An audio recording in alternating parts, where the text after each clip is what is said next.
Sanine by Mikhail Artsybashev. That important period in his life when character is influenced and formed by its first contact with the world and with men, was not spent by Vladimir Sanine at home, with his parents. There had been none to guard or guide him, and his soul developed in perfect freedom and independence, just as a tree in the field. He had been away from home for many years, and when he returned, his mother and his sister Lida scarcely recognized him. His features, voice, and manner had changed but little, yet something strange and new, and riper in his whole personality, gave a light to his countenance and endowed it with an altered expression. It was in the evening that he came home, entering the room as quietly as if he had only left it 5 minutes before. As he stood there, tall, fair, and broad-shouldered, his calm face with its slightly mocking expression at the corners of the mouth showed not a sign of fatigue or of emotion, and the boisterous greeting of his mother and sister subsided of itself. While he was eating and drinking tea, his sister, sitting opposite, gazed steadfastly at him. She was in love with him, as most romantic girls usually are with their absent brother. Lida had always imagined Vladimir to be an extraordinary person, as strange as any to be found in books. She pictured his life as one of tragic conflict, sad and lonely as that of some great, uncomprehended soul. "Why do you look at me like that?" asked Sanine, smiling. This quiet smile and searching glance formed his usual expression, but strange to say, they did not please Lida. To her, they seemed self-complacent, revealing naught of spiritual suffering and strife. She looked away and was silent. Then, mechanically, she kept turning over the pages of a book. When the meal was at an end, Sanine's mother patted his head affectionately and said, "Now, tell us all about your life, and what you did there." "What I did?" said Sanine, laughing. "Well, I ate and drank and slept, and sometimes I worked, and sometimes I did nothing." It seemed at first as if he were unwilling to speak of himself, but when his mother questioned him about this or that, he appeared pleased to narrate his experiences. Yet, for some reason or other, one felt that he was wholly indifferent as to the impression produced by his tales. His manner, kindly and courteous though it was in no way, suggested that intimacy which only exists among members of a family.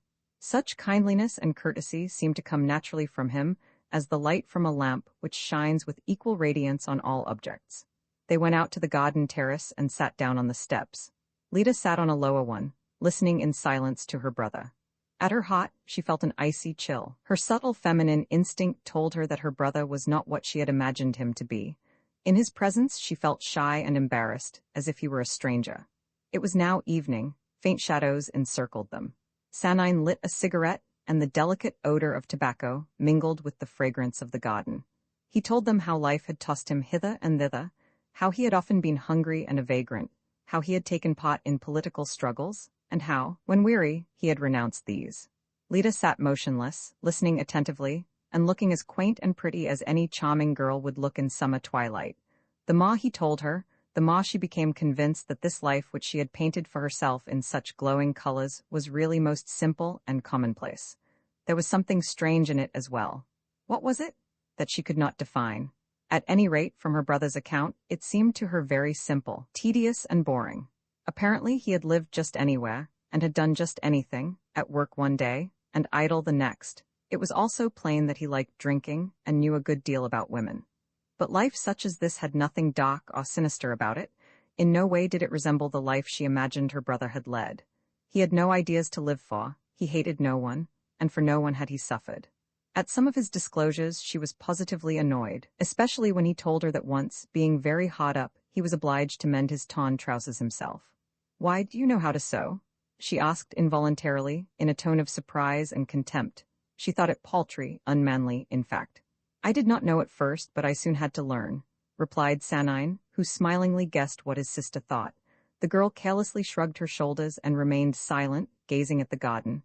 It seemed to her as if, dreaming of sunshine, she awoke beneath a gray, cold sky. Her mother, too, felt depressed. It pained her to think that her son did not occupy the position to which, socially, he was entitled. She began by telling him that things could not go on like this, and that he must be more sensible in future. At first she spoke warily, but when she saw that he paid scarcely any attention to her remarks, she grew angry and obstinately insisted, as stupid old women do, thinking her son was trying to tease her. Sanine was neither surprised nor annoyed. He hardly seemed to understand what she said, but looked amiably indifferent and was silent. Yet at the question, "How do you propose to live?" he answered, smiling, "Oh, somehow or other." His calm, firm voice and open glance made one feel that those words, which meant nothing to his mother, had for him a deep and precise significance. Maria Ivanovna sighed, and after a pause said anxiously, "Well, after all, it's your affair. You're no longer a child, you ought to walk round the garden, it's looking so pretty now." "Yes, of course, come along, Lida, come and show me the garden," said Sanine to his sister.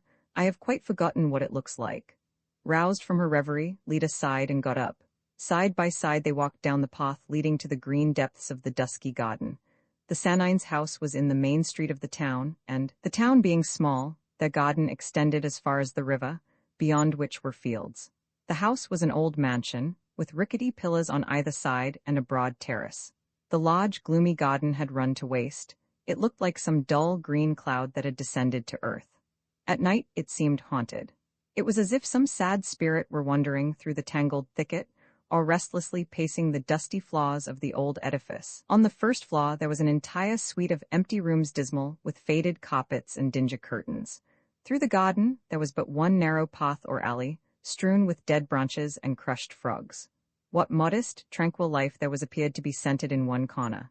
There, close to the house, yellow sand and gravel gleamed, and there, beside neat flower beds bright with blossom, stood the green table on which in summertime tea or lunch was set. This little corner, touched by the breath of simple, peaceful life, was in sharp contrast to the huge, deserted mansion, doomed to inevitable decay. When the house behind them had disappeared from view, and the silent, motionless trees, like thoughtful witnesses, surrounded them, Sanine suddenly put his arm round Lida's waist and said in a strange tone, half fierce, half tender, "You've become quite a beauty. The first man you love will be a happy fellow." The touch of his arm with its muscles like iron sent a fiery thrill through Lida's soft, supple frame. Bashful and trembling, she drew away from him as if at the approach of some unseen beast of prey. They had now reached the river's edge. There was a moist, damp odor from the reeds that swayed pensively in the stream. On the other side, fields lay dim in twilight beneath the vast sky where shone the first pale stars. Stepping aside, Sanine seized a withered branch, broke it in two, and flung the pieces into the stream where swiftly circles appeared on its surface and swiftly vanished. As if to hail Sanine as their comrade, the reeds bent their heads. On the following evening, Yuri went to the same spot where he had met Sina Kosovina and her companion. Throughout the day, he had thought with pleasure of his talk with them on the previous evening, and he hoped to meet them again, discuss the same subjects, and perceive the same look of sympathy and tenderness in Sina's gentle eyes. It was a calm evening. The air was warm, and a slight dust floated above the streets. Except for one or two passers-by, the boulevard was absolutely deserted. Yuri walked slowly along, his eyes fixed on the ground. How boring, he thought. What am I to do? Suddenly Shafrov, the student, walking briskly and swinging his arm, approached him with a friendly smile on his face. "Why are you dawdling along like this, eh?" he asked, stopping short and giving Yuri a big, strong hand. "Oh, I am bored to death and there's nothing to do. Where are you going?" asked Yuri in a languid, patronizing tone. He always spoke thus to Shafrov because, as a former member of the Revolutionary Committee, he looked upon the lad as just an amateur revolutionist. Shafrov smiled as one thoroughly pleased with himself. "We have got a lecture today," he said, pointing to a packet of thin pamphlets in colored wrappers. Yuri mechanically took one and, opening it, read the long, dry preface to a popular socialistic address, once well known to him, but which he had quite forgotten. "Where is the lecture to be given?" he asked with the same slightly contemptuous smile as he handed back the pamphlet. "At the school," replied Shafrov, mentioning the one at which Sina Kosovina and Dubova were teachers. Yuri remembered that Lilia had once told him about these lectures, but he had paid no attention. "May I come with you?" he asked. "Why, of course," replied Shafrov, eager to assent to this proposal. He looked upon Yuri as a real agitator and, overestimating his political abilities, felt a reverence for him that bordered on affection. "I am greatly interested in such matters." Yuri felt it necessary to say this, being all the while glad that he had now got an engagement for the evening and that he would see Sina again. "Why, yes, of course," said Shafrov. "Then, let us go." They walked quickly along the boulevard and crossed the bridge, from each side of which came humid airs, and they soon reached the school where people had already assembled. In the large, dark room with its rows of benches and desks, the white cloth used for the magic lantern was dimly visible, and there were sounds of suppressed laughter. At the window, through which could be seen the dark green boughs of trees in twilight, stood Lilia and Dubova. They gleefully greeted Yuri. "I am so glad that you have come," said Lilia. Dubova shook him vigorously by the hand. "Why don't you begin?" asked Yuri as he furtively glanced round, hoping to see Sina. "So Sinada Pavlovna doesn't attend these lectures?" he observed with evident disappointment. At that moment, a lucifer match flashed close to the lecturer's desk on the platform, illuminating Sina's features. The light shone upon her pretty, fresh face. She was smiling gaily. "Don't I attend these lectures?" she exclaimed, as, bending down to Yuri, she held out her hand. He gladly grasped it without speaking, and leaning lightly on him she sprang from the platform. He felt her sweet, wholesome breath close to his face. "It is time to begin," said Shafrov, who came in from the adjoining room. The school attendant with heavy tread walked round the room, lighting one by one the large lamps which soon shed a bright light. Shafrov opened the door leading to the passage, and said in a loud voice, "This way, please." Shyly at first, and then in noisy haste, the people entered the lecture room. Yuri scrutinized them closely. His keen interest as a propagandist was roused. There were old folk, young men, and children. No one sat in the front row, but later on, it was filled by several ladies whom Yuri did not know, by the fat school inspector, and by masters and mistresses of the elementary school for boys and girls. The rest of the room was full of men in kaftans and long coats, soldiers, peasants, women, and a great many children in colored shirts and frocks. Yuri sat beside Sina at a desk and listened while Shafrov read, calmly, but badly, a paper on universal suffrage. He had a hard, monotonous voice, and everything he read sounded like a column of statistics. Yet everybody listened attentively, with the exception of the intellectual people in the front row, who soon grew restless and began whispering to each other. This annoyed Yuri, and he felt sorry that Shafrov should read so badly.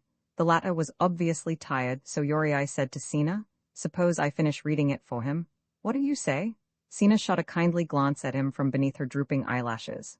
"Oh, yes, do read, I wish you would. Do you think it will matter?" he whispered, smiling at her as if she were his accomplice. "Matter? Not in the least, everybody will be delighted."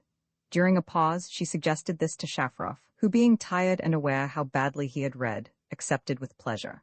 "Of course, by all means," he exclaimed as usual, giving up his place to Yuri. Yuri was fond of reading and read excellently. Without looking at anyone, he walked to the desk on the platform and began in a loud, well-modulated voice. Twice he looked down at Sina, and each time he encountered her bright, expressive glance. He smiled at her in pleasure and confusion, and then, turning to his book, began to read louder and with greater emphasis. To him, it seemed as if he were doing a most excellent and interesting thing. When he had finished, there was some applause in the front seats. Yuri bowed gravely, and as he left the platform he smiled at Sina as much as to say, "I did that for your sake." There was some murmuring, and a noise of chairs being pushed back as the listeners rose to go. Yuri was introduced to two ladies who complimented him on his performance. Then the lamps were put out and the room became dark. "Thank you very much," said Shafrov as he warmly shook Yuri's hand. "I wish that we always had someone to read to us like that." Lecturing was his business, and so he felt obliged to Yuri, as if the latter had done him a personal service, although he thanked him in the name of the people. Shafrov laid stress on the word people. "So little is done here for the people," he said, as if he were telling Yuri a great secret, "and if anything is done, it is in a half-hearted, careless way. It is most extraordinary. To amuse a parcel of bawd gentlefolk dozens of first-rate actors, singers and lecturers are engaged, but for the people a lecturer like myself is quite good enough." Shafrov smiled at his own bland irony. "Everybody's quite satisfied. What more do they want?"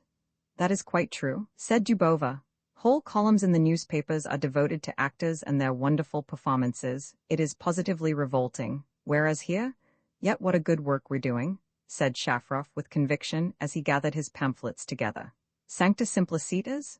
ejaculated Yuri inwardly. Sina's presence, however, and his own success inclined him to be tolerant. Indeed, Shafrov's utter ingenuousness almost touched him. "Where shall we go now?" asked Dubova, as they came out into the street. Outside it was not nearly so dark as in the lecture room, and in the sky a few stars shone. "Shafrov and I are going to the Ratovs," said Dubova. "Will you take Sina home?" "With pleasure," said Yuri. Sina lodged with Dubova in a small house that stood in a large, barren-looking garden.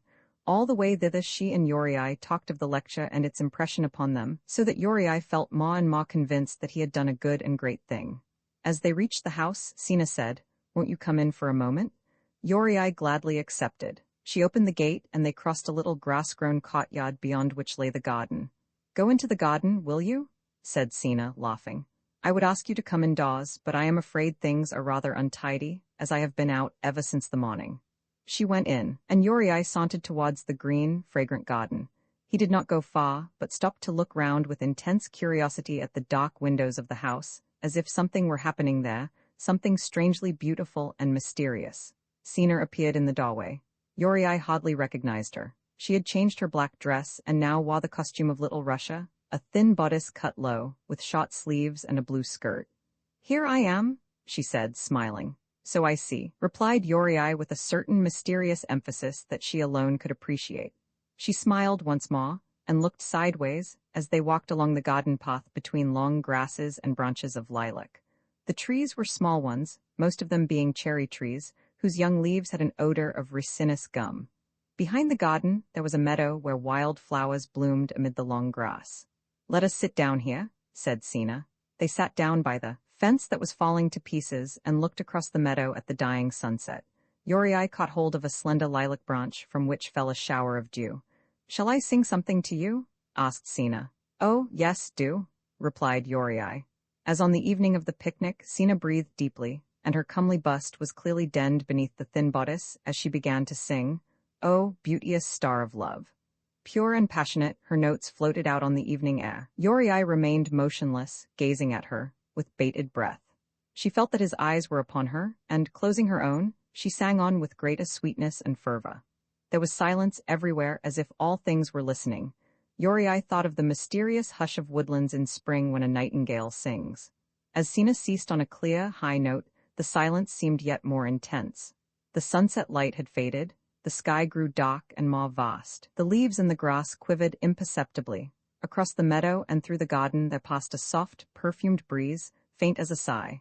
Sina's eyes, shining in the gloom, turned to Yuri.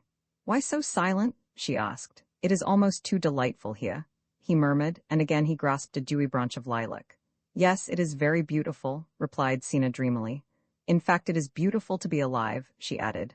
A thought, vague and disquieting, crossed Yuri's mind, but it vanished without taking any clear shape.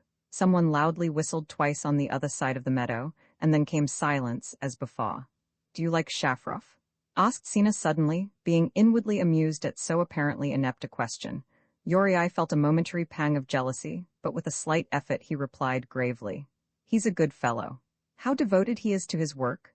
Yuri was silent. A faint gray mist rose from the meadow and the grass grew paler in the dew. "It is getting damp," said Sina, shivering slightly. Yuri unconsciously looked at her round, soft shoulders, feeling instantly confused, and she, aware of his glance, became confused also, although it was pleasant to her. "Let us go." Regretfully, they returned along the narrow garden path, each brushing lightly against the other at times as they walked. All around seemed dark and deserted, and Yuri fancied that now the garden's own life was about to begin, a life mysterious and to all unknown. Yonder, amid the trees and across the dew-laden grass, strange shadows soon would steal, as the dusk deepened, and voices whispered in green, silent places. This he said to Sina, and her dark eyes wistfully peered into the gloom. If, so Yuri thought, she were suddenly to fling all her clothing aside, and rush all white and nude and joyous over the dewy grass towards the dim thicket, this would not be in the least strange, but beautiful and natural. Nor would it disturb the life of the green, dark garden, but would make this more complete. This, too, he had a wish to tell her, but he dared not do so, and spoke instead of the people and of lectures. But their conversation flagged, and then ceased, as if they were only wasting words. Thus they reached the gateway in silence, smiling to themselves, brushing the dew from the branches with their shoulders. Everything seemed as calm and happy and pensive as they were themselves. As before, the courtyard was dark and solitary, but the outer gate was open, and a sound of hasty footsteps in the house could be heard, and of the opening and shutting of drawers. "Olga has come back," said Sina. "Oh, Sina, is that you?" asked Dubova from within, and the tone of her voice suggested some sinister occurrence. Pale and agitated, she appeared in the doorway. "Where were you? I have been looking for you. Semenov is dying," she said breathlessly. "What?" exclaimed Sina, horror-struck. Yes, he is dying. He broke a blood vessel.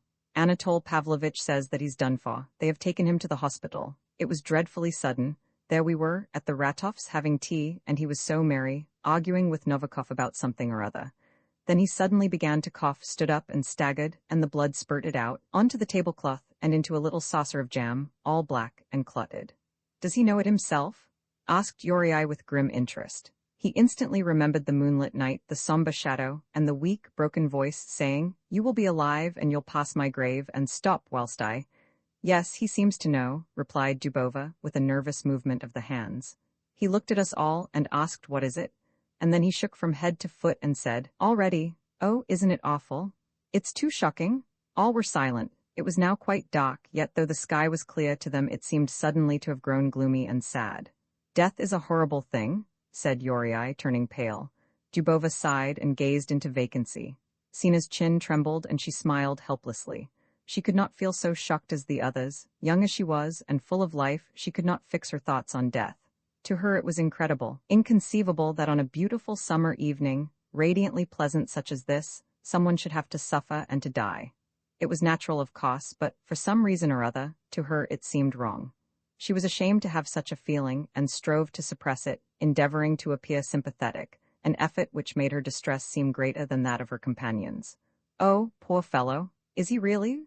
Sina wanted to ask, "Is he really going to die very soon?" But the words stuck in her throat, and she plied Dubova with fatuous and incoherent questions. "Anatole Pavlovich says that he will die tonight or tomorrow morning," replied Dubova in a dull voice. "Shall we go to him?" whispered Sina. "Or do you think that we had better not? I don't know." This was the question uppermost in the minds of them all. Should they go and see Semenov die? Was it a right or wrong thing to do? They all wanted to go, and yet were fearful of what they should see. Uriai shrugged his shoulders. "Let us go," he said. "Very likely they won't admit us, and perhaps he might wish to see someone," added Dubova, as if relieved. "Come on, we'll go," said Sina with decision. "Shafrov and Novikov are there," added Dubova, as if to justify herself. Sina ran indoors to fetch her hat and coat, and then they went sadly through the town to the large, grey, three-storied building, the hospital where Semenov lay dying. The long, vaulted passages were dark, and smelt strongly of iodoform and carbolic. As they passed the section for the insane, they heard a strident, angry voice, but no one was visible.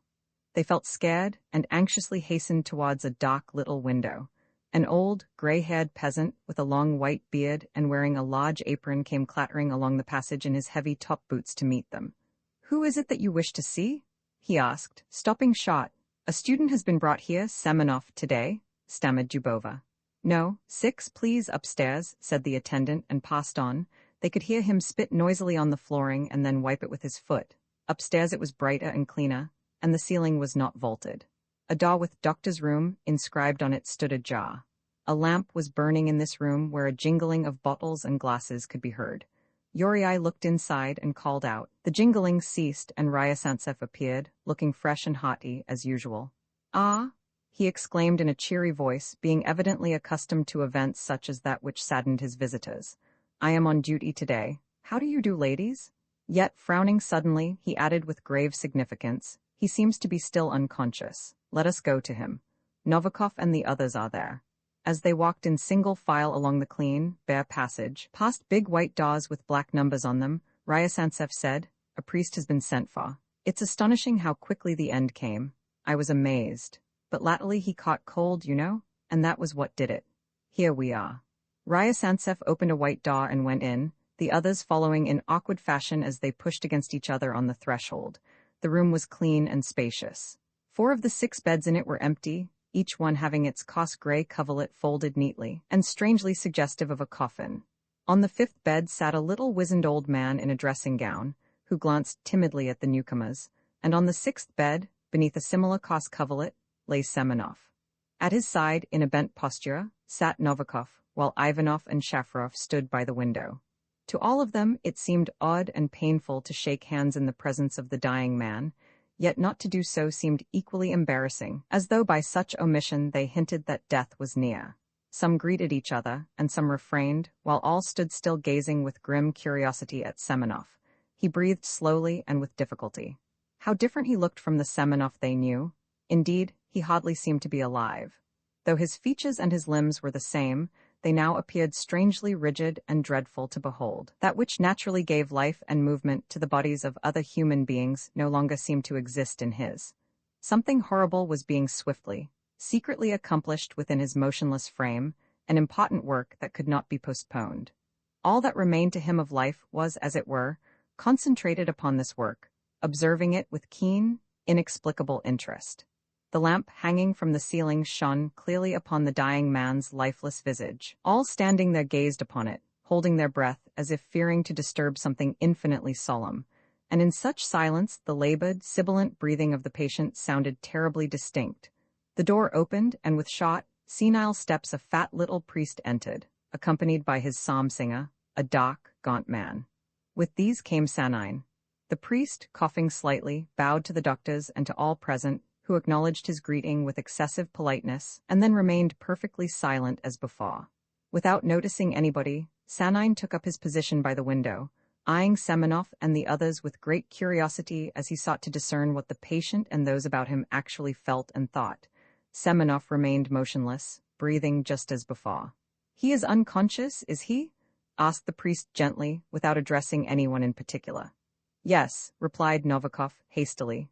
Sanine murmured something unintelligible. The priest looked questioningly at him, but as Sanine remained silent, he turned away, smoothed his hair back, donned his stole, and in high-pitched, unctuous tones began to chant the prayers for the dying. The psalm-singer had a bass voice, hoarse and disagreeable, so that the vocal contrast was a painfully discordant one as the sound of this chanting rose to the lofty ceiling. No sooner had it commenced than the eyes of all were fixed in terror upon the dying man. Novikov, standing nearest to him, thought that Semenov's eyelids moved slightly, as if the sightless eyeballs had been turned in the direction of the chanting. To the others, however, Semenov appeared as strangely motionless as before. At the first notes Sina began to cry, gently but persistently, letting the tears course down her youthful, pretty face. All the others looked at her, and Jubova in her turn began to weep. To the men's eyes tears also rose, which by clenching their teeth they strove to keep back. Every time the chanting grew louder, the girls wept more freely. Sanine frowned and shrugged his shoulders irritably, thinking how intolerable to Semenov, if he heard it, such wailing must be, when to healthy normal men it was so utterly depressing. "Not so loud," he said to the priest irritably. The latter amiably bent forward to hear this remark, and when he understood it, he frowned and only sang louder. His companion glared at Sanine, and the others all looked at him as well, in fear and astonishment, as if he had said something offensive. Sanine showed his annoyance by a gesture, but said nothing. When the chanting ceased and the priest had wrapped up the crucifix in his stole, the suspense was more painful than ever. Semenov lay there as rigid, as motionless as before. Suddenly, the same thought, dreadful but irresistible, came into the minds of all. If only it could all end quickly, if only Semenov would die. In fear and shame they sought to suppress this wish, exchanging timid glances. "If only this were all over," said Sanine in an undertone. "Ghastly, isn't it?" "Yes," replied Ivanov. They spoke almost in whispers, and it was plain that Semenov could not hear them, but yet all the others looked shocked. Shafrov was about to say something, but at that moment a new sound, indescribably plaintive, echoed through the room, sending a shiver through all. Moaned Semenov, and as if he had got that mode of expression which he wanted, he continued to give out this long-drawn note, only interrupted by his labored, hoarse breathing. At first the others could not conceive what had happened to him, but soon Sina and Jubova and Novikov began to weep.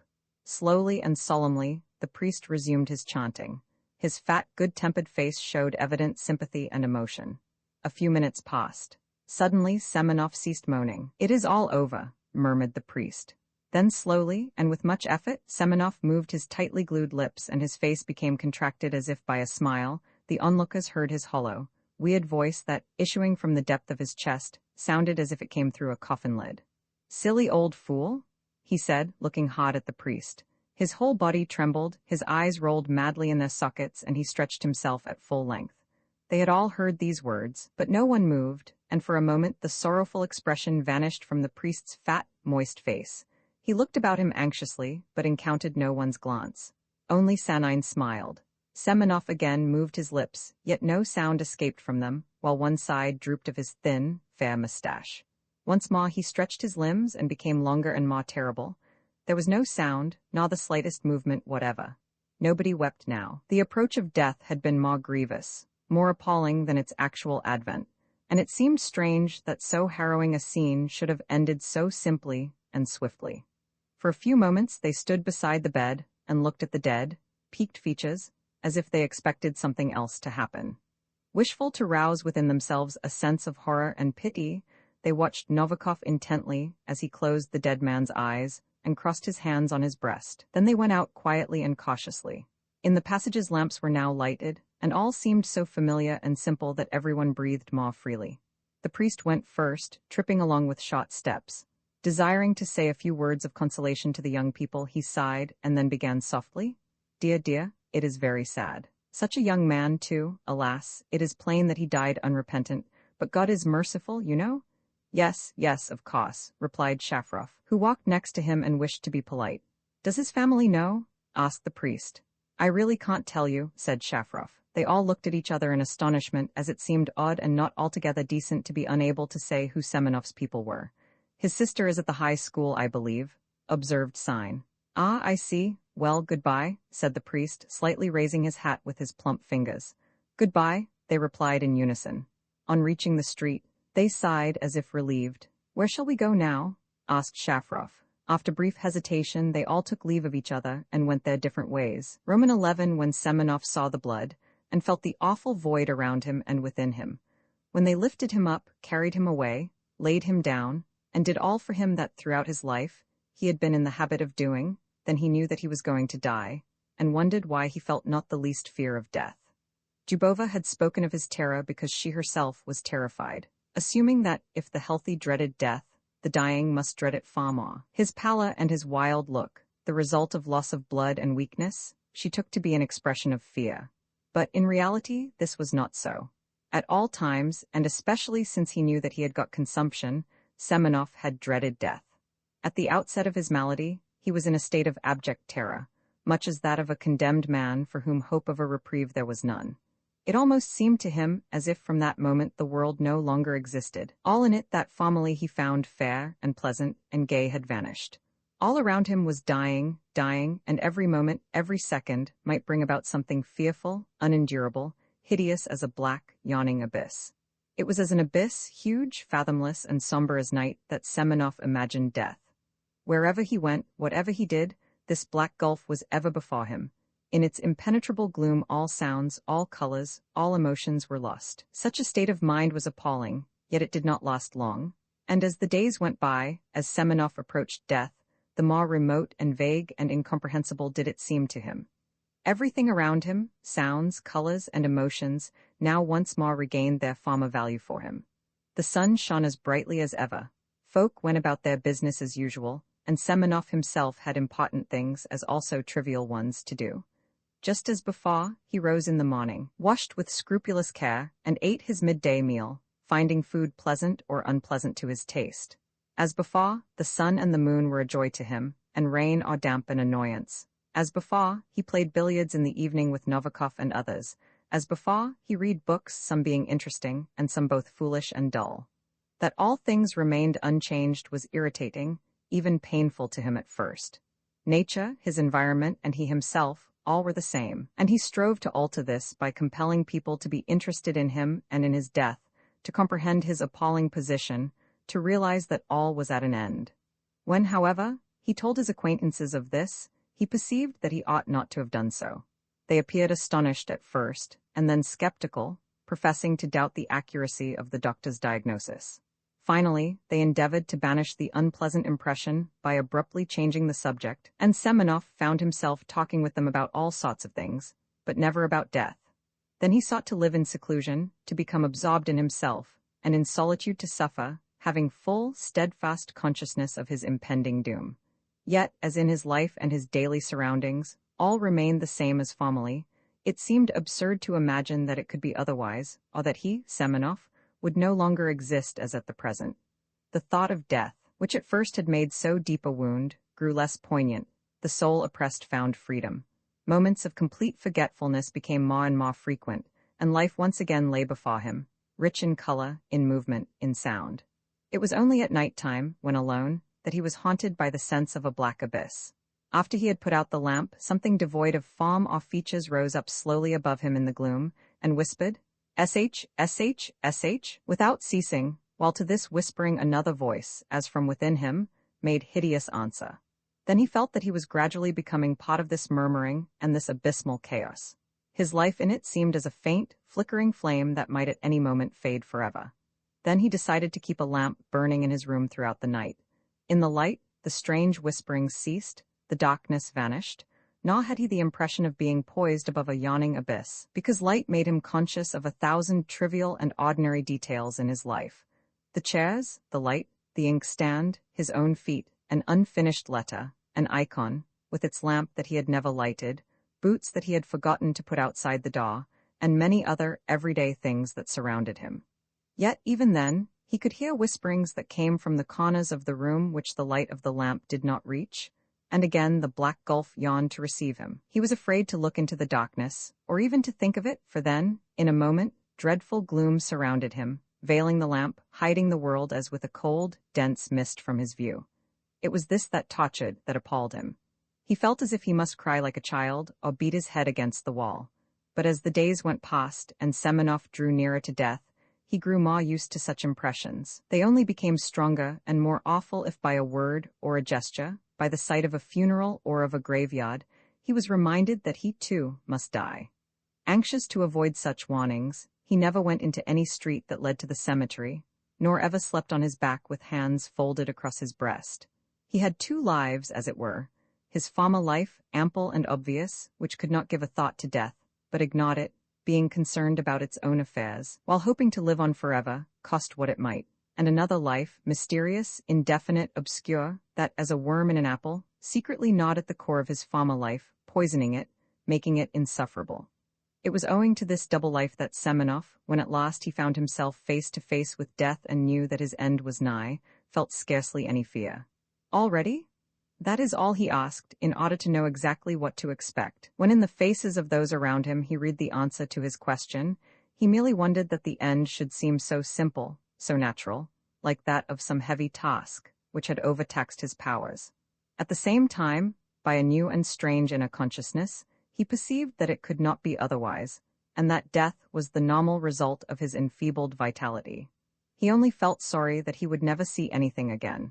As they took him in a droshky to the hospital, he gazed about him with wide-opened eyes, striving to note everything at a glance, grieved that he could not firmly fix in his memory every little detail of this world with its ample sky, its human beings, its verdure, and its distant blue horizons. Equally dear, in fact, unspeakably precious to him, were all the little things that he had never noticed, as well as those which he had always found full of beauty and importance. The heaven, dark and vast, with its golden stars, the driver's gaunt back in its shabby smock, Novikov's troubled countenance, the dusty road, houses with their lighted windows, the dark trees that silently stayed behind, the jolting wheels, the soft evening breeze, all that he could see and hear and feel. Later on, in the hospital, his eyes wandered swiftly round the large room, watching every movement, every figure intently until prevented by physical pain, which produced a sense of utter isolation. His perceptions were now concentrated in his chest, the source of all his suffering. Gradually, very gradually, he began to drift away from life. When now he saw something, it seemed to him strange and meaningless. The lost fight between life and death had begun. It filled his whole being. It created a new world, strange and lonely, a world of terror, agony, and despairing conflict. Now and again there were more lucid moments, the pain ceased, his breathing was deeper and calmer, and through the white veil sounds and shapes became more or less plain. But all seemed faint and futile, as if they came from afar.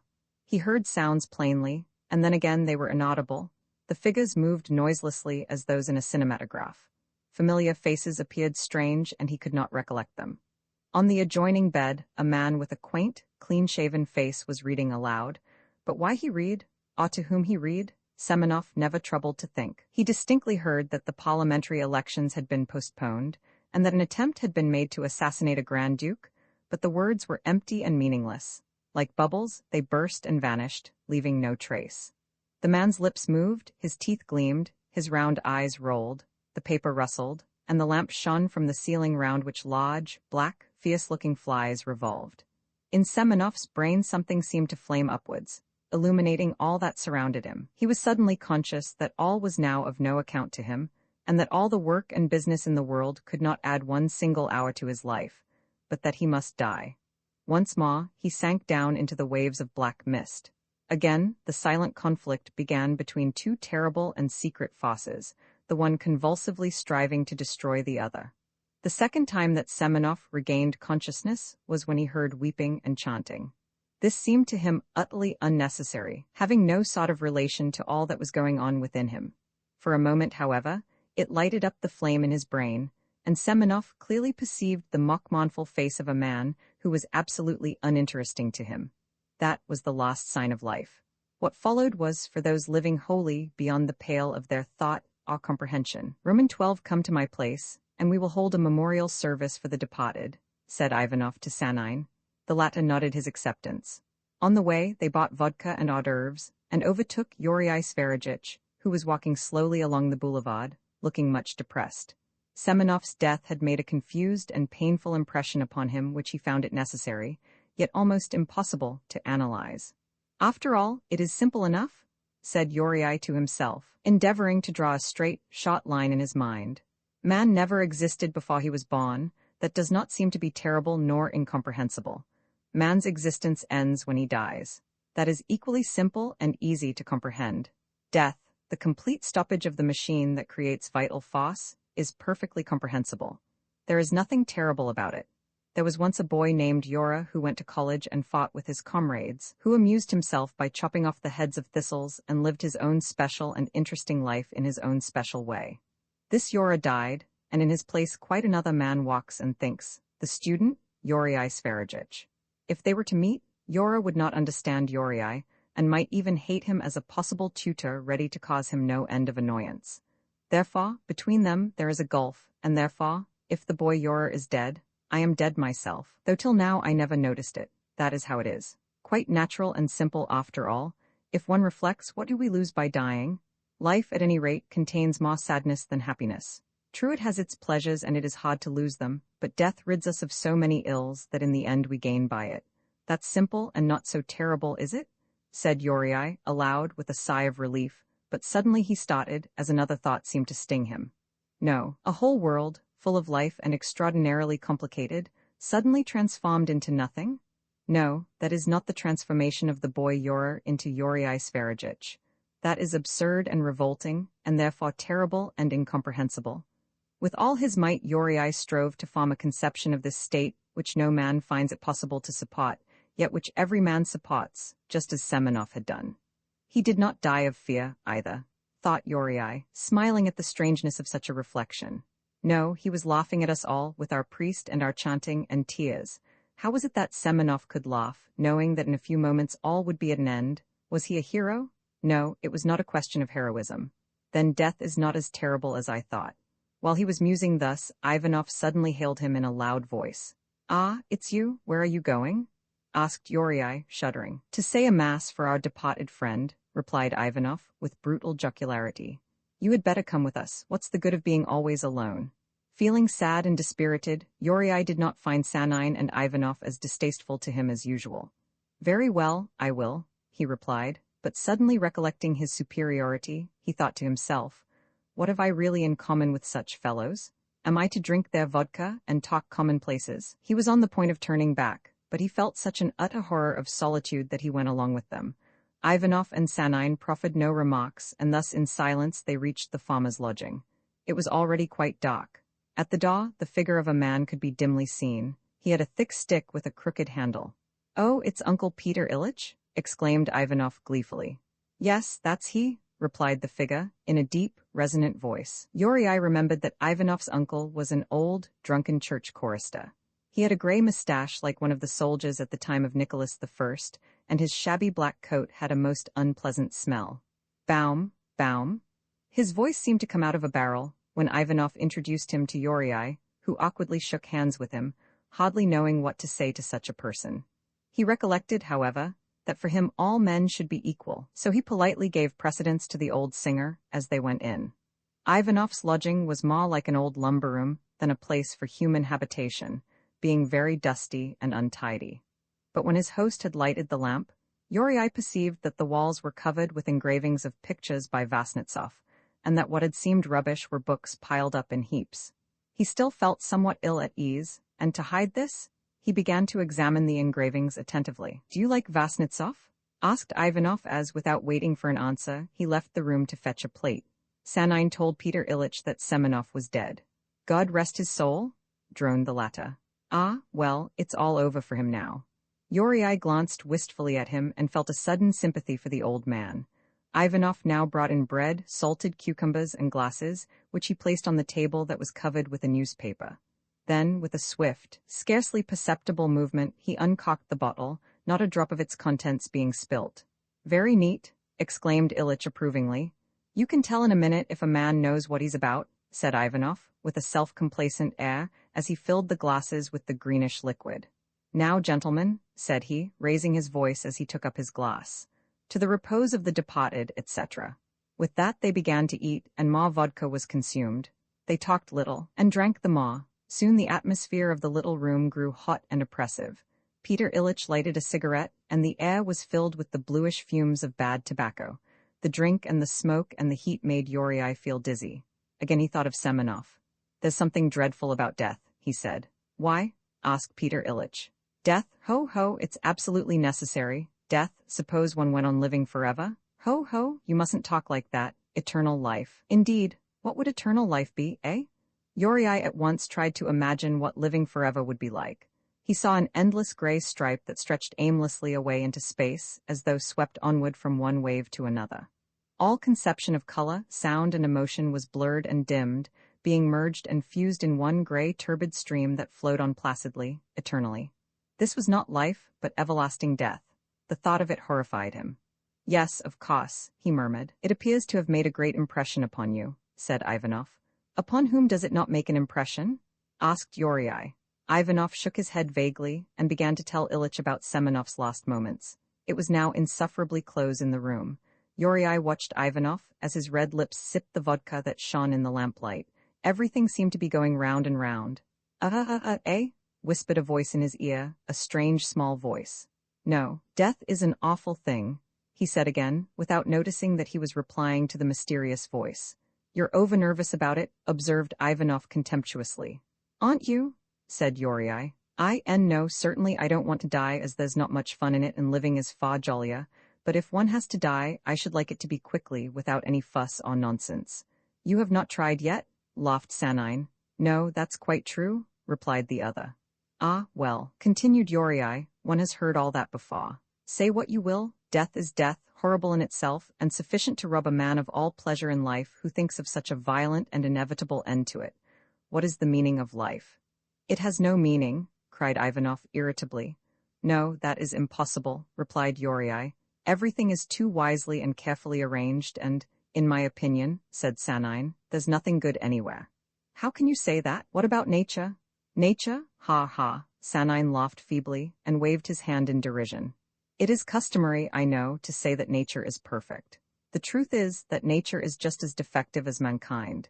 Without any great effort of imagination, any of us could present a world 100 times better than this one. Why should we not have perpetual warmth and light, and a garden ever verdant and ever gay? As to the meaning of life, of course it has a meaning of some sort, because the aim implies the march of things. Without an aim, all would be chaos. But this aim lies outside the pale of our existence, in the very basis of the universe. That is certain. We cannot be the origin nor the end of the universe. Our role is a passive and auxiliary one. By the mere fact of living we fulfill our mission. Our life is necessary, thus our death is necessary also." "For what?"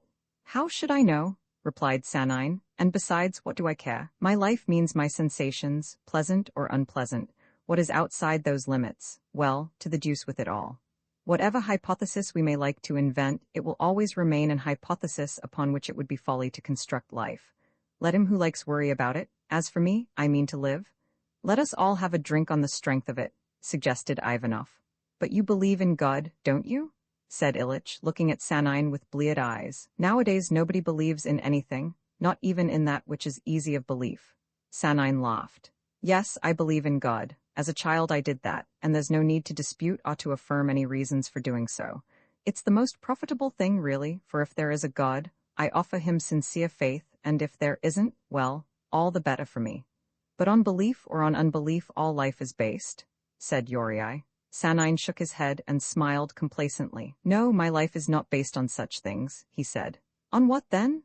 Asked Yuri languidly. I mustn't drink any more, he thought to himself as he drew his hand across his cold, moist brow. If Sanine made any reply he did not hear it. His head was in a whirl, and for a moment he felt quite overcome. I believe that God exists, continued Sanine, though I am not certain, absolutely certain, but whether he does or not, I do not know him, nor can I tell what he requires of me. How could I possibly know this, even though I profess the most ardent faith in him? God is God, and not being human, cannot be judged by human standards. His created world around us contains all, good and evil, life and death, beauty and ugliness.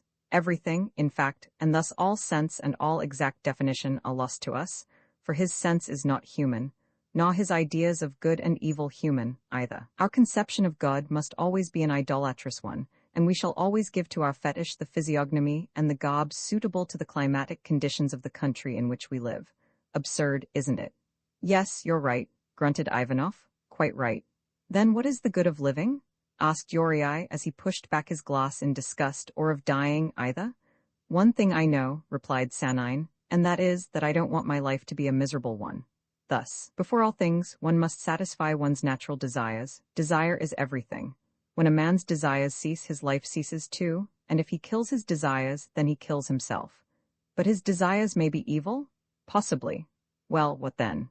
Then they must just be evil, replied Sanine blandly, as he looked Yuri full in the face with his clear, blue eyes. Ivanov raised his eyebrows incredulously and said nothing. Yuri was silent also. For some reason or other he felt embarrassed by those clear, blue eyes, though he tried to keep looking at them.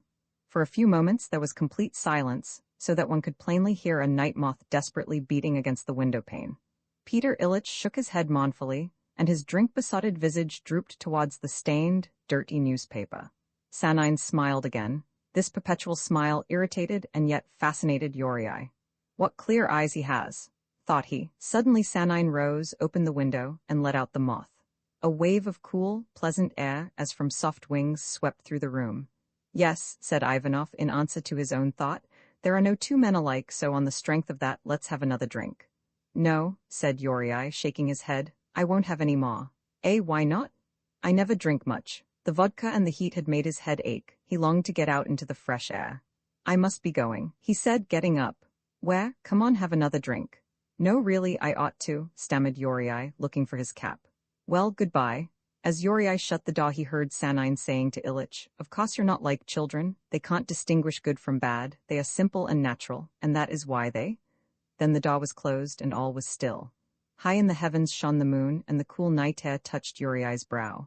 All seemed beautiful and romantic, and as he walked through the quiet moonlit streets, the thought to him was dreadful that in some dark, silent chamber Semenov lay on a table, yellow and stiff.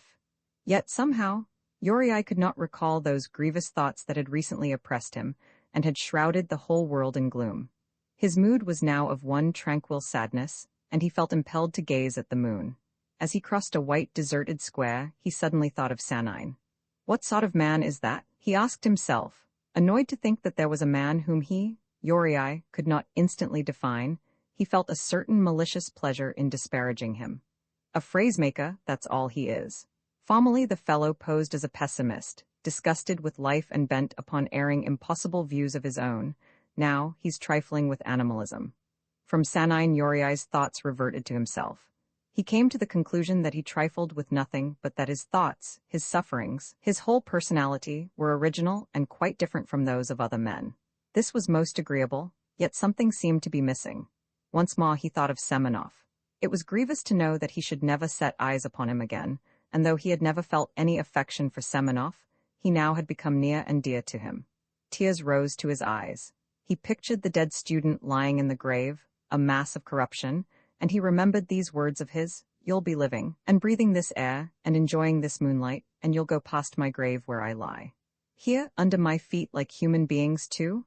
Thought Yuri, looking down at the dust.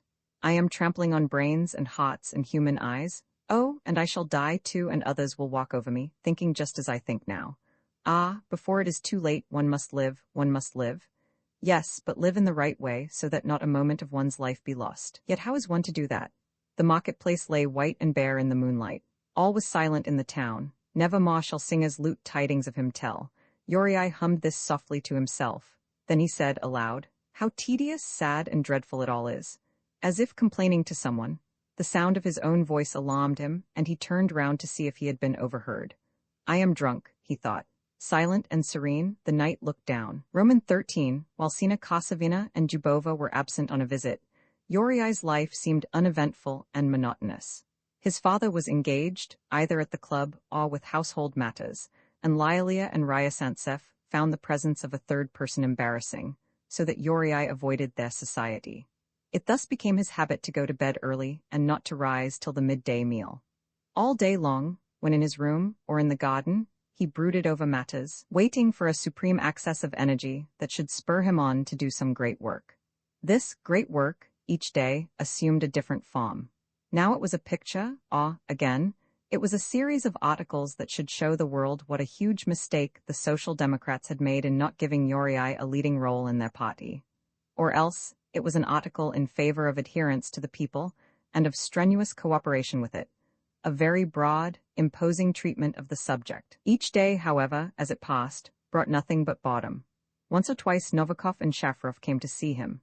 Uriai also attended lectures and paid visits, yet all this seemed to him empty and aimless. It was not what he sought, or fancied that he sought. One day he went to see Ryasantsev. The doctor had large, airy rooms filled with all such things as an athletic, healthy man needs for his amusement: Indian clubs, dumbbells, rapiers, fishing rods, nets, tobacco pipes, and much else that savored of wholesome, manly recreation. Ryasantsev received him with frank cordiality, chatted pleasantly, offered him cigarettes, and finally asked him to go out shooting with him.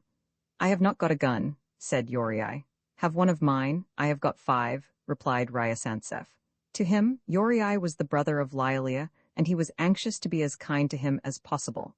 He therefore insisted upon Uriai's acceptance of one of his guns, eagerly displaying them all, taking them to pieces, and explaining their make. He even fired at a target in the yard, so that at last Uriai laughingly accepted a gun and some cartridges, much to Ryasantsev's pleasure. "That's first rate," he said. "I had meant to get some duck shooting tomorrow, so we'll go together, shall we?" "I should like it very much," replied Uriai. When he got home, he spent nearly 2 hours examining his gun, fingering the lock, and taking aim at the lamp. He then carefully greased his old shooting boots. On the following day, towards evening, Ryasantsev, fresh, hearty as ever, drove up in a droshky with a smart bay to fetch Uriai. "Are you ready?" he called out to him through the open window. Uriai, who had already donned cartridge belt and game bag and carried his gun, came out, looking somewhat overweighted and ill at ease. I'm ready," he said. Ryasantsev, who was lightly and comfortably clad, seemed somewhat astonished at Uriai's accoutrements. "You'll find those things too heavy," he said, smiling. "Take them all off and put them here. You needn't wear them till we get there." He helped Uriai to divest himself of his shooting kit and placed them underneath the seat. Then they drove away at a good pace. The day was drawing to a close, but it was still warm and dusty. The droshky swayed from side to side so that Uriai had to hold tightly to the seat. Ryasantsev talked and laughed the whole time, and Uriai was compelled to join in his merriment. When they got out into the fields where the stiff meadow grass lightly brushed against their feet, it was cooler, and there was no dust. On reaching a broad level field, Ryasantsev pulled up the sweating horse and, placing his hand to his mouth, shouted in a clear, ringing voice, "Kusma?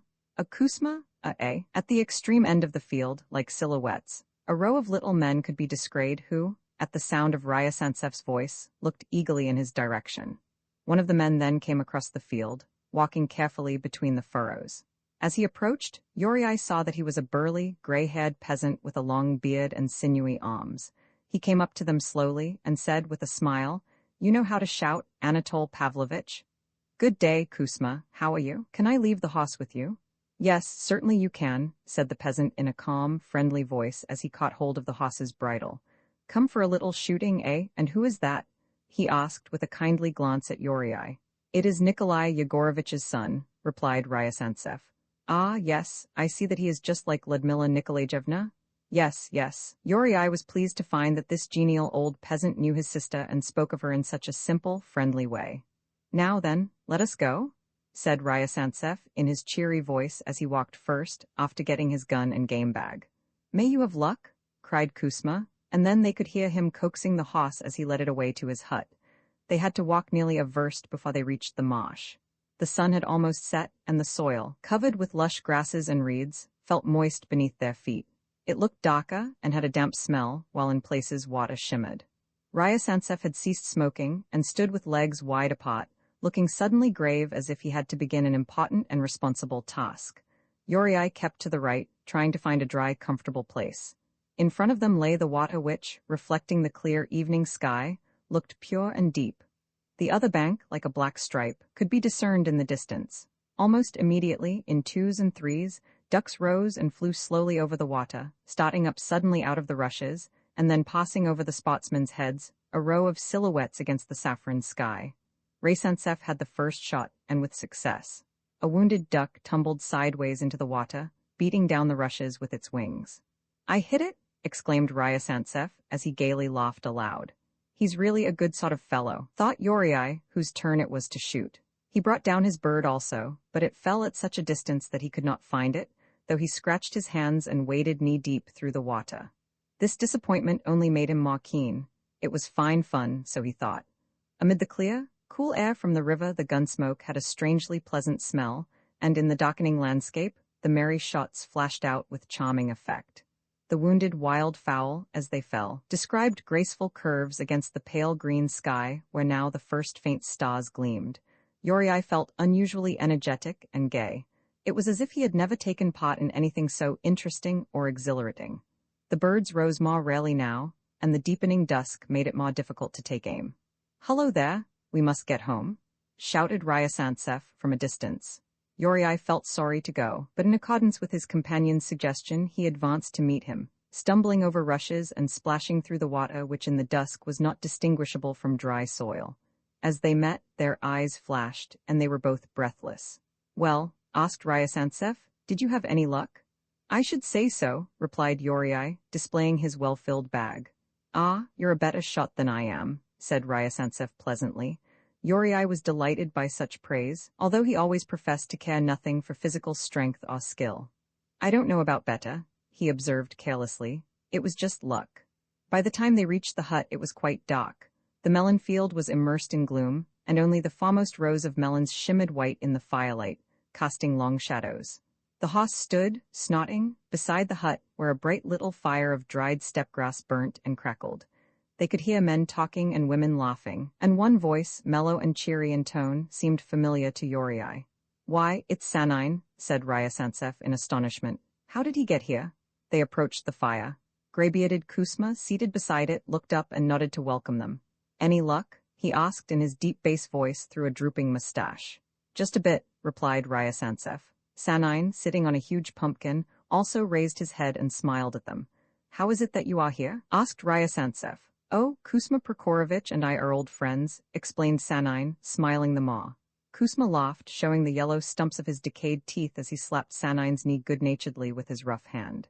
"Yes, yes," he said. "Sit down here, Anatole Pavlovich, and taste this melon. And you, my young master, what is your name?" "Yuri Nikolaevich," replied Yuri pleasantly. He felt somewhat embarrassed, but he at once took a liking to this gentle old peasant with his friendly speech, half Russian, half dialect. "Yuri Nikolaevich? Aha, we must make each other's acquaintance, eh? Sit you down, Yuri Nikolaevich." Yuri and Ryasantsev sat down by the fire on two big pumpkins. "Now, then show us what you have shot," said Kusma. A heap of dead birds fell out of the game bags, and the ground was dabbled with their blood. In the flickering firelight they had a weird, unpleasant look. The blood was almost black, and the claws seemed to move. Kusma took up a duck and felt beneath its wings. "That's a fat one," he said approvingly. "You might spare me a brace, Anatole Pavlovich. What will you do with such a lot?" "Have them all?" exclaimed Yuri, blushing. "Why all? Come, come, you're too generous," laughed the old man. "I'll just have a brace to show that there's no ill feeling." Other peasants and their wives now approached the fire, but dazzled by the blaze, Yuri could not plainly distinguish them. First one and then another face swiftly emerged from the gloom, and then vanished. Sanine, frowning, regarded the dead birds and, turning away, suddenly rose. The sight of these beautiful creatures lying there in blood and dust, with broken wings, was distasteful to him. Yuri watched everything with great interest as he greedily ate large, luscious slices of a ripe melon which Kuzma cut off with his pocket knife that had a yellow bone handle. "Eat, Yuri Nikolaevich, this melon's good," he said. "I know your little sister, Ludmila Nikolaevna, and your father, too. Eat and enjoy it." Everything pleased Yuri, the smell of the peasants, an odor as of newly baked bread and sheepskins, the bright blaze of the fire, the gigantic pumpkin upon which he sat, and the glimpse of Kuzma's face when he looked downwards, for when the old man raised his head it was hidden in the gloom, and only his eyes gleamed. Overhead there was darkness now, which made the lighted place seem pleasant and comfortable. Looking upwards, Yuri could at first see nothing, and then suddenly the calm, spacious heaven appeared, and the distant stars. He felt, however, somewhat embarrassed, not knowing what to say to these peasants. The others, Kuzma, Sanine, and Artsybashev, chatted frankly and simply to them about this or that, never troubling to choose some special theme for talk. "Well, how's the land?" he asked when there was a short pause in the conversation, though he felt that the question sounded forced and out of place. Kuzma looked up and answered, "We must wait, just wait a while and see." Then he began talking about the melon fields and other personal matters, Yuri feeling only more and more embarrassed, although he rather liked listening to it all. Footsteps were heard approaching. A little red dog with a curly white tail appeared in the light, sniffing at Yuri and Artsybashev, and rubbing itself against Sanine's knees, who patted its rough coat. It was followed by a little old man with a sparse beard and small bright eyes. He carried a rusty single-barreled gun. "It is grandfather, our guardian," said Kuzma. The old man sat down on the ground, deposited his weapon, and looked hard at Yuri and Artsybashev. "Been out shooting?" Yes, he mumbled, showing his shriveled, discolored gums. He, Kuzma, it's time to boil the potatoes. He. Artsybashev picked up the old fellow's flintlock and laughingly showed it to Yuri. It was a rusty old barrel loader, very heavy with wire wound round it. "I say," said he, "what sort of a gun do you call this? Aren't you afraid to shoot with it?" I nearly shot myself with it once. Stepan Shapka, he told me that one could shoot without caps. Without caps. He said that if there were any sulfur left in the gun one could fire without a cap. So I put the loaded rifle on my knee like this, and fired it off at full cock with my finger, like this, see? Then bang, it went off. Nearly killed myself. Loaded the rifle and bang? Nearly killed myself? They all laughed, and there were tears of mirth in Yuri's eyes, so absurd did the little man seem with his tufted gray beard and his sunken jaws. The old fellow laughed, too, till his little eyes watered. "Very nearly killed myself, he. In the darkness and beyond the circle of light one could hear laughter, and the voices of girls whom shyness had kept at a distance. A few feet away from the fire, and in quite a different place from where Yuri imagined him to be seated, Sanine struck a match. In the reddish flare of it, Yuri saw his calm, friendly eyes, and beside him a young face whose soft eyes beneath their dark brows looked up at Sanine with simple joy. Artsybashev, as he winked to Kuzma, said, "Grandfather, hadn't you better keep an eye on your granddaughter, eh?" "What's the good?" replied Kuzma with a careless gesture. "Youth is youth." He, laughed the old man in his turn, as with his fingers he plucked a red-hot coal from the fire.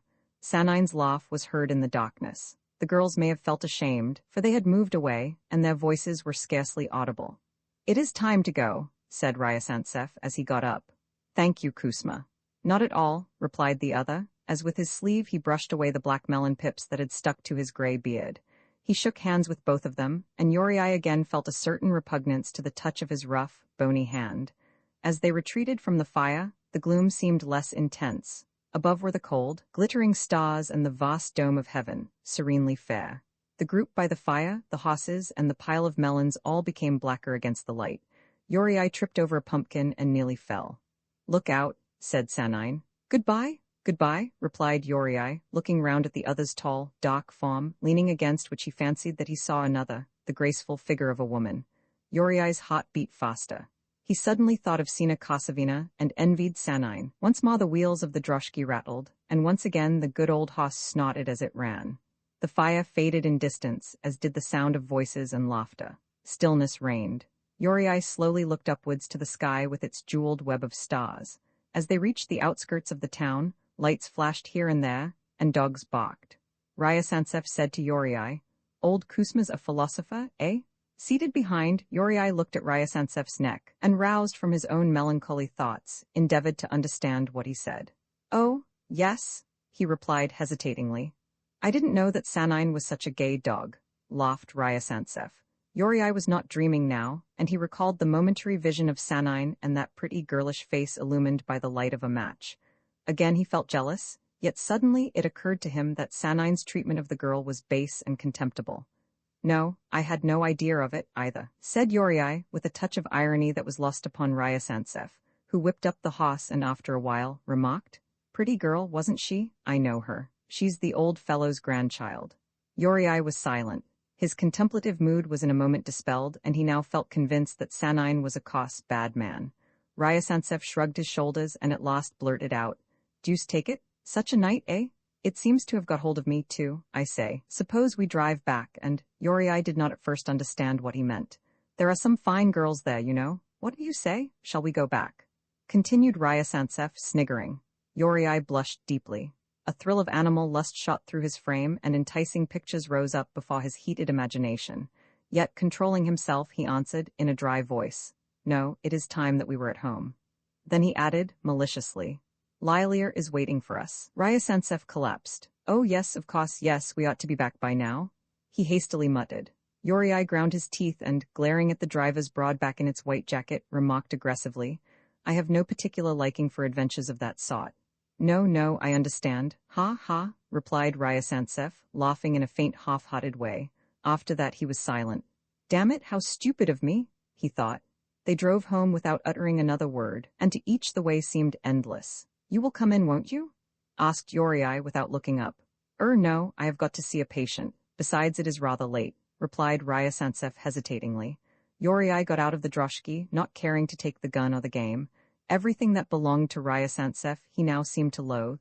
The latter called out to him, "I say, you've left your gun." Yuri turned round, took this and the bag with an air of disgust. After shaking hands awkwardly with Ryasantsev, he entered the house. The latter drove on slowly for a short distance and then turned sharply into a side street. The rattle of wheels on the road could now be heard in another direction. Yuri listened to it, furious and yet secretly jealous. "A bad lot," he muttered, feeling sorry for his sister. Roman 14 having carried the things indoors, Yuri, for want of something else to do, went down the steps leading to the garden. It was dark as the grave, and the sky with its vast company of gleaming stars enhanced the weird effect. There, on one of the steps, sat Lilia. Her little gray form was scarcely perceptible in the gloom. "Is that you, Yuri?" she asked. "Yes, it is," he replied as he sat down beside her. Dreamily she leant her head on his shoulder, and the fragrance of her fresh, sweet girlhood touched his senses. "Did you have good sport?" said Lilia. Then after a pause she added softly, "And where is Anatole Pavlovitch? I heard you drive up." "Your Anatole Pavlovitch is a dirty beast," is what Yuri, feeling suddenly incensed, would have liked to say. However, he answered carelessly, "I really don't know. He had to see a patient." "A patient?" repeated Lilia mechanically. She said no more, but gazed at the stars. She was not vexed that Ryasantsev had not come. On the contrary, she wished to be alone, so that, undisturbed by his presence, she might give herself up to delicious meditation. To her, the sentiment that filled her youthful being was strange and sweet and tender. It was the consciousness of a climax, desired, inevitable, and yet disturbing, which should close the page of her past life and commence that of her new one. So new, indeed, that Lilia was to become an entirely different being. To Yuri, it was strange that his merry, laughing sister should have become so quiet and pensive. Depressed and irritable himself, everything, Lilia, the dark garden, the distant starlit sky seemed to him sad and cold. He did not perceive that this dreamy mood concealed not sorrow, but the very essence and fullness of life. In the wide heaven surged forces immeasurable and unknown. The dim garden drew forth vital sap from the earth, and in Lilia's heart there was a joy so full, so complete, that she feared lest any movement, any impression should break the spell. Radiant as the starry heaven, mysterious as the dark garden, harmonies of love and yearning vibrated within her soul. "Tell me, Lilia, do you love Anatole Pavlovitch very much?" asked Yuri gently, as if he feared to rouse her. "How can you ask?" she thought, but recollecting herself, she nestled closer to her brother, grateful to him for not speaking of anything else but of her life's one interest, the man she adored. Yes, very much, she replied, so softly that Yuri guessed rather than heard what she said, striving to restrain her tears of joy. Yet Yuri thought that he could detect a certain note of sadness in her voice, and his pity for her, as his hatred of Artsybashev, increased. Why? He asked, feeling amazed at such a question. Lilia looked up in astonishment and laughed gently. You silly boy. Why, indeed, because, well, have you never been in love yourself? He's so good, so honest and upright, so good-looking and strong, she would have added, but she only blushed and said nothing. Do you know him well? Asked Yuri. I ought not to have asked that, he thought, inwardly vexed, for of course she thinks that he is the best man in the whole world. Anatole tells me everything, replied Lilia timidly, yet triumphantly. Yuri smiled, and aware now that there was no going back, retorted, Are you quite sure? Of course I am, why should I not be? Lilia's voice trembled. Oh, nothing, I merely asked, said Yuri, somewhat confused. Lilia was silent, he could not guess what was passing through her mind. Perhaps you know something about him? She said suddenly. There was a suggestion of pain in her voice which puzzled Yuri. Oh, no, he said, not at all. What should I know about Anatole Pavlovitch? But you would not have spoken like that otherwise, persisted Lilia. All that I meant was well. Yuri stopped short, feeling half ashamed. Well, we men, generally speaking, are all thoroughly depraved, all of us. Lilia was silent for a while and then burst out laughing. Oh, yes, I know that, she exclaimed. Her laughter to him seemed quite out of place.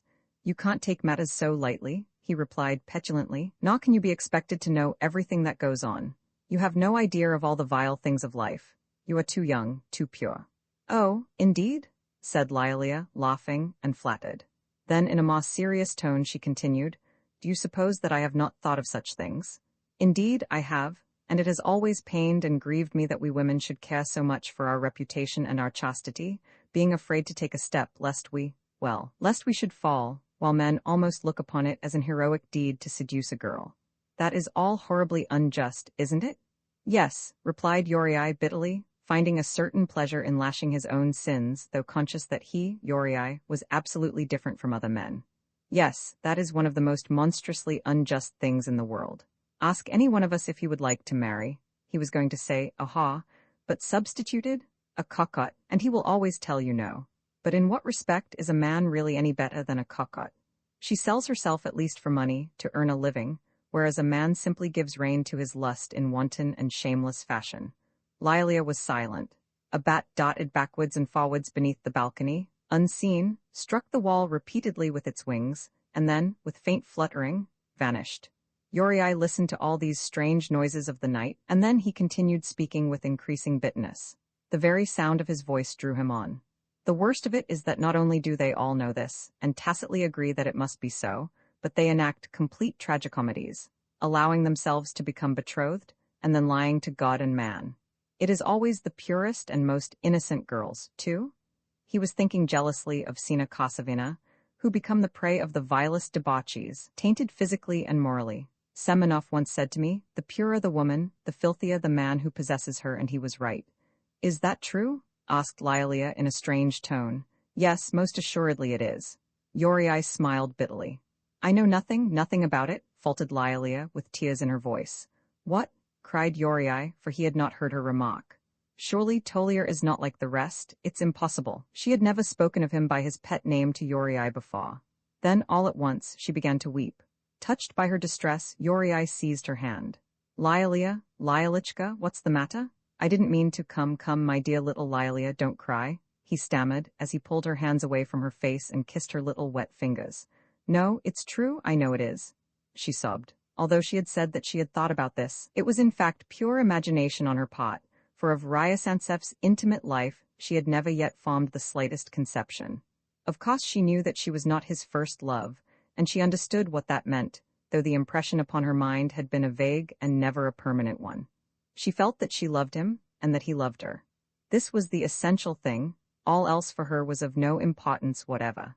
Yet now that her brother had spoken thus, in a tone of censure and contempt, she seemed to stand on the verge of a precipice. That of which they talked was horrible and indeed irreparable, her happiness was at an end. Of her love for Ryasantsev there could be no thought now. Almost in tears himself, Yuri sought to comfort her as he kissed her and stroked her hair. Yet still she wept bitterly, hopelessly. Oh dear, she sobbed, just like a child. There in the dusk, she seemed so helpless, so pitiful, that Uriai felt unspeakably grieved. Pale and confused, he ran into the house, striking his head against the door, and brought her a glass of water, half of which he spilt on the ground and over his hands.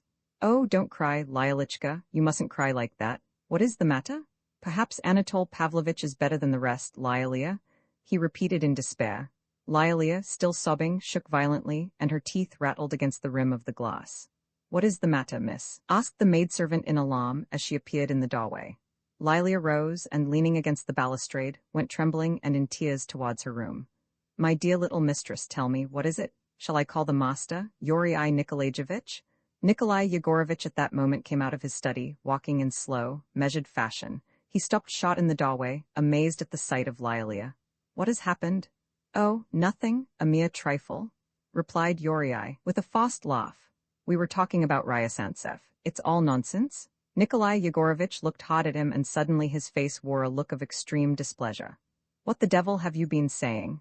he exclaimed as, shrugging his shoulders, he turned abruptly on his heel and withdrew. Uriai flushed angrily, and would have made some insolent reply, but a sudden sense of shame caused him to remain silent. Feeling irritated with his father, and grieved for Lilia, while despising himself, he went down the steps into the garden. A little frog, croaking beneath his feet, burst like an acorn. He slipped, and with a cry of disgust sprang aside. Mechanically he wiped his foot for a long while on the wet grass, feeling a cold shiver down his back. He frowned. Disgust, mental and physical, made him think that all things were revolting and abominable. He groped his way to a seat and sat there, staring vacantly at the garden, seeing only broad black patches amid the general gloom. Sad, dismal thoughts drifted through his brain. He looked across to where in the dark grass that poor little frog was dying, or perhaps, after terrible agony, lay dead. A whole world had, as it were, been destroyed. An individual and independent life had come to a hideous end, yet utterly unnoticed and unheard.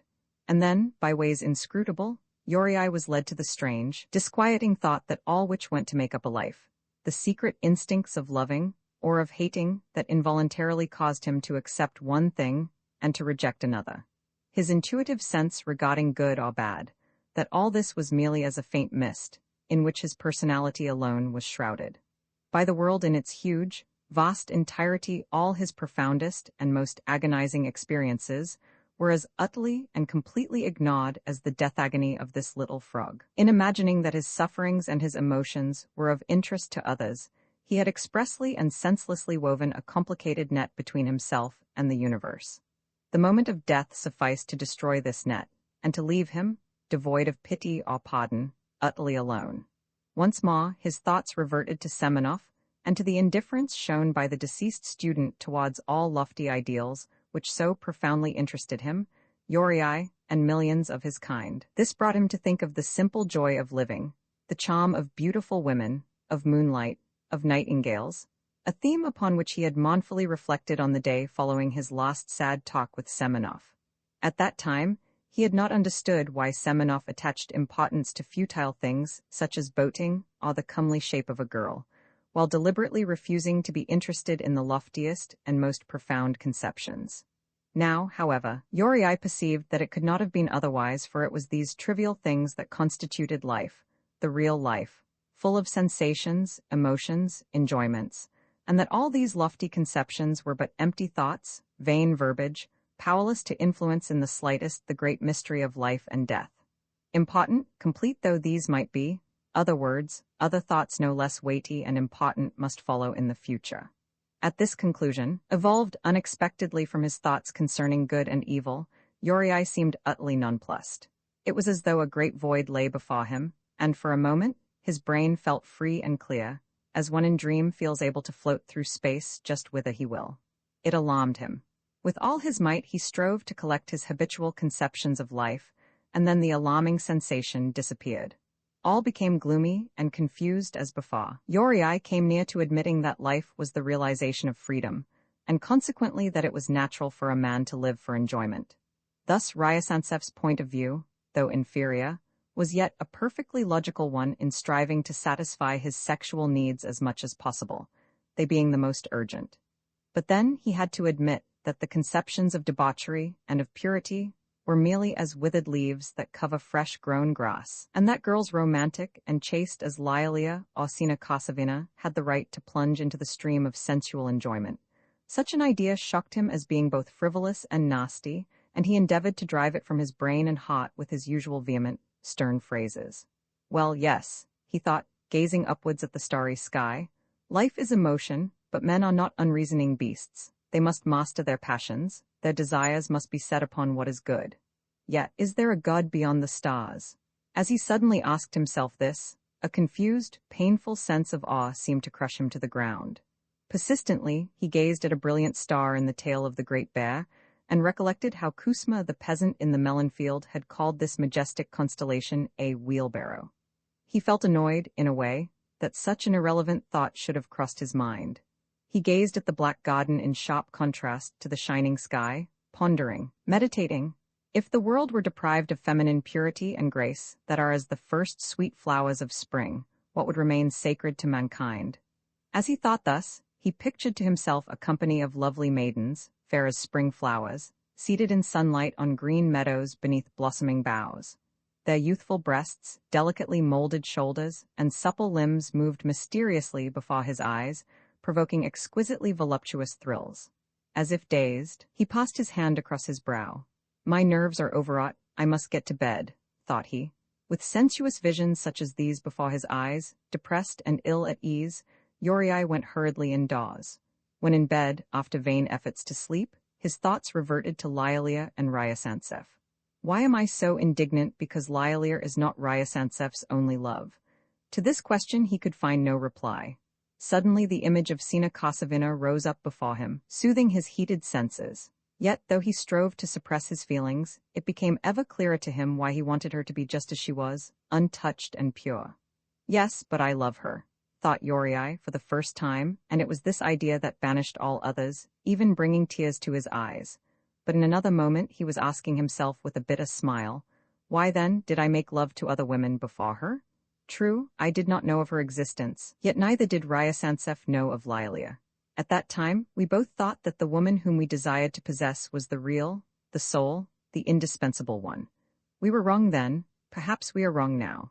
It comes to this that we must either remain perpetually chaste, or else enjoy absolute sexual liberty, allowing women, of course, to do the same. Now, after all, Ryasansev is not to blame for having loved other women before Lilia, but because he still carries on with several, and that is not what I do. The thought made Yuri feel very proud and pure, but only for a moment, for he suddenly recollected his seductive vision of sweet, supple girls in sunlight. He was utterly overwhelmed. His mind became a chaos of conflicting thoughts. Finding it uncomfortable to lie on his right side, he awkwardly turned over onto his left. The fact is, he thought, not one of all the women I have known could ever satisfy me for the whole of my life. Thus, what I have called true love is impossible, not to be realized, and to dream of such a thing is sheer folly. Feeling just as uncomfortable when lying on his left side, he turned over again, restless and perspiring, beneath the hot coverlet, and now his head ached. Chastity is an ideal, but to realize this, humanity would perish. Therefore, it is folly. And life? What is life but folly too?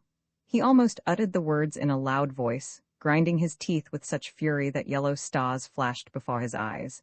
So, till morning, he tossed from side to side, his heart and brain heavy with despairing thoughts. At last, to escape from them, he sought to persuade himself that he, too, was a depraved, sensual egoist, and that his scruples were but the outcome of hidden lust. Yet this only depressed him the more, and relief was finally obtained by the simple question, why, after all, do I torment myself in this way? Disgusted at all such futile processes of self-examination, Yuri, nerveless and exhausted, finally fell asleep. Roman 15 Lilia wept in her room for such a long while that at last, her face buried in the pillows, she fell asleep. She woke next morning with aching head and swollen eyes, her first thought being that she must not cry, as Ryasansev, who was coming to lunch, would be shocked to see her looking so plain.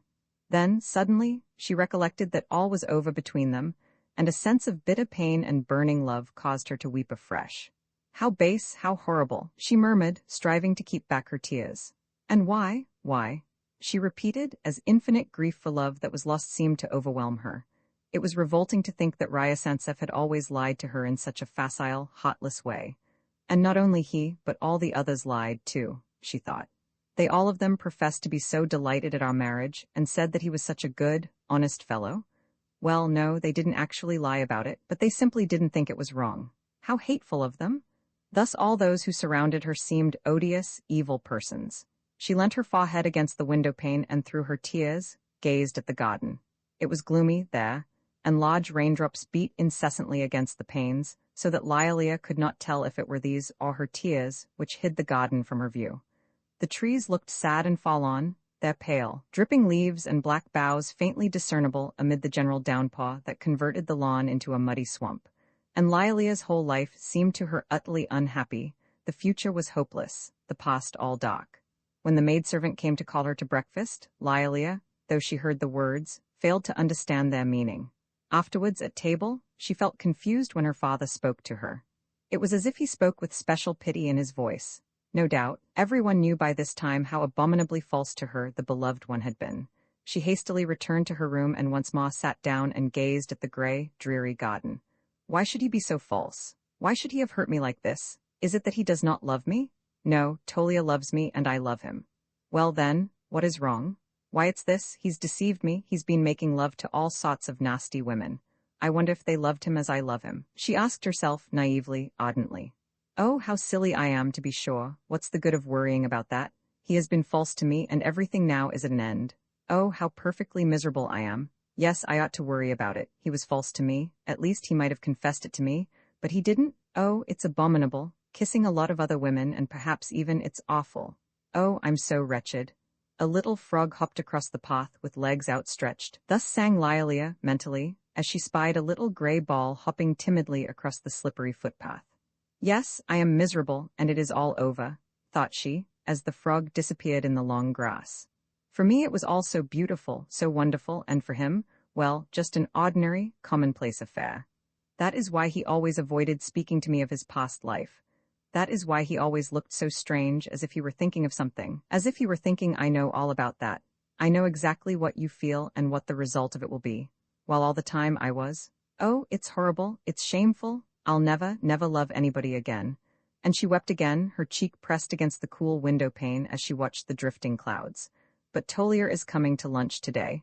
The thought of it made her shiver. What am I to say to him? What ought one to say in cases of this kind? Lialia opened her mouth and stared anxiously at the wall. I must ask Yorii about it. Dear Yorii, he's so good and upright, she thought, as tears of sympathy filled her eyes. Then, being never want to postpone matters, she hastened to her brother's room. There she found Shafrof, who was discussing something with Yorii. She stood, irresolute, in the doorway. Good morning, she said absently. Good morning, replied Shafrof. Pray come in, Ludmila Nikolaevna. Your help is absolutely necessary in this matter. Still somewhat embarrassed, Lialia sat down obediently at the table and began fingering in desultory fashion some of the green and red pamphlets which were heaped upon it. You see, it's like this, began Shafrof, turning towards her as if he were about to explain something extremely complicated.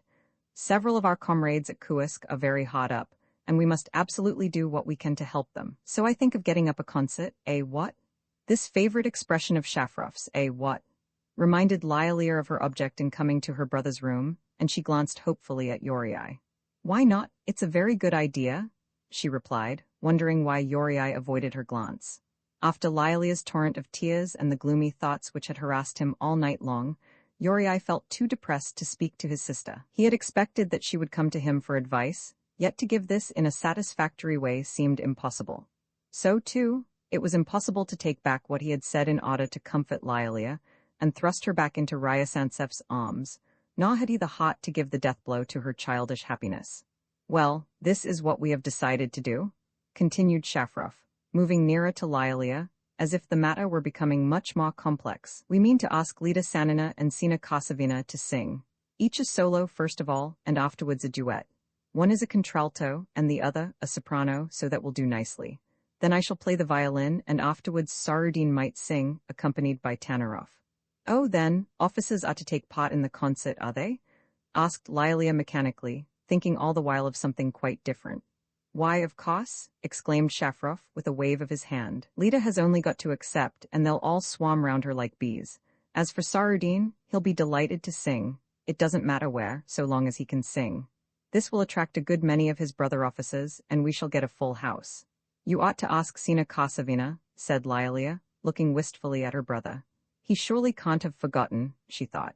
How can he discuss this stupid concert whilst Why, I told you just now we had done so, replied Shafrof. Oh, yes, so you did, said Lilia, smiling faintly. Then there's Lida. But you mentioned her, I think. Of course I did. Whom else can we ask, eh? I really don't know, faltered Lilia. I've got such a headache. Yuri glanced hurriedly at his sister and then continued to pore over his pamphlets. Pale and heavy-eyed, she excited his compassion. Oh, why did I say all that to her? He thought. The whole question is so obscure to me, as to so many others, and now it must needs trouble her poor little heart. Why did I say that? He felt as if he could tear his hair. If you please, miss, said the maid at the door, Mr. Anatole Pavlovitch has just come. Yuri gave another frightened glance at his sister and met her sad eyes. In confusion he turned to Shafrof and said hastily, Have you read Charles Bradlaugh? Yes, we read some of his works with Dubova and Sina Kosovina. Most interesting. Yes, oh, have they come back? Yes, since when? Asked Yuri, hiding his emotion. Since the day before yesterday. Oh, really? Replied Yuri as he watched Lilia. He felt ashamed and afraid in her presence as if he had deceived her. For a moment Lilia stood there irresolute, touching things nervously on the table. Then she approached the door. Oh, what have I done? Thought Yuri as, sincerely grieved, he listened to the sound of her faltering footsteps. As she went towards the other room, Lilia, doubting and distressed, felt as if she were frozen. It seemed as though she were wandering in a dark wood. She glanced at a mirror and saw the reflection of her own rueful countenance. He shall just see me looking like this, she thought. Ryazantsev was standing in the dining room, saying in his remarkably pleasant voice to Nikolai Yegorovitch, Of course, it's rather strange, but quite harmless. At the sound of his voice, Lilia felt her heart throb violently, as if it must break. When Ryazantsev saw her, he suddenly stopped talking and came forward to meet her with outstretched arms. She alone knew that this gesture signified his desire to embrace her. Lilia looked up shyly at him, and her lips trembled. Without a word, she pulled her hand away, crossed the room, and opened the glass door leading to the balcony. Ryazantsev watched her calmly, but with slight astonishment. My Ludmila Nikolaevna is cross, he said to Nikolai Yegorovitch with serio-comic gravity of manner.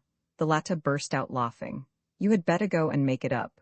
There's nothing else to be done, sighed Ryazantsev in droll fashion as he followed Lilia onto the balcony. It was still raining. The monotonous sound of falling drops filled the air, but the sky seemed clearer now, and there was a break in the clouds. Lilia, her cheek propped against one of the cold, damp pillars of the veranda, let the rain beat upon her bare head so that her hair was wet through. My princess is displeased, Lialichka, said Ryazantsev as he drew her closer to him and lightly kissed moist, fragrant hair. At this touch, so intimate and familiar, something seemed to melt in Lilia's breast, and without knowing what she did, she flung her arms round her lover's strong neck as, amid a shower of kisses, she murmured, I am very, very angry with you. You're a bad man. All the while she kept thinking that after all there was nothing so bad, or awful, or irreparable as she had supposed. What did it matter? All that she wanted was to love and be loved by this big, handsome man. Afterwards at table, it was painful to her to notice Yuri's look of amazement, and when the chance came, she whispered to him, It's awful of me, I know. At which he only smiled awkwardly. Yuri was really pleased that the matter should have ended happily like this, while yet affecting to despise such an attitude of bourgeois complacency and toleration. He withdrew to his room, remaining there alone until the evening, and as, before sunset, the sky grew clear, he took his gun, intending to shoot in the same place where he and Ryazantsev had been yesterday.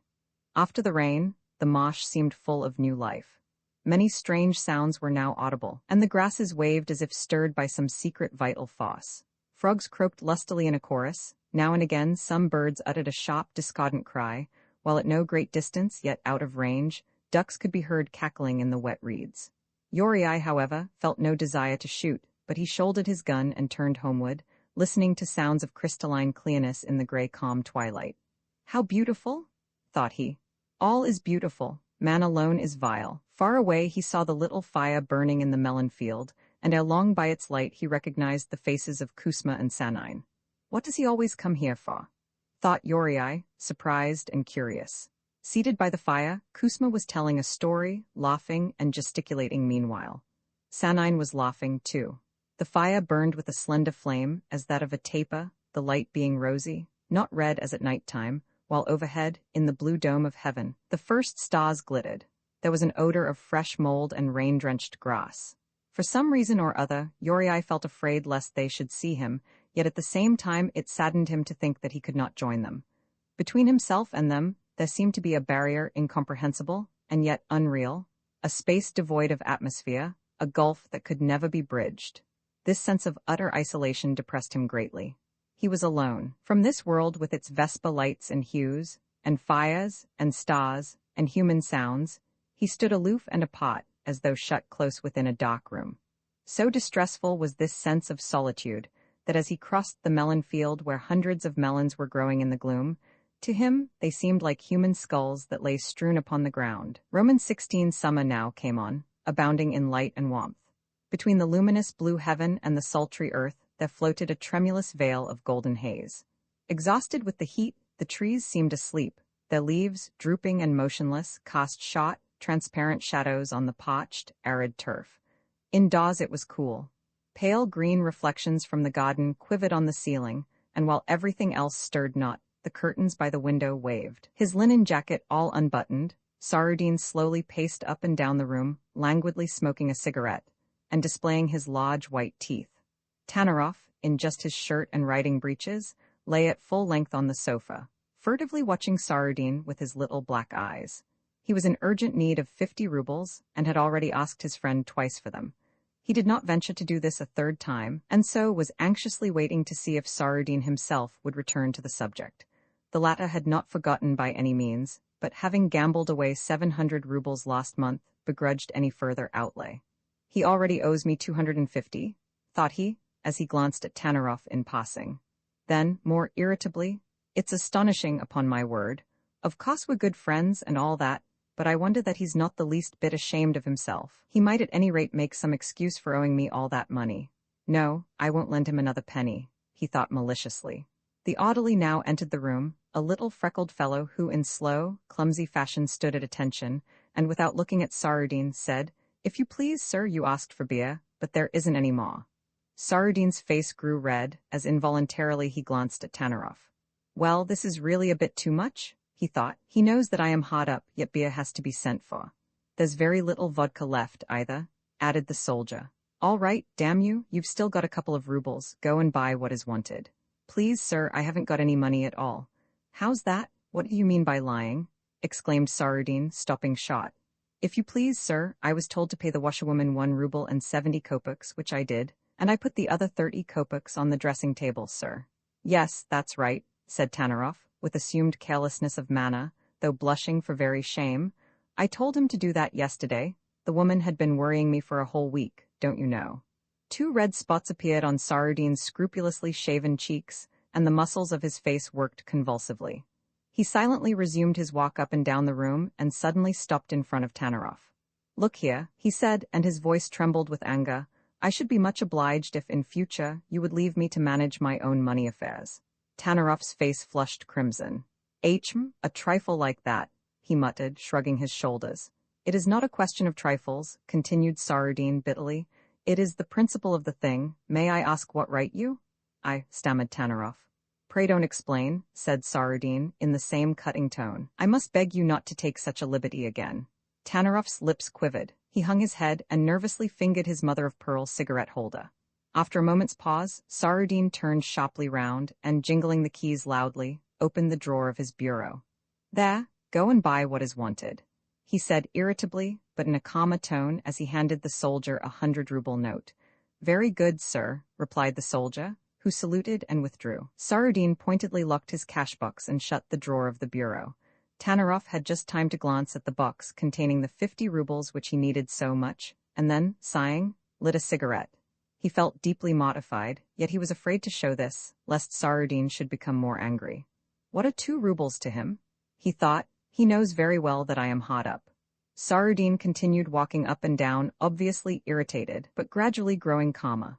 When the servant brought in the beer, he drank off a tumbler of the ice-cold foaming beverage with evident gusto. Then, as he sucked the end of his moustache, he said, as if nothing had happened, Lida came again to see me yesterday, a fine girl, I tell you, as hot as they make them. Tanaroff, still smarting, made no reply. Sarudin, however, did not notice this and slowly crossed the room, his eyes laughing as if at some secret recollection. His strong, healthy organism, enervated by the heat, was the more sensible to the influence of exciting thought. Suddenly he laughed, a short laugh. It was as if he had neighed. Then he stopped. You know, yesterday I tried to. Here he used a coarse and in reference to a woman, a most humiliating expression. She jibbed a bit at first, that wicked look in her eyes, you know the sort of thing. His animal instincts roused in their turn, Tanaroff grinned lecherously. But afterwards, it was all right, never had such a time in my life, said Sarudin, and he shivered at the recollection. Lucky chap, exclaimed Tanaroff enviously. Is Sarudin at home? Cried a loud voice from the street. May we come in? It was Ivanov. Sarudin started, fearful lest his words about Lida Sanina should have been heard by someone else, but Ivanov had hailed him from the roadway and was not even visible. Yes, yes, he's at home, cried Sarudin from the window. In the anteroom there was a noise of laughter and clattering of feet, as if the house were being invaded by a merry crowd. Then Ivanov, Novikov, Captain Malinowski, 2 other officers, and Sanine all appeared. Hurrah! Cried Malinowski as he pushed his way in. His face was purple, he had fat, flabby cheeks and a mustache like 2 wisps of straw. How are you, boys? Bang goes another 25-ruble note, thought Sarudin with some irritation. As he was mainly anxious, however, not to lose his reputation for being a wealthy, open-handed fellow, he exclaimed, smiling, Hallo, where are you all going? Here, T. Cherepanov gets some vodka and whatever's wanted. Run across to the club and order some beer. You would like some beer, gentlemen, eh? A hot day like this. When beer and vodka had been brought, the din grew greater. All were laughing and shouting and drinking, apparently bent on making as much noise as possible. Only Novikov seemed moody and depressed. His good-tempered face wore an evil expression. It was not until yesterday that he had discovered what the whole town had been talking about, and at first a sense of humiliation and jealousy utterly overcame him. It's impossible. It's absurd, silly gossip, he said to himself, refusing to believe that Lida, so fair, so proud, so unapproachable, Lida whom he so deeply loved, could possibly have scandalously compromised herself with such a creature as Sarudin, whom he looked upon as infinitely inferior and more stupid than himself. Then wild, bestial jealousy took possession of his soul. He had moments of the bitterest despair, and anon he was consumed by fierce hatred of Lida, and specially of Sarudin. To his placid, indolent temperament, this feeling was so strange that it craved an outlet. All night long he had pitied himself, even thinking of suicide, but when morning came he only longed with a wild, inexplicable longing to set eyes upon Sarudin. Now amid the noise and drunken laughter, he sat apart, drinking mechanically glass after glass, while intently watching every movement of Sarudin's, much as some wild beast in a wood watches another wild beast, pretending to see nothing, yet ever ready to spring. Everything about Sarudin, his smile, his white teeth, his good looks, his voice, were for Novikov all so many daggers thrust into an open wound. Sarudin, said a tall, lean officer with exceptionally long, unwieldy arms, I've brought you a book. Above the general clamor, Novikov instantly caught the name, Sarudin, and the sound of his voice as well, all other voices seeming mute. What sort of book? It's about women, by Tolstoy, replied the lanky officer, raising his voice as if he were making a report. On his long, sallow face there was a look of evident pride at being able to read and discuss Tolstoy. Do you read Tolstoy? Asked Ivanov, who had noticed this naively complacent expression. Von Dates is mad about Tolstoy, exclaimed Malinowski with a loud guffaw. Sarudin took the slender red-covered pamphlet and, turning over a few pages, said, Is it interesting? You'll see for yourself, replied Von Dates with enthusiasm. There's a brain for you. My word, it's just as if one had known it all oneself. But why should Viktor Sergeyevich read Tolstoy when he has his own special views concerning women? Asked Novikov in a low tone, not taking his eyes off his glass. What makes you think that? Rejoined Sarudin warily, scenting an attack. Novikov was silent. With all that was in him, he longed to hit Sarudin full in the face, that pretty self-satisfied-looking face, to fling him to the ground, and kick him in a blind fury of passion. But the words that he wanted would not come, he knew, and it tortured him the more to know that he was saying the wrong thing, as with a sneer, he replied, It is enough to look at you to know that. The strange, menacing tone of his voice produced a sudden lull, almost as if a murder had been committed. Ivanov guessed what was the matter. It seems to me that, began Sarudin coldly. His manner had changed somewhat, though he did not lose his self-control. Come, come, gentlemen, what's the matter? Cried Ivanov. Don't interfere, let them fight it out, interposed Sanine, laughing. It does not seem, but it is so, said Novikov in the same tone, his eyes still fixed on his glass. Instantly, as it were, a living wall rose up between the rivals, amid much shouting, waving of arms, and expressions of amusement or of surprise. Sarudin was held back by Malinowski and von Dates, while Ivanov and the other officers kept Novikov in check. Ivanov filled up the glasses and shouted out something, addressing no one in particular. The gaiety was now forced and insincere, and Novikov felt suddenly that he must get away. He could bear it no longer. Smiling foolishly, he turned to Ivanov and the officers who were trying to engage his attention. What is the matter with me? He thought, half-dazed. I suppose I ought to strike him, rush at him, and give him one in the eye. Otherwise I shall look such a fool, for they must all have guessed that I wanted to pick a quarrel. But instead of doing this, he pretended to be interested in what Ivanov and von Dates were saying. As regards women, I don't altogether agree with Tolstoy, said the officer complacently. A woman's just a female, replied Ivanov.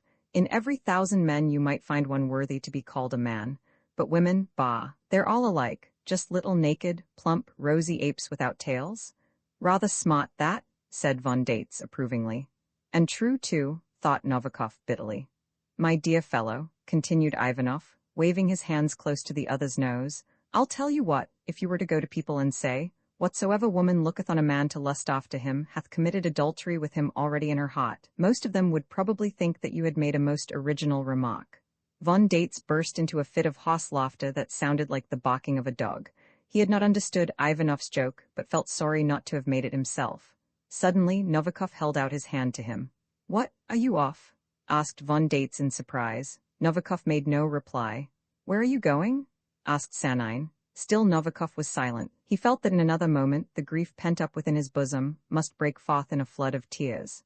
I know what's wrong with you, said Sanine. Spit on it all. Novikov glanced piteously at him. His lips trembled, and with a deprecating gesture, he silently went out, feeling utterly overcome at his own helplessness. To soothe himself, he thought, of what good would it have been to hit that blackguard in the face? It would have only led to a stupid fight. Better not soil my hands, but the sense of jealously unsatisfied and of utter impotence still oppressed him, and he returned home in deep dejection. Flinging himself on his bed, he buried his face in the pillows and lay thus almost the whole day long, bitterly conscious that he could do nothing. Shall we play Mikhail? Asked Malinowski. All right, said Ivanov.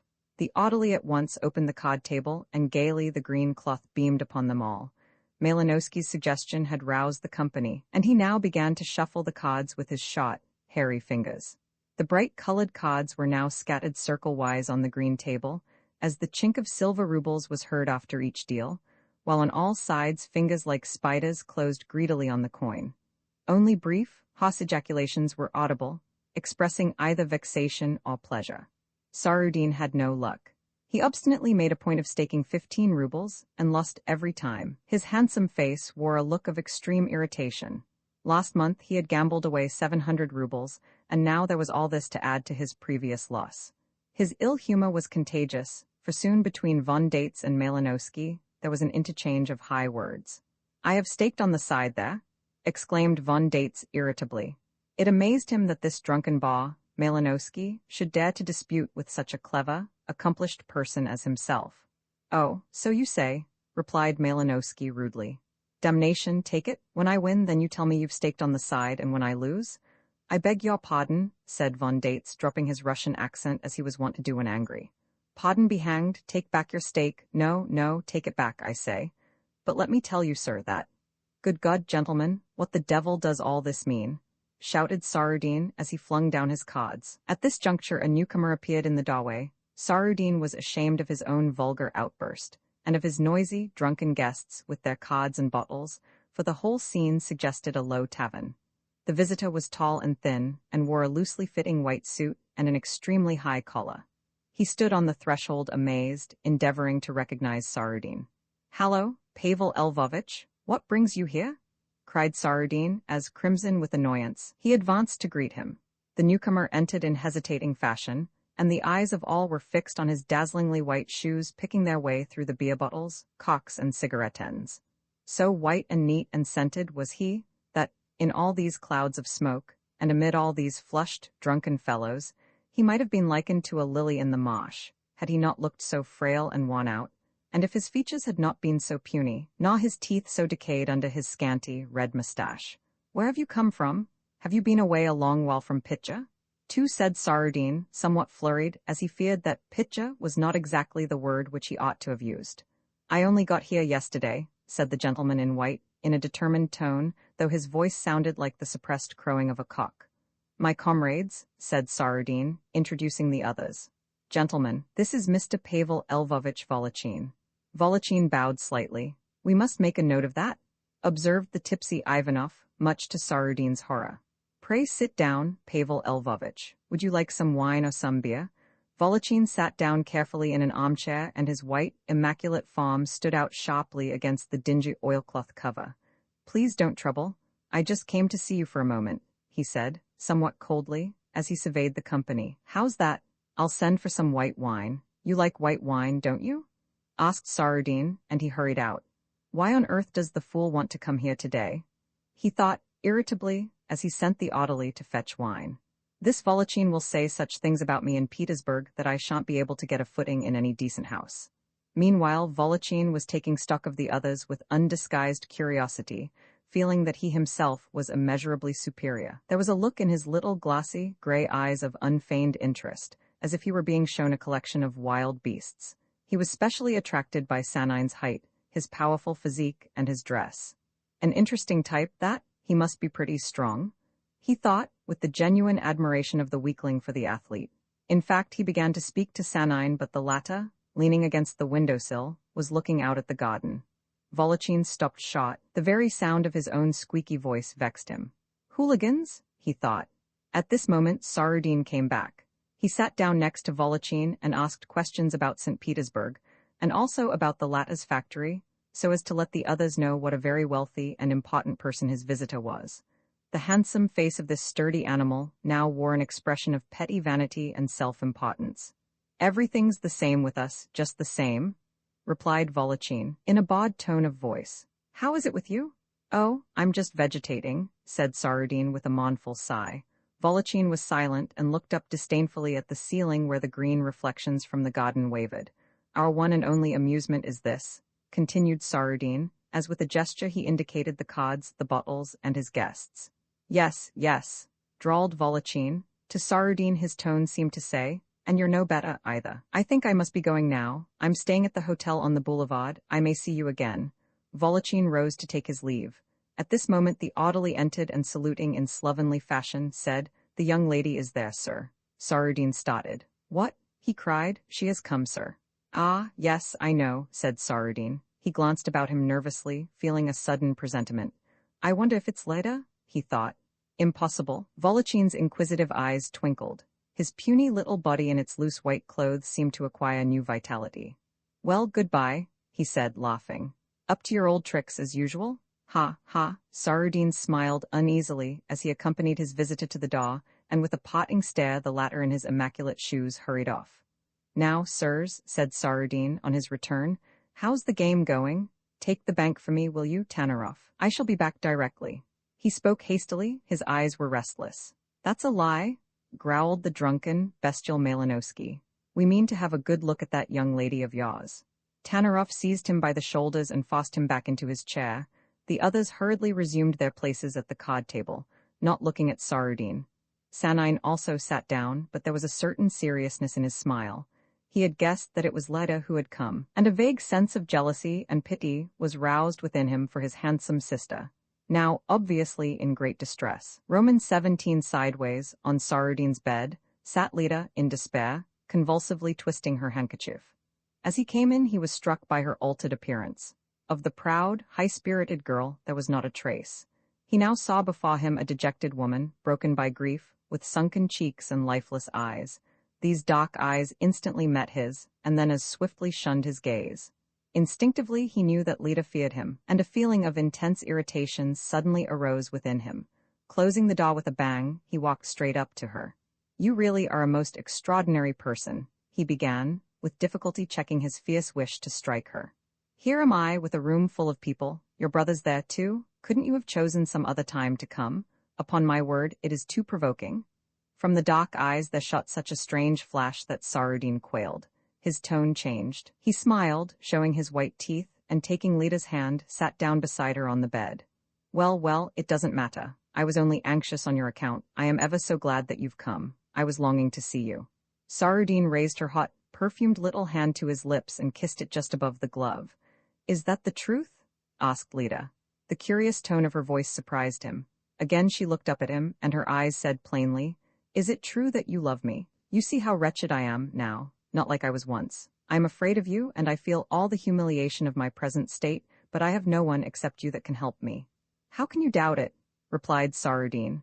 The words sounded insincere, almost cold. Again he took her hand and kissed it. He was entangled in a strange coil of sensations and of thoughts. Only 2 days ago, on this very pillow, had lain the dark tresses of Lita's disheveled hair as he held her in his arms, and their lips had met in a frenzy of passion uncontrolled. In that moment of desire, the whole world and all his countless sensuous schemes of enjoyment with other women seemed realized and attained. The desire in deliberate and brutal fashion deeply to wrong this nature placed by passion within his power. And now, all at once, his feeling for her was one of loathing. He would have liked to thrust her from him. He wished never to see her or hear her again. So overpowering was this desire that to sit beside her became positive torture. At the same time, a vague dread of her deprived him of willpower and forced him to remain. He was perfectly aware that there was nothing whatever to bind him to her, and that it was with her own consent that he had possessed her, without any promise on his part. Each had given just as each had taken. Nevertheless, he felt as if caught in some sticky substance from which he could not free himself. He foresaw that Lita would make some claim upon him, and that he must either consent or else commit a base, vile act. He appeared to be as utterly powerless as if the bones had been removed from his legs and arms, and as if, instead of a tongue in his mouth, there were a moist rag. He wanted to shout at her, and let her know once for all that she had no right to ask anything of him, but his heart was benumbed by craven fear, and to his lips there rose a senseless phrase which he knew to be absolutely unfitting. Oh, women, women. Lita looked at him in horror. A pitiless light seemed to flash across her mind. In one instant she realized that she was lost. What she had given that was noble and pure, she had given to a man that did not exist. Her fair young life, her purity, her pride, had all been flung at the feet of a base, cowardly brute who, instead of being grateful to her, had merely soiled her by acts of coarse lubricity. For a moment she felt ready to wring her hands and fall to the ground in an agony of despair, but lightning-swift her mood changed to one of revenge and bitter hatred. Can't you really see how intensely stupid you are? She hissed through her clenched teeth as she looked straight into his eyes. The insolent words and the look of hatred were so unsuited to Lita, gracious, feminine Lita, that Sarudin instinctively recoiled. He had not quite understood their import and sought to pass them by with a jest. What words to use? He said, surprised and annoyed. I'm not in a mood to choose my words, replied Lita bitterly, as she wrung her hands. Sarudin frowned. Why all these tragic airs? He asked. Unconsciously allured by their beauty of outline, he glanced at her soft shoulders and exquisitely molded arms. Her gesture of helplessness and despair made him feel sure of his superiority. It was as if they were being weighed in scales, one sinking when the other rose. Sarudin felt a cruel pleasure in knowing that this girl, whom instinctively he had considered superior to himself, was now made to suffer through him. In the first stage of their intimacy, he had feared her. Now she had been brought to shame and dishonor, at which he was glad. He grew softer. Gently he took her strengthless hands in his and drew her closer to him. His senses were roused, his breath came quicker. Never mind, it'll be all right. There is nothing so dreadful about it after all. So you think, eh? Replied Lita scornfully. It was scorn that helped her to recover herself, and she gazed at him with strange intensity. Why, of course I do, said Sarudin, attempting to embrace her in a way that he knew to be effective, but she remained cold and lifeless. Come now, why are you so cross, my pretty one? He murmured in a gentle tone of reproof. Let me go, I say, exclaimed Lita as she shook him off. Sarudin felt physically hurt that his passion should have been roused in vain. Women are the very devil, he thought. What's the matter with you? He asked testily, and his face flushed. As if the question had brought something to her mind, she suddenly covered her face with both hands and burst into tears. She wept just as peasant women weep, sobbing loudly, her face buried in her hands, her body being bent forward, while her disheveled hair drooped over her wet, distorted countenance. Saradin was utterly nonplussed. He smiled, though yet afraid that this might give offense, and tried to pull away her hands from her face. Lida stubbornly resisted, weeping all the while. "Oh, my God!" he exclaimed. He longed to shout at her, to wrench her hands aside, to call her hard names. "What are you whining for like this? You've gone wrong with me, worse luck, and there it is. Why all this weeping just today? For heaven's sake, stop!" Speaking thus roughly, he caught hold of her hand. The jerk caused her head to oscillate to and fro. She suddenly stopped crying and removed her hands from her tear-stained face, looking up at him in childish fear. A crazy thought flashed through her mind that anybody might strike her now. But Sarudin's manner again softened, and he said in a consoling voice, "Come, my Lidochka, don't cry any more. You're to blame as well. Why make a scene? You've lost a lot, I know, but still we had so much happiness too, didn't we? And we must just forget." Lida began to sob once more. "Oh, stop it, do," he shouted. Then he walked across the room, nervously pulling his mustache, and his lips quivered. In the room it was quite still. Outside the window the slender boughs of a tree swayed gently, as if a bird had just perched thereon. Sarudin, endeavoring to check himself, approached Lida and gently placed his arm round her waist. But she instantly broke away from him and in so doing struck him violently on the chin, so that his teeth rattled. "Devil take it!" he exclaimed angrily. It hurt him considerably, and the droll sound of his rattling teeth annoyed him even more. Lida had not heard this, yet instinctively she felt that Sarudin's position was a ridiculous one, and with feminine cruelty she took advantage of it. "What words to use?" she said, imitating him. "It's enough to make anyone furious," replied Sarudin peevishly. "If only I knew what was the matter." "You mean to say that you still don't know?" said Lida in a cutting tone. There was a pause. Lida looked hard at him, her face red as fire. Sarudin turned pale, as if suddenly covered by a gray veil. "Well, why are you silent? Why don't you speak? Speak, say something to comfort me," she shrieked, her voice becoming hysterical in tone. The very sound of it alarmed her. "I," began Sarudin, and his underlip quivered. "Yes, you, and nobody else but you, worse luck?" she screamed, almost stifled with tears of rage and of despair. From him, as from her, the mask of comeliness and good manners had fallen. The wild, untrammeled beast became increasingly evident in each. Ideas like scurrying mice rushed through Sarudin's mind. His first thought was to give Lida money and persuade her to get rid of the child. He must break with her at once and forever. That would end the whole business. Yet though he considered this to be the best way, he said nothing. "I really never thought that," he stammered. "You never thought?" exclaimed Lida wildly. "Why didn't you? What right had you not to think?"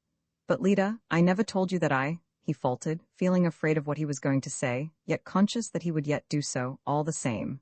Lida, however, had understood without waiting for him to speak. Her beautiful face grew dark, distorted by horror and despair. Her hands fell limply to her side as she sat down on the bed. "What shall I do?" she said, as if thinking aloud. "Drown myself? No, no, don't talk like that." Lida looked hard at him. "Do you know, Viktor Sergeyevich, I feel pretty sure that such a thing would not displease you," she said. In her eyes and in her pretty quivering mouth there was something so sad, so pitiful, that Sarudin involuntarily turned away. Lida rose. The thought, consoling at first that she would find in him her savior with whom she would always live, now inspired her with horror and loathing. She longed to shake her fist at him, to fling her scorn in his face, to revenge herself on him for having humiliated her thus. But she felt that at the very first words she would burst into tears. A lost spark of pride, all that remained of the handsome, dashing Lida, deterred her. In a tone of such intense scorn that it surprised herself as much as Sarudin, she hissed out, "You brute!" Then she rushed out of the room, tearing the lace trimming of her sleeve which caught on the bolt of the door. Sarudin flushed to the roots of his hair. Had she called him wretch or villain, he could have borne that calmly, but brute was such a coarse word, so absolutely opposed to his conception of his own engaging personality, that it utterly stunned him. Even the whites of his eyes became bloodshot. He sniggered uneasily, shrugged his shoulders, buttoned and then unbuttoned his jacket, feeling thoroughly upset, but simultaneously a sense of satisfaction and relief waxed greater within him. All was at an end. It irked him to think that he would never again possess such a woman as Lida, that he had lost so comely and desirable a mistress. But he dismissed all such regret with a gesture of disdain. "Devil take the lot. I can get hold of as many as I please. He put his jacket straight and, his lips still quivering, lit a cigarette.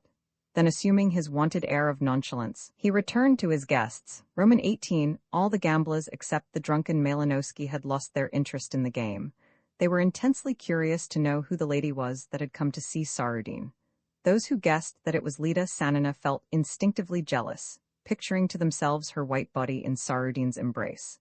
After a while, Sanine got up from the table and said, "I shall not play any more. Goodbye."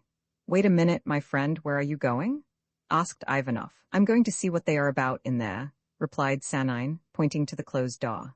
"Don't be a fool, sit down and have a drink," said Ivanov. "You're the fool?" rejoined Sanine as he went out. On reaching a narrow side street where nettles grew in profusion, Sanine bethought himself of the exact spot which Sanine's windows overlooked. Carefully treading down the nettles, he climbed the wall. When on the top, he almost forgot why he had got up there at all. So charming was it to look down on the green grass and the pretty garden, and to feel the soft breeze blowing pleasantly on his hot, muscular limbs. Then he dropped down into the nettles on the other side, irritably rubbing the places where they had stung him. Crossing the garden, he reached the window just as Lida said, "You mean to say that you still don't know?" By the strange tone of her voice, Sanine instantly guessed what was the matter. Leaning against the wall and looking at the garden, he eagerly listened. He felt pity for his handsome sister, for whose beautiful personality the gross term pregnant seemed so unfitting. What impressed him even more than the conversation was the singular contrast between these furious human voices and the sweet silence of the verdurous garden. A white butterfly fluttered across the grass, reveling the sunlight. Sanine watched its progress just as intently as he listened to the talking. When Lida exclaimed, "You brute," Sanine laughed merrily and slowly crossed the garden, careless as to who should see him. A lizard darted across his path, and for a long while he followed the swift movements of its little supple green body in the long grass. Roman 19 Lida did not go home, but hurriedly turned her steps in an opposite direction. The streets were empty, the air stifling. Close to the wall and fence lay the shot shadows, vanquished by the triumphant sun. Through mere force of habit, Lida opened her parasol. She never noticed if it was cold or hot, light or dark. She walked swiftly past the fences all dusty and overgrown with weeds, her head bowed, her eyes downcast. Now and again she met a few gasping pedestrians half suffocated by the heat. Over the town lay silence, the oppressive silence of a summer afternoon. A little white puppy had followed Lida. After eagerly sniffing her dress, it ran on in front and, looking round, wagged its tail, as if to say that they were comrades.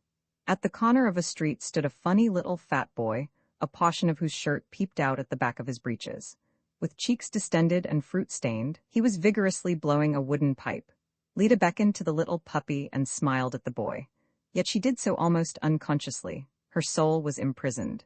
An obscure force, separating her from the world, swept her onward, past the sunlight, the verdure, and all the joy of life, towards a black gulf that by the dull anguish within her, she knew to be near. An officer of her acquaintance rode by. On seeing Lida, he reined in his horse, a roan, whose glossy coat shone in the sunlight. "Lydia Petrovna," he cried in a pleasant, cheery voice, "where are you going in all this heat?" Mechanically her eyes glanced at his forage cap, jauntily poised on his moist, sunburnt brow. She did not speak, but merely smiled her habitual, coquettish smile. At that moment, ignorant herself as to what might happen, she echoed his question. Ah, where, indeed? She no longer felt angry with Sanine, hardly knowing why she had gone to him, for it seemed impossible to live without him, or bear her grief alone. Yet it was as if he had just vanished from her life. The past was dead. That which remained concerned her alone, and as to that she alone could decide. Her brain worked with feverish haste, her thoughts being yet clear and plain. The most dreadful thing was that the proud, handsome Lida would disappear, and in her stead there would be a wretched being, persecuted, besmirched, defenseless. Pride and beauty must be retained. Therefore, she must go, she must get away to some place where the mud could not touch her. This fact clearly established, Lida suddenly imagined herself encircled by a void. Life, sunlight, human beings no longer existed. She was alone in their midst, absolutely alone. There was no escape, she must die, she must drown herself. In a moment, this became such a certainty that it was as if round her a wall of stone had arisen to shut her off from all that had been, and from all that might be. How simple it really is, she thought, looking round, yet seeing nothing. She walked faster now, and though hindered by her wide skirts she almost ran, it seemed to her as if her progress were intolerably slow. Here's a house, and yonder there's another one with green shutters, and then an open space. The river, the bridge, and what was to happen there, she had no clear conception of this. It was as a cloud, a mist that covered all.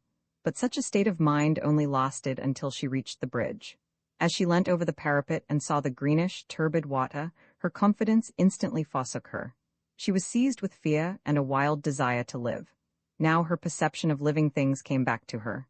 She heard voices and the twittering of sparrows. She saw the sunlight, the daisies in the grass, and the little white dog that evidently looked upon her as his rightful mistress. It sat opposite to her, put up a tiny paw, and beat the ground with its tail.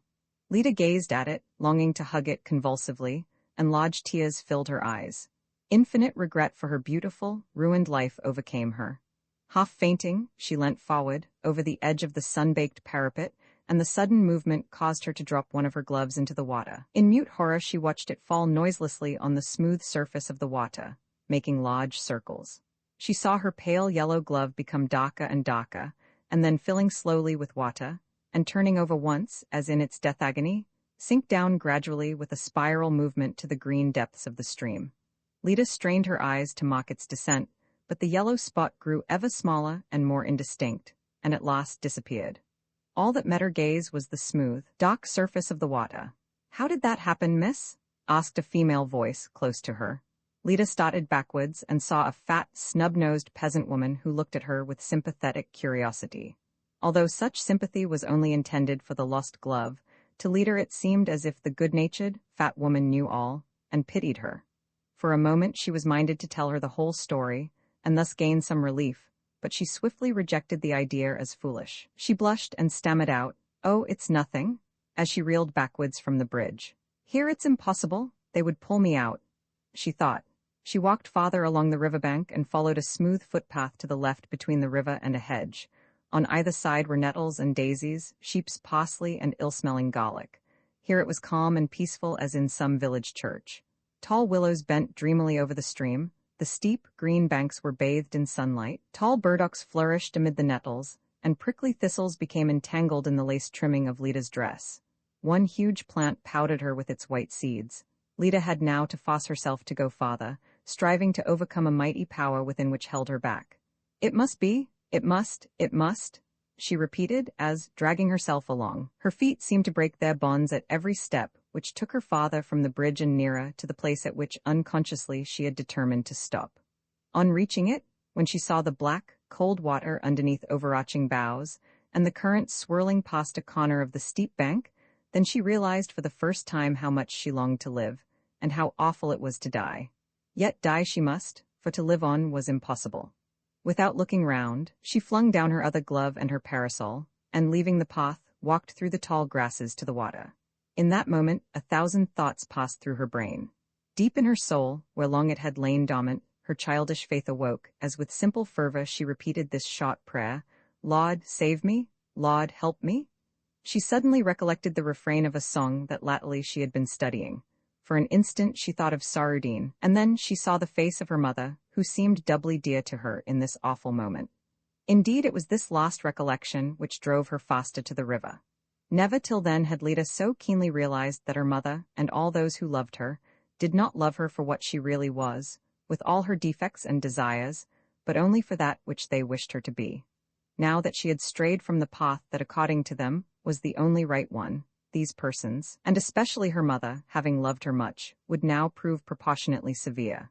Then, as in a delirious dream, all became confused. Fear, the longing to live, the sense of the inevitable, unbelief, the conviction that all was at an end, hope, despair, the horrible consciousness that this was the spot where she must die, and then the vision of a man strangely like her brother who leapt over a hedge and rushed towards her. "You could not have thought of anything sillier?" cried Sanine, breathless. By a strange coincidence, it so happened that Lida had reached the very spot adjoining Sarudine's garden where first she had surrendered to him, a place screened by dark trees from the light of the moon. Sanine had seen her in the distance, and had guessed her intention. At first he was for letting her have her way, but her wild, convulsive movements aroused his pity, and vaulting the garden seats and the bushes he hastened to her rescue. Her brother's voice had an alarming effect upon Lida. Her nerves, wrought to the utmost pitch by her inward conflict, suddenly gave way. She became giddy, everything swam before her eyes, and she no longer knew if she were in the water or on the riverbank. Sanine had just time to seize her firmly and drag her backwards, secretly pleased at his own strength and adroitness. "There," he said. He placed her in a sitting posture against the hedge, and then looked about him. "What shall I do with her?" he thought. Lida in that moment recovered consciousness as pale and confused, she began to weep piteously. My God," she sobbed like a child. "Silly thing," said Sanine, chiding her good-humoredly. Lida did not hear him, but as he moved, she clutched at his arm, sobbing more violently. "Ah, what am I doing?" she thought fearfully. "I ought not to weep, I must try and laugh it off, or else he'll guess what is wrong." "Well, why are you so upset?" asked Sanine, as he patted her shoulder tenderly. Lida looked up at him under her hat, timidly as a child, and stopped crying. "I know all about it," said Sanine. "The whole story. I've done so for ever so long." Though Lida was aware that several persons suspected the nature of her relations with Sarudin, yet when Sanine said this, it was as if he had struck her in the face. Her supple form recoiled in horror. She gazed at him dry-eyed, like some wild animal at bay. "What's the matter, now? You behave as if I had trodden on your foot," laughed Sanine. Taking hold of her round, soft shoulders, which quivered at his touch, he tenderly drew her back to her former place by the hedge, and she obediently submitted. "Come now, what is it that distresses you so?" he said. "Is it because I know all? Or do you think your misconduct with Sarudin so dreadful that you are afraid to acknowledge it? I really don't understand you, but if Sarudin won't marry you, well, that is a thing to be thankful for. You know now, and you must have known before, what a base, common fellow he really is, in spite of his good looks and his fitness for amours. All that he has is beauty, and you have now had your fill of that." "He of mine, not I of his," she faltered. "Ah, well yes, perhaps I had. Oh, my God, what shall I do? And now you are pregnant." Lida shut her eyes and bowed her head. "Of course it's a bad business," continued Sanine, gently. "In the first place, giving birth to children is a nasty, painful affair. In the second place, and what really matters, people would persecute you incessantly. After all, Lidochka, my Lidochka," he said with a sudden access of affection, "you've not done harm to anybody, and if you were to bring a dozen babies into the world, the only person to suffer thereby would be yourself." Sanine paused to reflect, as he folded his arms across his chest and bit the ends of his mustache. "I could tell you what you ought to do, but you are too weak and too foolish to follow my advice. You are not plucky enough. Anyhow, it is not worthwhile to commit suicide. Look at the sun shining, at the calm, flowing stream. Once dead, remember, everyone would know what your condition had been. Of what good, then, would that be to you? It is not because you are pregnant that you want to die, but because you are afraid of what other folk will say.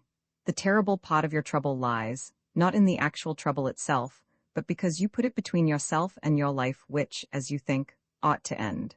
But in reality, that will not alter life a jot.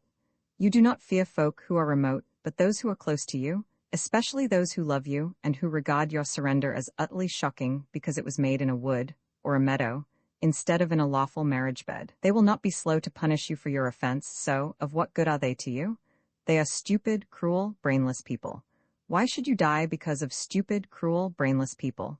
Lida looked up at him with her great questioning eyes in which Sanine could detect a spark of comprehension. "But what am I to do? Tell me what?" she murmured huskily. "For you there are two ways open. You must get rid of this child that nobody wants and whose birth, as you must see yourself, will only bring trouble." Lida's eyes expressed wild horror. "To kill a being that knows the joy of living and the terror of death is a grave injustice," he continued. "But a germ, an unconscious mass of flesh and blood." Lida experienced a strange sensation. At first shame overwhelmed her, such shame as if she were completely stripped while brutal fingers touched her. She dared not look at her brother, fearing that for very shame they would both expire. But Sanine's gray eyes wore a calm expression, and his voice was firm and even in tone, as if he were talking of ordinary matters. It was this quiet strength of utterance and the profound truth of his words that removed Lida's shame and fear. Yet suddenly despair prevailed as she clasped her forehead, while the flimsy sleeves of her dress fluttered like the wings of a startled bird. "I cannot, no, I cannot," she faltered. "I dare say you're right, but I cannot. It is so awful." Well, if you can't," said Sanine, as he knelt down and gently drew away her hands from her face, "we must contrive to hide it somehow. I will see to it that Sarudin has to leave the town, and you? Well, you shall marry Novikov and be happy." I know that if you had never met this dashing young officer, you would have accepted Sasha Novikov. I am certain of it. At the mention of Novikov's name, Lida saw light through the gloom, because Sarudin had made her unhappy, and she was convinced that Novikov would never have done so. For an instant it seemed to her that all could easily be set right. She would at once get up, go back, say something or other, and life in all its radiant beauty would again lie before her. Again she would live, again she would love, only this time it would be a better life, a deeper, purer love. Yet immediately afterwards she recollected that this was impossible, for she had been soiled and degraded by an ignoble, senseless amour. A gross word, which she scarcely knew and had never uttered, suddenly came into her mind. She applied it to herself. It was as if she had received a box on the ears. Great heavens, am I really a— Yes, yes, of course I am. What did you say? She murmured, ashamed of her own resonant voice. Well, what is it to be? Asked Sanine, as he glanced at her pretty hair falling in disorder about her white neck, flecked by sunlight breaking through the network of leaves. A sudden fear seized him that he would not succeed in persuading her, and that this young, beautiful woman, fitted to bestow such joy upon others, might vanish into the dark, senseless void. Lida was silent. She strove to repress her longing to live, which, despite her will, had mastered her whole trembling frame. After all that had occurred, it seemed to her shameful not only to live, but to wish to live. Yet her body, strong and full of vitality, rejected so distorted an idea as if it were poison. Why this silence? Asked Sanine. Because it is impossible. It would be a vile thing to do. Don't talk such nonsense, retorted Sanine impatiently. Lida looked up at him again, and in her tearful eyes there was a glimmer of hope. Sanine broke off a twig, which he bit and then flung away. A vile thing? He went on, a vile thing, my words amaze you, yet why? The question is one that neither you nor I can ever rightly answer. Crime? What is a crime? If a mother's life is in danger when giving birth to a child, and that living child, to save its mother, is destroyed, that is not a crime, but an unfortunate necessity. But to suppress something that does not yet exist, that is called a crime, a horrible deed. Yes, a horrible deed, even though the mother's life, and what is more, her happiness, depends upon it. Why must it be so? Nobody knows, but everybody loudly maintains that view, crying, bravo? Sanine laughed sarcastically. Oh, you men. Men create for themselves phantoms, shadows, illusions, and are the first to suffer by them. But they all exclaim, oh, man is a masterpiece, noblest of all.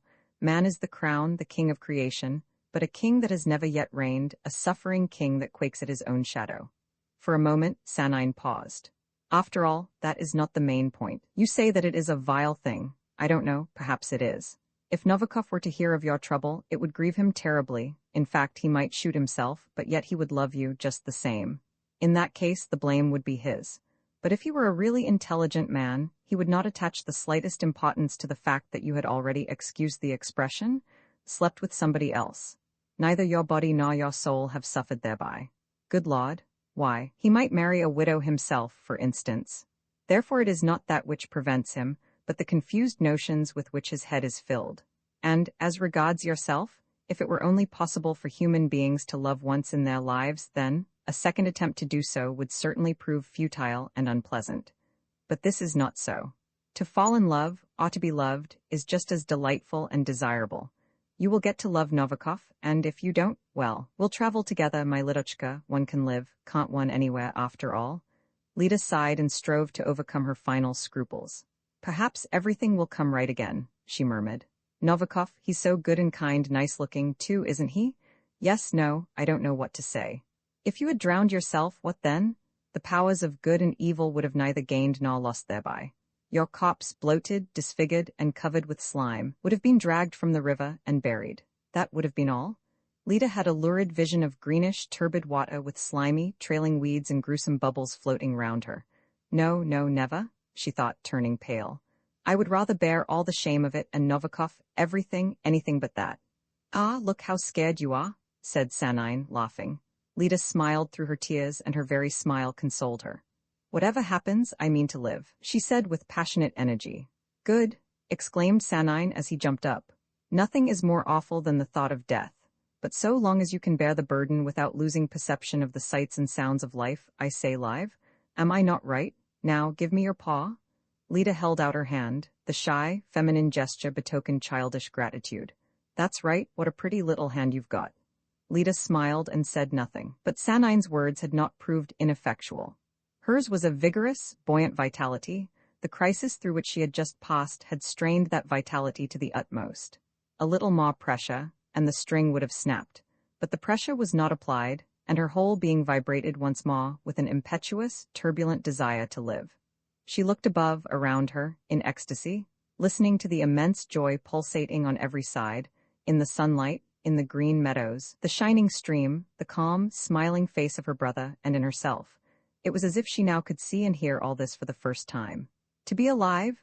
cried a gladsome voice within her. "All right," said Sanine. "I will help you in your trouble and stand by you when you fight your battles. And now, as you're such a beauty, you must give me a kiss." Lita smiled, a smile mysterious as that of a wood nymph. Sanine put his arms round her waist and, as her warm, supple form thrilled at his touch, his fond embrace became almost vehement. A strange, indefinable sense of joy overcame Lita, as she yearned for life ampler and more intense. It mattered not to her what she did. She slowly put both arms round her brother's neck and, with half-closed eyes, set her lips tight to give the kiss. She felt unspeakably happy beneath Sanine's burning caress, and in that moment cared not who it was that kissed her, just as a flower warmed by the sun never asks whence comes such warmth. "What is the matter with me?" she thought, pleasurably alarmed. "Ah, yes, I wanted to drown myself. How silly, and for what? Oh, that's nice, again, now I'll kiss you, it's lovely, and I don't care what happens so long as I'm alive. There now, you see," said Sanine, releasing her. "All good things are just good, and one mustn't make them out to be anything else." Lita smiled absently, and slowly rearranged her hair. Sanine handed her the parasol and glove. To find the other glove was missing at first surprised her, but instantly recollecting the reason, she felt greatly amused at the absurd importance which she had given to that trifling incident. "Ah, well, that's over," she thought, and walked with her brother along the riverbank. Fiercely the sun's rays beat upon her round, ripe bosom. It was about 6 o'clock. The sun still shone brightly, but in the garden there were already faint green shadows. The air was full of light and warmth and peace. Maria Ivanovna was making jam, and under the green linden tree there was a strong smell of boiling sugar and raspberries. Sanine had been busy at the flower beds all the morning, trying to revive some of the flowers that suffered most from the dust and heat. "You had better pull up the weeds first," suggested his mother, as from time to time she watched him through the blue, quivering stream. "Tell Grounchka and she'll do it for you." Sanine looked up, hot and smiling. "Why?" said he as he tossed back his hair that clung to his brow. "Let them grow as much as they like. I am fond of everything green." "You're a funny fellow," said his mother, as she shrugged her shoulders good-humoredly. For some reason or other, his answer had pleased her. "It is you yourselves that are funny," said Sanine, in a tone of conviction. He then went into the house to wash his hands and, coming back, sat down at his ease in a wicker armchair near the table. He felt happy, and in a good temper. The verdure, the sunlight, and the blue sky filled him with a keener sense of the joy of life. Large towns with their bustle and din were to him detestable. Around him were sunlight and freedom. The future gave him no anxiety, for he was disposed to accept from life whatever it could offer him. Sanine shut his eyes tight and stretched himself. The tension of his sound, strong muscles gave him pleasurable thrills. A gentle breeze was blowing. The whole garden seemed to sigh. Here and there, sparrows chatted noisily about their intensely important but incomprehensible little lives, and Mill, the fox terrier, with ears erect and red tongue lolling out, lay in the long grass, listening. The leaves whispered softly, their round shadows quivered on the smooth gravel path. Maria Ivanovna was vexed at her son's calmness. She was fond of him, just as she was fond of all her children, and for that very reason she longed to rouse him, to wound his self-respect, if only to force him to heed her words and accept her view of life. Like an ant in the sand, she had employed every moment of a long existence in building up the frail structure of her domestic well-being. It was a long, bare, monotonous edifice, like a barrack or a hospital, built with countless little bricks that to her, as an incompetent architect, constituted the graces of life, though in fact they were petty worries that kept her in a perpetual state of irritation or of anxiety. "Do you suppose things will go on like this later on?" she said, with lips compressed and feigning intense interest in the boiling jam. "What do you mean by later on?" asked Sanine, and then sneezed. Maria Ivanovna thought that he had sneezed on purpose to annoy her, and absurd though such a notion was, looked cross. "How nice it is to be here, with you," said Sanine, dreamily. Yes, it's not so bad, she answered dryly. She was secretly pleased at her son's praise of the house and garden that to her were as lifelong kinsfolk. Sanine looked at her and then said, thoughtfully, if you didn't bother me with all sorts of silly things, it would be nicer still. The bland tone in which these words were spoken seemed at variance with their meaning, so that Maria Ivanovna did not know whether to be vexed or amused. To look at you, and then to think that, as a child, you were always rather odd, said she sadly. And now? And now? Exclaimed Sanine gleefully, as if he expected to hear something specially pleasant and interesting. Now you are more crazy than ever, said Maria Ivanovna sharply, shaking her spoon. Well, all the better, said Sanine, laughing. After a pause he added, Ah, here's Novikov. Out of the house came a tall, fair, good-looking man. His red silk shirt, fitting tight to his well-proportioned frame, looked brilliant in the sun. His pale blue eyes had a lazy, good-natured expression. There you go, always quarreling, said he in a languid, friendly tone. And in heaven's name, what about? Well, the fact is, mother thinks that a Grecian nose would suit me better, while I am quite satisfied with the one that I have got. Sanine looked down his nose and, laughing, grasped the other's big, soft hand. So I should say, exclaimed Maria Ivanovna pettishly. Novikov laughed merrily, and from the green thicket came a gentle echo in reply, as if someone yonder hotly shared his mirth. Ah, I know what it is, worrying about your future. What, you too? Exclaimed Sanine in comic alarm. It just serves you right. Ah, cried Sanine, if it's a case of 2-1, I had better clear out. No, it is I that will soon have to clear out, said Maria Ivanovna with sudden irritation at which she herself was vexed. Hastily removing her saucepan of jam, she hurried into the house without looking back. The terrier jumped up and with ears erect watched her go. Then it rubbed its nose with its front paw, gave another questioning glance at the house and ran off into the garden. Have you got any cigarettes? Asked Sanine, delighted at his mother's departure. Novikov, with a lazy movement of his large body, produced a cigarette case. You ought not to tease her so, said he, in a voice of gentle reproof. She's an old lady. How have I teased her? Well, you see?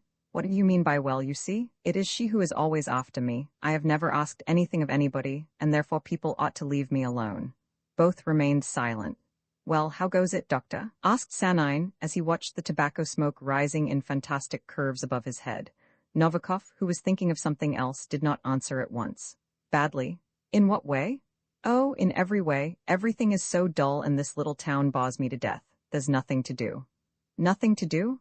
Why, it was you that complained of not having time to breathe? That is not what I mean. One can't be always seeing patients. There is another life besides that. And who prevents you from living that other life? That is rather a complicated question. In what way is it complicated? You are a young, good-looking, healthy man. What more do you want? In my opinion, that is not enough, replied Novikov with mild irony. Really? Laughed Sanine. Well, I think it is a very great deal. But not enough for me, said Novikov, laughing in his turn. It was plain that Sanine's remark about his health and good looks had pleased him, and yet it had made him feel shy as a girl. There's one thing that you want, said Sanine, pensively. And what is that? A just conception of life. The monotony of your existence oppresses you, and yet if someone advised you to give it all up and go straight away into the wide world, you would be afraid to do so. And as what should I go? As a beggar? H.M.? Yes, as a beggar, even. When I look at you, I think, there is a man who, in order to give the Russian Empire a constitution, would let himself be shut up in Schlüsselburg, one for the rest of his life, losing all his rights and his liberty as well. After all, what is a constitution to him? But when it is a question of altering his own tedious mode of life, and of going elsewhere to find new interests, he at once asks, how should I get a living? Strong and healthy as I am, should I not come to grief if I had not got my fixed salary, and consequently cream in my tea, my silk shirts, stand-up collars, and all the rest of it? It's funny, upon my word it is. I cannot see anything funny in it at all. In the first case it is the question of a cause, an idea, whereas in the other, well, oh, I don't know how to express myself, and Novikov snapped his fingers. There now, said Sanine, interrupting. That's how you always evade the point. I shall never believe that the longing for a constitution is stronger in you than the longing to make the most of your own life. That is just a question. Possibly it is. Sanine waved his hand, irritably. Oh, don't, please. If somebody were to cut off your finger, you would feel it more than if it were some other Russian's finger. That is a fact, eh? Or a cynicism, said Novikov, meaning to be sarcastic when he was merely foolish. Possibly, But all the same, it is the truth. And now, though in Russia and in many other states there is no constitution, nor the slightest sign of one, it is your own unsatisfactory life that worries you, not the absence of a constitution. And if you say it isn't, then you're telling a lie. What is more," added Sanine, with a merry twinkle in his eyes, "you are worried not about your life but because Lida has not yet fallen in love with you. Now, isn't that so?" "What utter nonsense you're talking!" cried Novikov, turning as red as his silk shirt. So confused was he that tears rose to his calm, kindly eyes. "How is it nonsense, when besides Lida you can see nothing else in the whole world? The wish to possess her is written in large letters on your brow." Novikov winced perceptibly and began to walk rapidly up and down the path. If anyone but Lida's brother had spoken to him in this way, it would have pained him deeply. But to hear such words from Sanine's mouth amazed him. In fact, at first he scarcely understood them. "Look here," he muttered, "either you are posing or else what?" asked Sanine, smiling. Novikov looked aside, shrugged his shoulders, and was silent. The other inference led him to regard Sanine as an immoral, bad man. But he could not tell him this, for, ever since their college days, he had always felt sincere affection for him, and it seemed to Novikov impossible that he should have chosen a wicked man as his friend. The effect on his mind was at once bewildering and unpleasant. The allusion to Lida pained him, but, as the goddess whom he adored, he could not feel angry with Sanine for speaking of her. It pleased him, and yet he felt hurt, as if a burning hand had seized his heart and had gently pressed it. Sanine was silent and smiled good-humoredly. After a pause he said, "Well, finish your statement. I am in no hurry." Novikov kept walking up and down the path as before. He was evidently hurt. At this moment the terrier came running back excitedly and rubbed against Sanine's knees, as if wishful to let everyone know how pleased he was. "Good dog," said Sanine, patting him. Novikov strove to avoid continuing the discussion, being afraid that Sanine might return to the subject which for him personally was the most interesting in the whole world. Anything that did not concern Lida seemed futile to him, dull. "And where is Lydia Petrovna?" he asked mechanically, albeit loth to utter the question that was uppermost in his mind. "Lida? Where should she be? Walking with officers on the boulevard, where all our young ladies are to be found at this time of day." A look of jealousy darkened his face as Novikov asked, "How can a girl so clever and cultivated as she waste her time with such empty-headed fools?" "Oh, my friend," exclaimed Sanine, smiling, "Lida is handsome and young and healthy, just as you are. More so, in fact, because she has that which you lack, keen desire for everything. She wants to know everything, to experience everything. Why, here she comes. You've only got to look at her to understand that. Isn't she pretty?" Lida was shorter and much handsomer than her brother. Sweetness combined with supple strength gave to her whole personality charm and distinction. There was a haughty look in her dark eyes, and her voice, of which she was proud, sounded rich and musical. She walked slowly down the steps, moving with the lithe grace of a thoroughbred, while adroitly holding up her long gray dress. Behind her, clinking their spurs, came two good-looking young officers in tightly fitting riding breeches and shining top boots. "Who is pretty? Is it I?" asked Lida, as she filled the whole garden with the charm of her voice, her beauty and her youth. She gave Novikov her hand with a side glance at her brother, about whose attitude she did not feel quite clear, never knowing whether he was joking or in earnest. Grasping her hand tightly, Novikov grew very red, but his emotions were unnoticed by Lida, used as she was to his reverent, bashful glance that never troubled her. "Good evening, Vladimir Petrovitch," said the elder, handsomer and fairer of the two officers, rigid, erect as a spirited stallion, while his spurs clinked noisily. Sanine knew him to be Sarudin, a captain of cavalry, one of Lida's most persistent admirers. The other was Lieutenant Tanarov, who regarded Sarudin as the ideal soldier and strove to copy everything he did. He was taciturn, somewhat clumsy, and not so good-looking as Sarudin. Tanarov rattled his spurs in his turn, but said nothing. "Yes, you," replied Sanine to his sister, gravely. "Why, of course I am pretty. You should have said indescribably pretty."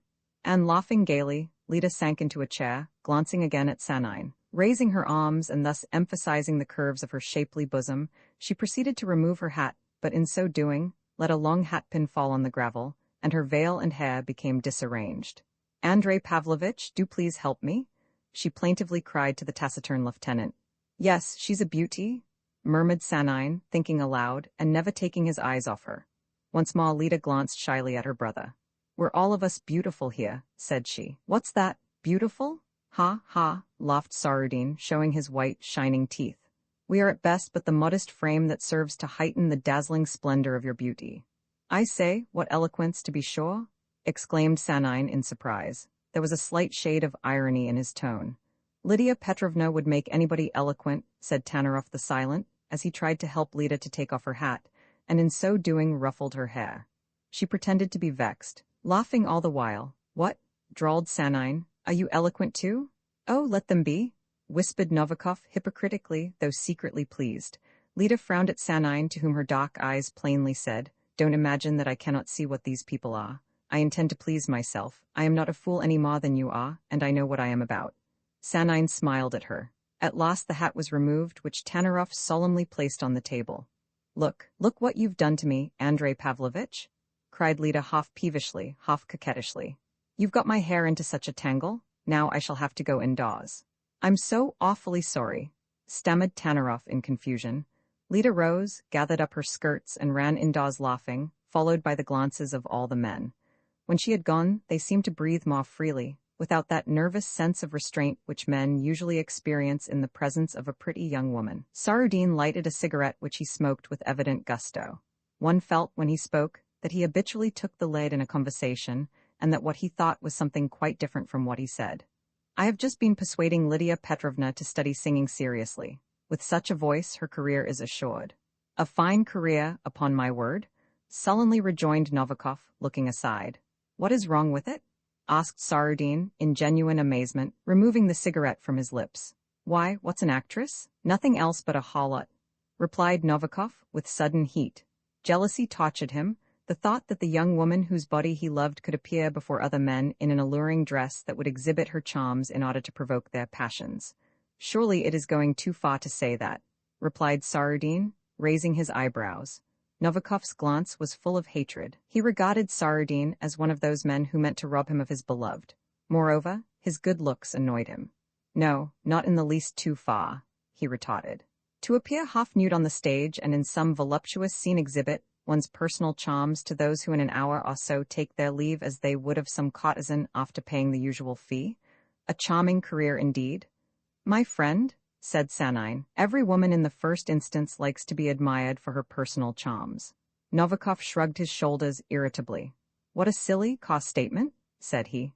At any rate, coss or not, it's the truth, replied Sanine. Lida would be most effective on the stage, and I should like to see her there.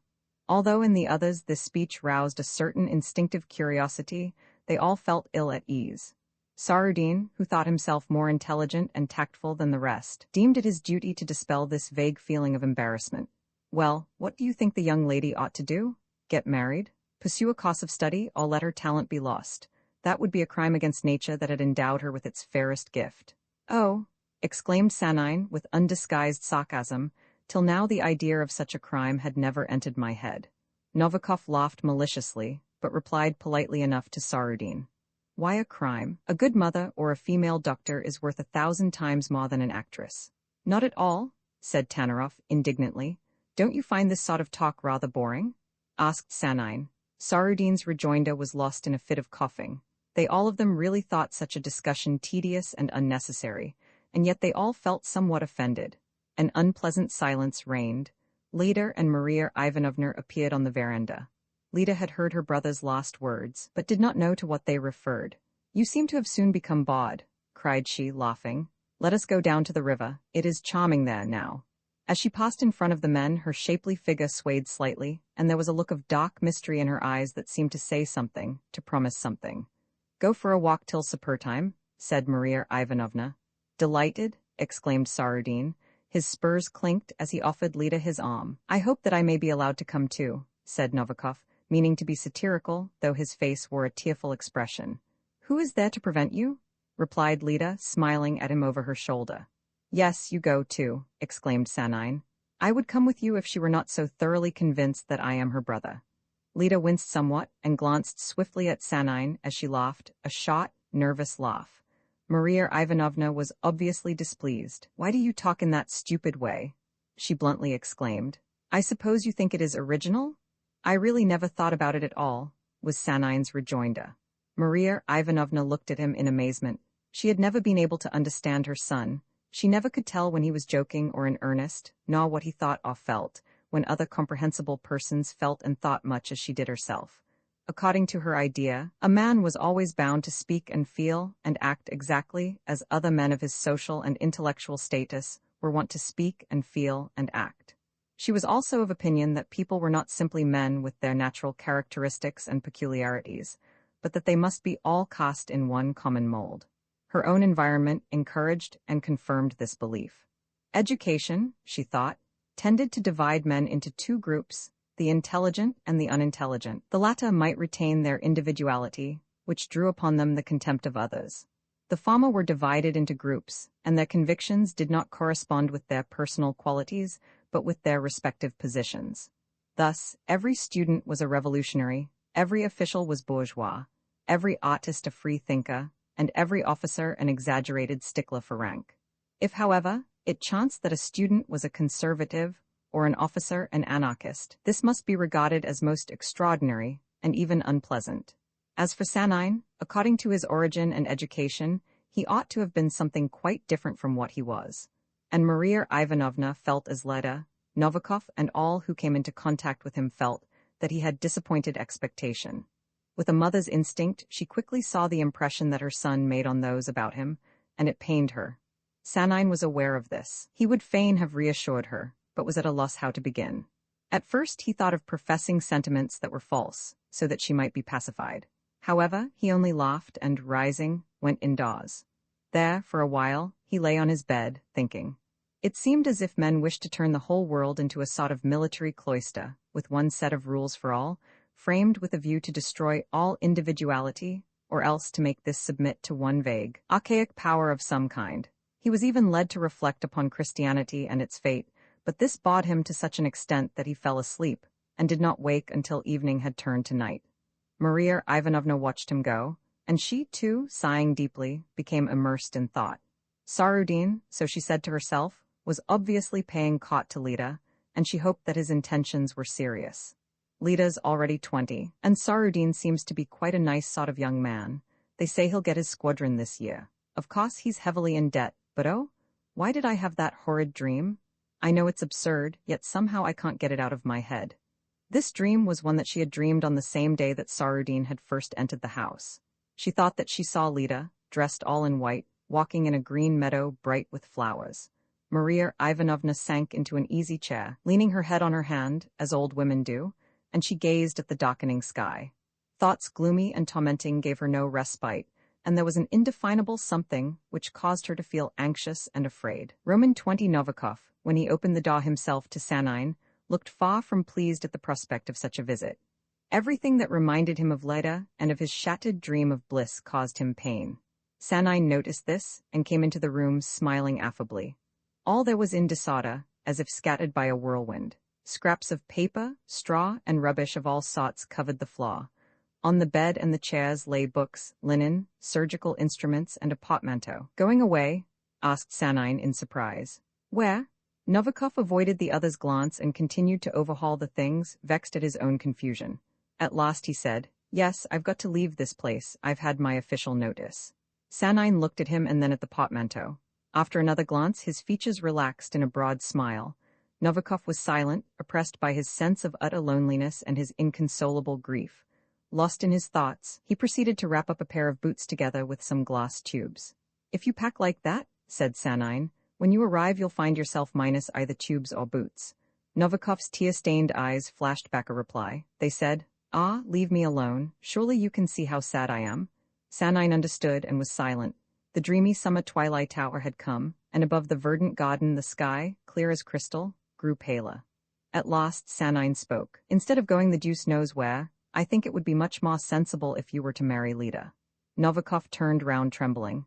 "I must ask you to stop making such stupid jokes," he said in a shrill, hard voice. It rang out through the dusk and echoed among the dreaming garden trees. "Why so furious?"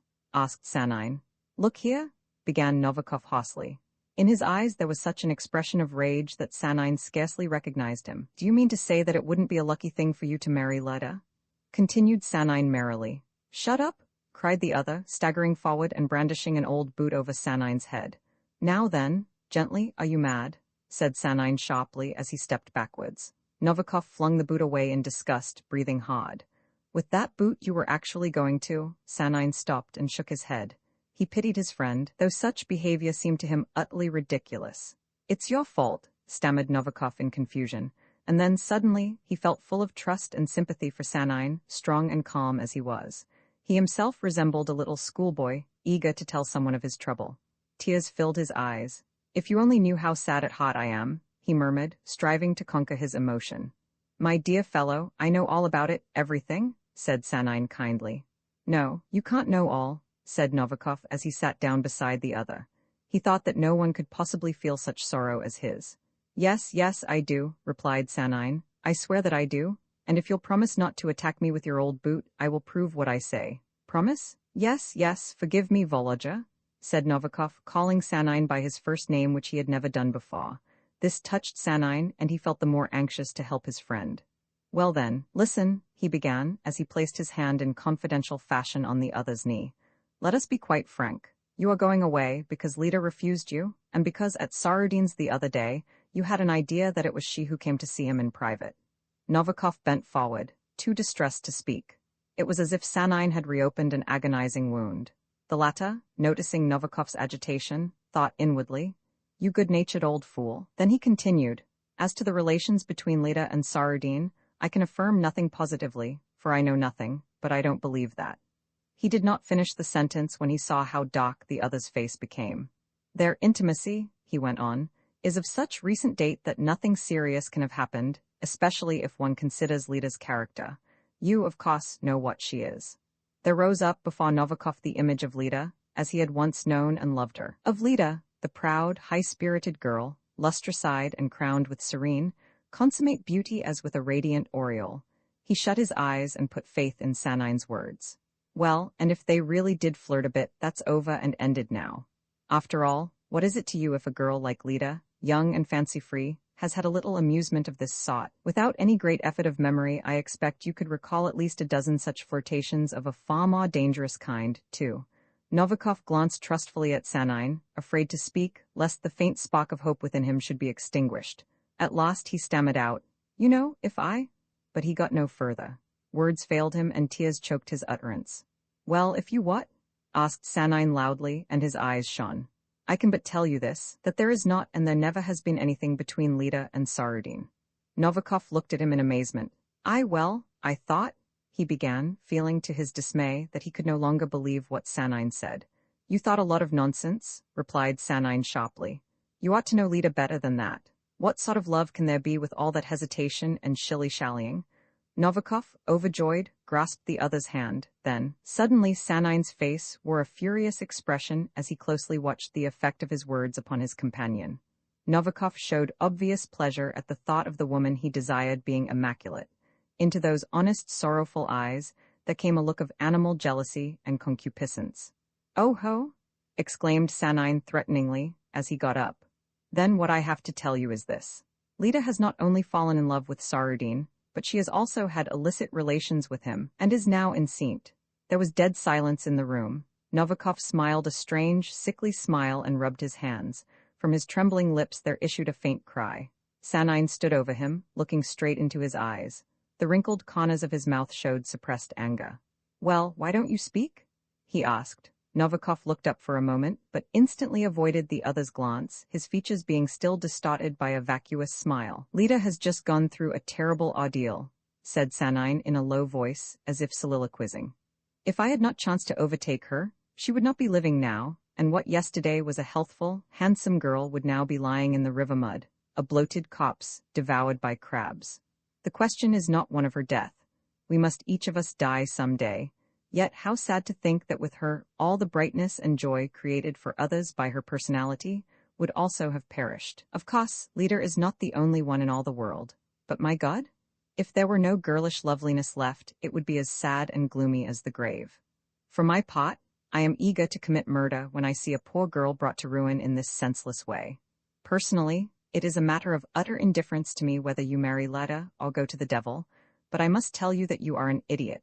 If you had got one sound idea in your head, would you worry yourself and others so much merely because a young woman, free to pick and choose, had become the mistress of a man who was unworthy of her, and by following her sexual impulse had achieved her own complete development.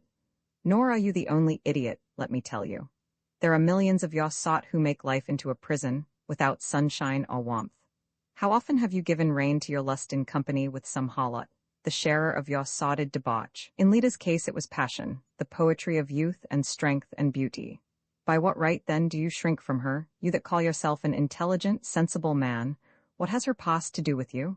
Is she less beautiful, or less fitted for loving or for being loved? Is it that you yourself wanted to be the first to possess her? Now then, speak. You know very well that it is not that, said Novikov as his lips trembled. Ah, yes, but it is? Cried Sanine. What else could it be, pray? Novikov was silent. All was darkness within his soul, yet, as a distant ray of light through the gloom, there came the thought of pardon and self-sacrifice. Sanine, watching him, seemed to read what was passing through his mind. I see, he began, in a subdued tone, that you contemplate sacrificing yourself for her. I will descend to her level and protect her from the mob and so on.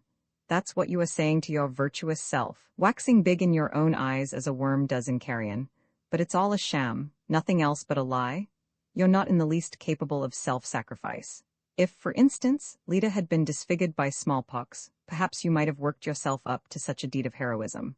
But after a couple of days, you would have embittered her life, either spurning her, or deserting her, or overwhelming her with reproaches.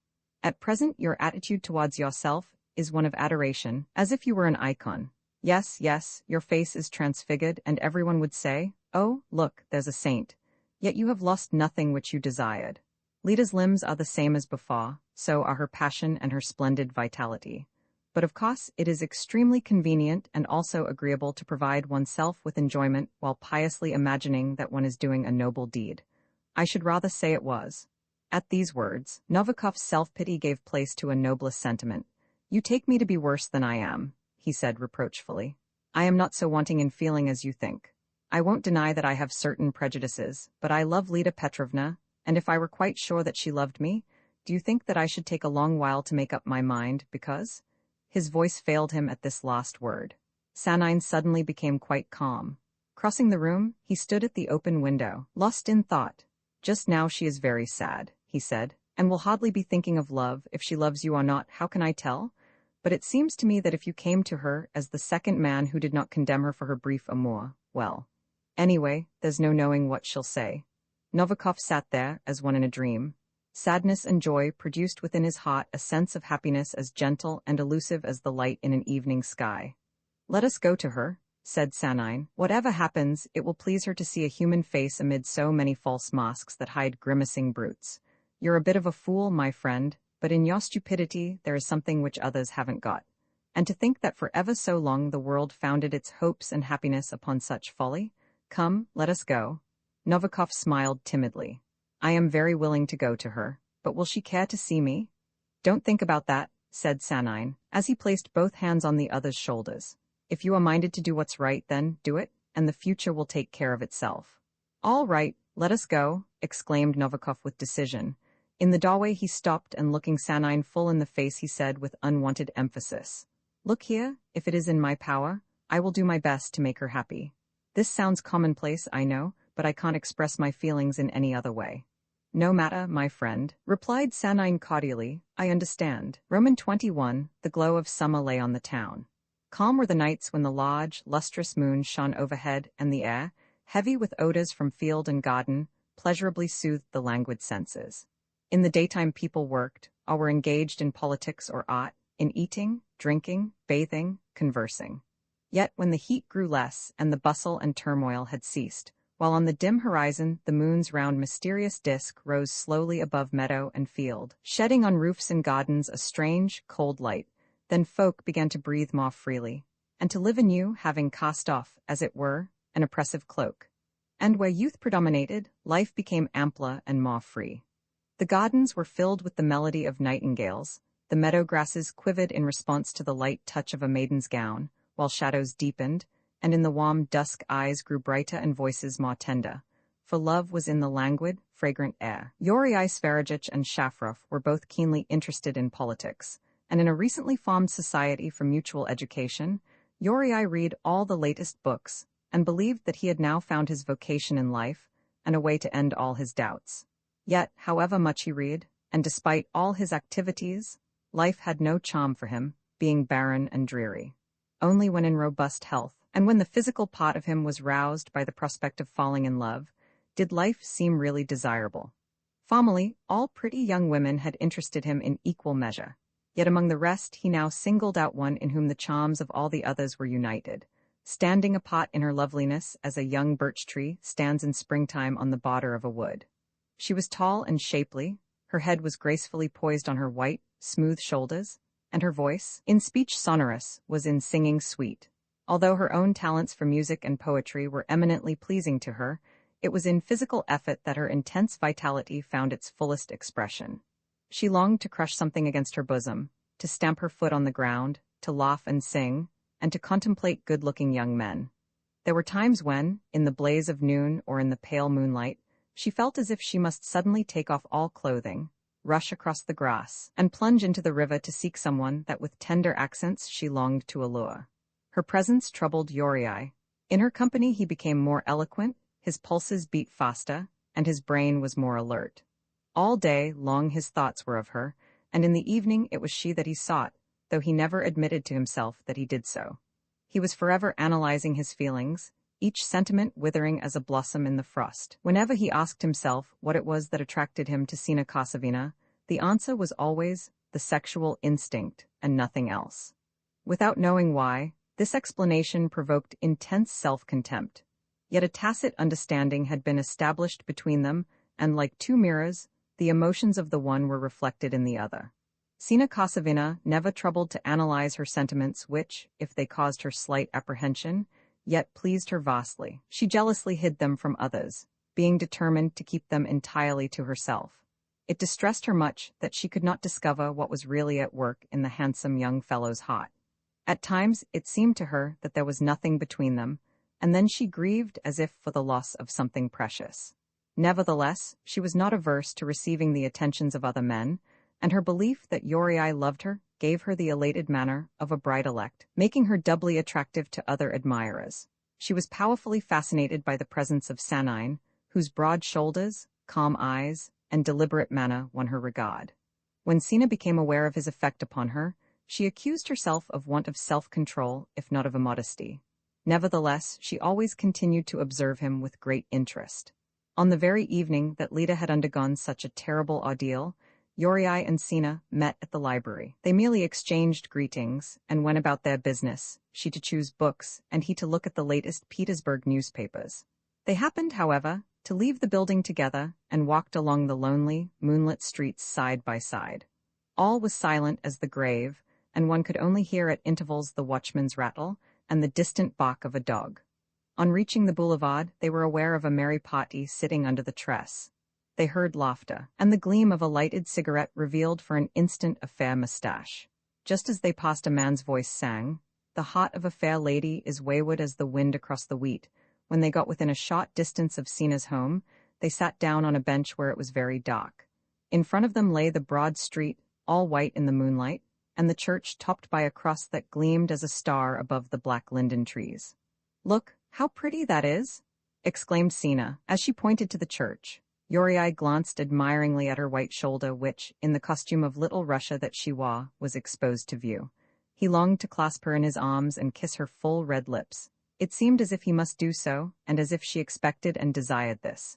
But he let the propitious moment pass, laughing gently, almost mockingly, to himself. "Why do you laugh?"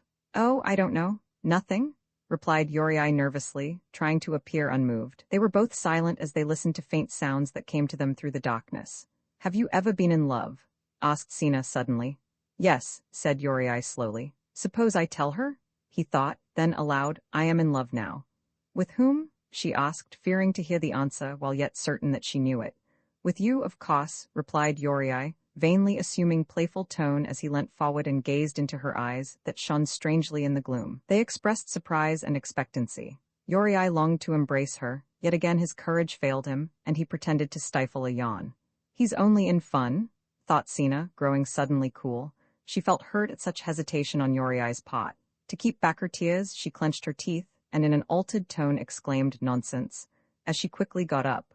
"I am speaking quite seriously," began Yuri with unnatural earnestness. "I love you, believe me, I do." Passionately, Sina took up her books without saying a word. Why does he talk like this?" she thought to herself. "I've let him see that I care, and now he despises me."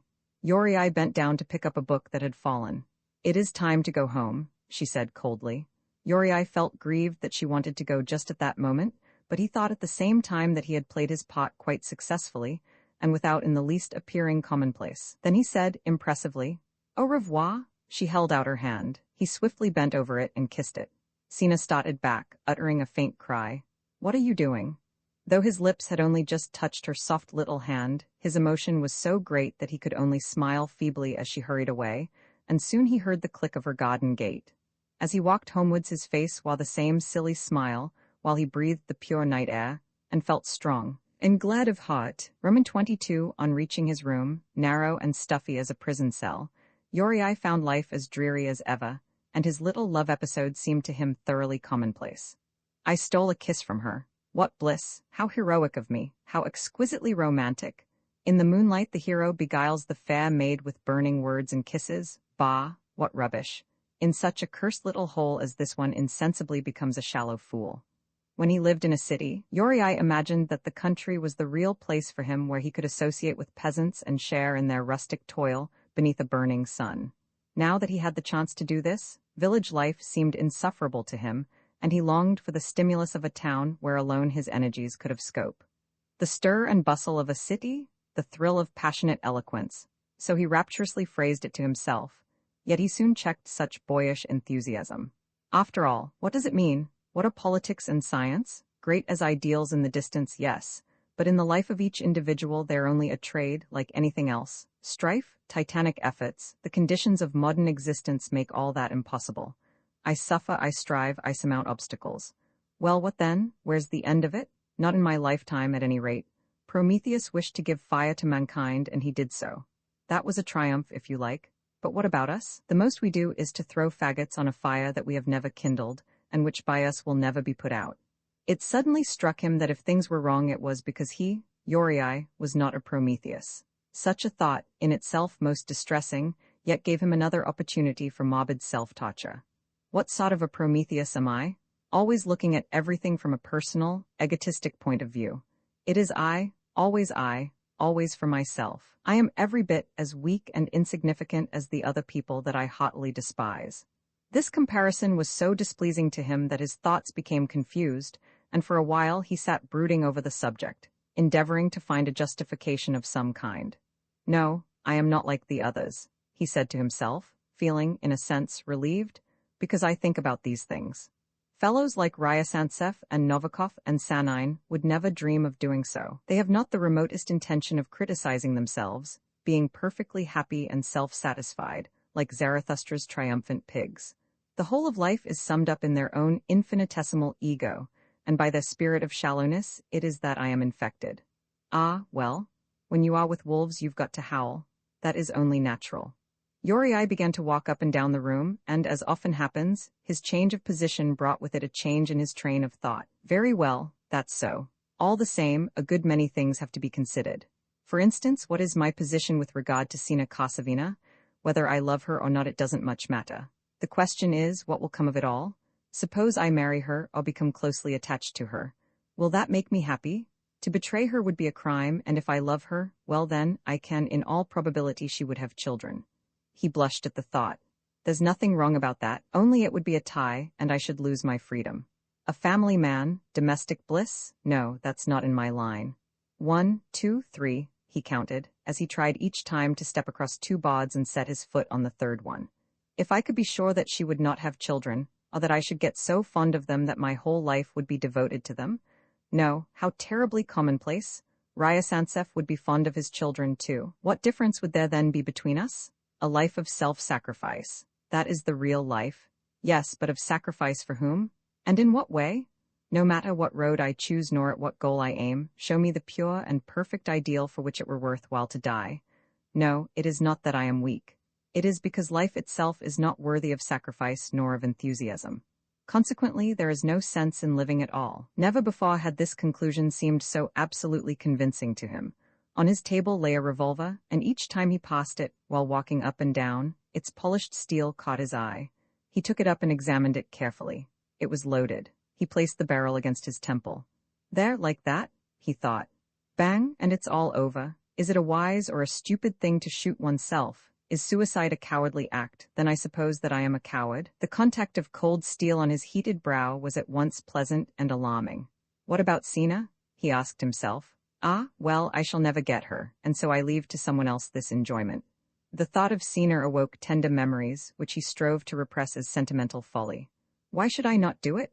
His heart seemed to stop beating. Then once more, and deliberately this time, he put the revolver to his brow and pulled the trigger. His blood ran cold. There was a buzzing in his ears, and the room seemed to whirl round. The weapon did not go off. Only the click of the trigger could be heard. Half fainting, his hand dropped to his side. Every fiber within him quivered, his head swam, his lips were parched, and his hand trembled so much that when he laid down the revolver, it rattled against the table.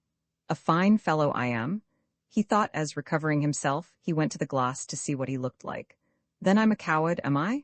No, he thought proudly, I am not. I did it right enough. How could I help it if the thing didn't go off? His own vision looked out at him from the mirror, rather a solemn, grave one, he thought. Trying to persuade himself that he attached no importance to what he had just done, he put out his tongue and moved away from the glass.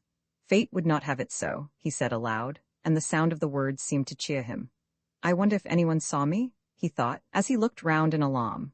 Yet all was still, and nothing could be heard moving behind the closed door. To him, it was as if nothing in the world existed and suffered in this terrible solitude but himself. He put out the lamp, and to his amazement perceived through a chink in the shutter the first red rays of dawn. Then he lay down to sleep, and in dream was aware of something gigantic that bent over him, exhaling fiery breath. Roman 23, gently, caressingly, the dusk, fragrant with the scent of blossoms, descended. Sanine sat at a table near the window, striving to read in the waning light a favorite tale of his. It described the lonely, tragic death of an old bishop, who, clad in his sacerdotal vestments and holding a jeweled cross, expired amid the odor of incense. In the room the temperature was as cool as that outside, for the soft evening breeze played round Sanine's powerful frame, filling his lungs and lightly caressing his hair. Absorbed in his book, he read on, while his lips moved from time to time, and he seemed like a big boy devouring some story of adventures among Indians. Yet the more he read, the sadder became his thoughts. How much there was in this world that was senseless and absurd, how dense and uncivilized men were, and how far ahead of them in ideas he was. The door opened and someone entered. Sanine looked up. Aha! He exclaimed, as he shut the book. What's the news? Novikov smiled sadly as he took the other's hand. Oh, nothing, he said as he approached the window. It's all just the same as ever it was. From where he sat, Sanine could only see Novikov's tall figure silhouetted against the evening sky, and for a long while he gazed at him without speaking. When Sanine first took his friend to see Lida, who now no longer resembled the proud, high-spirited girl of heretofore, neither she nor Novikov said a word to each other about all that lay nearest to their hearts. He knew that, after having spoken, they would be unhappy, yet doubly so if they kept silence. What to him was plain and easy they could only accomplish, he felt sure, after much suffering. Be it so, thought he, for suffering purifies and ennobles. Now, however, the propitious moment for them had come. Novikov stood at the window, silently watching the sunset. His mood was a strange one, begotten of grief for what was lost, and of longing for joy that was near. In this soft twilight he pictured to himself Lida, sad and covered with shame. If he had but the courage to do it, this very moment he would kneel before her, with kisses warm her cold little hands, and by his great, all-forgiving love rouse her to a new life. Yet the power to go to her failed him. Of this Sanine was conscious. He rose slowly and said, Ladder is in the garden. Shall we go to her? Novikov's heart beat faster. Within it, joy and grief seemed strangely blended. His expression changed somewhat, and he nervously fingered his mustache. Well, what do you say? Shall we go? Repeated Sanine calmly, as if he had decided to do something important. Novikov felt that Sanine knew all that was troubling him, and though in a measure comforted, he was yet childishly abashed. Come along, said Sanine gently, as taking hold of Novikov's shoulders he pushed him towards the door. Yes, I, murmured the latter. A sudden impulse to embrace Sanine almost overcame him, but he dared not and could but glance at him with tearful eyes. It was dark in the warm, fragrant garden, and the trunks of the trees formed Gothic arches against the pale green of the sky. A faint mist hovered above the parched surface of the lawn. It was as if an unseen presence wandered along the silent walks and amid the motionless trees, at whose approach the slumbering leaves and blossoms softly trembled. The sunset still flamed in the west behind the river, which flowed in shining curves through the dark meadows. At the edge of the stream sat Lida. Her graceful figure bending forward above the water seemed like that of some mournful spirit in the dusk. The sense of confidence inspired by the voice of her brother forsook her as quickly as it had come, and once more shame and fear overwhelmed her. She was obsessed by the thought that she had no right to happiness, nor yet to live. She spent whole days in the garden, book in hand, unable to look her mother in the face. 1,000 times she said to herself that her mother's anguish would be as nothing to what she herself was now suffering, yet whenever she approached her parent her voice faltered, and in her eyes there was a guilty look.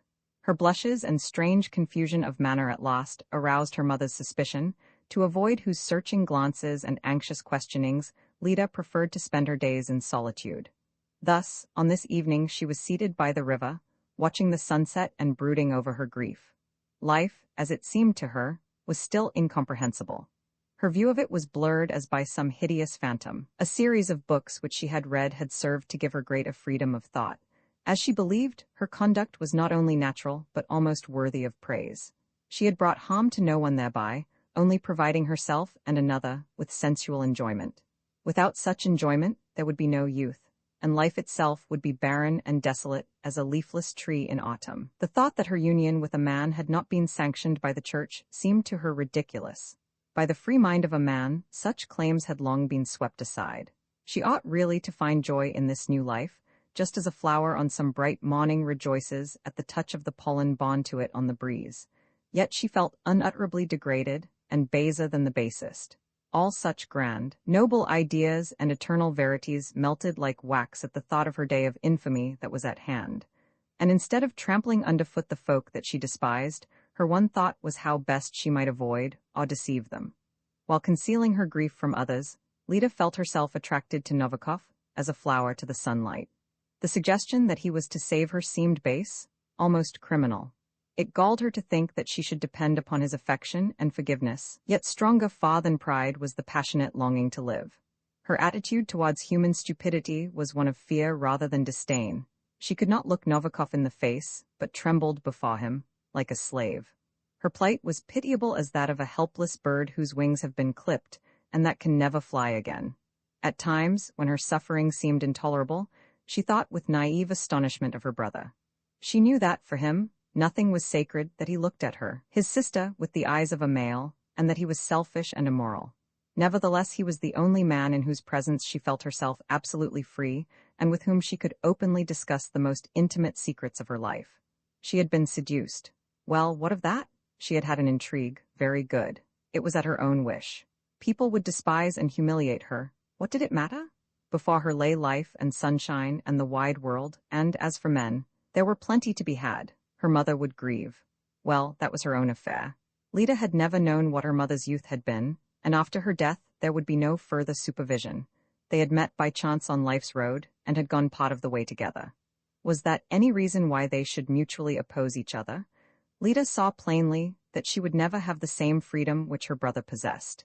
That she had ever thought so was due to the influence of this calm, strong man whom she affectionately admired. Strange thoughts came to her, thoughts of an illicit nature. If he were not my brother, but a stranger? She said to herself, as she hastily strove to suppress the shameful and yet alluring suggestion. Then she remembered Novikov, and like a humble slave longed for his pardon and his love. She heard steps and looked round. Novikov and Sanine came to her silently across the grass. She could not discern their faces in the dusk, yet she felt that the dreaded moment was at hand. She turned very pale, and it seemed as if life was about to end. "There," said Sanine, "I have brought Novikov to you. He will tell you himself all that he has to tell. Stay here quietly while I will go and get some tea." Turning on his heel, he walked swiftly away, and for a moment they watched his white shirt as he disappeared in the gloom. So great was the silence that they could hardly believe that he had gone farther than the shadow of the surrounding trees. "Lydia Petrovna," said Novikov gently, in a voice so sad and touching that it went to her heart. "Poor fellow," she thought, "how good he is." "I know everything, Lydia Petrovna," continued Novikov, but I love you just as much as ever. Perhaps someday you will learn to love me. Tell me, will you be my wife? I had better not say too much about that, he thought. She must never know what a sacrifice I am making for her. Lita was silent. In such stillness one could hear the rippling of the stream. We are both unhappy, said Novikov, conscious that these words came from the depth of his heart. Together perhaps we may find life easier. Lita's eyes were filled with tears of gratitude as she turned towards him and murmured, perhaps. Yet her eyes said, God knows I will be a good wife to you, and love and respect you. Novikov read their message. He knelt down impetuously and, seizing her hand, kissed it passionately. Roused by such emotion, Lita forgot her shame. That's over, she thought, and I shall be happy again, dear good fellow. Weeping for joy, she gave him both her hands and, bending over his head, she kissed his soft, silky hair which she had always admired. A vision rose before her of Sarudin, but it instantly vanished. When Sanine returned, having given them enough time, as he thought, for a mutual explanation, he found them seated, hand in hand, engaged in quiet talk. Aha, I see how it is, said Sanine gravely. Thank God and be happy. He was about to say something else but sneezed loudly instead. It's damp out here, mind you don't catch cold, he added, rubbing his eyes. Lita laughed. The echo of her voice across the river sounded charming. I must go, said Sanine after a pause. Where are you going? Asked Novikov. Sverajich and that officer who admires Tolstoy, what's his name? A lanky German fellow have called for me. You mean von Dates, said Lita, laughing. That's the man. They wanted us all to come with them to a meeting, but I said that you were not at home. Why did you do that? Asked Lita, still laughing. We might have gone too. No, you stop here, replied Sanine. If I had anybody to keep me company, I should do the same. With that he left them. Night came on apace, and the first trembling stars were mirrored in the swiftly flowing stream. Roman 24, the evening was dark and sultry. Above the trees clouds chased each other across the sky, hurrying onward as to some mysterious goal. In pale green spaces overhead faint stars glimmered and then vanished. Above, all was commotion, while the earth seemed waiting, as in breathless suspense. Amid this silence, human voices in dispute sounded harsh and shrill. Anyhow, exclaimed von Dates, blundering along in unwieldy fashion, Christianity has enriched mankind with an imperishable boon, being the only system of morals that is complete and comprehensible. Quite so, replied Uriai, who walked behind the last speaker, tossing his head defiantly and glaring at the officer's back. But in its conflict with the bestial instincts of mankind, Christianity has proved itself to be as impotent as all the other religions. How do you mean, proved itself to be? Exclaimed von Dates angrily. To Christianity belongs the future, and to suggest that it is obsolete. There is no future for Christianity, broke in Uriai vehemently. If at the zenith of its development Christianity could not triumph, but became the tool of a shameless gang of impostors, it would be nothing short of absurd to expect a miracle nowadays, when even the word Christianity sounds grotesque. History is inexorable. What has once disappeared from the scene can never return. Do you mean to say that Christianity has disappeared from the scene? Shrieked von Dates. Certainly, I do, continued Uriai obstinately. You seem as surprised as if such an idea were utterly impossible. Just as the law of Moses has passed away, just as Buddha and the gods of Greece are dead, so too Christ is dead. It is but the law of evolution. Why should you be so amazed? You don't believe in the divinity of his doctrine, do you? No, of course not, retorted von Dates, less irritated at the question than at Uriai's offensive tone. Then how can you maintain that a man is able to create eternal laws? Idiot? Thought Uriai, agreeably convinced that the other was infinitely less intelligent than he, and would never be able to comprehend what was as plain and clear as noonday.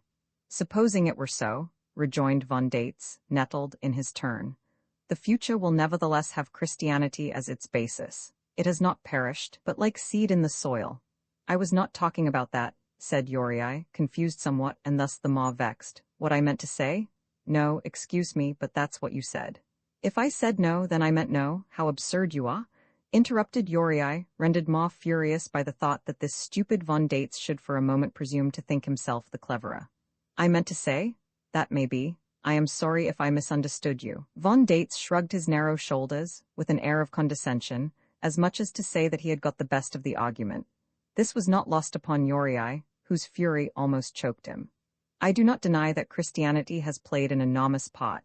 Ah, now you contradict yourself, exclaimed von Dates, more triumphant than ever, being intensely pleased to feel how incomparably superior he was to Yuri, who obviously had not the remotest conception of what was so neatly and definitely set out in his own brain. "To you it may seem that I am contradicting myself," said Yuri bitterly, "but, as a matter of fact, my contention is a perfectly logical one, and it is not my fault if you don't wish to understand me. I said before, and I say again, that Christianity is played out, and it is vain to look to it for salvation." "Yes, yes, but do you mean to deny the salutary influence of Christianity, that is to say, as the basis of social order?" "No, I don't deny that." "But I do," interposed Sanine, who till now had walked behind them in silence. His voice sounded calm and pleasant, in strange contrast to the harsh accent of the disputants. Yuri was silent. This good-tempered, mocking tone of voice annoyed him, yet he had no answer ready. He was not fond of arguing with Sanine, for his usual vocabulary proved useless in such an encounter. Every time it seemed as if he were trying to break down a wall while standing on smooth ice. Von Dates, however, stumbling along and rattling his spurs, exclaimed irritably, "May I ask why?" "Because I do," replied Sanine coolly. "Because you do. If one asserts a thing, one ought to prove it." "Why must I prove it? There is no need to prove anything. It is my own personal conviction, but I have not the slightest wish to convince you. Besides, it would be useless." "According to your line of reasoning," observed Yuri cautiously, "one had better make a bonfire of all literature." "Oh no, why do that?" replied Sanine. "Literature is a very great and a very interesting thing. Real literature, such as I mean, is not polemical after the manner of some prig who, having nothing to do, endeavors to convince everybody that he is extremely intelligent. Literature reconstructs life, and penetrates even to the very lifeblood of humanity, from generation to generation. To destroy literature would be to take away all color from life, and make it insipid." Von Dates stopped short, letting Yuri pass him, and then he asked Sanine, "Oh, pray tell me, Ma. What you were saying just now interests me immensely." Sanine laughed. "What I said was simple enough. I can explain my point at greater length if you wish. In my opinion, Christianity has played a sorry part in the life of humanity. At the very moment when human beings felt that their lot was unbearable, and when the downtrodden and oppressed, coming to their senses, had determined to upset the monstrously unjust order of things, and to destroy all human parasites, then, I say, Christianity made its appearance, gentle, humble, and promising much. It condemned strife, held out visions of eternal bliss, lulled mankind to sweet slumber, and preached a religion of non-resistance to ill-treatment. In short, it acted as a safety valve for all this pent-up wrath. Those of powerful character, nurtured amid a spirit of revolt, and longing to shake off the yoke of centuries, lost all their fire. Like imbeciles, they walked into the arena, and with courage worthy of a better aim, courted destruction. Naturally, their enemies wished for nothing better. And now, it will need centuries of infamous oppression before the flame of revolt shall again be lighted.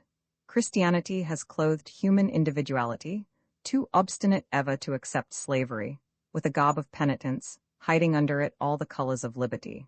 It deceived the strong who today could have captured fortune and happiness, transferring life's center of gravity to the future, to a dreamland that does not exist, and that none of them will ever see. And thus all the charm of life vanished, bravery, passion, beauty, all were dead. Duty alone remained, and the dream of a future golden age, golden maybe for others coming after. Yes, Christianity has played a sorry part, and the name of Christ? Well, I never, broke in Von Dates as he stopped short, waving his long arms in the dusk. That's really a bit too much? Yet, have you never thought what a hideous era of bloodshed would have supervened if Christianity had not averted it? Asked Yuri nervously. Ha, ha, replied Sanine with a disdainful gesture. At first, under the cloak of Christianity, the arena was drenched with the blood of the martyrs, and then, later, people were massacred and shut up in prisons and madhouses. And now, every day, more blood is spilt than ever could be shed by a universal revolution. The worst of it all is that each betterment in the life of humanity has always been achieved by bloodshed, anarchy, and revolt, though men always affect to make humanitarianism and love of one's neighbor the basis of their lives and actions.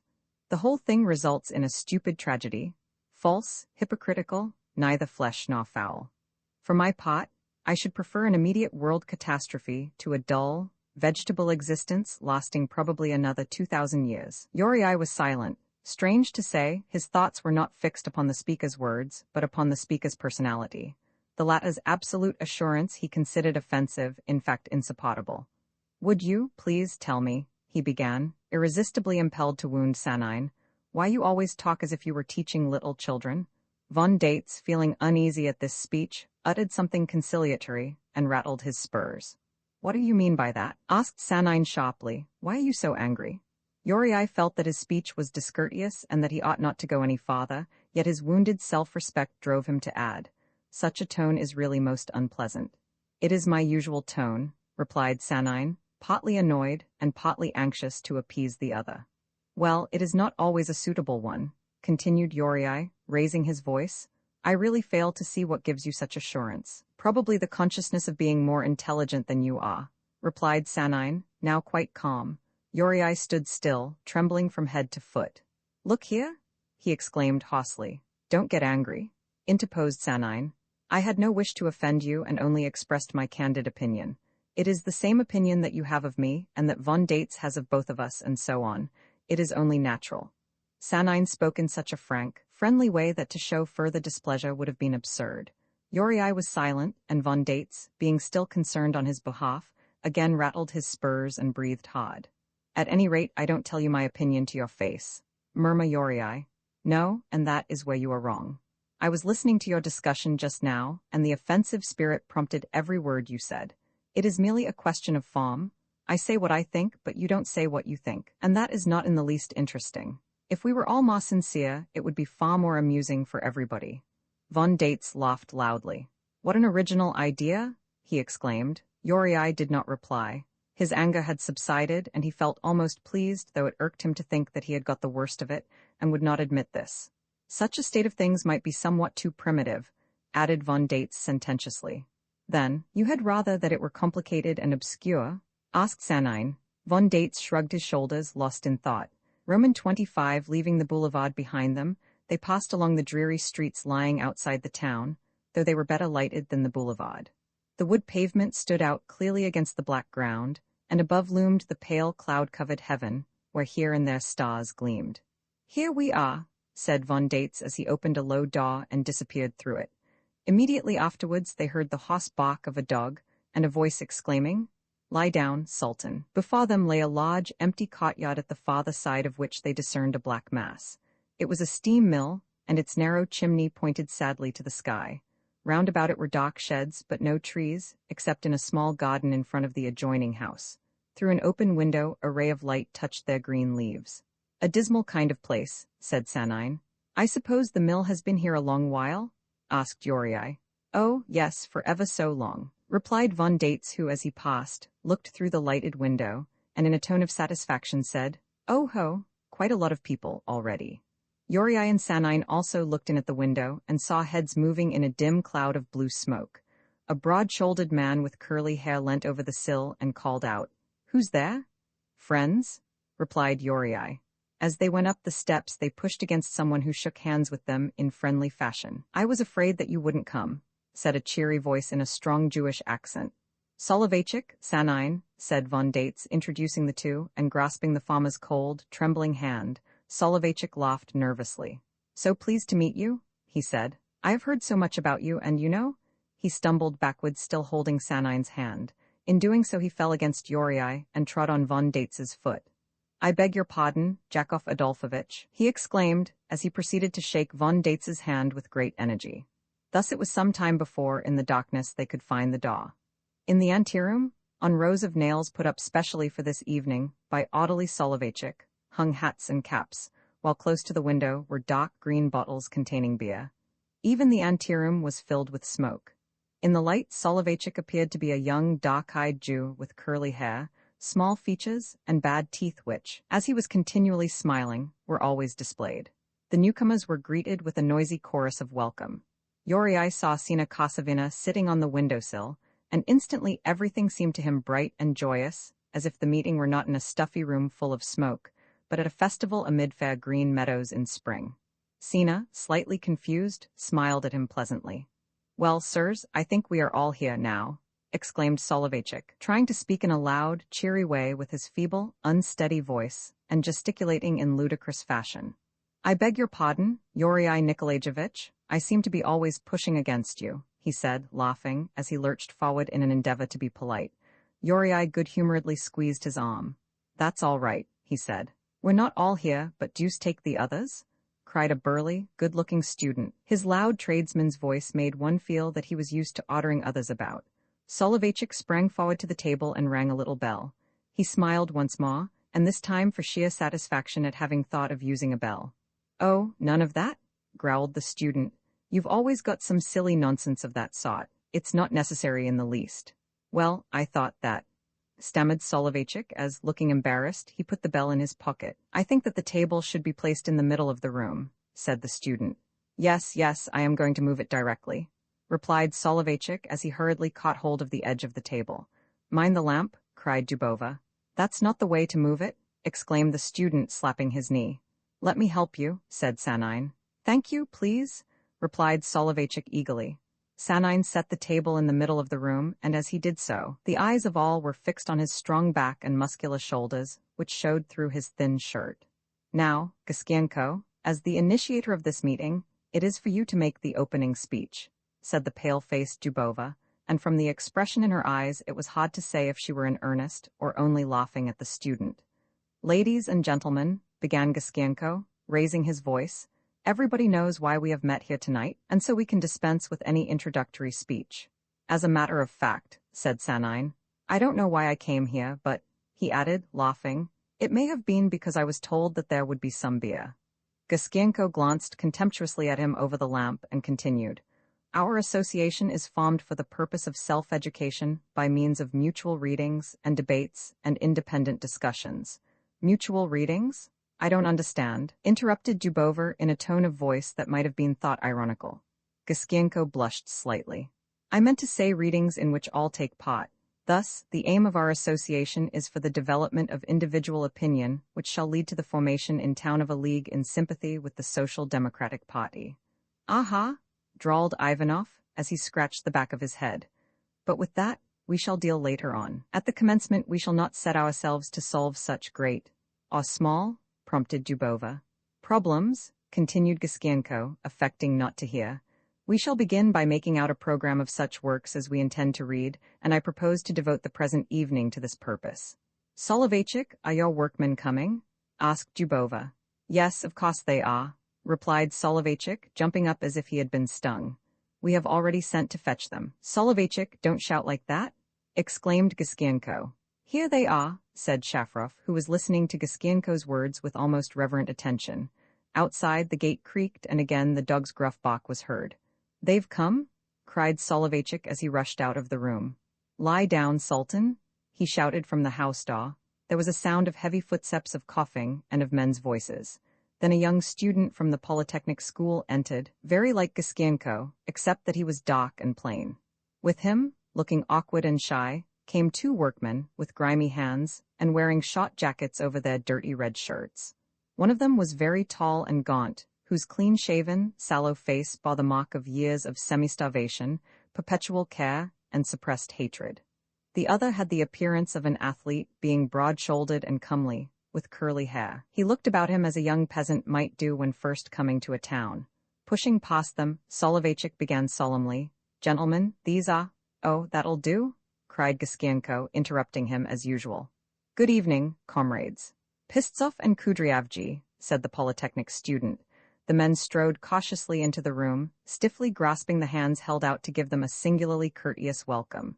Pistsov smiled confusedly, and Kudryavji moved his long neck about as if the collar of his shirt were throttling him. Then they sat down by the window, near Sina. Why hasn't Nikolaev come? Asked Gaskienko sharply. Nikolaev was not able to come, replied Pistsov. Nikolaev is blind drunk, added Kudryavji in a dry voice. Oh, I see, said Gaskienko, as he shook his head. This movement on his part, which seemed to express compassion, exasperated Uriai, who saw in the big student a personal enemy. He chose the better part, observed Ivanov. Again the dog barked in the courtyard. Someone else is coming, said Dubova. Probably the police, remarked Gaskienko with feigned indifference. I am sure that you would not mind if it were the police, cried Dubova. Sanine looked at her intelligent eyes and the plait of fair hair falling over her shoulder, which almost made her face attractive. A smart girl, that? He thought. Soloveitchik jumped up as if to run out, but, recollecting himself, pretended to take a cigarette from the table. Gaskienko noticed this and without replying to Dubova said, "How fidgety you are, Soloveychik." Soloveychik turned crimson and blinked his eyes ruefully. He felt vaguely conscious that his zeal did not deserve to be so severely rebuked. Then Novikov noisily entered. "Here I am," he exclaimed with a cheery smile. "So I see," replied Sanine. Novikov shook the other's hand and whispered hurriedly, as if by way of excuse, "Lydia Petrovna has got visitors." "Oh, yes. Have we only come here to talk?" asked the Polytechnic student with some irritation. "Do let us make a start."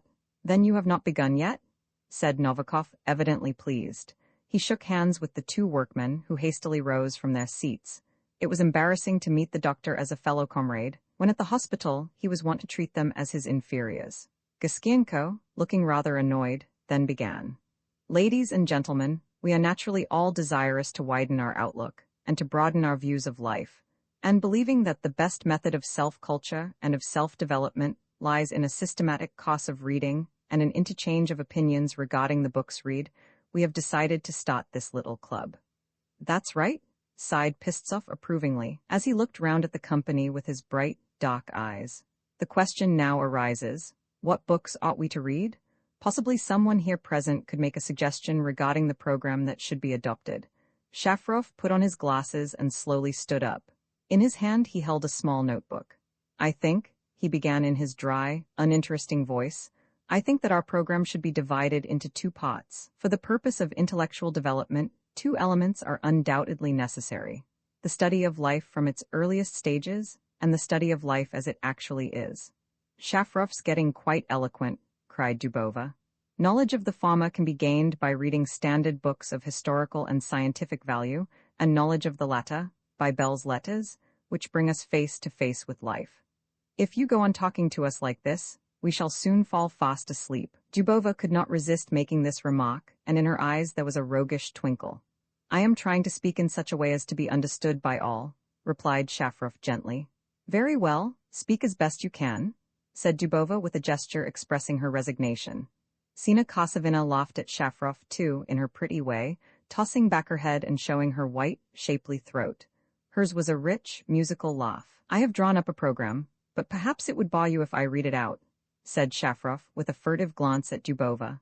"I propose to begin with the origin of the family side by side with Darwin's works, and in literature we could take Tolstoy." "Of course, Tolstoy," said von Dates, looking extremely pleased with himself as he proceeded to light a cigarette. Shafrov paused until the cigarette was lighted, and then continued his list. "Chekhov, Ibsen, Knut Hamsun, but we've read them all," exclaimed Sina Kosovina. Her delightful voice thrilled Yuri, and he said, "Of course? Shafrov forgets that this is not a Sunday school. What a strange jumble, too, Tolstoy and Knut Hamsun." Shafrov blandly adduced certain arguments in support of his program, yet in so diffuse a way that no one could understand him. "No," said Yuri with emphasis, delighted to observe Sina Kosovina looking at him. "No, I don't agree with you." He then proceeded to expound his own views on the subject, and the more he spoke, the more he strove to win Sina's approval, mercilessly attacking Shafrov's scheme, and even those points with which he himself was in sympathy. The burly Gaskienko now gave his views on the subject.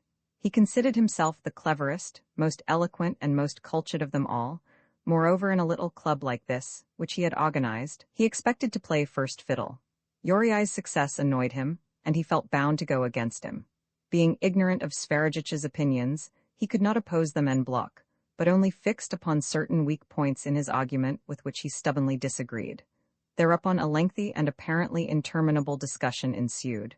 The Polytechnic student, Ivanov, and Novikov all began to argue at once, and through clouds of tobacco smoke hot, angry faces could be seen, while words and phrases were hopelessly blent in a bewildering chaos devoid at last of all meaning. Dubova gazed at the lamp, listening and dreaming. Sina Kosovina paid no attention, but opened the window facing the garden, and, folding her arms, leaned over the sill and looked out at the night. At first she could distinguish nothing, but gradually out of the gloom the dark trees emerged, and she saw the light on the garden fence and the grass. A soft, refreshing breeze fanned her shoulders and lightly touched her hair. Looking upwards, Sina could watch the swift procession of the clouds. She thought of Yuri and of her love. Her mood, if pleasurably pensive, was yet a little sad. It was so good to rest there, exposed to the cool night wind, and listen with all her heart to the voice of one man, which to her ears sounded clearer and more masterful than the rest. Meanwhile, the din grew greater, and it was evident that each person thought himself more cultivated and intelligent than his neighbors, and was striving to convert them. Matters at last became so unpleasant that the most peaceable among them lost their tempers. "If you judge like that," shouted Uriai, his eyes flashing, for he was anxious not to yield in the presence of Sina, though she could only hear his voice, "then we must go back to the origin of all ideas." "What ought we, then, in your opinion, to read?" said the hostile Giskienko. "What you ought to read? Why, Confucius, the Gospels, Ecclesiastes, the Psalms, and the Apocrypha," was the Polytechnic student's mocking interruption. Giskienko laughed maliciously, oblivious of the fact himself had never read one of these works. "Of what good would that be?" asked Shafrov in a tone of disappointment. "It's like they do in church."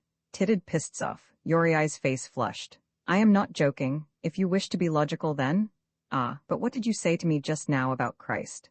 cried von Dates exultantly. "What did I say? If one wishes to study life, and to form some definite conception of the mutual relationship of man to man, surely the best way is to get a thorough knowledge of the titanic work of those who, representing the best models of humanity, devoted their lives to the solution of the simplest and most complex problems with regard to human relationships." "There I don't agree with you," retorted Giskienko. "But I do," cried Novikov hotly. Once more all was confusion and senseless uproar, during which it was impossible to hear either the beginning or the end of any utterance. Reduced to silence by this war of words, Soloveitchik sat in a corner and listened.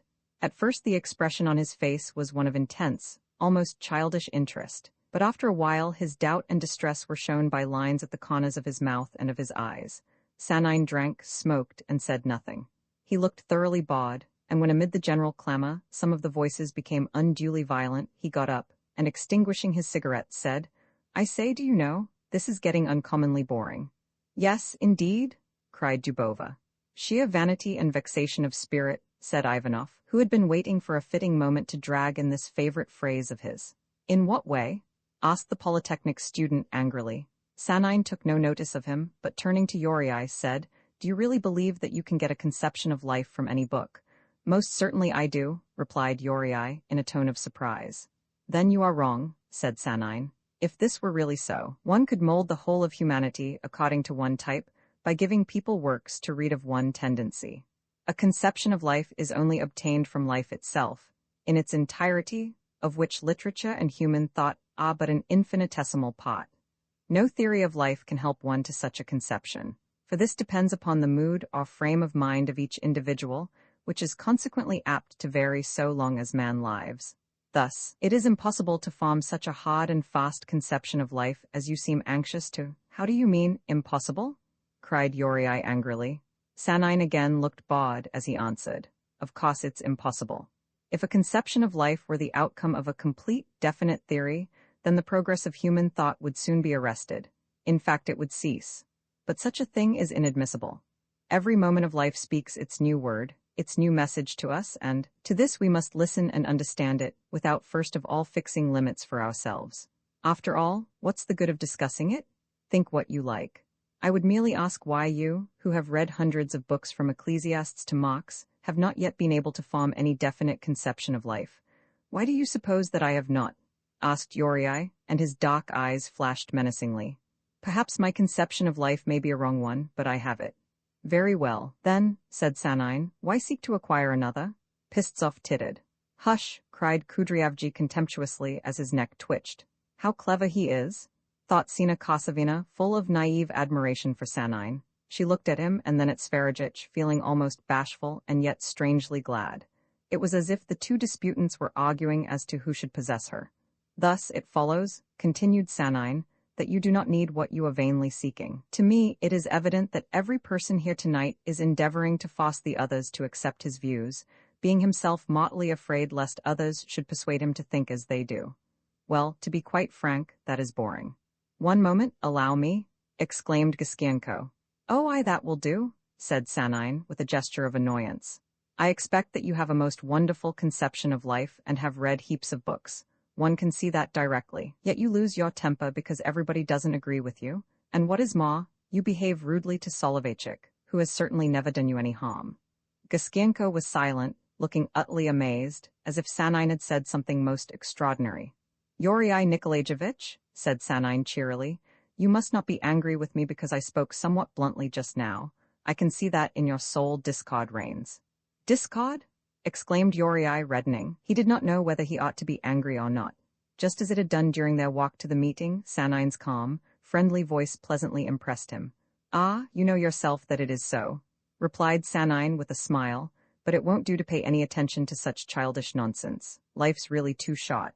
"Look here," shouted Gaskienko, purple with rage, "you take far too much upon yourself." "Not more than you do." "How's that?" "Think it out for yourself," said Sanine. "What you say and do is far ruder and more unamiable than anything that I say. I don't understand you. That's not my fault." "What?" To this Sanine made no reply, but taking up his cap said, "I'm off. It is getting a bit too dull for me." "You're right, and there's no more beer?" added Ivanov as he moved towards the anteroom. "We shan't get along like this, that's very clear," said Dubova. "Walk back with me, Yuri Nikolaevich," cried Sina. Then turning to Sanine, she said, "Au revoir." For a moment their eyes met. Sina felt pleasurably alarmed. "Alas," cried Dubova as she went out, "our little club has collapsed before it has even been properly started." "But why is that?" said a mournful voice as Soloveitchik, who was getting in everyone's way, stumbled forward. Until this moment his existence had been ignored, and many were struck by the fall-on expression of his countenance. "I say, Soloveitchik," said Sanine pensively, "one day I must come and see you and we'll have a chat." "By all means, pray do so," said Soloveitchik, bowing effusively. On coming out of the lighted room, the darkness seemed so intense that nobody was able to see anybody else, and only voices were recognizable. The two workmen kept aloof from the others, and when they were at some distance, Pistsov laughed and said, "It's always like that with them. They meet together, and are going to do such wonders, and then each wants to have it his own way. That big chap was the only one I liked."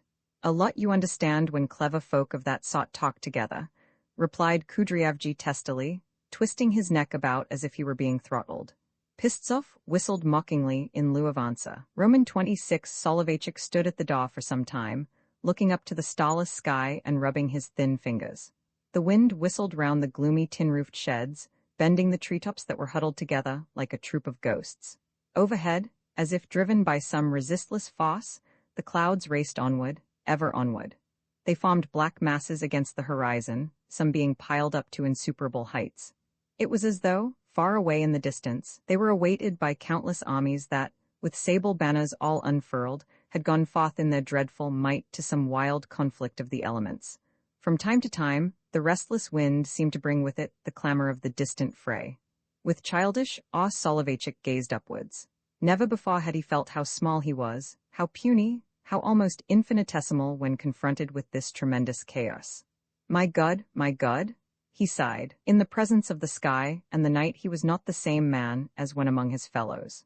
There was not a trace of that restless, awkward manner. Now, the unsightly teeth were concealed by the sensitive lips of a youthful Jew, in whose dark eyes the expression was grave and sad.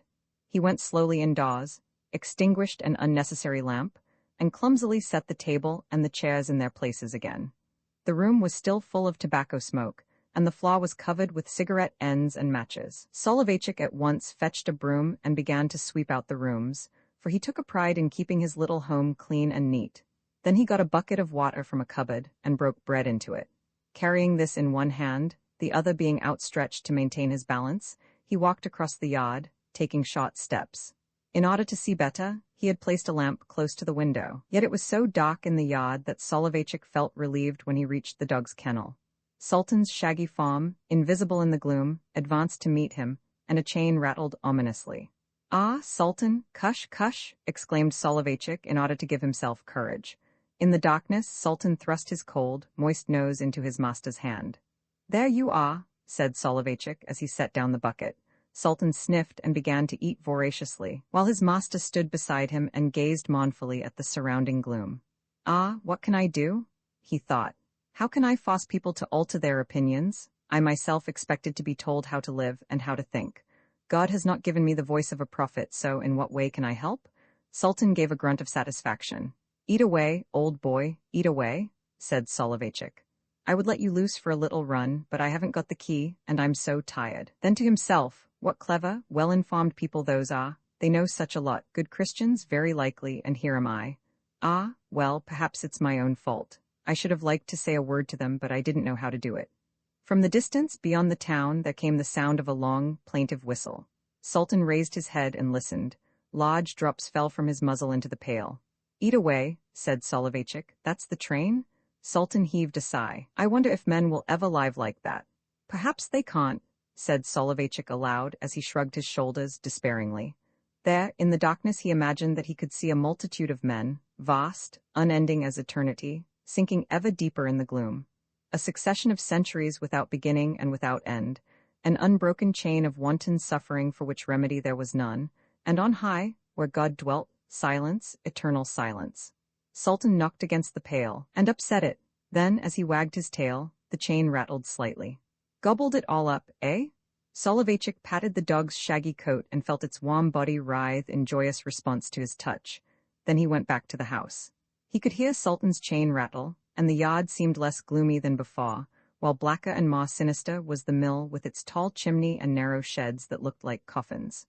From the window, a broad ray of light fell across the garden, illuminating in mystic fashion the frail little flowers that shrank beneath the turbulent heaven with its countless banners, black and ominous, unfolded to the night. Overcome by grief, unnerved by a sense of solitude and of some irreparable loss, Soloveitchik went back into his room, sat down at the table, and wept. Roman 27 Volochin owned immense works in St. Petersburg, upon which the existence of thousands of his employees depended. At the present time, while a strike was in progress, he had turned his back upon the crowd of hungry, dirty malcontents, and was enjoying a trip in the provinces. Libertine as he was, he thought of nothing but women, and in young, fresh, provincial women he displayed an intense, in fact, an absorbing interest. He pictured them as delightfully shy and timid, yet sturdy as a woodland mushroom, and their provocative perfume of youth and purity he scented from afar. Volochin had clothed his puny little body in virgin white, after sprinkling himself from head to foot with various essences, and although he did not exactly approve of Sarudine's society, he hailed a droshky and hastened to the latter's rooms. Sarudine was sitting at the window, drinking cold tea. What a lovely evening, he kept saying to himself as he looked out on the garden, but his thoughts were elsewhere. He felt ashamed and afraid. He was afraid of Lida. Since their interview, he had not set eyes on her. To him, she seemed another Lida now, unlike the one that had surrendered to his passion. Anyhow, he thought, the matter is not at an end yet. The child must be got rid of, or shall I treat the whole thing as a joke? I wonder what she is doing now. He seemed to see before him Lida's handsome, inscrutable eyes, and her lips tightly compressed, vindictive, menacing. She may be going to pay me out. A girl of that sort isn't one to be trifled with. At all costs I shall have to. The prospect of a huge scandal vaguely suggested itself, striking terror to his craven heart. After all, he thought, what could she possibly do? Then suddenly it all seemed quite clear and simple. Perhaps she'll drown herself. Let her go to the deuce. I didn't force her to do it. They'll say that she was my mistress. Well, what of that? It only proves that I am a good-looking fellow. I never said that I would marry her. Upon my word, it's too silly. Sarudine shrugged his shoulders, yet the sense of oppression was not lessened. People will talk, I expect, and I shan't be able to show myself, he thought, while his hand trembled slightly as he held the glass of cold, oversweetened tea to his lips. He was as smart and well-groomed and scented as ever, yet it seemed as if, on his face, his white jacket, and his hands, and even on his heart, there was a foul stain which became even greater. Bah, after a while it will all blow over. And it's not the first time either? Thus he sought to soothe his conscience, but an inward voice refused to accept such consolation. Volochin entered gingerly, his boots creaking loudly, and his discolored teeth revealed by a condescending smile. The room was instantly filled with an odor of musk and of tobacco, quite overpowering the fresh scents of the garden. "Ah, how do you do, Pavel Lvovitch?" cried Sarudine as he hastily rose. Volochin shook hands, sat down by the window, and proceeded to light a cigar. He looked so elegant and self-possessed that Sarudine felt somewhat envious, and endeavored to assume an equally careless demeanor. But ever since Lida had flung the word brute in his face, he had felt ill at ease, as if everyone had heard the insult and was secretly mocking him. Volochin smiled and chatted about various trifling matters. Yet he found it difficult to keep up such superficial conversation. Woman was the theme that he longed to approach, and it underlay all his stale jokes and stories of the strike at his St. Petersburg factory. As he lighted another cigar, he took the opportunity of looking hard at Sanine. Their eyes met, and they instantly understood each other. Volochin adjusted his pince-nez and smiled a smile that found its reflection in Sanine's face, which suddenly acquired a look of lust. "I don't expect you waste much of your time, do you?" said Volochin, with a knowing wink. "Oh, as for that, well, what else is there to do?" replied Sanine, shrugging his shoulders slightly. Then they both laughed, and for a while were silent. Volochin was eager to have details of the other's conquests. A little vein just below his left knee throbbed convulsively. Sanine, however, was not thinking of such piquant details, but of the distressing events of the last few days. He turned towards the garden and drummed with his fingers on the windowsill. Yet Volochin was evidently waiting, and Sanine felt that he must keep to the desired theme of conversation. "Of course, I know," he began, with an exaggerated air of nonchalance. "I know that to you men about town these country wenches are extraordinarily attractive. But you're wrong. They're fresh and plump, it's true, but they've no chic. They don't know how to make love artistically." In a moment Volochin was all animation. His eyes sparkled, and there was a change in the tone of his voice. "No, that's quite true. But after a while all that sort of thing is apt to become boring. Our Petersburg women are not well made. You know what I mean? They're just bundles of nerves, they've no limbs on them. Now here?"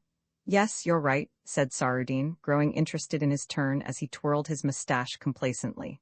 "Take off her corset and the smartest Petersburg woman becomes— Oh, by the way, have you heard the latest?"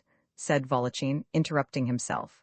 "No, I dare say not," replied Sanine, leaning forward eagerly. "Well," said the other, "it's an awfully good story about a Parisian cocotte."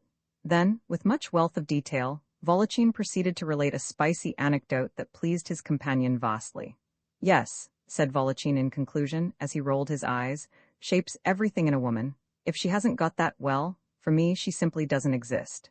Sanine thought of Lida's beauty, and he shrank from discussing it with Volochin. However, after a pause, he observed with much affectation, "Everyone to his taste. What I like most in a woman is the back, that sinuous line, don't you know?" "Yes," drawled Volochin nervously. "Some women, especially very young ones, have got." The orderly now entered, treading clumsily in his heavy boots. He had come to light the lamp, and during the process of striking matches and jingling the glass shade, Sanine and Volochin were silent. As the flame of the lamp rose, only their glittering eyes and the glowing cigarette ends could be seen. When the soldier had gone out, they returned to their subject, the word woman forming the theme of talk that became at times grotesque in its obscenity. Sanine's instinctive longing to boast and to eclipse Volochin led him at last to speak of the splendid woman who had yielded to his charms, and gradually to reveal his own secret lasciviousness. Before the eyes of Volochin, Lida was exhibited as in a state of nudity, her physical attributes and her passion all being displayed as though she were some animal for sale at a fair. By their filthy thoughts she was touched and polluted and held up to ridicule. Their love of woman knew no gratitude for the enjoyment given to them. They merely strove to humiliate and insult the sex, to inflict upon it indescribable pain.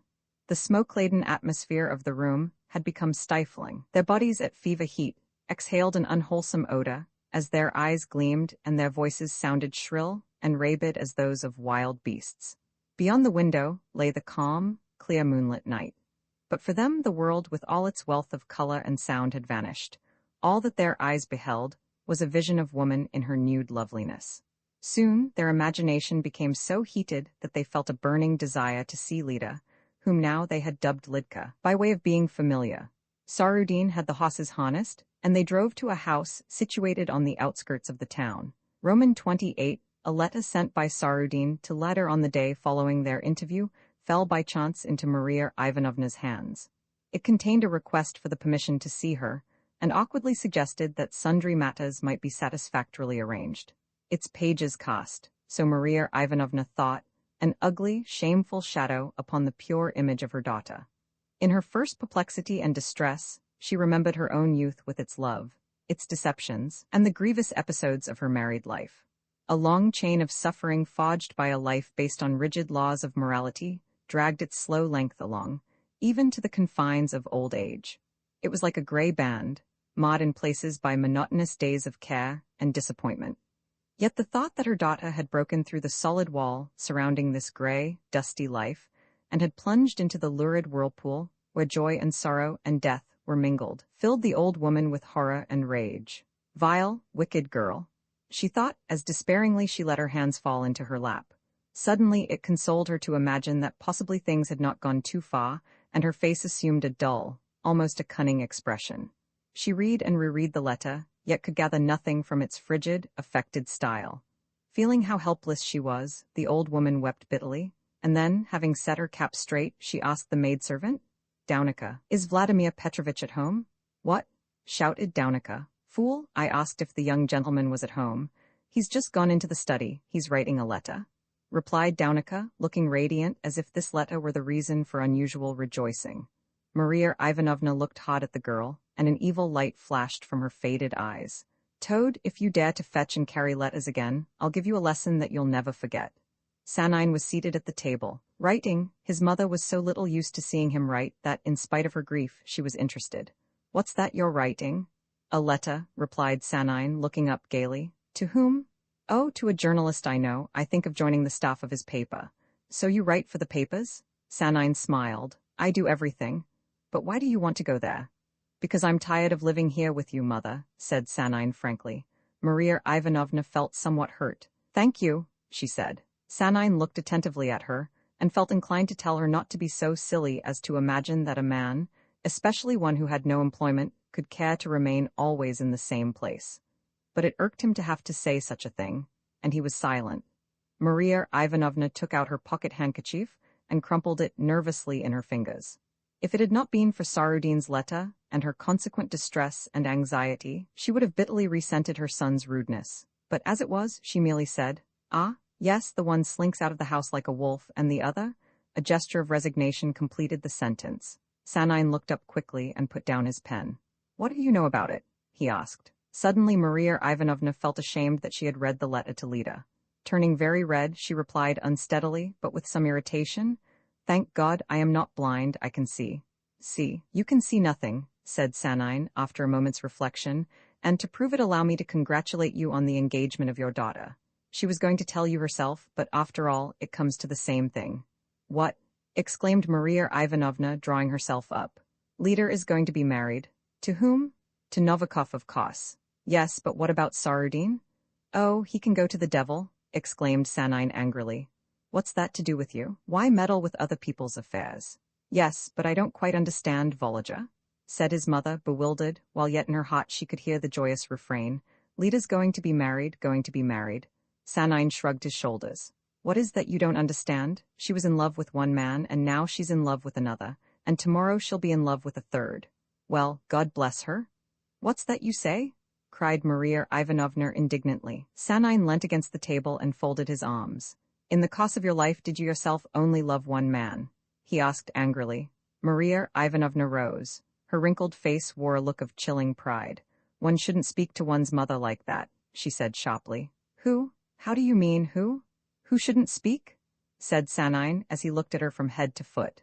For the first time he noticed how dull and vacant was the expression in her eyes, and how absurdly her cap was placed upon her head, like a cock's comb. "Nobody ought to speak to me like that," she said huskily. "Anyhow, I've done so," replied Sanine, recovering his good temper and resuming his pen. "You've had your share of life," he said, "and you've no right to prevent Lida from having hers." Maria Ivanovna said nothing, but stared in amazement at her son, while her cap looked droller than ever. She hastily checked all memories of her past youth with its joyous nights of love, fixing upon this one question in her mind.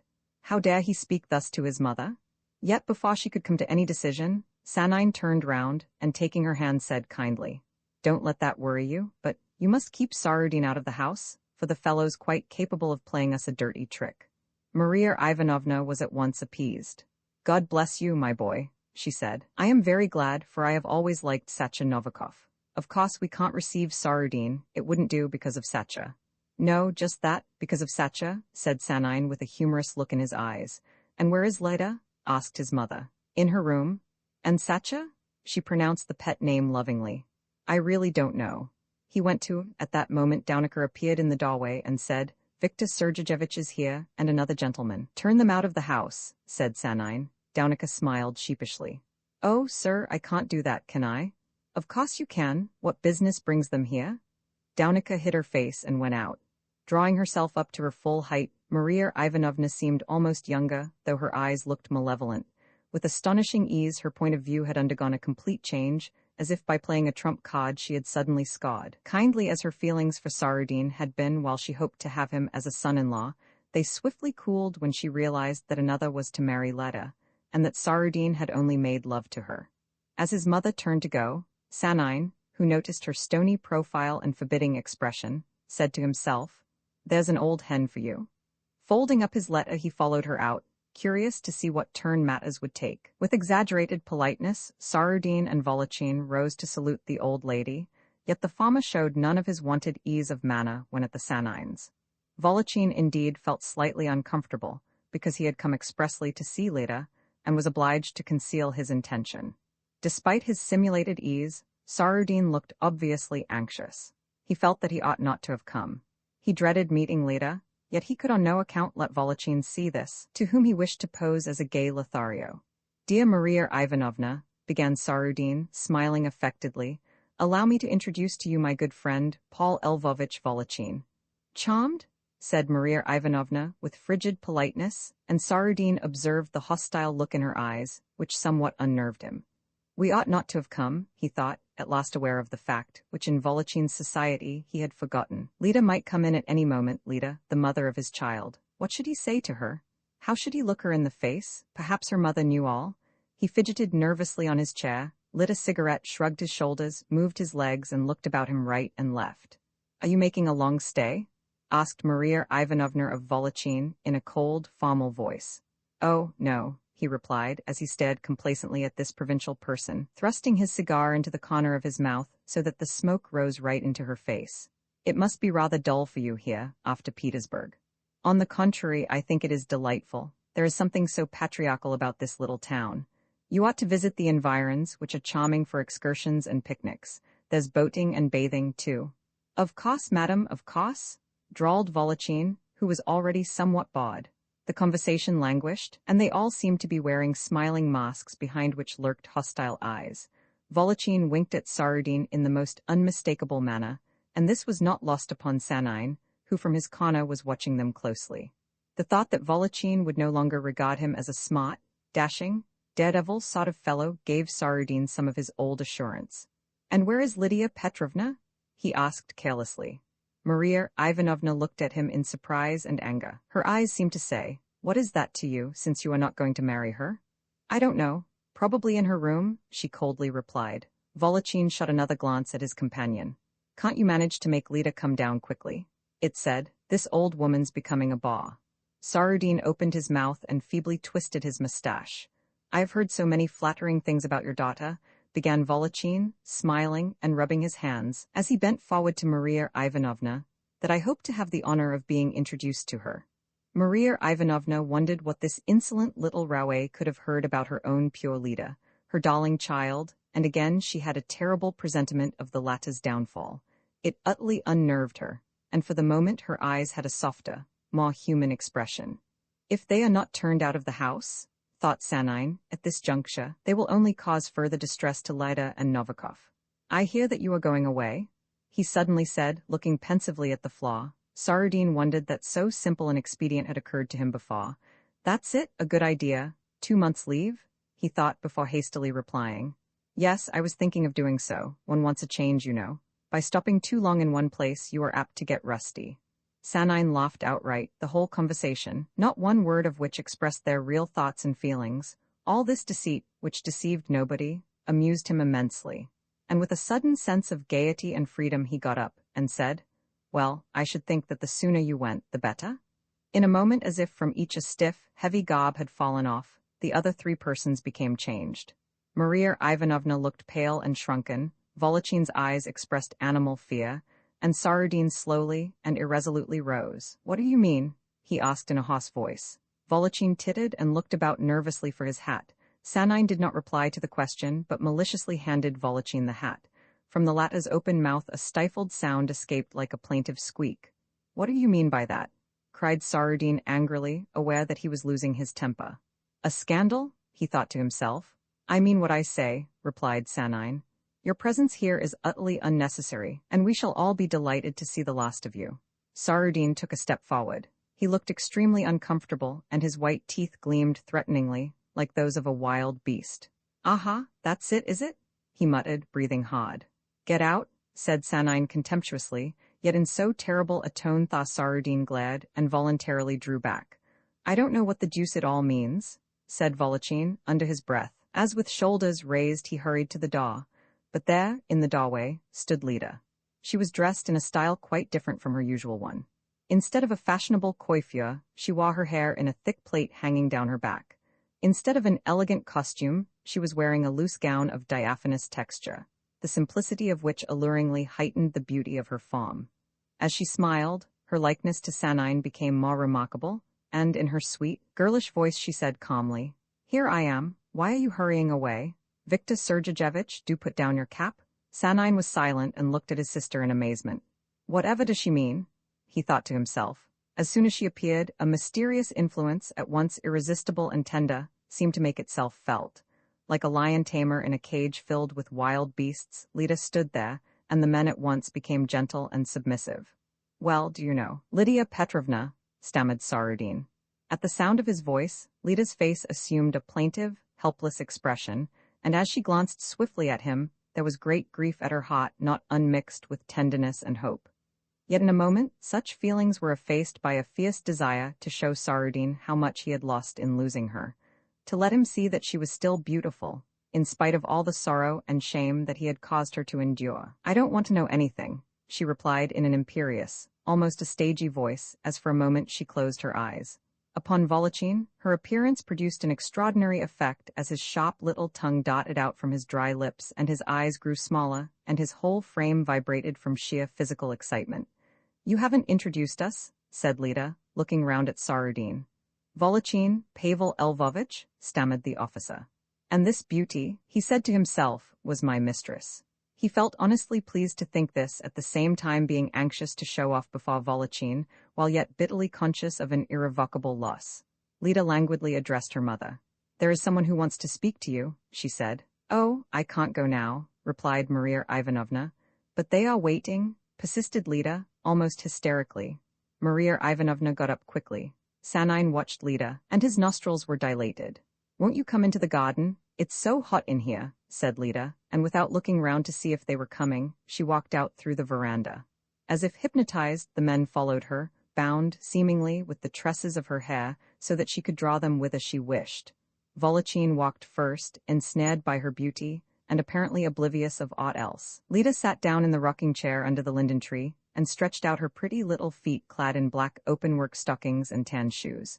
It was as if she had two natures, the one overwhelmed with modesty and shame, the other, full of self-conscious coquetry. The first nature prompted her to look with disgust upon men, and life, and herself. "Well, Pavel Lvovich," she asked, as her eyelids drooped, "what impression has our poor little out-of-the-way town made upon you?" "The impression which probably he experiences, who in the depth of the forest suddenly beholds a radiant flower," replied Volochin, rubbing his hands.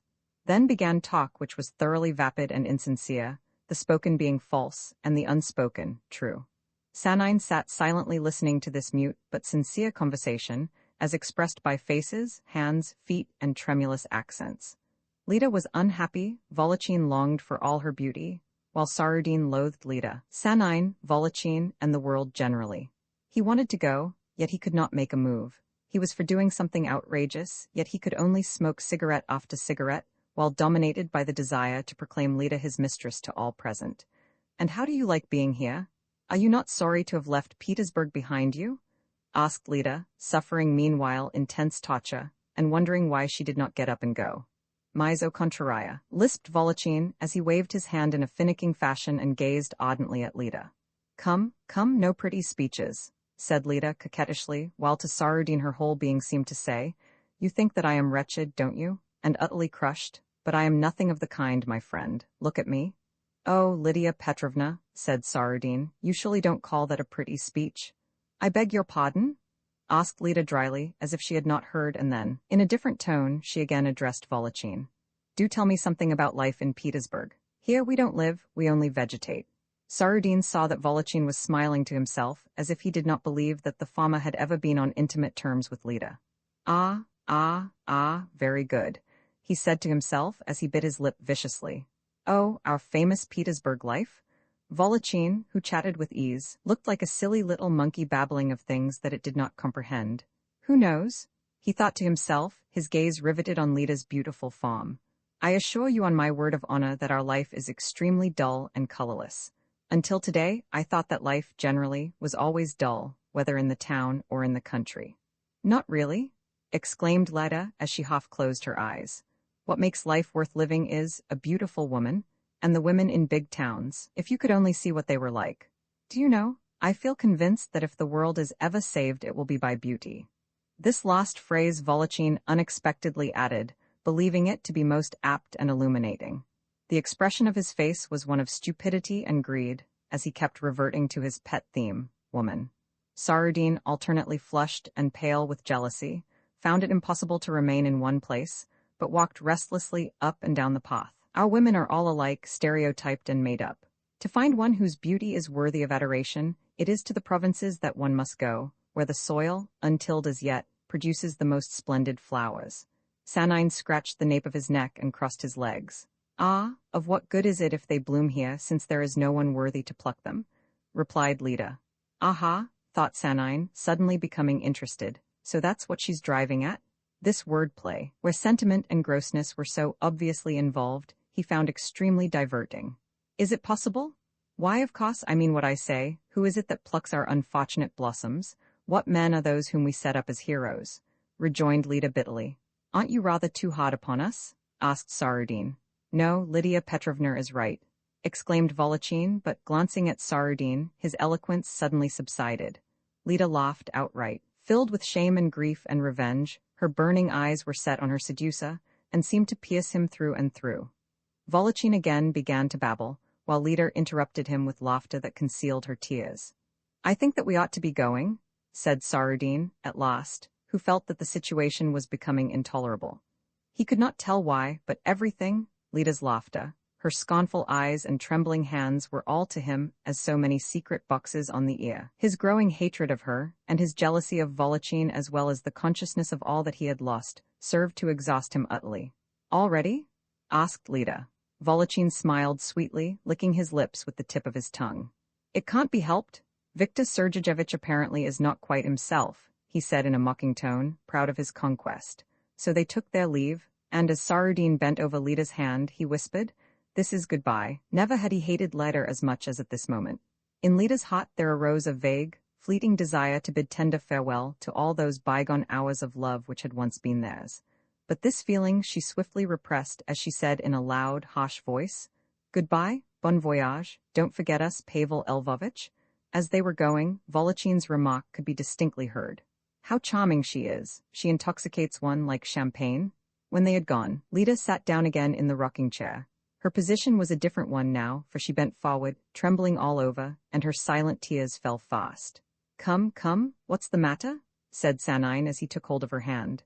Oh, don't, what an awful thing life is, she exclaimed as her head sank lower, and she covered her face with her hands while the soft plait of hair, slipping over her shoulder, hung down in front. For shame, said Sanine. What's the use of crying about such trifles? Are there really no other, better men then? Murmured Lida. Sanine smiled. No, certainly not. Man is vile by nature. Expect nothing good from him, and then the harm that he does to you will not make you grieve. Lida looked up at him with beautiful tear-stained eyes. Do you expect nothing good from your fellow men either? Of course not, replied Sanine. I live alone. Roman 29 on the following day Daunica, bareheaded and barefooted, came running to Sanine who was gardening. Vladimir Petrovich, she exclaimed, and her silly face had a scared look. The officers have come, and they wish to speak to you. She repeated the words like a lesson that she had learnt by heart. Sanine was not surprised. He had been expecting a challenge from Sarudin. Are they very anxious to see me? He asked in a jocular tone. Daunica, however, must have had an inkling of something dreadful, for instead of hiding her face she gazed at Sanine in sympathetic bewilderment. Sanine propped his spade against a tree, tightened his belt and walked towards the house with his usual jaunty step. What fools they are! What absolute idiots! He said to himself, as he thought of Sarudin and his seconds. By this no insult was intended. It was just the sincere expression of his own opinion. Passing through the house, he saw Lita coming out of her room. She stood on the threshold, her face white as a shroud, and her eyes anxious and distressful. Her lips moved, yet no sound escaped from them. At that moment, she felt that she was the guiltiest, most miserable woman in all the world. In an armchair in the morning room sat Maria Ivanovna, looking utterly helpless and panic-stricken. Her cap that resembled a coxcomb was poised sideways on her head, and she gazed in terror at Sanine, unable to utter a word. He smiled at her and was inclined to stop for a moment, yet he preferred to proceed. Tanaroff and von Dates were sitting in the drawing-room bolt upright, with their heads close together, as if in their white tunics and tight riding breeches, they felt extremely uncomfortable. As Sanine entered, they both rose slowly and with some hesitation, apparently uncertain how to behave. "Good day, gentlemen," said Sanine in a loud voice, as he held out his hand. Von Dates hesitated, but Tanaroff bowed in such an exaggerated way that for an instant Sanine caught sight of the closely cropped hair at the back of his neck. "How can I be of service to you?" continued Sanine, who had noticed Tanaroff's excessive politeness and was surprised at the assurance with which he played his part in this absurd comedy. Von Dates drew himself up and sought to give an expression of hauteur to his horse-like countenance. Unsuccessfully, however, owing to his confusion. Strange to say, it was Tanaroff, usually so stupid and shy, who addressed Sanine in firm, decisive fashion. "Our friend Viktor Sergeyevich Sarudin has done us the honor of asking us to represent him in a certain matter which concerns you and himself." The sentence was delivered with automatic precision. "Oh ho," said Sanine with comic gravity as he opened his mouth wide. "Yes, sir," continued Tanaroff, frowning slightly. "He considers that your behavior towards him was not, quite?" "Yes, yes, I understand," interrupted Sanine, losing patience. "I very nearly kicked him out of the house, so that not, quite is hardly the right way of putting it." The speech was lost upon Tanaroff, who went on. "Well, sir, he insists on your taking back your words." "Yes, yes," chimed in the lanky von Dates, who kept shifting the position of his feet like a stalk. Sanine smiled. "Take them back. How can I do that? As uncaged bird is spoken word." Too perplexed to reply, Tanaroff looked Sanine full in the face. "What evil eyes he has," thought the latter. "This is no joking matter," began Tanaroff, looking flushed and angry. "Are you prepared to retract your words, or are you not?" Sanine at first was silent. "What an utter idiot," he thought, as he took a chair and sat down. "Possibly I might be willing to retract my words in order to please and pacify Sarudin," he began, speaking seriously. "The more so as I attach not the slightest importance to them. But in the first place, Sarudin, being a fool, would not understand my motive, and instead of holding his tongue, would brag about it. In the second place, I thoroughly dislike Sarudin, so that, under these circumstances, I don't see that there is any sense in my retractation." "Very well then," hissed Tanaroff through his teeth. Von Dates stared in amazement, and his long face turned yellow. "In that case," began Tanaroff, in a louder and would-be threatening tone. Sanine felt fresh hatred for the fellow as he looked at his narrow forehead and his tight breeches. "Yes, yes, I know all about it," he interrupted. "But one thing, let me tell you, I don't intend to fight Sarudin." Von Dates turned round sharply. Tanaroff drew himself up and said in a tone of contempt, "Why not, pray?" Sanine burst out laughing. His hatred had vanished as swiftly as it had come. "Well, this is why. First of all, I have no wish to kill Sarudin, and secondly, I have even less desire to be killed myself." "But," began Tanaroff scornfully. "I won't, and there's an end of it," said Sanine as he rose. "Why, indeed? I don't feel inclined to give you any explanation. That were too much to expect, really." Tanaroff's profound contempt for the man who refused to fight a duel was blended with the implicit belief that only an officer could possibly possess the pluck and the fine sense of honor necessary to do such a thing. That is why Sanine's refusal did not surprise him in the least. In fact, he was secretly pleased. "That is your affair," he said, in an unmistakably contemptuous tone, "but I must warn you that." Sanine laughed. "Yes, yes, I know, but I advise Sarudin not to what?" asked Tanaroff as he picked up his cap from the windowsill. "I advise him not to touch me, or else I'll give him such a thrashing that—" "Look here," cried von Dates in a fury. "I'm not going to stand this, you are simply laughing at us.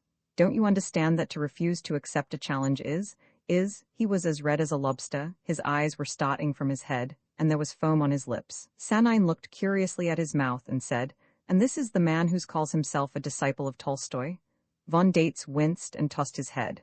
I must beg of you, he spluttered, ashamed all the while at thus addressing a man with whom till now he had been on friendly terms. I must beg of you not to mention that. It has nothing whatever to do with this matter. Hasn't it, though? Replied Sanine. It has a great deal to do with it. Yes, but I must ask you, croaked Von Dates, becoming hysterical. Really, this is too much in shot? Oh, that'll do, replied Sanine, drawing back in disgust from Von Dates, from whose mouth saliva spurted. Think what you like, I don't care, and tell Sarudin that he is an ass. You've no right, sir, I say you've no right, shouted Von Dates. Very good, said Tanaroff, quite satisfied. Let us go. No, cried the other, plaintively, as he waved his lanky arms. How dare he? What business? It's simply— Sanine looked at him and, making a contemptuous gesture, walked out of the room. We will deliver your message to our brother officer, said Tanaroff, calling after him. As you please, said Sanine, without looking round.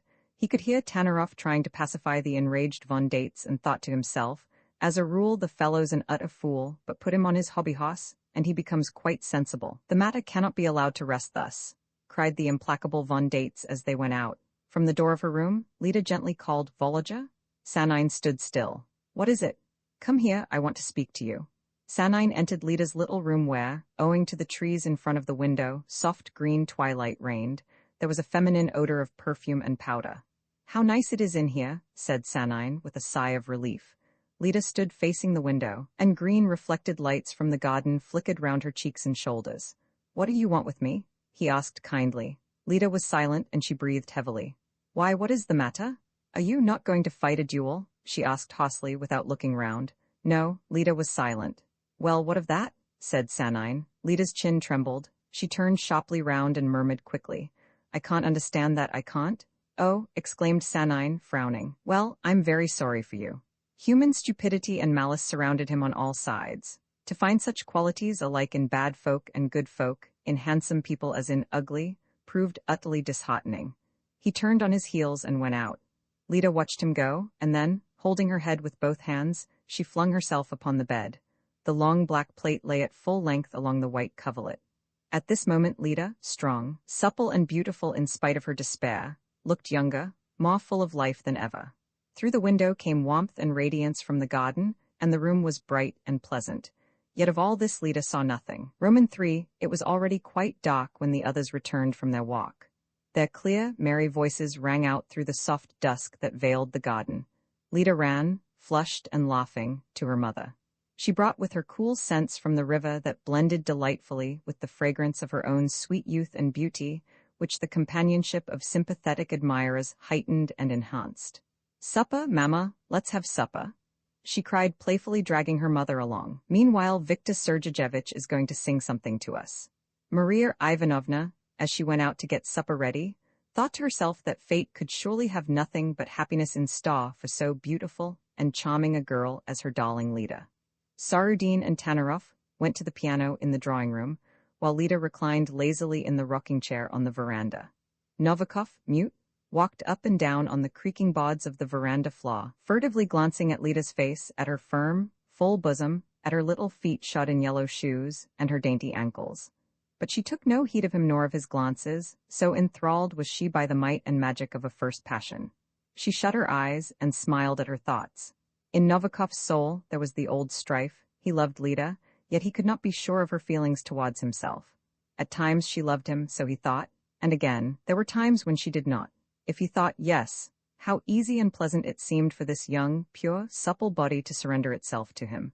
If he thought no, such an idea was foul and detestable. He was angry at his own lust, deeming himself vile and unworthy of Leda. At last he determined to be guided by chance. If I step on the last bod with my right foot, then I've got to propose, and if with the left, then— he dared not even think of what would happen in that case. He trod on the last bod with his left foot. It threw him into a cold sweat, but he instantly reassured himself. Pshaw, what nonsense, I'm like some old woman. Now then, 1, 2, 3. At 3 I'll go straight up to her and speak. Yes, but what am I going to say? No matter. Here goes. 1, 2, 3. No, 3 times over. 1, 2, 3. 1, 2. His brain seemed on fire, his mouth grew parched, his heart beat so violently that his knees shook. Don't stamp like that, exclaimed Lida, opening her eyes. One can't hear anything. Only then was Novikov aware that Sarudin was singing. The young officer had chosen that old romance, I loved you once. Can you forget? Love in my heart is burning yet. He did not sing badly, but after the style of untrained singers who seek to give expression by exaggerated tone color. Novikov found nothing to please him in such a performance. What is that? One of his own compositions? Asked he with unusual bitterness. No, don't disturb us please, but sit down, said Lida sharply. And if you don't like music, go and look at the moon. Just then the moon, large, round and red, was rising above the black treetops. Its soft evasive light touched the stone steps and Lida's dress and her pensive, smiling face. In the garden the shadows had grown deeper. They were now somber and profound as those of the forest. Novikov sighed and then blurted out. I prefer you to the moon, thinking to himself, that's an idiotic remark. Lida burst out laughing. What a lumpish compliment, she exclaimed. I don't know how to pay compliments, was Novikov's sullen rejoinder. Very well then, sit still and listen, said Lida, shrugging her shoulders pettishly. But you no longer care, I know, why should I grieve you with my woe? The tones of the piano rang out with silvery clearness through the green, humid garden. The moonlight became more and more intense and the shadows harder. Crossing the grass, Sanine sat down under a linden tree and was about to light a cigarette. Then he suddenly stopped and remained motionless, as if spellbound by the evening calm that the sounds of the piano and of this youthfully sentimental voice in no way disturbed, but rather served to make more complete. Lydia Petrovna? Cried Novikov hurriedly, as if this particular moment must never be lost. Well? Asked Lida mechanically as she looked at the garden and the moon above it and the dark boughs that stood out sharply against its silver disk. I have long waited, that is, I have been anxious to say something to you, Novikov stammered out. Sanine turned his head round to listen. What about? Asked Lida, absently. Sarudin had finished his song and after a pause began to sing again. He thought that he had a voice of extraordinary beauty and he much liked to hear it. Novikov felt himself growing red and then pale. It was as if he were going to faint. I look here? Lydia Petrovna, will you be my wife? As he stammered out these words, he felt all the while that he ought to have said something very different and that his own emotions should have been different also. Before he had got the words out, he was certain that the answer would be no. And at the same time, he had an impression that something utterly silly and ridiculous was about to occur. Lida asked mechanically, whose wife? Then suddenly she blushed deeply and rose as if intending to speak, but she said nothing and turned aside in confusion. The moonlight fell full on her features. I love you, stammered Novikov. For him, the moon no longer shone, the evening air seemed stifling, the earth he thought would open beneath his feet. I don't know how to make speeches, but no matter, I love you very much. Why very much, he thought to himself, as if I were alluding to ice cream. Lida played nervously with a little leaf that had fluttered down into her hands. What she had just heard embarrassed her, being both unexpected and futile. Besides, it created a novel feeling of disagreeable restraint between herself and Novikov, whom from her childhood she had always looked upon as a relative, and whom she liked. I really don't know what to say. I had never thought about it. Novikov felt a dull pain at his heart, as if it would stop beating. Very pale, he rose and seized his cap. Goodbye, he said, not hearing the sound of his own voice. His quivering lips were twisted into a meaningless smile. Are you going? Goodbye, said Lida, laughing nervously and proffering her hand. Novikov grasped it hastily, and without putting on his cap strode out across the grass into the garden. In the shade he stood still and gripped his head with both hands. My God, I am doomed to such luck as this. Shoot myself? No, that's all nonsense. Shoot myself, eh? Wild, incoherent thoughts flashed through his brain. He felt that he was the most wretched and humiliated and ridiculous of mortals. Sanine at first wished to call out to him, but checking the impulse, he merely smiled. To him it was grotesque that Novikov should tear his hair and almost weep, because a woman whose body he desired would not surrender herself to him. At the same time, he was rather glad that his pretty sister did not care for Novikov. For some moments, Lida remained motionless in the same place, and Sanine's curious gaze was riveted on her white silhouette in the moonlight. Sarudin now came from the lighted drawing room on to the veranda. Sanine distinctly heard the faint jingling of his spurs. In the drawing room, Tanarov was playing an old-fashioned, mournful waltz whose languorous cadences floated on the air. Approaching Lida, Sarudin gently and deftly placed his arm round her waist. Sanine could perceive that both figures became merged into one that swayed in the misty light. Why so pensive? Murmured Sarudin, with shining eyes, as his lips touched Lida's dainty little ear. Lida was at once joyful and afraid. Now, as on all occasions when Sarudin embraced her, she felt a strange thrill. She knew that in intelligence and culture he was her inferior, and that she could never be dominated by him. Yet at the same time she was aware of something delightful and alarming in letting herself be touched by this strong, comely young man. She seemed to be gazing down into a mysterious, unfathomable abyss and thinking, I could hurl myself in if I chose. We shall be seen, she murmured half-audibly. Though not encouraging his embrace, she yet did not shrink from it. Such passive surrender excited him the more. One word, just one, whispered Sarudin as he crushed her closer to him, his veins throbbing with desire. Will you come?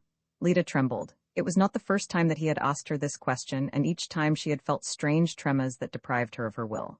Why? She asked, in a low voice as she gazed dreamily at the moon. Why, that I may have you near me and see you and talk to you? Oh, like this it's torture? Yes, Lida, you're torturing me. Now will you come? So saying, he strained her to him, passionately. His touch, as that of glowing iron, sent a thrill through her limbs. It seemed as if she were enveloped in a mist, languorous, dreamy, oppressive. Her lithe, supple frame grew rigid and then swayed towards him, trembling with pleasure and yet with fear. Around her all things had undergone a curious, sudden change. The moon was a moon no longer. It seemed close to the trellis work of the veranda, as if it hung just above the luminous lawn. The garden was not the one that she knew, but another garden, somber, mysterious, that suddenly approaching, closed round her. Her brain reeled. She drew back and with strange languor freed herself from Sarudin's embrace.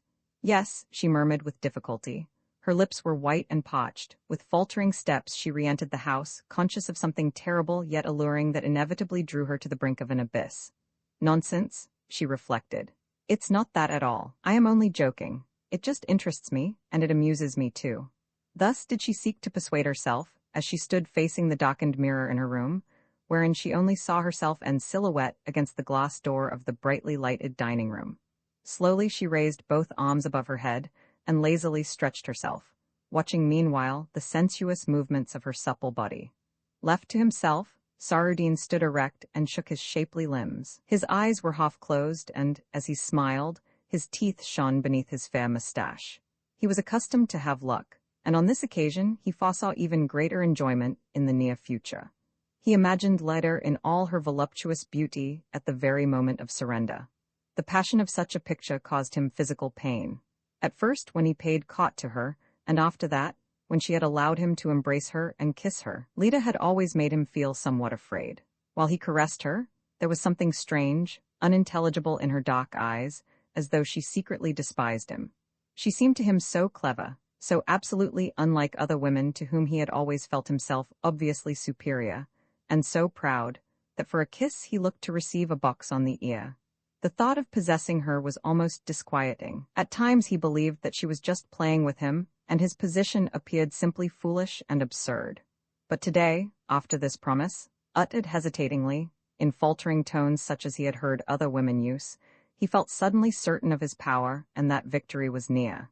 He knew that things would be just as he had desired them to be. And to this sense of voluptuous expectancy was added a touch of spite. This proud, pure, cultured girl should surrender to him. As all the others had surrendered, he would use her at his pleasure, as he had used the rest. Scenes libidinous and debasing rose up before him. Leda, nude, with hair disheveled and inscrutable eyes, became the central figure in a turbulent orgy of cruelty and lust. Suddenly, he distinctly saw her lying on the ground. He heard the swish of the whip. He observed a blood-red stripe on the soft, nude, submissive body. His temples throbbed, he staggered backwards, sparks danced before his eyes. The thought of it all became physically intolerable. His hand shook as he lit a cigarette. Again his strong limbs twitched convulsively, and he went indoors. Sanine, who had heard nothing yet, who had seen and comprehended all, followed him, roused almost to a feeling of jealousy. Brutes like that are always lucky, he thought to himself. What the devil does it all mean? Later, and he? At supper, Maria Ivanovna seemed in a bad temper. Tanarov, as usual, said nothing. He thought what a fine thing it would be if he were Sarudin, and had such a sweetheart as Leda to love him. He would have loved her in quite a different way, though. Sarudin did not know how to appreciate his good fortune. Leda was pale and silent, looking at no one. Sarudin was gay, and on the alert, like a wild beast that scents its prey. Sanine yawned as usual, ate, drank a good deal of brandy, and apparently seemed longing to go to sleep. But when supper was over, he declared his intention of walking home with Sarudin. It was near midnight, and the moon shone high overhead. Almost in silence, the two walked towards the officers' quarters. All the way Sanine kept looking furtively at Saradin, wondering if he should, or should not, strike him in the face. Yes, he suddenly began as they got close to the house. There are all sorts of blackguards in this world. What do you mean by that? Asked Saradin, raising his eyebrows. That is so, speaking generally. Blackguards are the most fascinating people. You don't say so, exclaimed Saradin, smiling. Of course they are. There's nothing so boring in all the world as your so-called honest man. What is an honest man? With the program of honesty and virtue everybody has long been familiar, and so it contains nothing that is new. Such antiquated rubbish robs a man of all individuality, and his life is lived within the narrow, tedious limits of virtue. Thou shalt not steal, nor lie, nor cheat, nor commit adultery. The funny thing is that all that is born is one. Everybody steals and lies and cheats and commits adultery as much as he can. Not everybody, protested Saradin loftily. Yes, everybody. You have only got to examine a man's life in order to get at his sins. Treachery, for instance. Thus, after rendering to Caesar the things that are Caesar's, when we go quietly to bed, or sit down to table, we commit acts of treachery. What's that you say? Cried Saradin, half angrily.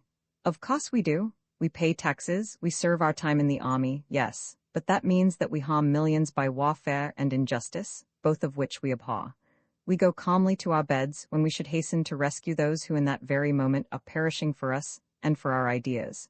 We eat more than we actually want and leave others to starve when, as virtuous folk, our whole lives should be devoted to their welfare. So it goes on. It's plain enough. Now a blackguard, a real, genuine blackguard, is quite another matter. To begin with, he is a perfectly sincere, natural fellow. Natural? Of course he is. He does only what a man naturally does. He sees something that does not belong to him, something that he likes, and he takes it. He sees a pretty woman who won't give herself to him, so he manages to get her, either by force or by craft. And that is perfectly natural, the desire and the instinct for self-gratification being one of the few traits that distinguish a man from a beast. The more animal an animal is, the less it understands of enjoyment, the less able it is to procure this. It only cares to satisfy its needs. We are all agreed that man was not created in order to suffer, and that suffering is not the ideal of human endeavor. Quite so, said Saradin. Very well then, enjoyment is the aim of human life. Paradise is the synonym for absolute enjoyment, and we all of us, more or less, dream of an earthly paradise. This legend of paradise is by no means an absurdity, but a symbol, a dream. Yes, continued Sanine, after a pause, nature never meant men to be abstinent, and the sincerest men are those who do not conceal their desires, that is to say, those who socially count as blackguards, fellows such as you. For instance, Saradin started back in amazement. Yes, you, continued Sanine, affecting not to notice this, you're the best fellow in the world, or at any rate you think you are. Come now, tell me, have you ever met a better? Yes, lots of them, replied Saradin with some hesitation. He had not the least idea what Sanine meant, nor if he ought to appear amused or annoyed. Well, name them, please, said Sanine. Saradin shrugged his shoulders doubtfully. There, you see, exclaimed Sanine gaily. You yourself are the best of good fellows, and so am I, yet we both of us would not object to stealing, or telling lies, or committing adultery, least of all to committing adultery. How original, muttered Saradin as he again shrugged his shoulders. Do you think so? Asked the other, with a slight shade of annoyance in his tone. Well, I don't. Yes, blackguards, as I said, are the most sincere and interesting people imaginable, for they have no conception of the bounds of human baseness. I always feel particularly pleased to shake hands with a blackguard. He immediately grasped Saradin's hand and shook it vigorously as he looked him full in the face. Then he frowned and muttered curtly, "Goodbye, good night," and left him. For a few moments Saradin stood perfectly still and watched him depart. He did not know how to take such speeches as these of Sanine. He became at once bewildered and uneasy. Then he thought of Leda and smiled. Sanine was her brother, and what he had said was really right after all. He began to feel a sort of brotherly attachment for him. An amusing fellow, by gad, he thought complacently, as if Sanine in a way belonged to him also. Then he opened the gate and went across the moonlit courtyard to his quarters.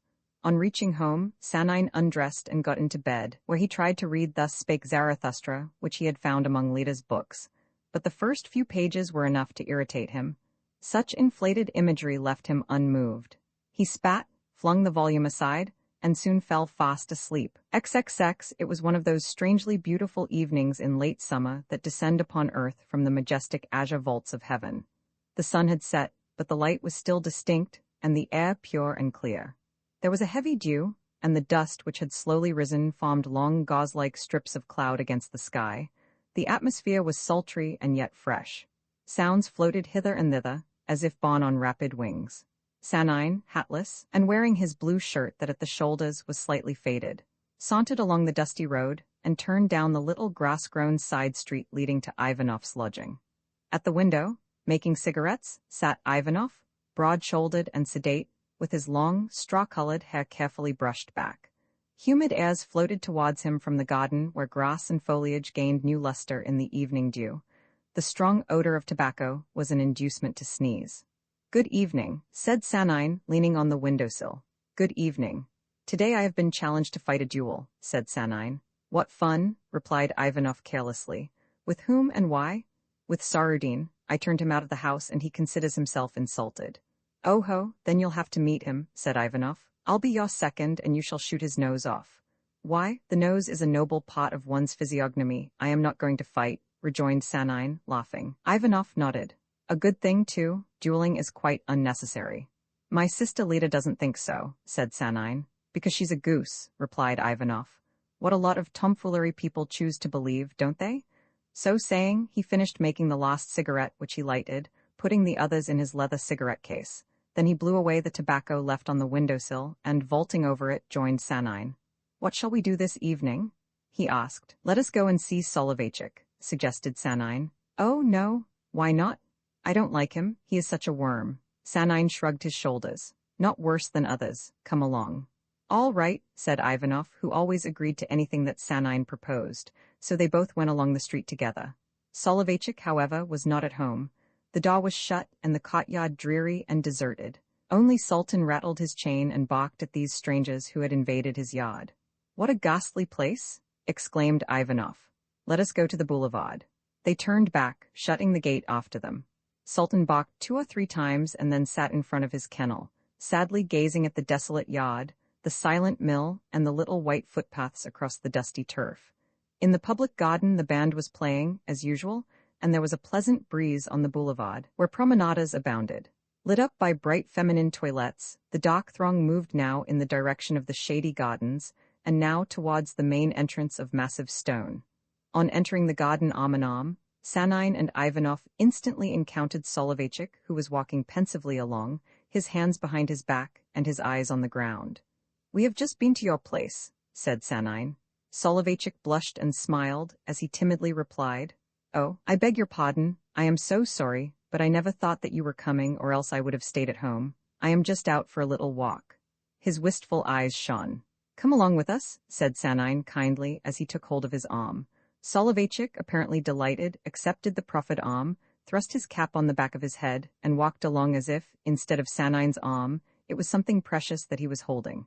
His mouth seemed to reach from ear to ear, purple-faced, and with distended cheeks. The members of the regimental band flung out their deafening, brazen notes upon the air, stimulated in their efforts by a smartly dressed bandmaster who looked like a pert little sparrow, and who zealously flourished his baton.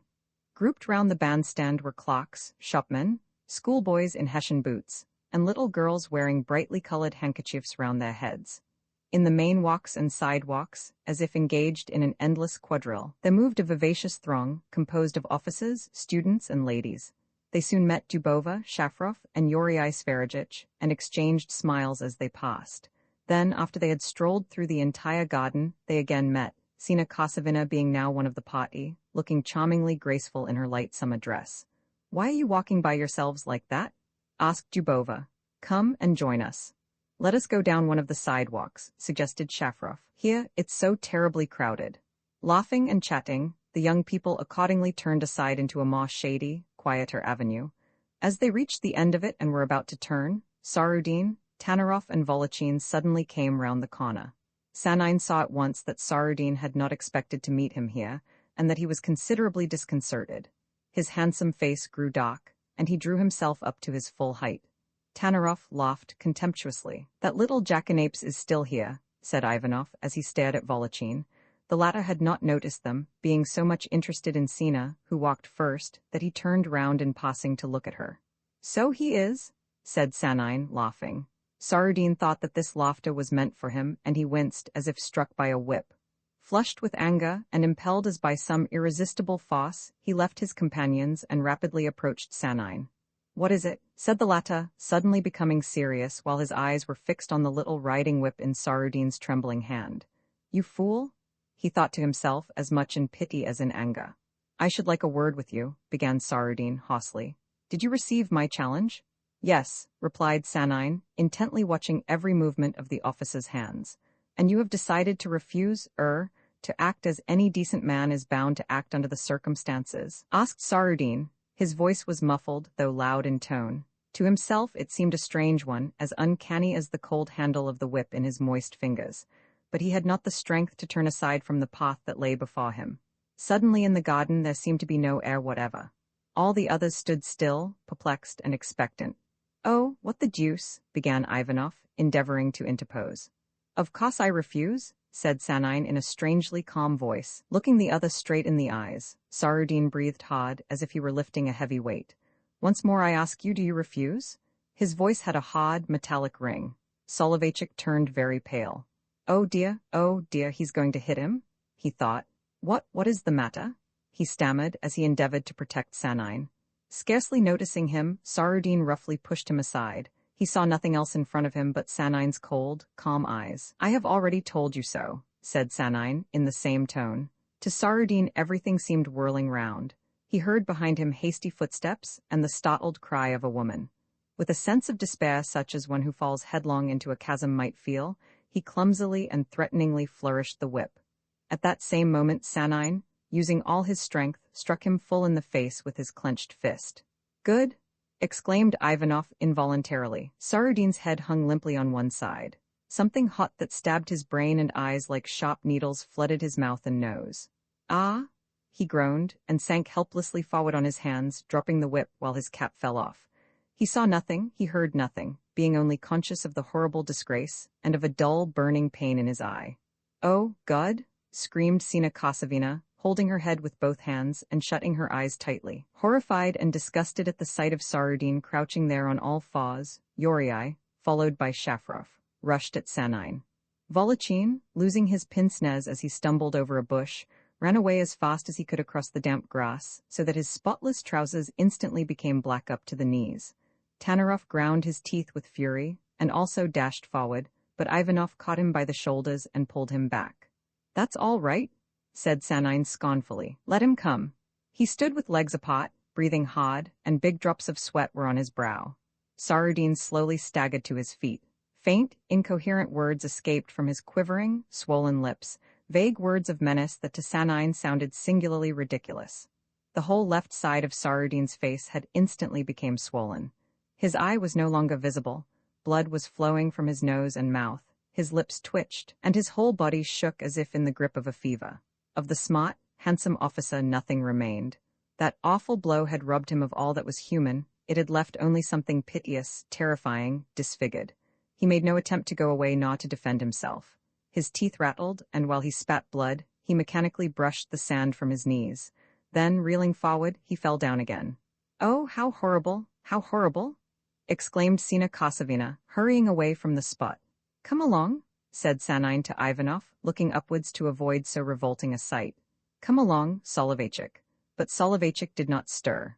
Wide-eyed he stared at Saradine, at the blood, and the dirty sand on the snow-white tunic, trembling all the while, as his lips moved feebly. Ivanov angrily pulled him along, but Soloveychik shook him off with surprising vehemence, and he then clung to the trunk of a tree, as if he wished to resist being dragged away by main force. "Oh, why did you do that?" he whimpered. "What a blackguardly thing to do?" shouted Yuriy in Sanine's face. "Yes, blackguardly," rejoined Sanine with a scornful smile. "Would it have been better, do you suppose, to have let him hit me?" Then, with a careless gesture, he walked rapidly along the avenue. Ivanov looked at Yuriy in disdain, lit a cigarette, and slowly followed Sanine. Even his broad back and smooth hair told one plainly how little such a scene as this affected him.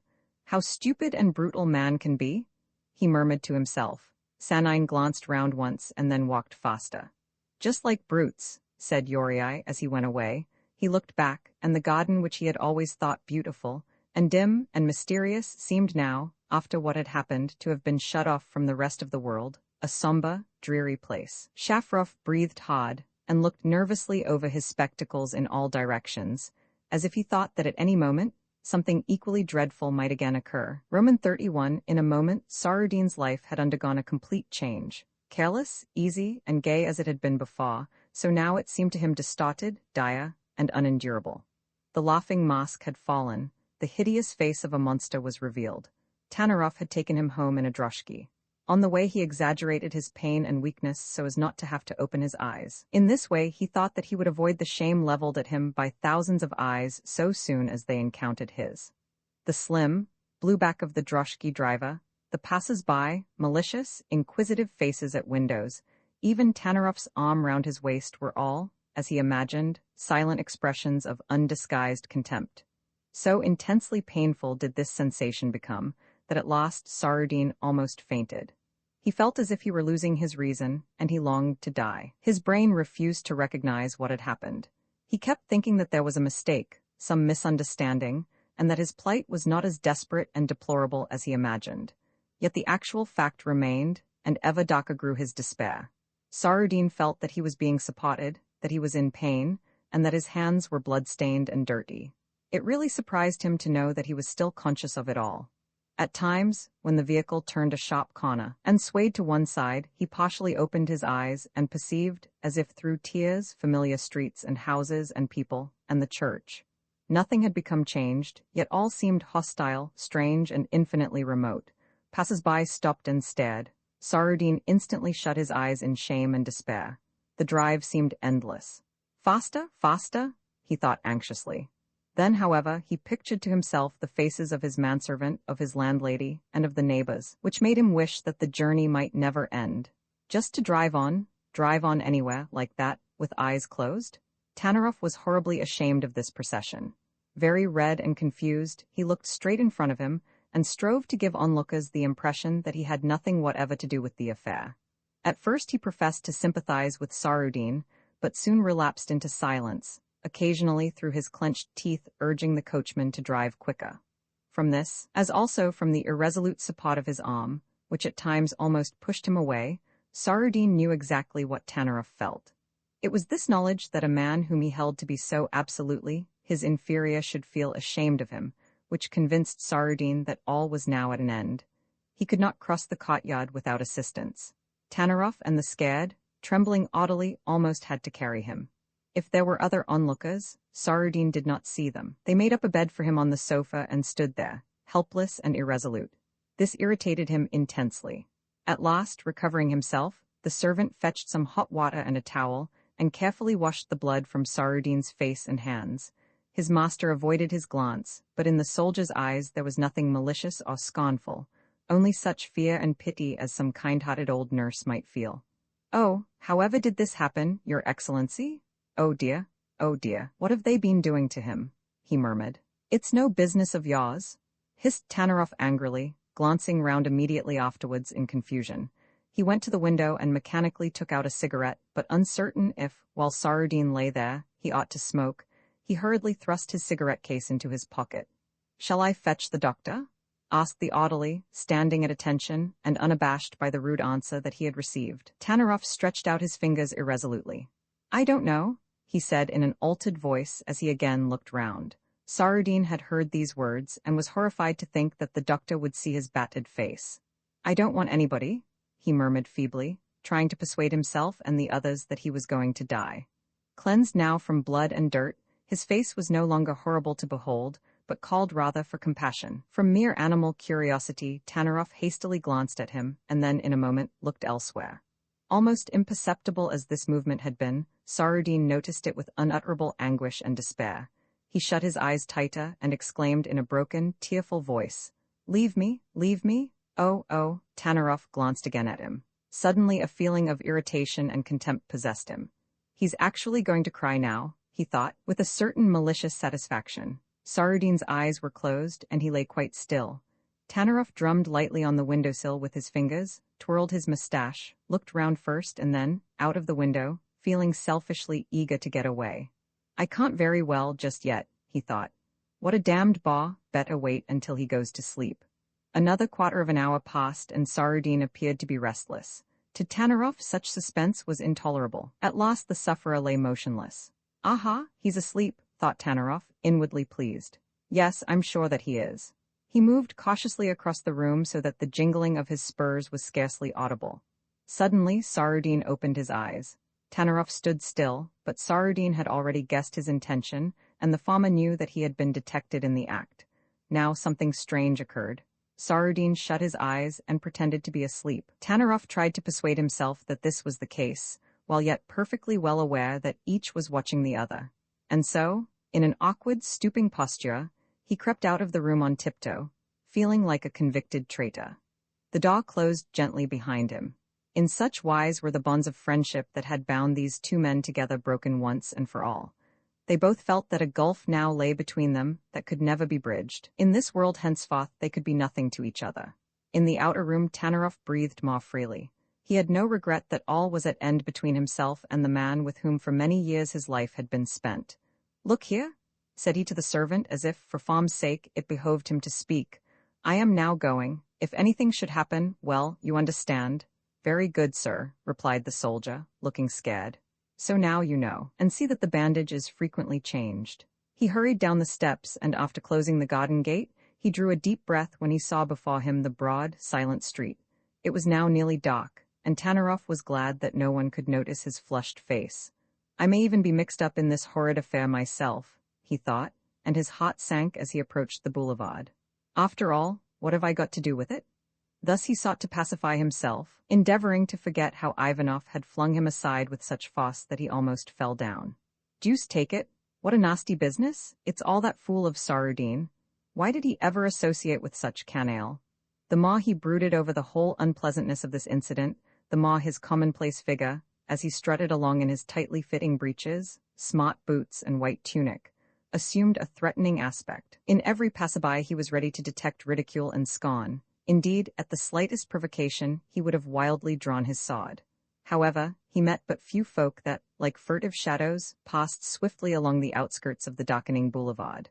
On reaching home he became somewhat calmer, and then he thought again of what Ivanov had done. Why didn't I hit him? I ought to have given him one in the jaw. I might have used my sword. I had my revolver too, in my pocket. I ought to have shot him like a dog. How came I to forget the revolver? Well, after all, perhaps it's just as well that I didn't. Suppose I had killed him? It would have been a matter for the police. One of those other fellows might have had a revolver too. A pretty state of things, eh? At all events, nobody knows that I had a weapon on me, and by degrees the whole thing will blow over. Tanarov looked cautiously round before he drew out his revolver and placed it in the table drawer. I shall have to go to the colonel at once, and explain to him that I had nothing whatever to do with the matter, he thought, as he locked the drawer. Then an irresistible impulse seized him to go to the officers' mess and, as an eyewitness, describe exactly what took place. The officers had already heard about the affair in the public gardens, and they hurried back to the brilliantly lighted mess rooms to give vent in heated language to their indignation. They were really rather pleased at Saradin's discomfiture, since often enough his smartness and elegance in dress and demeanor had served to put them in the shade. Tanarov was hailed with undisguised curiosity. He felt that he was the hero of the hour as he began to give a detailed account of the whole incident. In his narrow black eyes there was a look of hatred for the friend who had always been his superior. He thought of the money incident and of Saradin's condescending attitude towards him, and he revenged himself for past slights by a minute description of his comrade's defeat. Meanwhile, forsaken and alone, Saradin lay there upon his couch. His soldier servant, who had learnt the whole truth elsewhere, moved noiselessly about, looking sad and anxious as before. He set the tea things ready, fetched some wine, and drove the dog out of the room as it leaped about for joy at the sight of its master. After a while the man came back on tiptoe. "Your Excellency had better have a little wine," he whispered. "Eh, what?" exclaimed Saradin, opening his eyes and shutting them again instantly.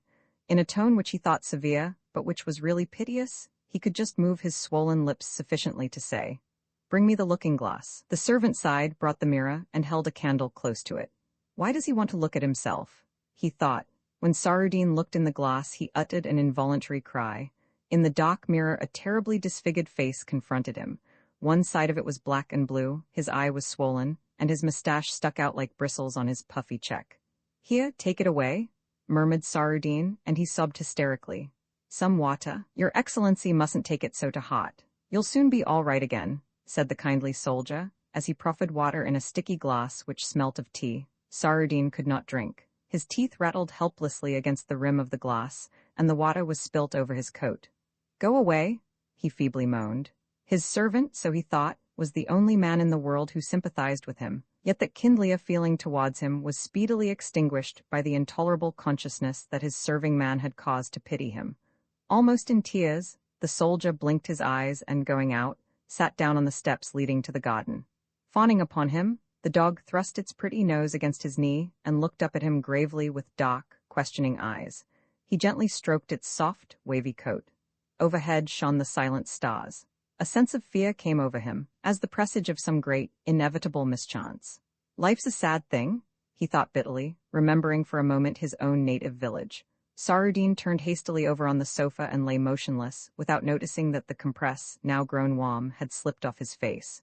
"Now all is at an end," he murmured hysterically. "What is at an end? Everything? My whole life done for. Why? Because I've been insulted, struck like a dog, my face struck with the fist. I can never remain in the regiment, never." He could clearly see himself there, in the avenue, hobbling on all fours, cowed and ridiculous, as he uttered feeble, senseless threats. Again and again he mentally rehearsed that awful incident with ever-increasing torture, and, as if illuminated, all the details stood out vividly before his eyes. That which most irritated him was his recollection of Sina Kosovina's white dress, of which he caught a glimpse at the very moment when he was vowing futile vengeance. Who was it that lifted me up? He tried to turn his thoughts into another channel. Was it Tanaroff? Or that Jew boy who was with them? It must have been Tanaroff. Anyhow, it doesn't matter in the least. What matters is that my whole life is ruined, and that I shall have to leave the regiment. And the duel? What about that? He won't fight. I shall have to leave the regiment. Sanine recollected how a regimental committee had forced 2 brother officers, married men, to resign because they had refused to fight a duel. I shall be asked to resign in the same way, quite civilly, without shaking hands, the very fellows that. Nobody will feel flattered now to be seen walking arm in arm with me in the boulevard, or envy me, or imitate my manner. But after all, that's nothing. It's the shame, the dishonor of it. Why? Because I was struck in the face? It has happened to me before when I was a cadet. That big fellow, Schwartz, gave me a hiding and knocked out one of my teeth. Nobody thought anything about it, but we shook hands afterwards and became the best of friends. Nobody despised me then. Why should it be different now? Surely it is just the same thing? On that occasion, too, blood was spilt and I fell down. So that, to these despairing questions, Sanine could find no answer. If he had accepted my challenge and had shot me in the face, that would have been worse and much more painful. Yet no one would have despised me in that case. On the contrary, I should have had sympathy and admiration. Thus there is a difference between a bullet and the fist. What difference is there, and why should there be any? His thoughts came swiftly, incoherently, yet his suffering and irreparable misfortune would seem to have roused something new and latent within him, of which, in his careless years of selfish enjoyment, he had never been conscious. Von Dates, for instance, was always saying, "If one smite thee on the right cheek, turn to him the left." But how did he come back that day from Sanine's, shouting angrily and waving his arms because the fellow wouldn't accept my challenge? The others are really to blame for my wanting to hit him with the riding whip. My mistake was that I didn't do it in time. The whole thing's absurdly unjust. However, there it is. The disgrace remains, and I shall have to leave the regiment. With both hands pressed to his aching brow, Sanine tossed from side to side, for the pain in his eye was excruciating. Then, in a fit of fury, he muttered, "Get a revolver, rush at him, and put a couple of bullets through his head, and then, as he lies there, stamp on his face, on his eyes, on his teeth." The compress fell to the floor with a dull thud. Sanine, startled, opened his eyes and, in the dimly lighted room, saw a basin with water, a towel, and the dark window that, like an awful eye, stared at him mysteriously. No, there's no help for it now, he thought in dull despair. They all saw it, saw how I was struck in the face and how I crawled along on all fours. Oh, the shame of it, struck like that in the face? No, it's too much. I shall never be free or happy again. And again through his mind there flashed a new, keen thought. After all, have I ever been free? No, That's just why I've come to grief now, because my life has never been free, because I've never lived it in my own way. Of my own free will should I ever have wanted to fight a duel, or to hit him with the whip. Nobody would have struck me, and everything would have been all right. Who first imagined, and when, that an insult could only be wiped out with blood? Not I, certainly. Well, I've wiped it out, or rather, it's been wiped out with my blood, hasn't it? I don't know what it all means, but I know this, that I shall have to leave the regiment. His thoughts would fain have taken another direction, yet, like birds with clipped wings, they always fell back again, back to the one central fact that he had been grossly insulted, and would be obliged to leave the regiment. He remembered having once seen a fly that had fallen into syrup crawling over the floor, dragging its sticky legs and wings along with the utmost difficulty. It was plain that the wretched insect must die, though it still struggled and made frantic efforts to regain its feet. At the time he had turned away from it in disgust, and now he saw it again, as in a feverish dream. Then he suddenly thought of a fight that he had once witnessed between two peasants, when one, with a terrific blow in the face, felled the other, an elderly, gray-haired man.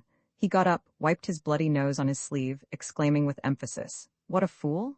"Yes, I remember seeing that," thought Saradine, and then they had drinks together at the Crown. The night drew near to its end. In silence so strange, so oppressive, it seemed as if Saradine were the one living, suffering soul left on earth. On the table the guttering candle was still burning with a faint, steady flame. Lost in the gloom of his disordered thoughts, Saradine stared at it with glittering, feverish eyes. Amid the wild chaos of impressions and recollections, there was one thing which stood out clearly from all others. It was the sense of his utter solitude that stabbed his heart like a dagger. Millions of men at that moment were merrily enjoying life, laughing and joking. Some, it might be, were even talking about him. But he, only he, was alone. Vainly he sought to recall familiar faces. Yet pale and strange and cold they appeared to him, and their eyes had a look of curiosity and malevolent glee. Then, in his dejection, he thought of Leda. He pictured her as he had seen her last, her large, sad eyes, the thin blouse that lightly veiled her soft bosom, her hair in a single loose plait. In her face Saradine saw neither malice nor contempt. Those dark eyes gazed at him in sorrowful reproach. He remembered how he had repulsed her at the moment of her supreme distress. The sense of having lost her wounded him like a knife. She suffered then far more than I do now. I thrust her from me. I almost wanted her to drown herself, wanted her to die. As to a lost anchor that should save him, his whole soul turned to her. He yearned for her caresses, her sympathy. For an instant it seemed to him as if all his actual sufferings would efface the past. Yet he knew, alas, that Leda would never, never come back to him, and that all was at an end. Before him lay nothing but the blank, abysmal void. Raising his arm, Saradine pressed his hand against his brow. He lay there, motionless, with eyes closed and teeth clenched, striving to see nothing, to hear nothing, to feel nothing. But after a little while his hand dropped, and he sat up. His head ached terribly, his tongue seemed on fire, and he trembled from head to foot. Then he rose and staggered to the table. "I have lost everything, my life, Leda, everything?" It flashed across him that this life of his, after all, had not been either good, or glad, or sane, but foolish, perverted, and base. Saradine, the handsome Saradine, entitled to all that was best and most enjoyable in life, no longer existed. There was only a feeble, emasculated body left to bear all this pain and dishonor. To live on is impossible, he thought, for that would mean the entire effacement of the past. I should have to begin a new life, to become quite a different man, and that I cannot do? His head fell forward on the table, and in the weird, flickering candlelight he lay there, motionless. Roman 32. On that same evening, Sanine went to see Soloveitchik. The little Jew was sitting alone on the steps of his house, gazing at the bare, deserted space in front of it, where several disused pathways crossed the withered grass. Depressing indeed was the sight of the vacant sheds, with their huge, rusty locks, and of the black windows of the mill. The whole scene spoke mournfully of life and activity that long had ceased. Sanine instantly noticed the changed expression of Soloveitchik's face. He no longer smiled, but seemed anxious and worried. His dark eyes had a questioning look. "Ah, good evening," he said, as in apathetic fashion he took the other's hand. Then he continued gazing at the calm evening sky, against which the black roofs of the sheds stood out in ever sharper relief. Sanine sat down on the opposite side of the steps, lighted a cigarette, and silently watched Soloveitchik, whose strange demeanor interested him. "What do you do with yourself here?" he asked after a while. Languidly the other turned to him his large, sad eyes. I just live here, that's all. When the mill was at work, I used to be in the office. But now it's closed and everybody's gone away except myself. Don't you find it lonely to be all by yourself like this? Soloveitchik was silent. Then, shrugging his shoulders, he said, It's all the same to me. They remained silent. There was no sound but the rattling of the dog's chain. It's not the place that's lonely, exclaimed Soloveitchik with sudden vehemence. But it's here I feel it, and here. He touched his forehead and his breast. What's the matter with you? Asked Sanine calmly. Look here, continued Soloveitchik, becoming more excited. You struck a man today and smashed his face in. Perhaps you have ruined his whole life. Pray don't be offended at my speaking to you like this. I have thought a great deal about it all, sitting here as you see and wondering. Now, if I ask you something, will you answer me? For a moment his features were contorted by his usual set smile. Ask me whatever you like, replied Sanine kindly. You're afraid of offending me, eh? That won't offend me, I assure you. What's done is done, and if I thought that I had done wrong, I should be the first to say so. I wanted to ask you this, said Soloveitchik, quivering with excitement. Do you realize that perhaps you might have killed that man? There's not much doubt about that, replied Sanine. It would have been difficult for a man like Sanine to get out of the mess unless he killed me, or I killed him. But as regards killing me, he missed the psychological moment, so to speak, and at present he's not in a fit condition to do me harm. Later on he won't have the pluck. He's played his part. And you calmly tell me all this. What do you mean by calmly? Asked Sanine. I couldn't look on calmly and see a chicken killed, much less a man. It was painful to me to hit him.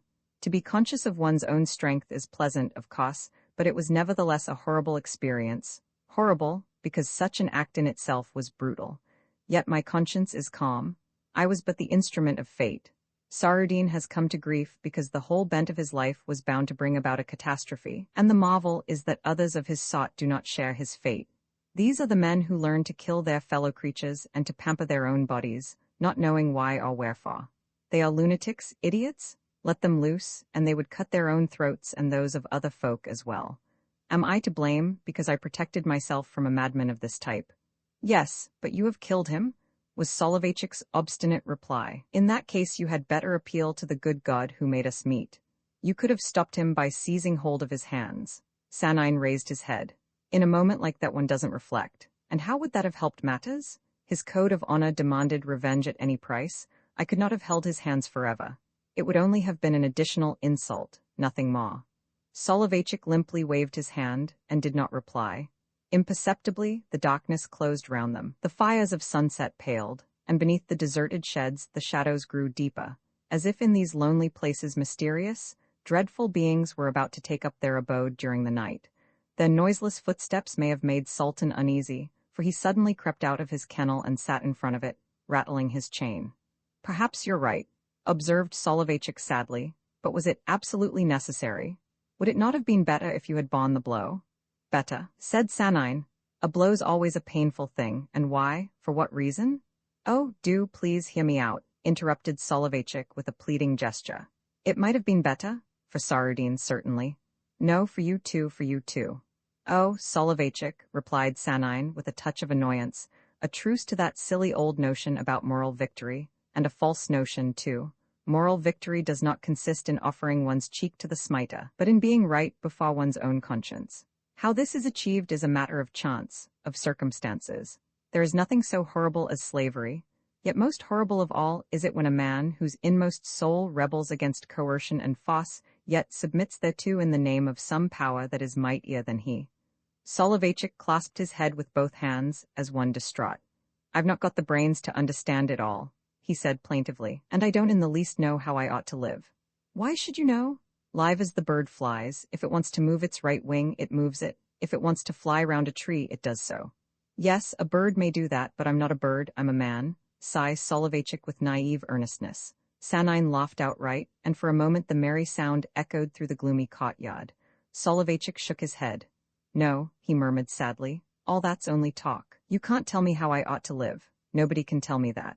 That's very true. Nobody can tell you that. The art of living implies a talent, and he who does not possess that talent perishes or makes shipwreck of his life. How calmly you say that, as if you knew everything?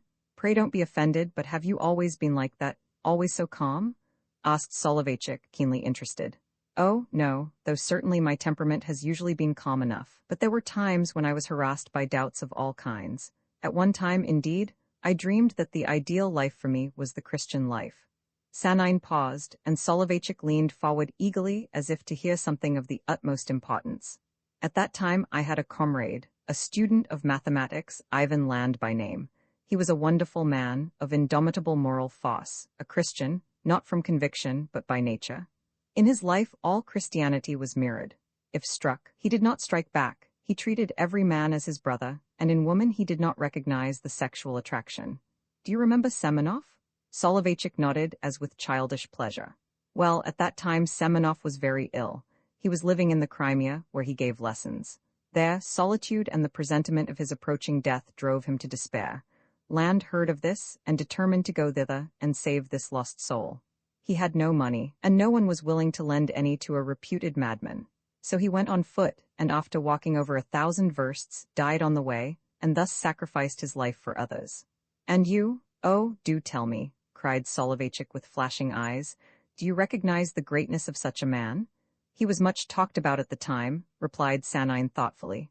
Some did not look upon him as a Christian, and for that reason condemned him. Others said that he was mad and not devoid of self-conceit, while some denied that he had any moral force, and since he would not fight, they declared that he was neither prophet nor conqueror. I judge him otherwise. At that time he influenced me to the point of folly. One day a student boxed my ears, and I became almost mad with rage. But Land stood there, and I just looked at him and, well, I don't know how it was, but I got up without speaking, and walked out of the room. First of all, I felt intensely proud of what I had done, and secondly, I hated the student from the bottom of my heart. Not because he had struck me, but because to him, my conduct must have been supremely gratifying. By degrees, the falseness of my position became clear to me, and this set me thinking. For a couple of weeks I was like one demented, and after that, I ceased to feel proud of my false moral victory. At the first ironical remark on the part of my adversary, I thrashed him until he became unconscious. This brought about an estrangement between Land and myself. When I came to examine his life impartially, I found it astonishingly poor and miserable. "Oh, how can you say that?" cried Soloveichik. "How is it possible for you to estimate the wealth of his spiritual emotions? Such emotions were very monotonous. His life's happiness consisted in the acceptance of every misfortune without a murmur, and its wealth, in the total renunciation of life's joys and material benefits. He was a beggar by choice, a fantastic personage whose life was sacrificed to an idea of which he himself had no clear conception." Soloveichik wrung his hands. "Oh, you cannot imagine how it distresses me to hear this," he exclaimed. "Really, Soloveichik, you're quite hysterical," said Sanine, in surprise. "I have not told you anything extraordinary. Possibly the subject is to you a painful one." "Oh, most painful. I am always thinking till my head seems as if it would burst. Was all that really an error, nothing more? I grope about as in a dark room, and there is no one to tell me what I ought to do. Why do we live? Tell me that. Why, that nobody knows. And should we not live for the future, so that later on, at least, mankind may have a golden age? There will never be a golden age. If the world and mankind could become better all in a moment, then, perhaps, a golden age would be possible. But that cannot be. Progress towards improvement is slow, and man can only see the step in front of him, and that immediately behind him. You and I have not lived the life of a Roman slave, nor that of some savage of the Stone Age, and therefore we cannot appreciate the boon of our civilization. Thus, if there should ever be a golden age, the men of that period will not perceive any difference between their lives and those of their ancestors. Man moves along an endless road, and to wish to level the road to happiness would be like adding new units to a number that is infinite. Then you believe that it all means nothing, that all is of no avail. Yes, that is what I think. But what about your friend Land? You yourself were? I loved Land, said Sanine gravely, not because he was a Christian, but because he was sincere and never swerved from his path, being undaunted by obstacles either ridiculous or formidable. It was as a personality that I prized Land. When he died, his worth ceased to exist. And don't you think that such men have an ennobling influence upon life? Might not such men have followers or disciples? Why should life be ennobled? Tell me that first of all. And secondly, one doesn't want disciples. Men like Land abound so. Christ was splendid. Christians, however, are but a sorry crew. The idea of his doctrine was a beautiful one, but they have made of it a lifeless dogma. Tired with talking, Sanine said no more. Soloveitchik remained silent also. There was great stillness around them, while overhead the stars seemed to maintain a conversation wordless and unending. Then Soloveitchik suddenly whispered something that sounded so weird that Sanine, shuddering, exclaimed, "What's that you said?" "Tell me," muttered Soloveitchik, "tell me what you think. Suppose a man can't see his way clear, but is always thinking and worrying as everything only perplexes and terrifies him. Tell me, wouldn't it be better for him to die?" "Well," replied Sanine, who clearly read the other's thoughts, "perhaps death in that case would be better. Thinking and worrying are of no avail. He only ought to live who finds joy in living, but for him who suffers, death is best." "That is what I thought too," exclaimed Soloveitchik, and he excitedly grasped Sanine's hand. His face looked ghastly in the gloom, his eyes were like two black holes. "You are a dead man," said Sanine with inward apprehension as he rose to go, "and for a dead man the best place is the grave. Goodbye." Soloveitchik apparently did not hear him, but sat there motionless. Sanine waited for a while and then slowly walked away. At the gate he stopped to listen, but could hear nothing. Soloveitchik's figure looked blurred and indistinct in the darkness. Sanine, as if in response to a strange presentiment, said to himself, "After all, it comes to the same thing whether he lives on like this or dies. If it's not today, then it will be tomorrow." He turned sharply round, the gate creaked on its hinges, and he found himself in the street. On reaching the boulevard he heard, at a distance, someone running along and sobbing as if in great distress. Sanine stood still. Out of the gloom a figure emerged and rapidly approached him. Again Sanine felt a sinister presentiment. "What's the matter?" he called out. The figure stopped for a moment, and Sanine was confronted by a soldier whose dull face showed great distress. "What has happened?" exclaimed Sanine. The soldier murmured something and ran on, wailing as he went. As a phantom he vanished in the night. That was Sarudin's servant, thought Sanine, and then it flashed across him. Sarudin has shot himself? For a moment he peered into the darkness, and his brow grew cold. Between the dread mystery of night and the soul of this stalwart man, a conflict, brief yet terrible, was in progress. The town was asleep. The glimmering roadways lay bare and white beneath the somber trees. The windows were like dull, watchful eyes glaring at the gloom. Sanine tossed his head and smiled as he looked calmly in front of him. "I am not guilty," he said aloud. One more or less, erect and resolute, he strode onward, an imposing spectre in the silent night. Roman 33, the news that two persons had committed suicide on the same night spread rapidly through the little town. It was Ivanov who told Yorii. The latter had just come back from a lesson, and was at work upon a portrait of Lialia. She posed for him in a light-colored blouse, open at the neck, and her pretty shell-pink arms showed through the semi-transparent stuff. The room was filled with sunlight which lit up her golden hair and heightened the charm of her girlish grace. "Good day," said Ivanov, as entering he flung his hat onto a chair. "Ah, it's you. Well, what's the news?" asked Yorii, smiling. He was in a contented, happy mood, for at last he had got some teaching which made him less dependent upon his father, and the society of his bright, charming sister served to cheer him also. "Oh, lots of news," said Ivanov, with a vague look in his eyes. "One man has hanged himself, and another has blown his brains out, and the devil's got hold of a third." "What on earth do you mean?" exclaimed Yorii. "The third catastrophe is my own invention, just to heighten the effect, but as regards the other two, the news is correct. Sarudin shot himself last night, and I have just heard that Soloveitchik has committed suicide by hanging." "Impossible?" cried Lialia, jumping up. Her eyes expressed horror and intense curiosity. Yorii hurriedly laid aside his palette and approached Ivanov. "You're not joking?" "No, indeed." As usual, he put on an air of philosophic indifference, yet evidently he was much shocked at what had happened. "Why did he shoot himself? Because Sanine struck him?" "Does Sanine know?" asked Lialia anxiously. "Yes, Sanine heard about it last night," replied Ivanov. "And what does he say?" exclaimed Yorii. Ivanov shrugged his shoulders. He was in no mood to discuss Sanine with Yorii, and he answered, not without irritation, "Nothing. What has it to do with him?" "Anyhow, he was the cause of it," said Lialia. "Yes, but what business had that fool to attack him? It is not Sanine's fault. The whole affair is deplorable, but it is entirely due to Sarudin's stupidity." "Oh, I think that the real reason lies deeper," said Yorii sadly. "Sarudin lived in a certain set that—" Ivanov shrugged his shoulders. "Yes, and the very fact that he lived in, and was influenced by, such an idiotic set is only proof positive that he was a fool." Yorii rubbed his hands and said nothing. It pained him to hear the dead man spoken of thus. "Well, I can understand why Sarudin did it," said Lialia.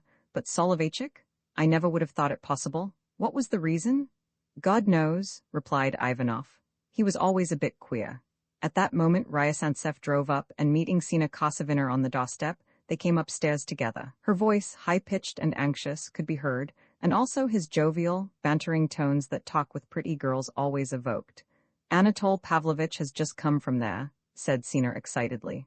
Ryasantsev followed her, laughing as usual and endeavoring to light a cigarette as he entered. A nice state of things, he said gaily. If this goes on, we soon shan't have any young people left. Sina sat down without speaking. Her pretty face looked sad and dejected. Now then, tell us all about it, said Ivanov. As I came out of the club last night, began Ryasantsev, a soldier rushed up to me and stammered out, His Excellency's shot himself. I jumped into a droshky and got there as fast as I could. I found nearly the whole regiment at the house. Sarudin was lying on the bed, and his tunic was unbuttoned. And where did he shoot himself? Asked Lilia, clinging to her lover's arm. In the temple. The bullet went right through his head and hit the ceiling. Was it a Browning? Yuri asked this. Yes, it was an awful sight. The wall was splashed with blood and brains, and his face was utterly disfigured. Sanine must have given him a teaser. He laughed. A tough customer is that lad.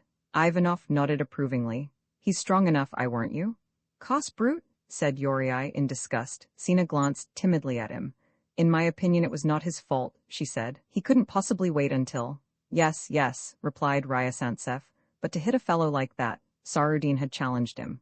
There you go, exclaimed Ivanov irritably as he shrugged his shoulders. If you come to think of it, dueling is absurd, said Yuri. Of course it is, chimed in Sina. To his surprise, Yuri noticed that Sina seemed pleased to take Sanine's part. At any rate, it's... The right phrase failed him wherewith to disparage Sanine. A brutal thing, suggested Ryasantsev. Though Yuri thought Ryasantsev was little better than a brute to himself, he was glad to hear the latter abuse Sanine to Sina when she defended him. However, as she noticed Yuri's look of annoyance, she said no more. Secretly, she was much pleased by Sanine's strength and pluck, and was quite unwilling to accept Ryasantsev's denouncement of dueling as just. Like Yuri, she did not consider that he was qualified to lay down the law like that. Wonderfully civilized, certainly, sneered Ivanov, to shoot a man's nose off or run him through the body. Is a blow in the face any better? I certainly think that it is. What harm can a fist do? A bruise is soon healed. You won't find that a blow with the fist ever hurt anybody much. That's not the point. Then, what is, pray? Said Ivanov, his thin lips curled with scorn. I don't believe in fighting at all myself, but if it must be, then one ought to draw the line at severe bodily injuries. That's quite clear. He almost knocked the other's eye out. I suppose you don't call that severe bodily injury? Retorted Ryasantsev sarcastically. Well, of course, to lose an eye is a bad job, but it's not the same as getting a bullet through your body. The loss of an eye is not a fatal injury. But Sarudin is dead. Ah, that's because he wished to die. Yuri nervously plucked at his mustache. I must frankly confess, he said, quite pleased at his own sincerity, that personally I have not made up my mind as regards this question. I cannot say how I should have behaved in Sanine's place. Of course, dueling's stupid, and to fight with fists is not much better. But what is a man to do if he's compelled to fight? Said Sina. Yuri shrugged his shoulders. It's for Soloveitchik that we ought to be sorry, said Ryasantsev. After a pause, the words contrasted strangely with his cheerful countenance. Then all at once they remembered that not one of them had asked about Soloveitchik. Where did he hang himself, do you know? In the shed next to the dog's kennel. He let the dog loose and then hanged himself. Sina and Yuri simultaneously seemed to hear a shrill voice exclaim, Lie down, Sultan? Yes, and he left a note behind, continued Ryasantsev, unable to conceal the merry twinkle in his eyes. I made a copy of it, in a way, it's really a human document. Taking out his pocketbook he read as follows. Why should I live, since I do not know how I ought to live? Men such as I cannot make their fellow creatures happy. He stopped suddenly, as if somewhat embarrassed. Dead silence ensued. A sad spirit seemed to pass noiselessly through the room. Tears rose to Sina's eyes, and Lilia's face grew red with emotion. Yuri smiled mournfully as he turned towards the window. That's all, said Ryasantsev meditatively. What more would you have? Asked Sina with quivering lips. Ivanov rose and reached across for the matches that were on the table. It's nothing more than tomfoolery, he muttered. For shame? Was Sina's indignant protest. Yuri glanced in disgust at Ivanov's long, smooth hair and turned away. To take the case of Soloveitchik, resumed Ryazantsev, and again his eyes twinkled. I always thought him a nincompoop, a silly Jew boy, and now see what he has shown himself to be. There is no love more sublime than the love which bids one sacrifice one's life for humanity. But he didn't sacrifice his life for humanity, replied Ivanov, as he looked askance at Ryazantsev's portly face and figure, and observed how tightly his waistcoat fitted him. Yes, but it's the same thing, for if it's not the same thing at all, was Ivanov's stubborn retort, and his eyes flashed angrily. It's the act of an idiot, that's what it is. His strange hatred of Soloveitchik made a most unpleasant impression upon the others. Sina Kosovina, as she got up to go, whispered to Yuri, I am going. He is simply detestable. Yuri nodded. Utterly brutal, he murmured. Immediately after Sina's departure, Lyalier and Ryazantsev went out. Ivanov sat pensively smoking his cigarette for a while, as he stared sulkily at a corner of the room. Then he also departed. In the street as he walked along, swinging his arms in the usual way, he thought to himself, in his wrath, these fools imagine that I am not capable of understanding what they understand. I like that.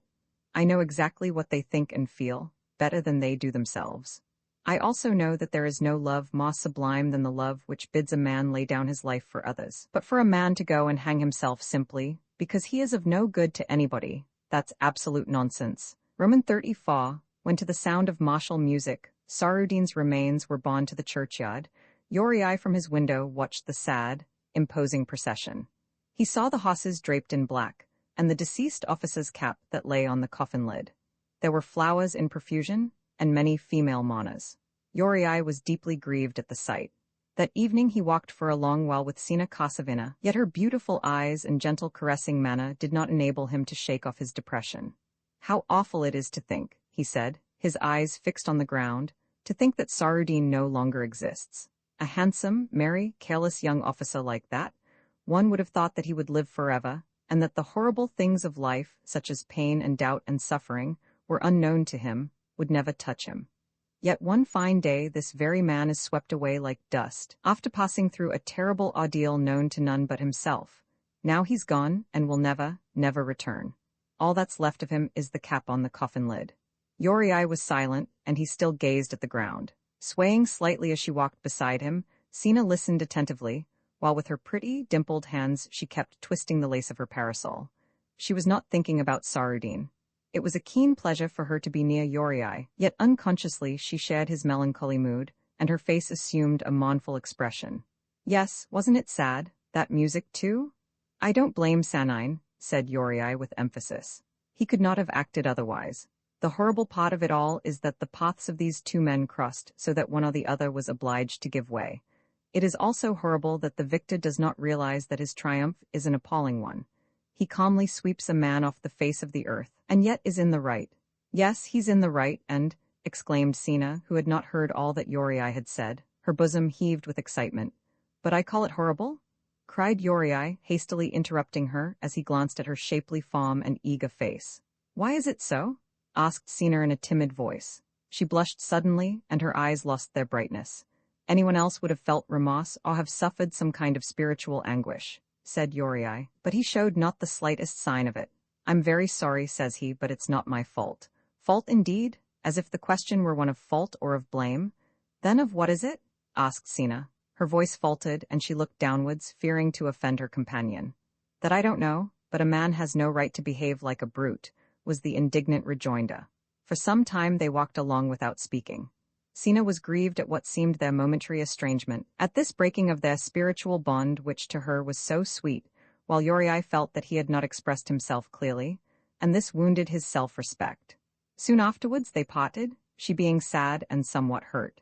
Yuri noticed her dejection, and was morbidly pleased thereat, as if he had revenged himself on someone he loved for a gross personal insult. At home, his ill humor was increased. During dinner, Lyalier repeated what Ryazantsev had told her about Soloveitchik. As the men were removing the copse, several urchins had called out, Ikey's hanged himself? Ikey's hanged himself. Nikolai Yegorovitch laughed loudly and made her say, Ikey's hanged himself? Over and over again. Yuri shut himself up in his room, and while correcting his pupils' exercises, he thought, how much of the brute there is in every man. For such dull-witted beasts is it worth while to suffer and to die. Then, ashamed of his intolerance, he said to himself, "They are not to blame, they don't know what they are doing. Well, whether they know or not, they're brutes and nothing else." His thoughts reverted to Soloveitchik. How lonely is each of us in this world? There was poor Soloveitchik, great of heart, living in our midst ready to make any sacrifice, and to suffer for others. Yet nobody, any more than I did, noticed him or appreciated him. In fact, we despised him. That was because he could not express himself, and his anxiety to please only had an irritating effect, though, in reality, he was striving to get into closer touch with all of us, and to be helpful and kind. He was a saint, and we looked upon him as a fool? So keen was his sense of remorse that he left his work, and restlessly paced the room. At last he sat down at the table, and, opening the Bible, read as follows: "As the cloud is consumed and vanisheth away, so he that goeth down to the grave shall come up no more. He shall return no more to his house, neither shall his place know him any more." How true that is, how terrible and inevitable, he thought. Here I sit, alive, thirsting for life and joy, and read my death warrant, yet I cannot even protest against it. As in a frenzy of despair, he clasped his forehead, and with ineffectual fury appealed to some power invisible and supreme. "What has man done to thee that thou shouldst mock him thus? If thou dost exist, why dost thou hide thyself from him? Why hast thou made me thus, that even though I would believe in thee, I yet have no belief in my own faith? And if thou shouldst answer me, how can I tell if it is thou or I myself that makes reply? If I am right in wishing to live, why dost thou rob me of this right which thou thyself gavest to me? If thou hast need of our sufferings, well, these let us bear for love of thee. Yet we know not even if a tree be not of greater worth than a man. For a tree there is always hope. Even when felled it can put forth fresh shoots and regain new verdure and new life. But man dies and vanishes forever. I lie down never to rise again. If I knew for certain that after milliards of years I should come to life again, patient and uncomplaining, I would wait through all those centuries in outer darkness. Once more he read from the book, "What profit hath a man of all his labor which he taketh under the sun? One generation passeth away, and another generation cometh, but the earth abideth forever. The sun also ariseth, and the sun goeth down and hasteth to his place where he arose. The wind goeth toward the south and turneth about unto the north. It whirleth about continually, and the wind returneth again according to his circuits. The thing that hath been, it is that which shall be. There is nothing new under the sun. There is no remembrance of former things, neither shall there be any remembrance of things that are to come with those that shall come after. I, the preacher, was king over Israel in Jerusalem. I, the preacher, was king." He shouted out these last words, as in vehement anger and despair, and then looked round in alarm, fearing lest someone should have heard him. Then he took a sheet of paper and began to write. "I here begin this document which will end with my decease." "Bah, how absurd it sounds!" he exclaimed as he pushed the paper from him with such violence that it fell to the floor.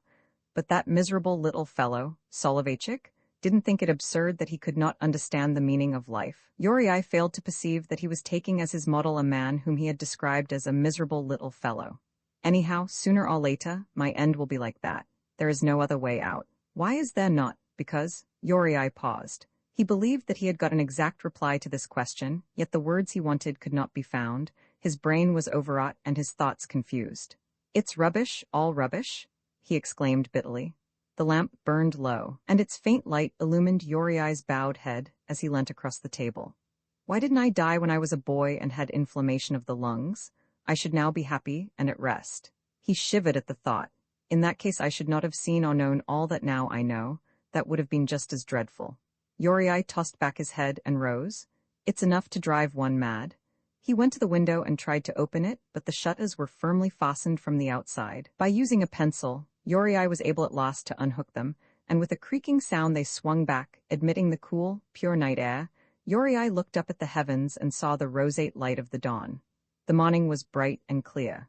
The 7 stars of the Great Bear shone faintly, while large and lustrous in the crimson east flamed the morning star. A fresh breeze stirred the leaves, and dispersed the gray mists that floated above the lawn, and veiled the smooth surface of the stream beside whose margin water lilies and myosotis and white clover grew in abundance. The sky was flecked with little pink clouds, while here and there a lost star trembled in the blue. All was so beautiful, so calm, as if the awestruck earth awaited the splendid approach of dawn.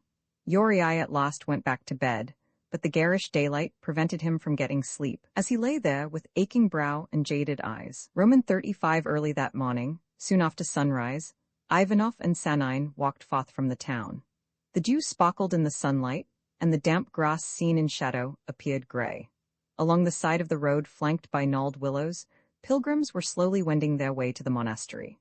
The red and white kerchiefs covering their heads and their bright-hued coats and shirts gave color and picturesqueness to the scene. The monastery bells rang out in the cool morning air, and the sound floated across the steppe, away to the dreaming woods in the dim blue distance. A troika came jingling along the high road, and the rough voices of the pilgrims as they talked could be distinctly heard. "We've come out a little too early," said Ivanov. Sanine looked round about him, contented and happy. "Well, let us wait a while," he replied. They sat down on the sand, close to the hedge, and lit their cigarettes. Peasants walking along behind their cots turned to look at them, and market women and girls, as they rattled past in rickety traps, pointed at the wayfarers amid bursts of merry, mocking laughter. Ivanov took not the slightest notice of them, but Sanine smiled and nodded in response.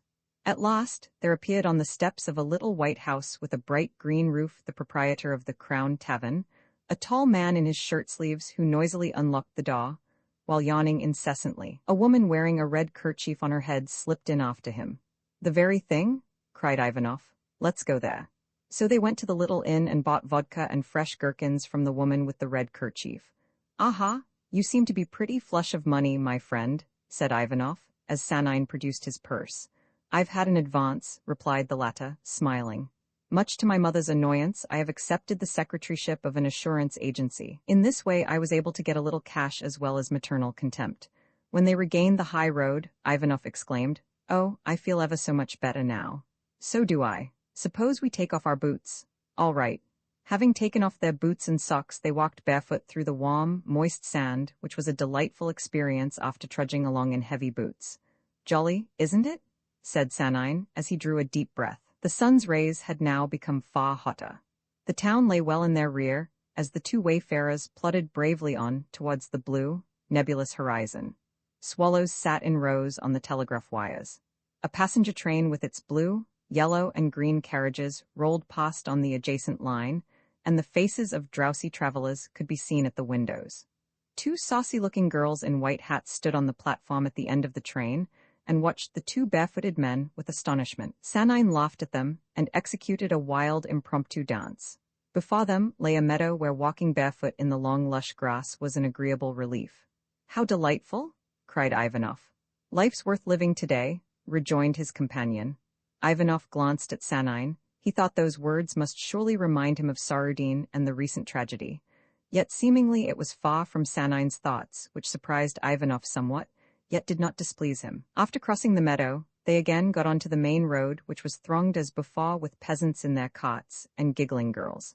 Then they came to trees and reeds and glittering water, while above them, at no great distance on the hillside, stood the monastery, topped by a cross that shone like some golden star. Painted rowing boats lined the shore, where peasants in bright-colored shirts and vests lounged. After much haggling and good-humored banter, Sanine hired one of the little boats. Ivanov was a deft and powerful oarsman, and the boat shot forward across the water like a living thing. Sometimes the oars touched reeds or low-hanging branches, which for a long while after such contact trembled above the deep, dark stream. Sanine steered with so much erratic energy that the water foamed and gurgled round the rudder. They reached a narrow backwater where it was shady and cool. So transparent was the stream that one could see the bottom covered with yellow pebbles, where shoals of little pink fish dotted backwards and forwards. "Here's a good place to land," said Ivanov, and his voice sounded cheery beneath the dark branches of the overhanging trees. As the boat with a grating sound touched the bank, he sprang lightly ashore. Sanine, laughing, did likewise.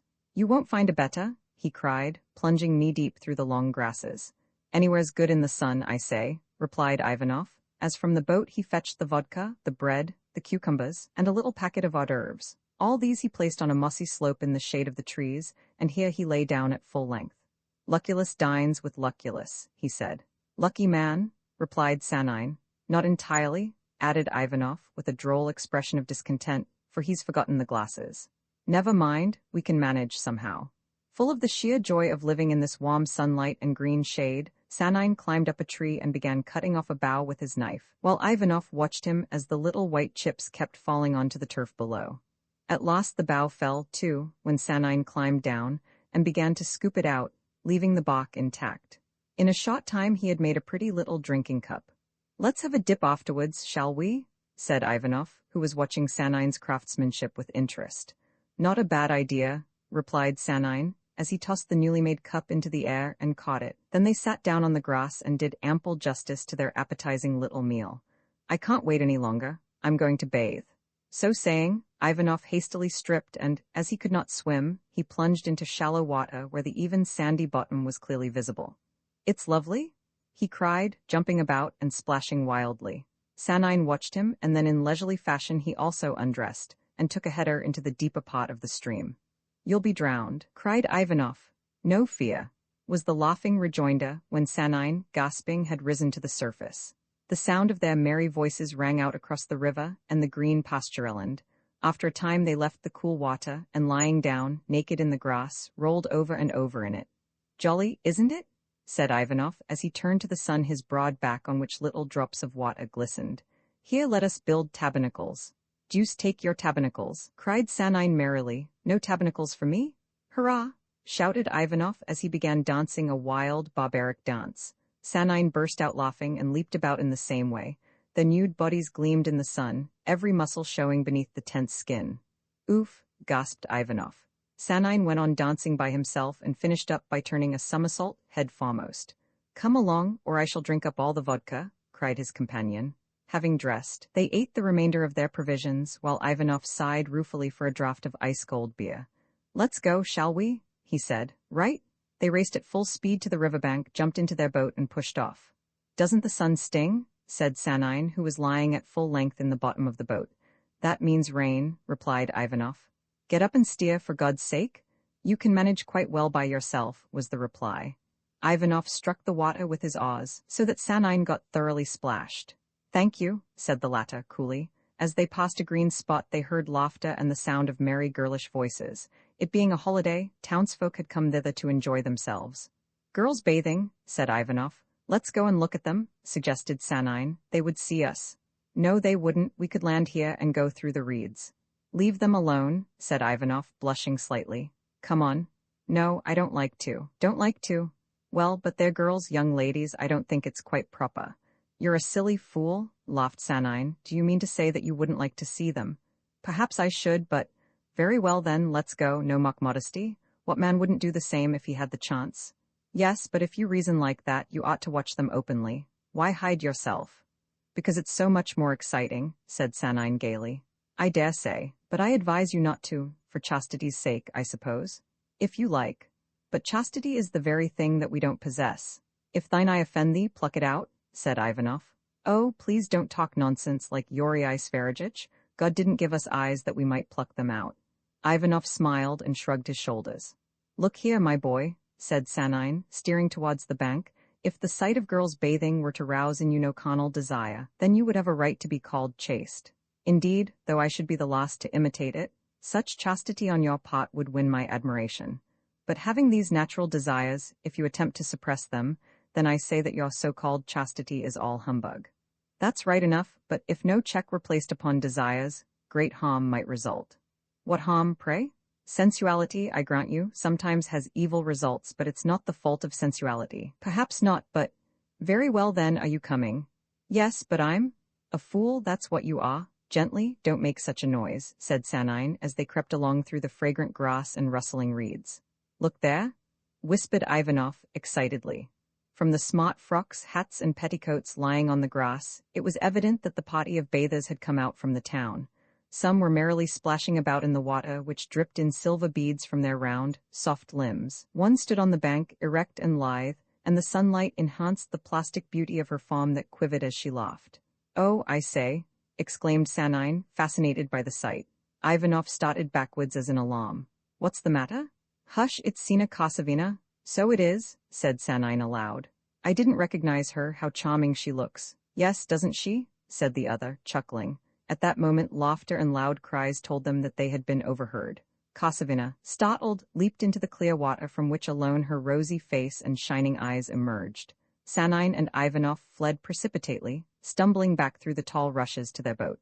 "Oh, how good it is to be alive," said Sanine, stretching himself, down the river, floating onward, ever onward to the sea.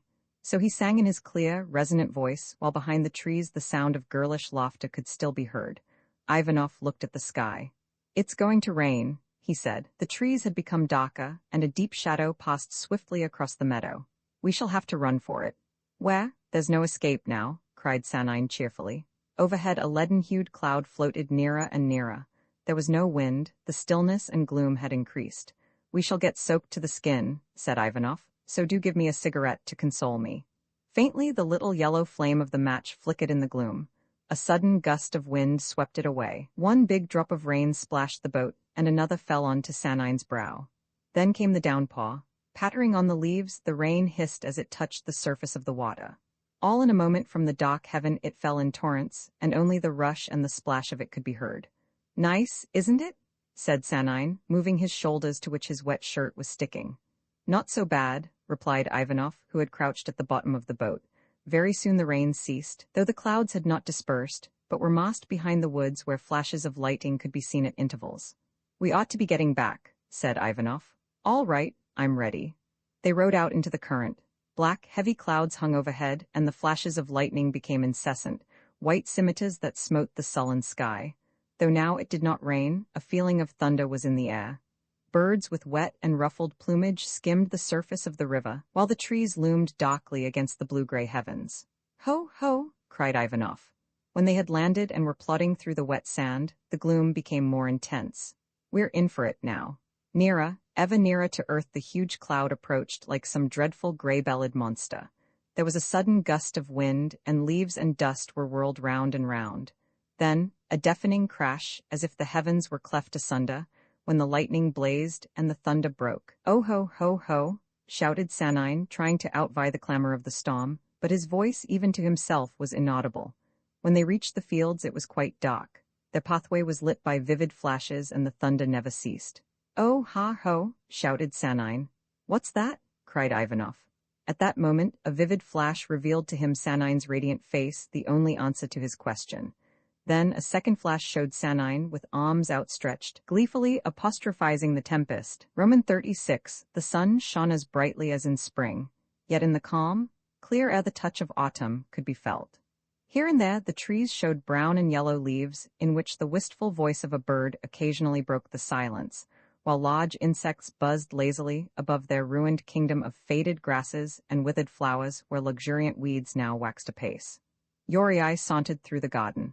Lost in his thoughts, he gazed at the sky, at the green and yellow leaves, and the shining water, as if he were looking on them all for the last time, and must fix them in his memory so as never to forget them.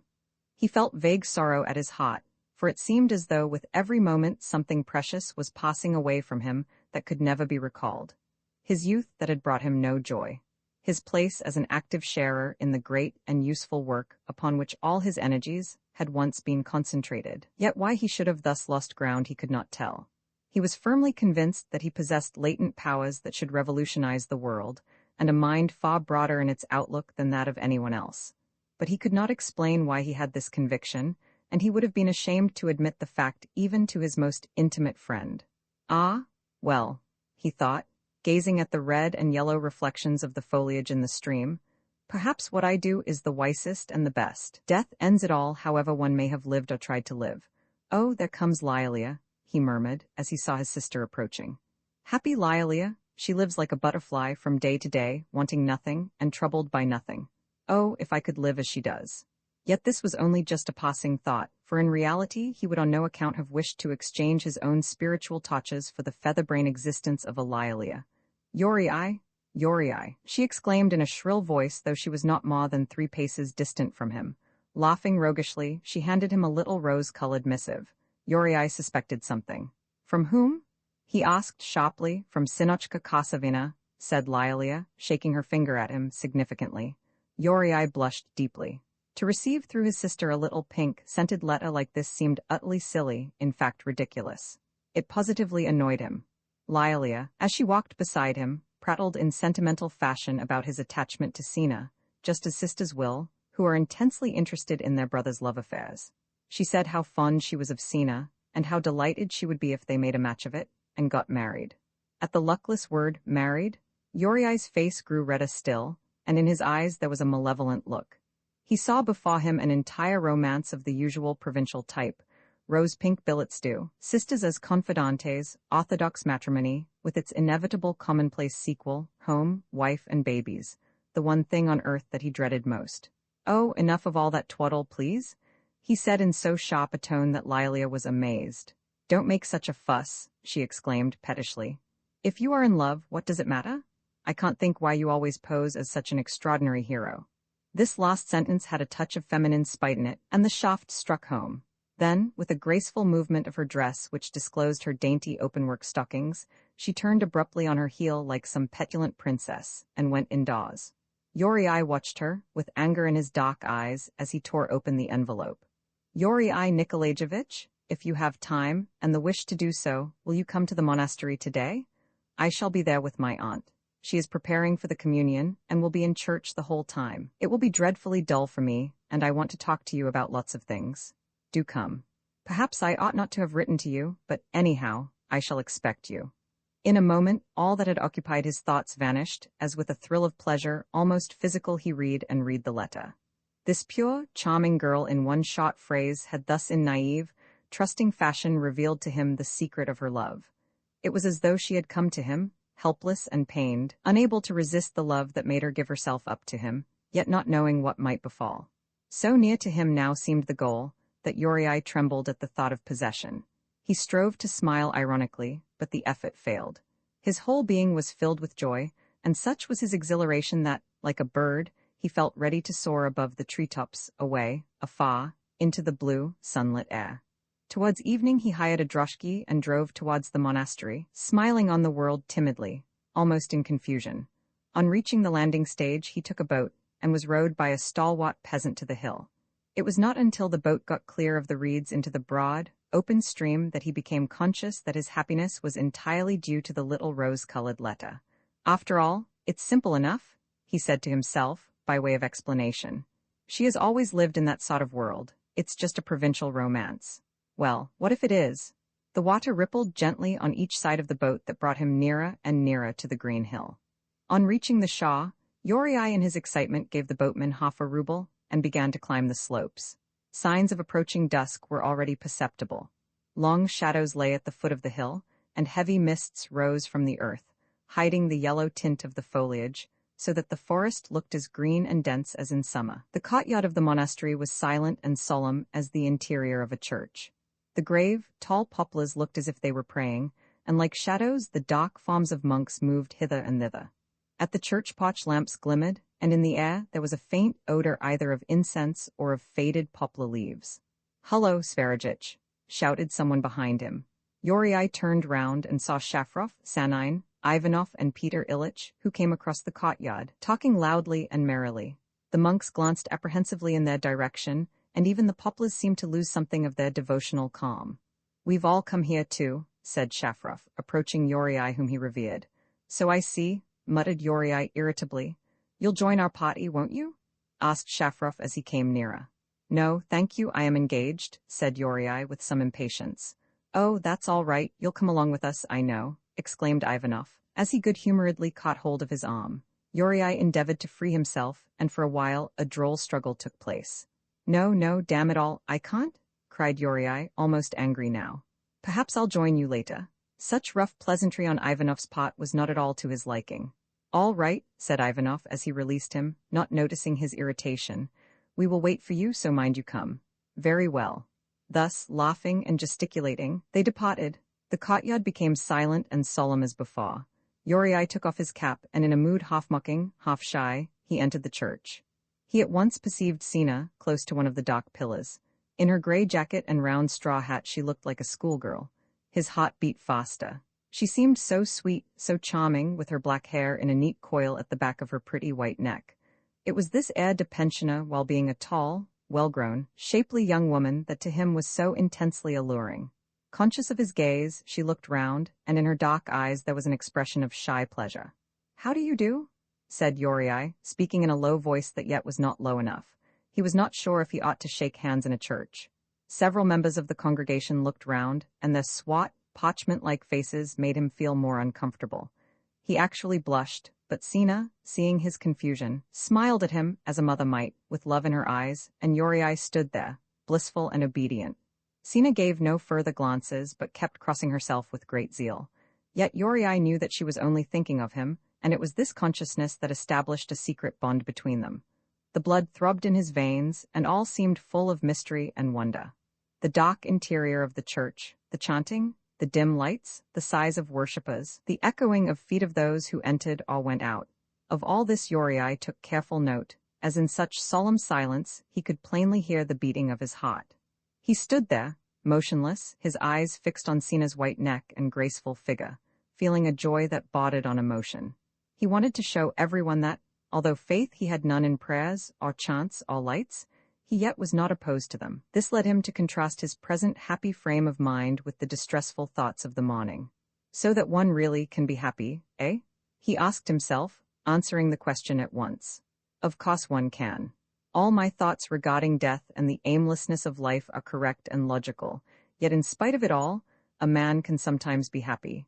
If I am happy, it is all due to this beautiful creature that only a short time ago I had never seen. Suddenly the droll thought came to him that, long ago, as little children, perhaps they had met and parted, never dreaming that some day they would fall violently in love with each other, and that she would give herself to him in all her ripe, radiant nudity.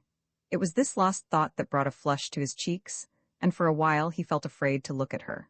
Meanwhile she who his wanton fancy had thus unclothed stood there in front of him, pure and sweet, in her little gray jacket and round hat, praying silently that his love for her might be as tender and deep as her own.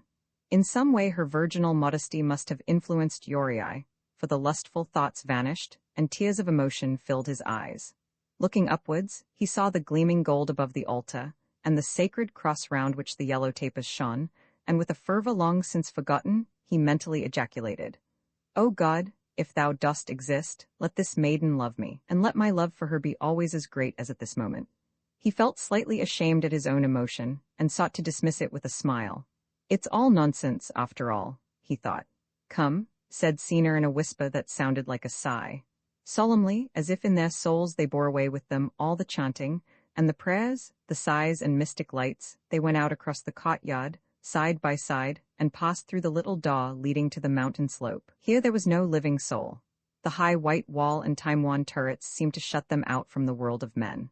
At their feet lay the oak forest. Far below shone the river like a mirror of silver, while in the distance fields and meadows were merged in the dim horizon line. In silence they advanced to the edge of the slope, aware that they ought to do something, to say something, yet feeling all the while that they had not sufficient courage. Then Sina raised her head when, unexpectedly yet quite simply and naturally, her lips met Uriai's. She trembled and grew pale as he gently embraced her, and for the first time felt her warm, supple body in his arms. A bell chimed in that silence. To Uriai, it seemed to celebrate the moment in which each had found the other. Sina, laughing, broke away from him and ran back. "Auntie will wonder what has become of me. Wait here, and I'll be back soon." Afterwards, Uriai could never remember if she had said this to him in a loud, clear voice that echoed through the woodland, or if the words had floated to him like a soft whisper on the evening breeze. He sat down on the grass and smoothed his hair with his hand. How silly and yet how delightful it all is, he thought, smiling. In the distance he heard Sina's voice. "I'm coming, Auntie, I'm coming." Roman 37. First the horizon grew dark, then the river vanished in a mist, and from the pasturelands a sound came up of neighing horses, while, here and there, faint lights flickered. As he sat there waiting, Uriai began to count these. 1, 2, 3, oh, there's another, right on the edge of the horizon, just like a tiny star. Peasants are seated round it, keeping their night watch, cooking potatoes and chatting. The fire yonder is blazing up and crackling merrily, while the horses stand, snorting, beside it. But at this distance it's only a little spark that at any moment might vanish. He found it hard to think about anything at all. This sense of supreme happiness utterly absorbed him. As if in alarm, he murmured at intervals, "She will come back again, directly." Thus he waited there, on the height, listening to horses whinnying in the distance, to the cries of wild duck beyond the river, and to 1,000 other elusive, indefinite sounds from the woods at evening which floated mysteriously through the air. Then, as behind him, he heard steps rapidly approaching, and the rustling of a dress, he knew, without looking round, that it was she, and in an ecstasy of passionate desire he trembled at the thought of the coming crisis. Sina stood still beside him, breathing hard. Delighted at his own audacity, Yuri caught her in his strong arms and carried her down to the grassy slope beneath. In doing this, he nearly slipped when she murmured, "We shall fall?" feeling bashful and yet full of joy. As Yuri pressed her limbs closer to his, it appeared to him that she had at once the sumptuous proportions of a woman and the soft, slight figure of a child. Down below, under the trees, it was dark, and here Yuri placed the girl, seating himself next to her. As the ground was sloping, they seemed to be lying side by side. In the dim light, Yuri's lips fastened on hers with wild, passionate longing. She did not struggle, but only trembled violently. "Do you love me?" she murmured, breathlessly. Her voice sounded like some mysterious whisper from the woods. Then in amazement, Yuri asked himself, "What am I doing?" The thought was like ice to his burning brain. In a moment, everything seemed gray and void as a day in winter, lacking force and life. Her eyelids half closed. She turned to him with a questioning look. Then, suddenly, she saw his face and, overwhelmed with shame, shrank from his embrace. Yuri was beset by countless conflicting sensations. He felt that to stop now would be ridiculous. In a feeble, awkward way, he again commenced to caress her, while she as feebly and awkwardly resisted him. To Yuri, the situation now seemed so absolutely absurd that he released Sina, who was panting like some hunted wild animal. There was a painful silence. Suddenly, he said, "Forgive me, I must be mad." Her breath came quicker, and he felt that he should not have spoken thus, as it must have hurt her. Involuntarily, he stammered out all sorts of excuses which he knew were false, his one wish being to get away from her, as the situation had become intolerable. She must have perceived this, too, for she murmured, "I ought to go."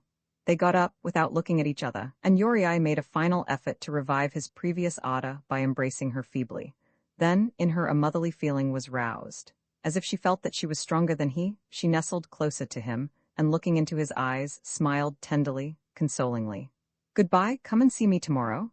So saying, she kissed him with such passion that Yuri felt dazed. At that moment he almost revered her. When she had gone, he listened for a long while to the sound of her retreating footsteps, and then picked up his cap from which he shook dead leaves and mold before thrusting it on his head and going down the hill to the hospice. He made a long detour so as to avoid meeting Sina.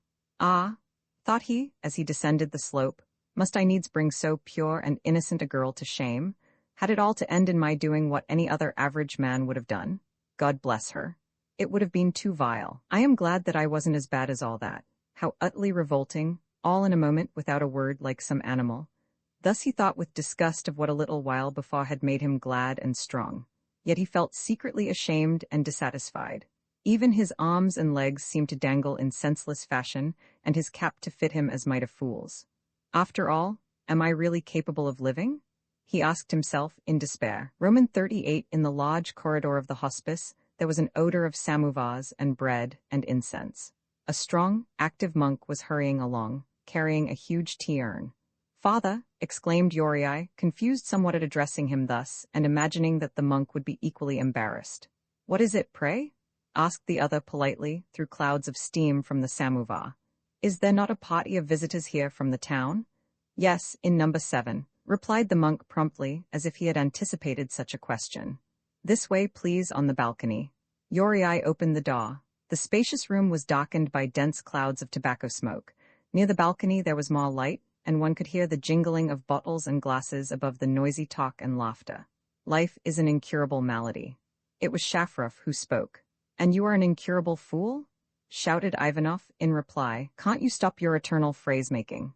On entering, Yuri received a boisterous welcome. Shafrov jumped up, nearly dragging the cloth off the table as he seized Yuri's hand and murmured effusively, "How awfully good of you to come. I am so glad. Really, it's most kind of you. Thank you ever so much." Yuri, as he took a seat between Sanine and Peter Ilyich, proceeded to look about him. The balcony was brightly lighted by 2 lamps and a lantern, and outside this circle of light there seemed to be a black, impenetrable wall. Yet Yuri could still perceive the greenish lights in the sky, the silhouette of the mountain, the tops of the nearest trees, and, far below, the glimmering surface of the river. From the wood moths and chafers flew to the lamp and, fluttering round it, fell onto the table, slowly dying there a fiery death. Yuri, as he pitied their fate, thought to himself, We, too, like insects, rush to the flame, and flutter round every luminous idea only to perish miserably at the last. We imagine that the idea is the expression of the world's will, whereas it is nothing but the consuming fire within our brain. Now then, drink up, said Sanine, as in friendly fashion he passed the bottle to Uriai. With pleasure, replied the latter, dejectedly, and it immediately occurred to him that this was about the best thing, in fact the only thing that remained to be done. So they all drank and touched glasses. To Uriai vodka tasted horrible. It was burning and bitter as poison. He helped himself to the hors d'oeuvres, but these, too, had a disagreeable flavor, and he could not swallow them. No, he thought. It doesn't matter if it's death or Siberia, but get away from here I must. Yet where shall I go? Everywhere it's the same thing, and there's no escaping from oneself. When once a man sets himself above life, then life in any form can never satisfy him, whether he lives in a hole like this, or in St. Petersburg. As I take it, cried Shafrof, man, individually, is a mere nothing. Uriai looked at the speaker's dull, unintelligent countenance with its tired little eyes behind their glasses, and thought that such a man as that was in truth nothing. The individual is a cipher. It is only they who emerge from the masses, yet are never out of touch with them, and who do not oppose the crowd, as bourgeois heroes usually do. It is only they who have real strength. And in what does such strength consist, pray? Asked Ivanov aggressively as he leant across the table. Is it in fighting against the actual government? Very likely. But in their struggle for personal happiness, how can the masses help them? Ah, there you go. You're a superman and want happiness of a special kind to suit yourself. But we men of the masses, we think that in fighting for the welfare of others our own happiness lies. The triumph of the idea that is happiness? Yet suppose the idea is a false one. That doesn't matter. Belief's the thing? Shafrof tossed his head stubbornly. Bah, said Ivanov in a contemptuous tone. Every man believes that his own occupation is the most important and most indispensable thing in the whole world. Even a lady's tailor thinks so. You know that perfectly well, but apparently you have forgotten it, therefore, as a friend I am bound to remind you of the fact. With involuntary hatred Uriai regarded Ivanov's flabby, perspiring face and grey, lustreless eyes. And in your opinion, what constitutes happiness, pray? He asked as his lips curled in contempt. Well, most assuredly not in perpetual sighing and groaning, or incessant questionings such as, I sneezed just now. Was that the right thing to do? Will it not cause harm to someone? Have I, in sneezing, fulfilled my destiny? Uriai could read hatred in the speaker's cold eyes, and it infuriated him to think that Ivanov considered himself his superior intellectually, and was laughing at him. We'll soon see, he thought. That's not a program, he retorted, striving to let his face express intense disdain as well as reluctance to pursue the discussion. Do you really need one? If I desire, and am able to do something, I do it. That's my program. A fine one indeed, exclaimed Shafrof hotly. Uriai merely shrugged his shoulders and made no reply. For a while, they all went on drinking in silence.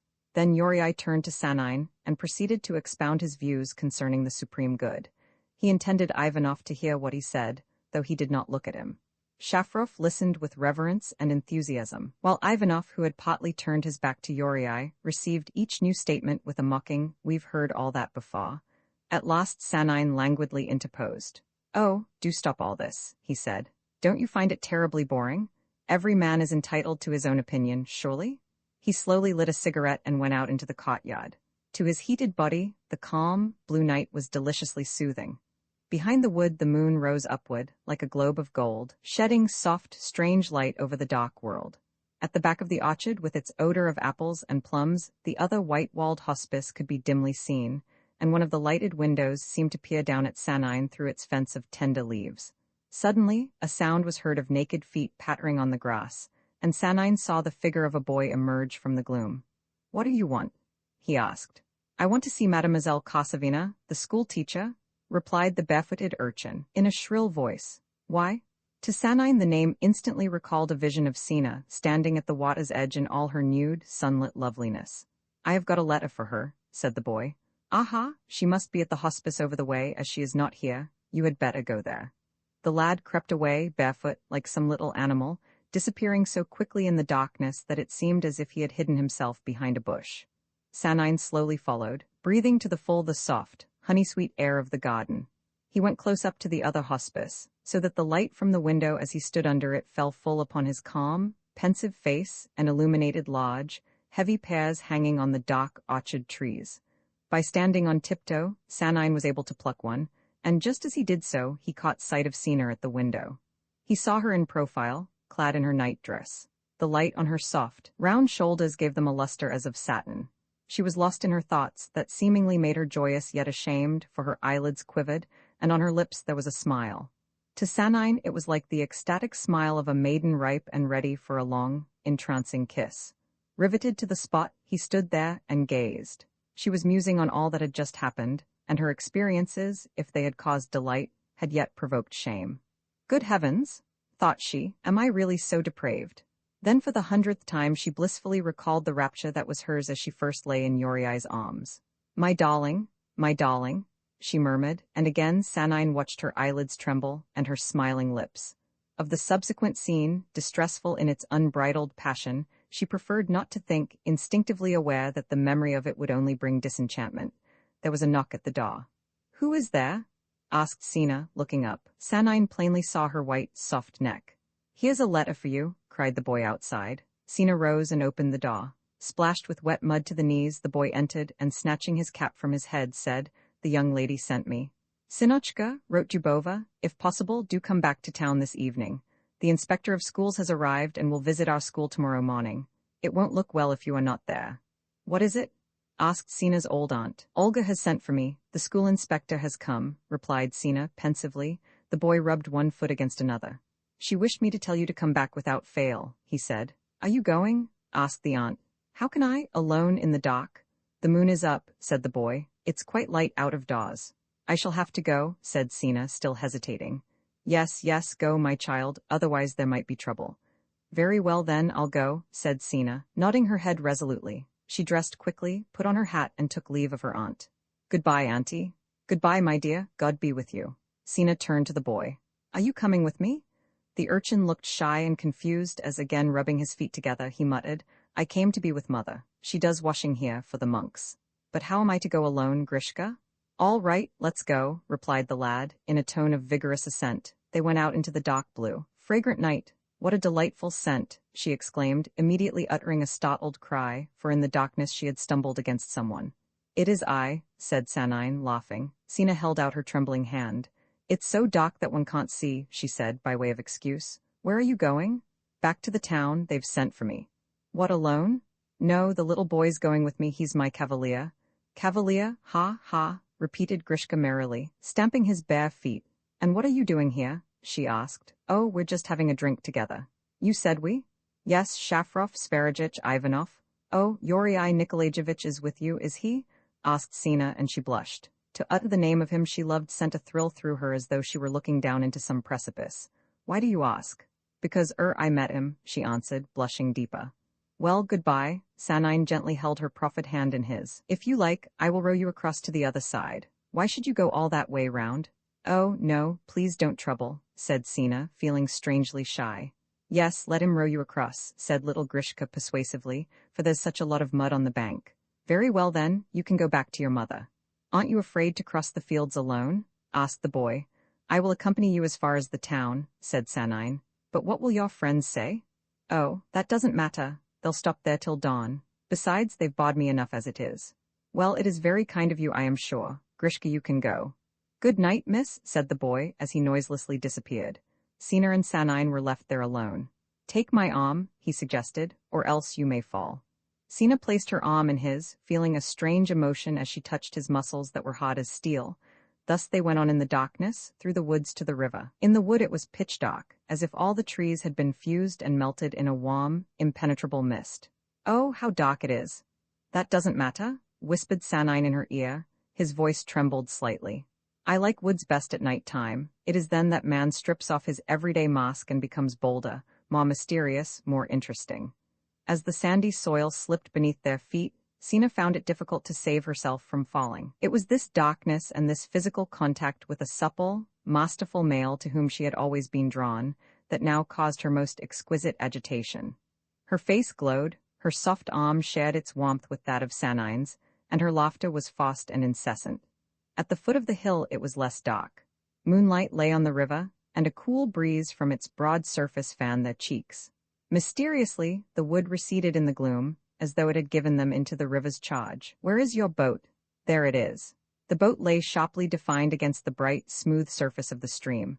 While Sanine got the oars into position, Sina, balancing herself with outstretched arms, took her place in the stern. All at once the moonlight and the luminous reflections from the water gave a fantastic radiance to her form. Pushing off the boat from land, Sanine sprang into it. With a slight grating sound, the keel slid over the sand and cut the water, as the boat swam into the moonlight, leaving broad ripples in its wake. "Let me row," said Sina, suddenly endued with strange, overmastering strength. "I love rowing." "Very well, sit here then," said Sanine, standing in the middle of the boat. Again her supple form brushed lightly past him, and as with his fingertips she touched his proffered hand, he could glance downwards at her shapely bosom. Thus they floated down the stream. The moonlight, shining upon her pale face with its dark eyebrows and gleaming eyes, gave a certain luster to her simple white dress. To Sanine it seemed as if they were entering a land of fairy, far removed from all men, outside the pale of human law and reason. "What a lovely night!" exclaimed Sina. "Lovely, isn't it?" replied Sanine in an undertone. All at once she burst out laughing. "I don't know why, but I feel as if I should like to throw my hat into the water and let down my hair," she said, yielding to a sudden impulse. "Then do it, by all means," murmured Sanine, but she grew ill at ease and was silent. Under the stimulating influence of the calm, sultry, unfathomable night, her thoughts again reverted to her recent experiences. It seemed to her impossible that Sanine should not know of these, and it was just this which made her joy the more intense. Unconsciously she longed to make him aware that she was not always so gentle and modest, but that she could also be something vastly different when she threw off the mask. It was this secret longing that made her flushed and elated. "You have known Yuri Nikolaevich for a long while, haven't you?" she asked in a faltering voice, irresistibly impelled to hover above an abyss. "No," replied Sanine. "Why do you ask?" "Oh, I merely asked. He's a clever fellow, don't you think?" Her tone was one of childish timidity, as if she sought to obtain something from a person far older than herself, who had the right to caress or to punish her. Sanine smiled at her as he said, "Ye ease." From his voice Sina knew that he was smiling, and she blushed deeply. "No, but really he is. Well, he seems to be very unhappy." Her lip quivered. "Most likely. Unhappy he certainly is. Are you sorry for him?" "Of course I am," said Sina with feigned naivete. "It's only natural," said Sanine. "But unhappy means to you something different from what it really is. You think that a man spiritually discontented, who is forever analyzing his moods and his actions counts, not as a deplorably unhappy person, but as one of extraordinary individuality and power. Such perpetual self-analysis appears to you a fine trait, which entitles that man to think himself better than all others, and deserving not merely of compassion, but of love and esteem. Well, what else is it, if not that?" asked Sina ingenuously. She had never talked so much to Sanine before. That he was an original, she knew by hearsay, and she now felt agreeably perturbed at encountering so novel and interesting a personality. Sanine laughed. There was a time when man lived the narrow life of a brute, not holding himself responsible for his actions nor his feelings. This was followed by the period of conscious life, and at its outset man was wont to overestimate his own sentiments and needs and desires. Here, at this stage, stands Sverigich. He is the last of the Mohicans, the final representative of an epoch of human evolution which has disappeared forevermore. He has absorbed, as it were, all the essences of that epoch, which have poisoned his very soul. He does not really live his life. Each act, each thought is questioned. Have I done right? Have I done wrong? In his case, this becomes almost absurd. In politics, he is not sure whether it is not beneath his dignity to rank himself with others, yet, if he retires from politics, he wonders if it is not humiliating to stand aloof. There are many such persons. If Yuri Sverigich forms an exception, it is solely on account of his superior intelligence. "I do not quite understand you," began Sina timidly. "You speak of Yuri Nikolaevich as if he himself were to blame for not being other than what he is. If life fails to satisfy a man, then that man stands above life." "Man cannot be above life," replied Sanine, "for he himself is but a fraction of it. He may be dissatisfied, but the cause for such discontent lies in himself. He either cannot or dare not take from life's treasures enough for his actual needs. There are people who spend their lives in a prison. Others are afraid to escape from it, like some captive bird that fears to fly away when set free. The body and spirit of man form one complete harmonious whole, disturbed only by the dread approach of death. But it is we ourselves who disturb such harmony by our own distorted conception of life. We have branded as bestial our physical desires, we have become ashamed of them, we have shrouded them in degrading forms and trammels. Those of us who by nature are weak do not notice this, but drag on through life in chains, while those who are crippled by a false conception of life, it is they who are the martyrs. The pent-up forces crave an outlet, the body pines for joy, and suffers torment through its own impotence. Their life is one of perpetual discord and uncertainty, and they catch at any straw that might help them to a newer theory of morals, till at last so melancholy do they become that they are afraid to live, afraid to feel. Yes, yes, was Sina's vigorous assent. A host of new thoughts invaded her mind. As with shining eyes she glanced round, the splendor of the night, the beauty of the calm river, and of the dreaming woods in moonlight seemed to penetrate her whole being. Again she was possessed by that vague longing for sheer dominant strength that should yield her delight. My dream is always of some golden age, continued Sanine, when nothing shall stand between man and his happiness, and when, fearless and free, he can give himself up to all attainable enjoyments. Yes, but how is he to do that? By a return to barbarism? No, the epoch when man lived like a brute was a miserable, barbarous one, and our own epoch, in which the body, dominated by the mind, is kept under and set in the background, lacks sense and vigor. But humanity has not lived in vain. It has created new conditions of life which give no scope either for grossness or asceticism. Yes, but what of love? Does not that impose obligations upon us? Asked Sina hurriedly. No, if love imposes grievous obligations, it is through jealousy, and jealousy is the outcome of slavery. In any form slavery causes harm. Men should enjoy what love can give them fearlessly and without restrictions. If this were so, love would be infinitely richer and more varied in all its forms, and more influenced by chance and opportunity. I hadn't the least fear just now, was Sina's proud reflection. She suddenly looked at Sanine, feeling as if this were her first sight of him. There he sat, facing her in the stern, a fine figure of a man, dark-eyed, broad-shouldered, intensely virile. What a handsome fellow, she thought. A whole world of unknown forces and emotions lay before her. Should she enter that world? She smiled at her own curiosity, trembling all over. Sanine must have guessed what was passing in her mind. His breath came quicker, almost in gasps. In passing through a narrow part of the stream, the oars caught in the trailing foliage and slipped from Sina's hands. I can't get along here, it's so narrow, she said timidly. Her voice sounded gentle and musical as the rippling of the stream. Sanine stood up and moved towards her. What is it? She asked in alarm. It's all right, I am only going to. Sina rose in her turn and attempted to get to the rudder. The boat rocked so violently that she well nigh lost her balance, and involuntarily she caught hold of Sanine, after falling almost into his arms. At that moment, almost unconsciously, and never believing it possible, she gently prolonged their contact. It was this touch of her that in a moment fired his blood, while she, sensible of his ardor, irresistibly responded thereto. Ah! Exclaimed Sanine in surprise and delight. He embraced her passionately, forcing her backwards so that her hat fell off. The boat rocked with greater violence, as invisible wavelets dashed against the shore. What are you doing? She cried in a faint voice. Let me go, for heaven's sake, what are you doing? She struggled to free herself from those arms of steel, but Sanine crushed her firm bosom closer to his own, till such barriers as there had been between them ceased to exist. Around them only darkness, the moist odor of the river and the reeds, an atmosphere now hot, now cold, profound silence. Suddenly, unaccountably, she lost all power of volition and of thought. Her limbs relaxed, and she surrendered to another's will. Roman 39, recovering herself at last, she perceived the bright image of the moon in the dark water, and Sanine's face bending over her with glittering eyes.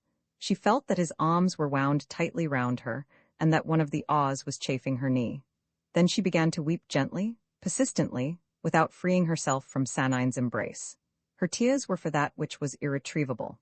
Fear and pity for herself, and fondness for him made her weep. Sanine lifted her up and set her on his knee. She meekly submitted like some sorrowful child. As in a dream, she could hear him gently comforting her in a tender, grateful voice. I shall drown myself. The thought seemed an answer to a third person's stern question. What have you done, and what will you do now? What shall I do now? She asked aloud. We will see, replied Sanine. She tried to slip off his knees, but he held her fast, so she remained there, thinking it strange that she could feel for him neither hatred nor disgust.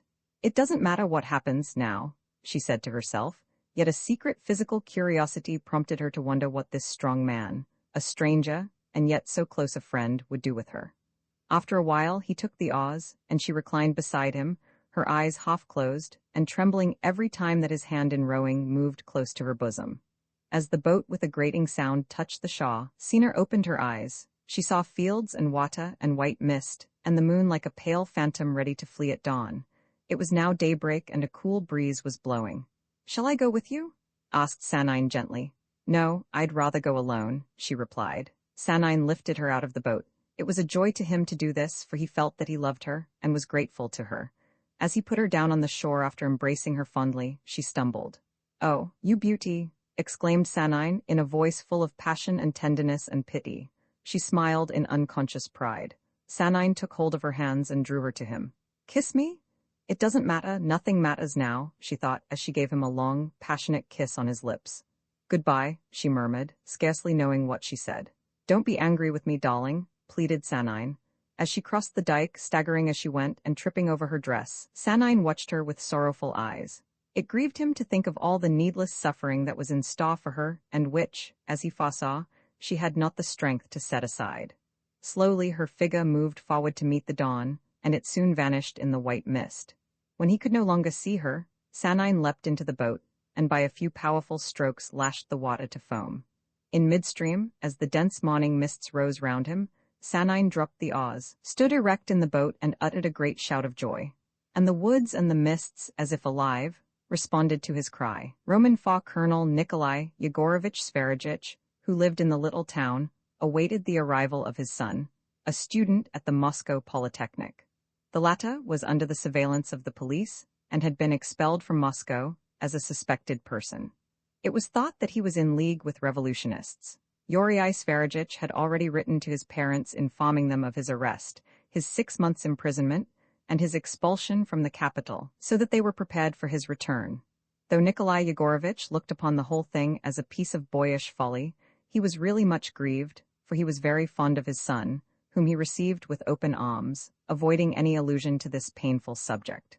For 2 whole days, Yuri had traveled 3rd class, and owing to the bad air, the stench, and the cries of children, he got no sleep at all. He was utterly exhausted, and had no sooner greeted his father and his sister Ludmilla, who was always called Lilia, than he lay down on her bed and fell asleep. He did not wake until evening, when the sun was near the horizon, and its slanting rays, falling through the panes, threw rosy squares upon the wall. In the next room there was a clatter of spoons and glasses. He could hear Lilia's merry laugh, and also a man's voice both pleasant and refined which he did not know. At first it seemed to him as if he were still in the railway carriage and heard the noise of the train, the rattle of the window panes and the voices of travelers in the next compartment. But he quickly remembered where he was and sat bolt upright on the bed. "Yes, here I am," he yawned as, frowning, he thrust his fingers through his thick, stubborn black hair. It then occurred to him that he need never have come home. He had been allowed to choose where he would stay. Why, then, did he return to his parents? That he could not explain. He believed, or wished to believe, that he had fixed upon the most likely place that had occurred to him. But this was not the case at all. Yuri had never had to work for a living. His father kept him supplied with funds, and the prospect of being alone and without means among strangers seemed terrible to him. He was ashamed of such a feeling, and loth to admit it to himself. Now, however, he thought that he had made a mistake. His parents could never understand the whole story, nor form any opinion regarding it. That was quite plain. Then again, the material question would arise, the many useless years that he had cost his father. It all made a mutually cordial, straightforward understanding impossible. Moreover, in this little town, which he had not seen for 2 years, he would find it dreadfully dull. He looked upon all the inhabitants of petty provincial towns as narrow-minded folk, incapable of being interested in, or even of understanding those philosophical and political questions which for him were the only really important things of life. Yuri got up and, opening the window, leaned out. Along the wall of the house there was a little flower garden bright with flowers, red, yellow, blue, lilac, and white.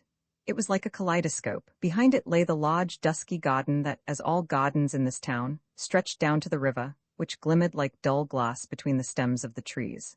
It was a calm, clear evening. Yuri felt a vague sense of depression. He had lived too long in large towns built of stone, and though he liked to fancy that he was fond of nature, she really gave him nothing, neither solace, nor peace, nor joy, and only roused in him a vague, dreamy, morbid longing. "Aha, you're up at last. It was about time," said Lialia as she entered the room. Oppressed as he was by the sense of his uncertain position and by the melancholy of the dying day, Uriai felt almost vexed by his sister's gaiety and by her merry voice. "What are you so pleased about?"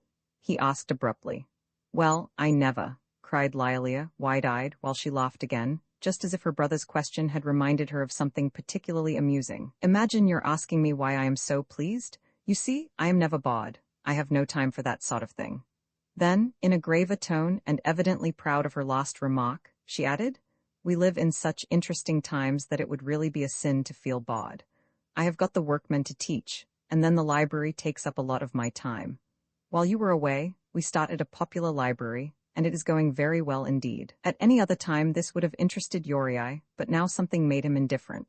Lialia looked very serious, waiting, as a child might wait, for her brother's praise. At last he managed to murmur, "Oh, really? With all that to do, can you expect me to be bored?" said Lialia contentedly. "Well, anyhow, everything bores me," replied Uriai involuntarily. She pretended to be hurt. "That's very nice of you, I am sure. You've hardly been 2 hours in the house, and asleep most of the time, yet you are bored already." "It is not my fault, but my misfortune," replied Uriai in a slightly arrogant tone. He thought it showed superior intelligence to be bored rather than amused. "Your misfortune, indeed?" cried Lialia mockingly. "Ha, ha!" She pretended to slap him. "Ha, ha!" Uriai did not perceive that he had already recovered his good humor. Lialia's merry voice and her joy of living had speedily banished his depression, which he had imagined to be very real and deep. Lialia did not believe in his melancholy, and therefore his remarks caused her no concern. Uriai looked at her and said with a smile, "I am never merry." At this Lialia laughed, as though he had said something vastly droll. "Very well, knight of the rueful countenance, if you want. Never mind, come with me, and I will introduce you to a charming young man. Come." So saying, she took her brother's hand and laughingly led him along. "Stop, who is this charming young man?" "My fiancé," cried Lialia, as, joyful and confused, she twisted sharply round so that her gown was puffed out. Uriai knew already, from his father's and sister's letters, that a young doctor recently established in the town had been paying court to Lialia, but he was not aware that their engagement was a fait accompli. "You don't say so?" said he, in amazement. It seemed to him so strange that pretty, fresh-looking little Lialia, almost a child, should already have a lover, and should soon become a bride, a wife. It touched him to a vague sense of pity for his sister. Uriai put his arm round Lialia's waist and went with her into the dining room, where in the lamplight shone the large, highly polished samovar. At the table, by the side of Nikolai Yegorovitch, sat a well-built young man, not Russian in type, with bronzed features and keen bright eyes. He rose in simple, friendly fashion to meet Uriai. "Introduce me."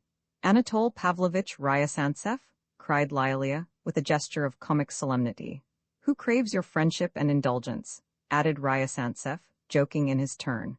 With a sincere wish to become friends, the two shook hands. For a moment it seemed as if they would embrace, but they refrained, merely exchanging frank, amicable glances.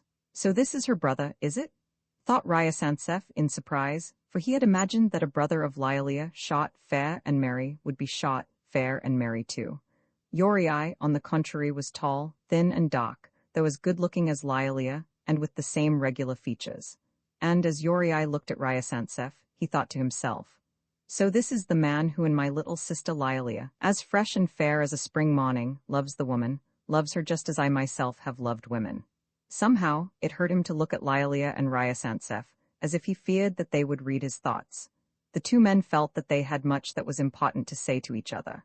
Uriai would have liked to ask, "Do you love Lialia, really and truly? It would be sad, and indeed shameful, if you were to betray her. She's so pure, so innocent." And Ryasantsev would have liked to answer, "Yes, I love your sister deeply. Who could do anything else but love her? Look how pure and sweet and charming she is, how fond she is of me, and what a pretty dimple she's got." But instead of all this, Uriai said nothing, and Ryasantsev asked, "Have you been expelled for long?" "For 5 years," was Uriai's answer. At these words Nikolai Yegorovitch, who was pacing up and down the room, stopped for a moment and then, recollecting himself, he continued his walk with the regular, precise steps of an old soldier. As yet he was ignorant of the details of his son's exile, and this unexpected news came as a shock. What the devil does it all mean?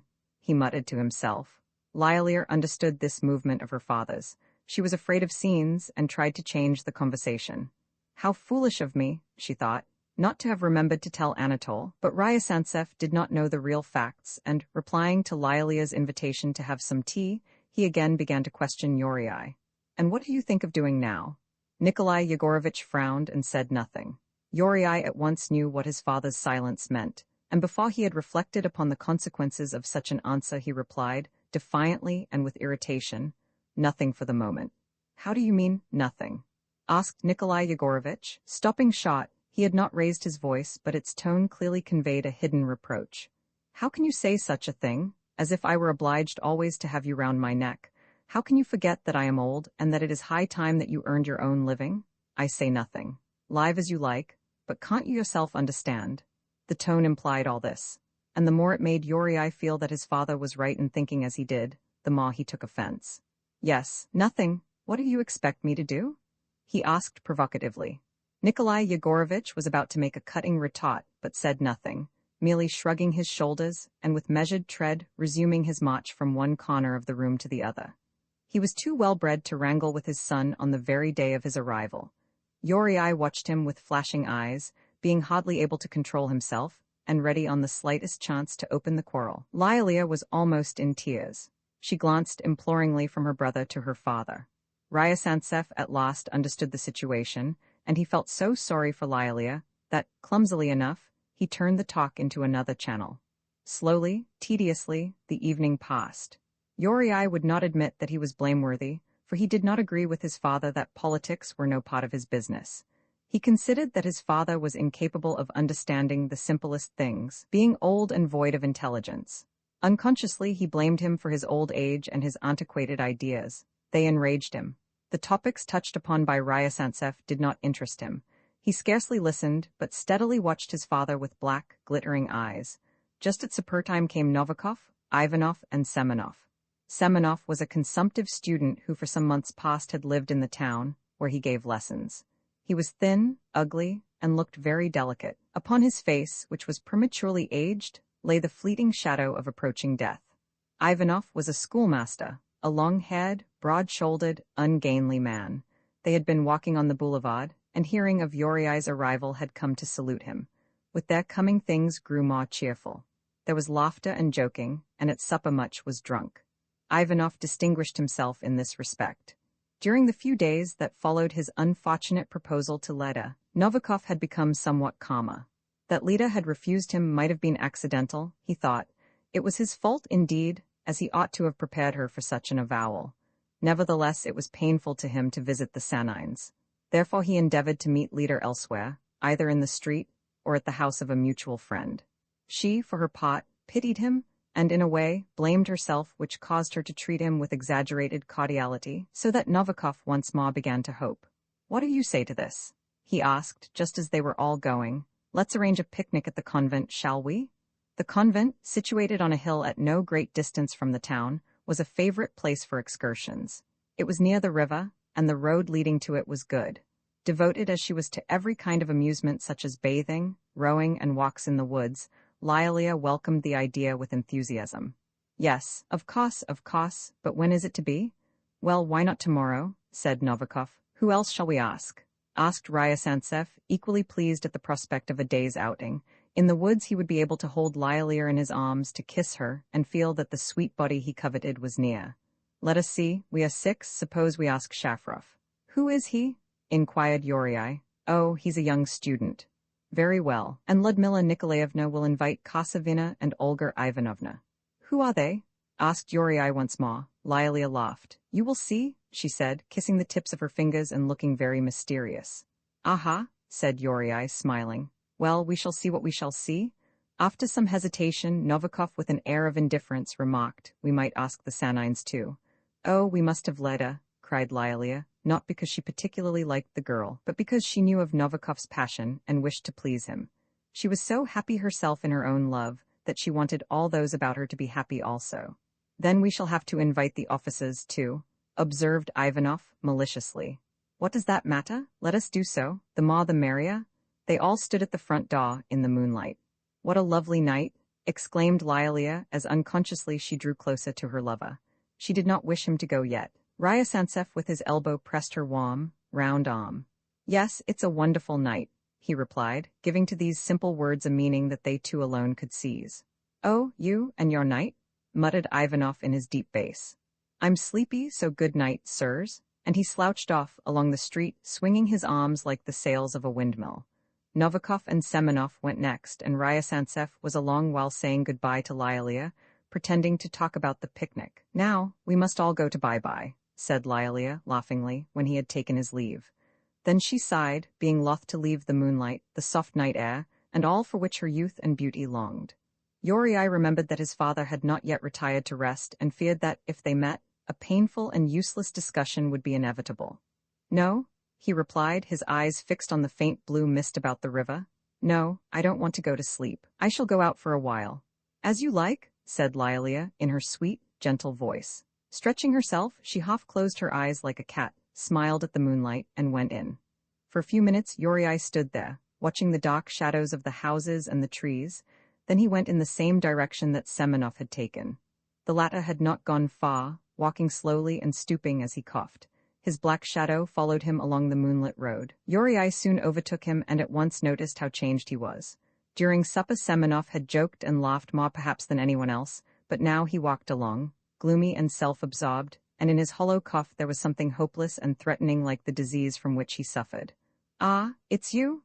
he said, somewhat peevishly, as Yuri thought. "I wasn't sleepy. I'll walk back with you if you like." "Yes, do," replied Semenov carelessly. "Aren't you cold?" asked Yuri, merely because this distressing cough made him nervous. "I am always cold," replied Semenov irritably. Yuri felt pained, as if he had purposely touched a saw point. "Is it a long while since you left the university?" he asked. Semenov did not immediately reply. "A long while," he said at last. Yuri then spoke of the feeling that actually existed among the students and of what they considered most important and essential. He began simply and impassively, but by degrees let himself go, expressing himself with fervor and point. Semenov said nothing and listened. Then Yuri deplored the lack of revolutionary spirit among the masses. It was plain that he felt this deeply.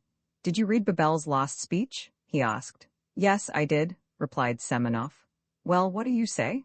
Semenov irritably flourished his stick, which had a crooked handle. His shadow similarly waved a long black arm, which made Yuri think of the black wings of some infuriated bird of prey.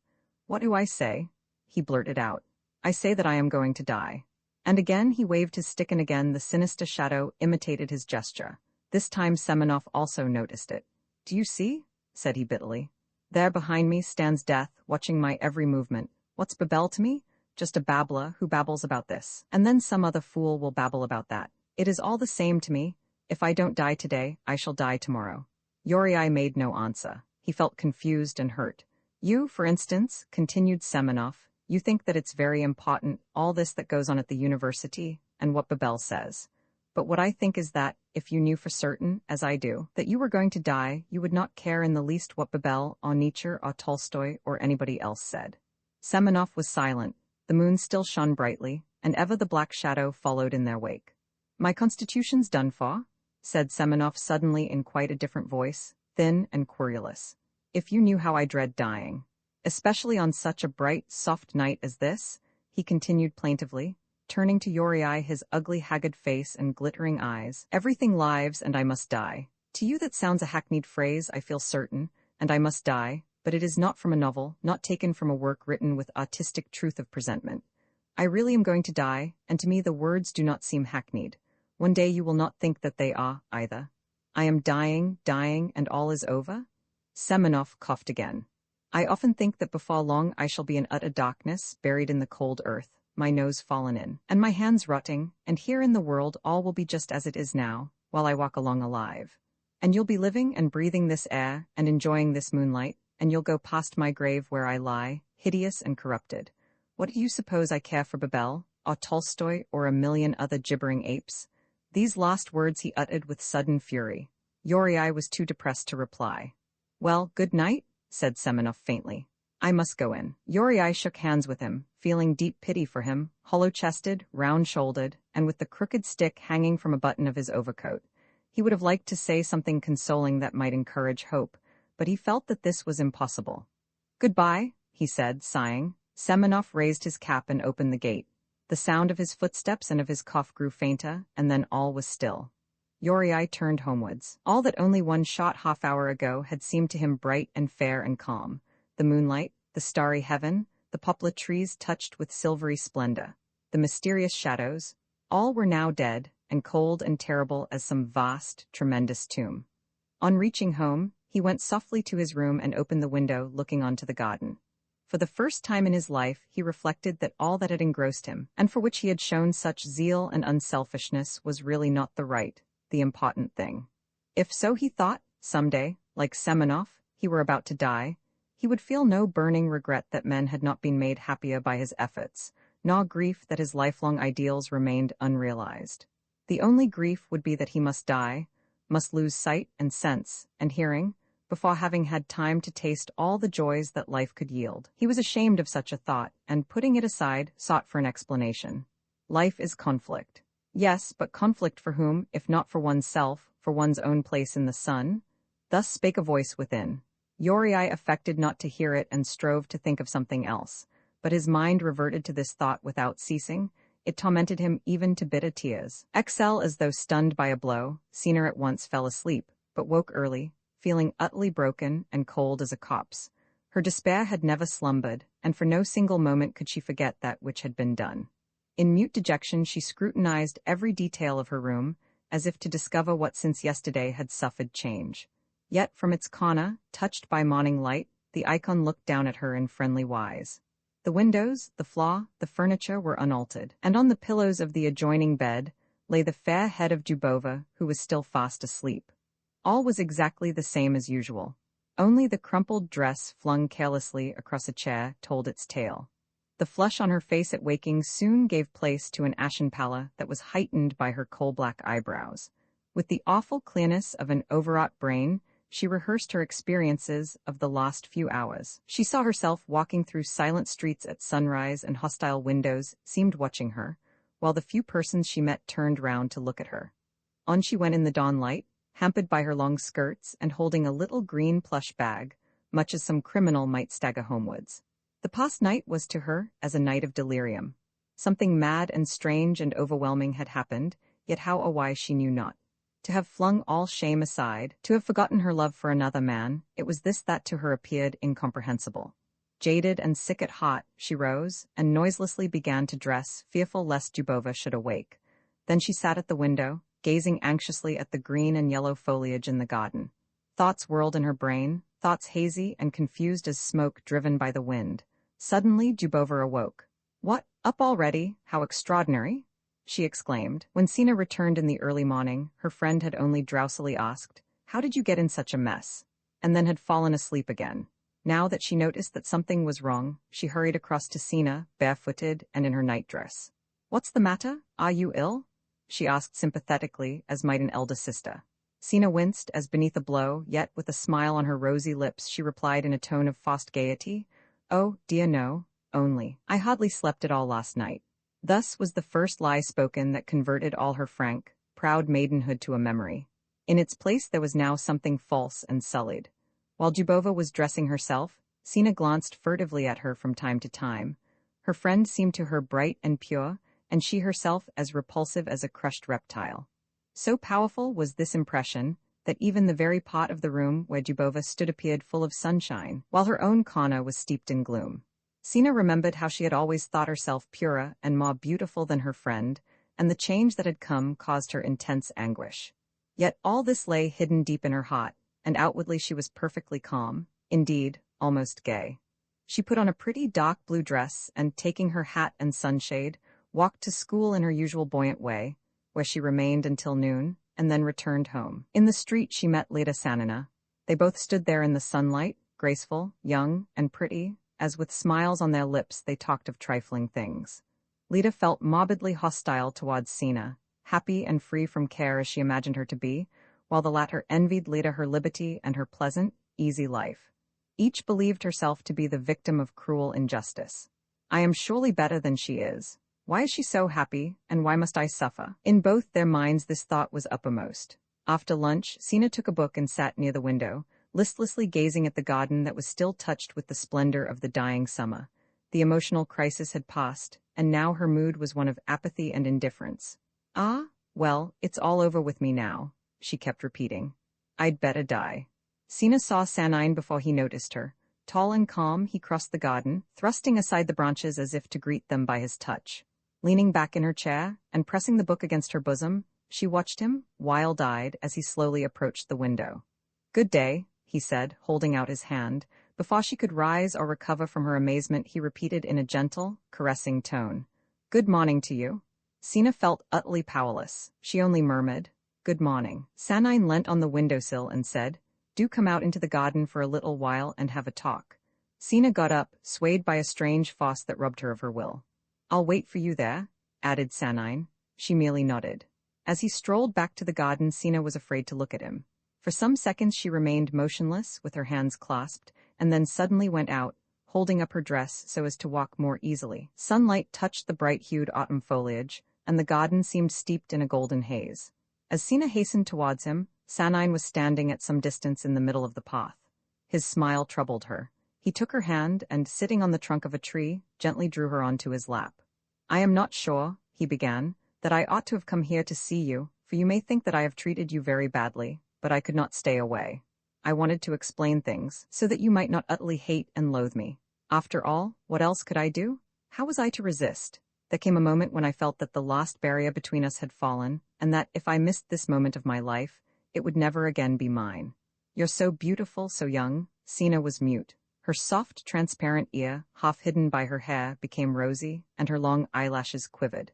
"You're miserable now, and yesterday, how beautiful it all was," he said. "Sorrows only exist because man has set a price upon his own happiness. If our way of living were different, last night would remain in our memory as one of life's most beautiful and precious experiences." "Yes, if," she said mechanically. Then, all at once, much to her own surprise, she smiled. And as sunrise, and the song of birds, and the sound of whispering reeds, so this smile seemed to cheer her spirit. Yet it was but for a moment. All at once she saw her whole future life before her, a broken life of sorrow and shame. The prospect was so horrible that it roused hatred. "Go away, leave me," she said sharply. Her teeth were clenched and her face wore a hard, vindictive expression as she rose to her feet. Sanine pitied her. For a moment he was moved to offer her his name and his protection, yet something held him back. He felt that such amends would be too mean. "Ah, well," he thought, "life must just take its course. I know that you are in love with Yuri Sverigich," he began. "Perhaps it is that which grieves you most?" "I am in love with no one," murmured Sina, clasping her hands convulsively. "Don't bear me any ill will," pleaded Sanine. "You're just as beautiful as ever you were, and the same happiness that you gave to me, you will give to him you love. Far more, indeed, far more. I wish you from my heart all possible joy, and I shall always picture you to myself as I saw you last night. Goodbye, and if ever you need me, send for me. If I could, I would give my life for you." Sina looked at him, and was silent, stirred by strange pity. It may all come right, who knows? She thought, and for a moment matters did not seem so dreadful. They gazed into each other's eyes steadfastly, knowing that in their hearts they held a secret which no one would ever discover, and the memory of which would always be bright. "Well, goodbye," said Sina, in a gentle, girlish voice. Sanine looked radiant with pleasure. She held out her hand, and they kissed simply, affectionately, like brother and sister. Sina accompanied Sanine as far as the garden gate and sorrowfully watched him go. Then she went back to the garden, and lay down on the scented grass that waved and rustled round her. She shut her eyes, thinking of all that had happened, and wondering whether she ought to tell Yuri or not. "No, no," she said to herself. "I won't think any more about it. Some things are best forgotten." Roman 41 next morning, Yuri rose late, feeling indisposed. His head ached, and he had a bad taste in his mouth. At first he could only recollect shouts, jingling glasses, and the waning light of lamps at dawn. Then he remembered how, stumbling and grunting, Shafrov and Peter Ilyich had retired, while he and Ivanov, the latter pale with drink but firm on his feet, stood talking on the balcony. They had no eyes for the radiant morning sky, pale green at the horizon, and changing overhead to blue. They did not see the fair meadows and fields, nor the shining river that lay below. They still went on arguing. Ivanov triumphantly proved to Yuri that people of his sort were worthless, since they feared to take from life that which life offered them. They were far better dead and forgotten. It was with malicious pleasure that he quoted Peter Illich's remark, "I should certainly never call such persons men," as he laughed wildly, imagining that he had demolished Yuri by such a phrase. Yet, strange to say, Yuri was not annoyed by it, dealing only with Ivanov's assertion that his life was a miserable one. That, he said, was because people of his sort were more sensitive, more highly strung, and he agreed that they were far better out of the world. Then, becoming intensely depressed, he almost wept. He now recollected with shame how he had been on the point of telling Ivanov of his love episode with Sina, and had almost flung the honor of that pure, lovely girl at the feet of this truculent sot. When at last Ivanov, growling, had gone out into the courtyard, the room to Yuri seemed horribly dreary and deserted. There was a mist over everything. Only the dirty tablecloth, with its green radish stalks, empty beer glasses, and cigarette tins, danced before his eyes, as he sat there, huddled up and forlorn. Afterwards, he remembered, Ivanov came back, and with him was Sanine. The latter seemed gay, talkative, and perfectly sober. He looked at Yuri in a strange manner, half friendly and half derisive. Then his thoughts turned to the scene in the wood with Sina. "It would have been base of me if I had taken advantage of her weakness," he said to himself. "Yet what shall I do now? Possess her and then cast her off? No, I could never do that. I'm too kind-hearted. Well, what then? Marry her?" Marriage, to Yuri the very word sounded appallingly commonplace. How could anyone of his complex temperament endure the idea of a Philistine ménage? It was impossible. "And yet I love her," he thought. "Why should I put her from me and go? Why should I destroy my own happiness? It's monstrous, it's absurd." On reaching home, in order to take his thoughts off the one engrossing subject, he sat down at the table and proceeded to read over certain sententious passages written by him recently. In this world there is neither good nor bad. Some say, what is natural is good, and that man is right in his desires. But that is false, for all is natural. In darkness and void nothing is born, all has the same origin. Yet others say, all is good which comes from God. Yet that likewise is false, for if God exists, then all things come from him, even blasphemy. Again, there are those who say, goodness lies in doing good to others. How can that be? What is good for one is bad for another. The slave desires his liberty while his master wants him to remain a slave. The wealthy man wants to keep his wealth, and the poor man to destroy the rich. He who is oppressed to be free, the victor to remain unvanquished, the loveless to be loved, the living not to die. Man desires the destruction of beasts, just as beasts wish to destroy man. Thus it was in the beginning, and thus it ever shall be. Nor has any man a special right to get good that is good for him alone. Men are wont to say that loving-kindness is better than hatred. Yet that is false, for if there be a reward, then certainly it is better to be kind and unselfish, but if not, then it is better for a man to take his share of happiness beneath the sun. Yuri read on, thinking that these written meditations of his were amazingly profound. It's all so true, he said to himself, and in his melancholy there was a touch of pride. He went to the window and looked out into the garden where the paths were strewn with yellow leaves. The sickly hue of death confronted him at every point, dying leaves and dying insects whose lives depend on warmth and light. Yuri could not comprehend this calm. The pageant of dying summer filled his soul with wrath unutterable. Autumn already, and then winter and the snow, then spring and summer and autumn again, the eternal monotony of it all. And what shall I be doing all the while? Exactly what I'm doing now. At best, I shall become dull-witted, caring for nothing. Then old age and death. The same thoughts that had so often harassed him now rushed through his brain. Life, so he said, had passed by him. After all, there was no such thing as an exceptional existence. Even a hero's life is full of tedium, grievous at the outset, and joyless at the close. An achievement, a victory of some sort. Yuri wrung his hands in despair. To blaze up and then to expire, without fear, without pain. That is the only real life. 1,000 exploits, one more heroic than the other, presented themselves to his mind, each like some grinning death's head. Closing his eyes, Yuri could clearly behold a gray Petersburg morning, damp brick walls, and a gibbet faintly outlined against the leaden sky. He pictured the barrel of a revolver pressed to his brow. He imagined that he could hear the whiz of nagaikas as they struck his defenseless face and naked back. That's what's in store for one. To that one must come, he exclaimed. The deeds of heroism vanished, and in their place, his own helplessness grinned at him like a mocking mask.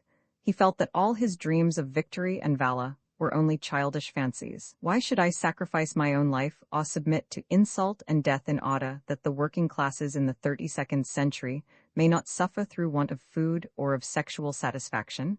The devil take all workers and non-workers in this world. I wish somebody would shoot me, he thought. Kill me, right out, with a shot aimed from behind, so that I should feel nothing.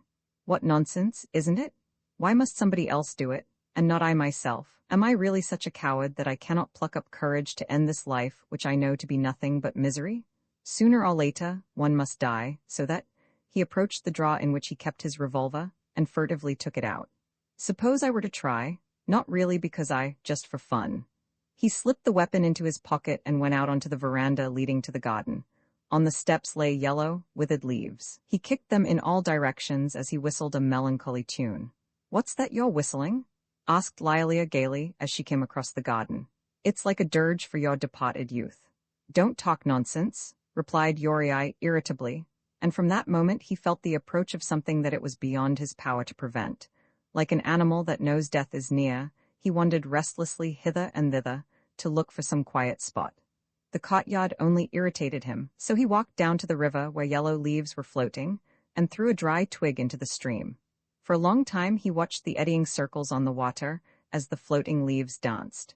He turned back and went towards the house, stopping to look at the ruined flower beds where the last red blossoms yet lingered. Then he returned to the garden. There, amid the brown and yellow foliage, one oak tree stood whose leaves were green.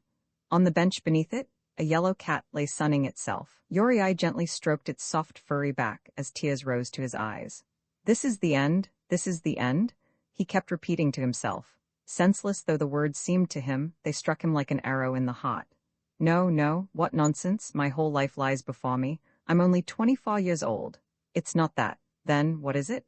He suddenly thought of Sina, and how impossible it would be to meet her after that outrageous scene in the wood. Yet how could he possibly help meeting her? The shame of it overwhelmed him. It would be better to die. The cat arched its back and purred with pleasure. The sound was like a bubbling samovar.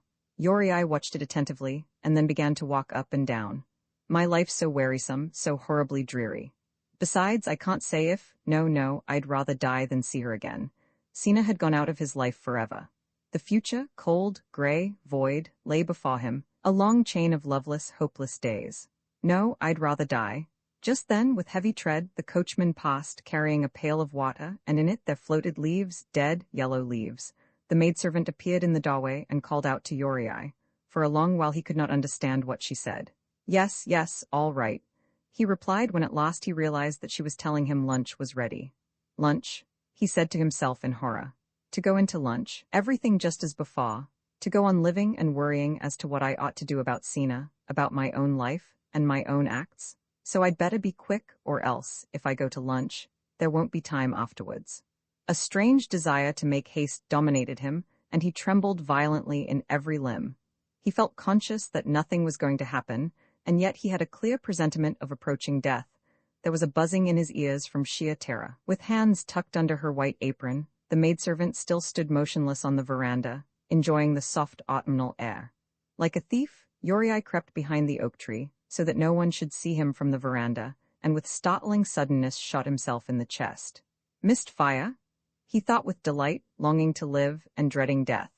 But above him, he saw the topmost branches of the oak tree against the azure sky, and the yellow cat that leapt away in alarm. Uttering a shriek, the maidservant rushed indoors. Immediately afterwards, it seemed to Uriai as if he were surrounded by a huge crowd of people.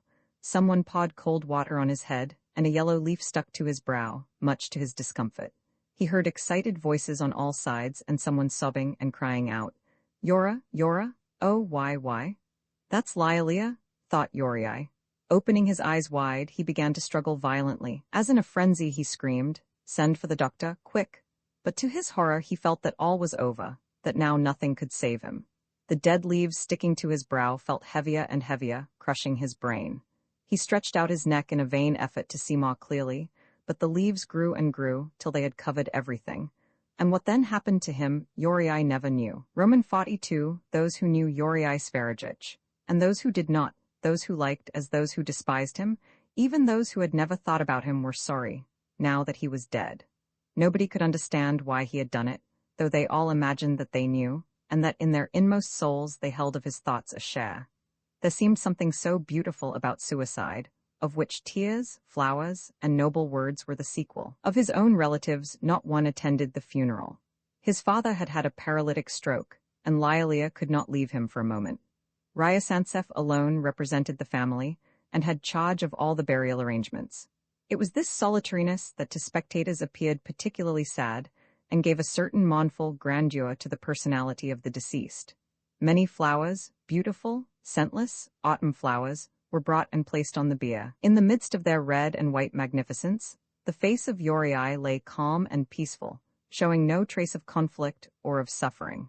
When the coffin was borne past Sina's house, she and her friend Dubova joined the funeral procession. Sina looked utterly dejected and unnerved, as if she were being led out to shameful execution. Although she felt convinced that Yuri had heard nothing of her disgrace, there was yet, as it seemed to her, a certain connection between that and his death which would always remain a mystery. The burden of unspeakable shame was hers to bear alone. She deemed herself utterly miserable and depraved. Throughout the night she had wept, as in fancy she fondly kissed the face of her dead lover. When morning came her heart was full of hopeless love for Yuri and of bitter hatred for Sanine. Her accidental liaison with the last-named resembled a hideous dream. All that Sanine had told her, and which at the moment she had believed, was now revolting to her. She had fallen over a precipice, and rescue there was none. When Sanine approached her, she stared at him in horror and disgust before turning abruptly away. As her cold fingers slightly touched his hand held out in haughty greeting, Sanine at once knew all that she thought and felt. Henceforth they could only be as strangers to each other. He bit his lip, and joined Ivanov, who followed at some distance, shaking his smooth fair hair. "Hark at Peter Ilyich," said Sanine, "how he's forcing his voice." A long way ahead, immediately behind the coffin, they were chanting a dirge, and Peter Ilych's long-drawn, quavering notes filled the air. "Funny thing, eh?" began Ivanov. "A feeble sort of chap, and yet he goes and shoots himself all in a moment like that." "It's my belief," replied Sanine, "that 3 seconds before the pistol went off, he was uncertain whether to shoot himself or not. As he lived, so he died." "Ah, well," said the other, "at any rate he's found a place for himself." This, to Ivanov, as he tossed back his yellow hair, appeared to be the last word in explanation of the tragic occurrence. Personally, it soothed him much. In the graveyard the scene was even more autumnal, where the trees seemed splashed with dull red gold, while here and there the grass showed green through the heaps of withered leaves. The tombstones and crosses looked whiter in this dull setting. So the black earth received Yuri. Just at that awful moment when the coffin disappeared from view, and the earth became a barrier forever between the quick and the dead, Sina uttered a piercing shriek.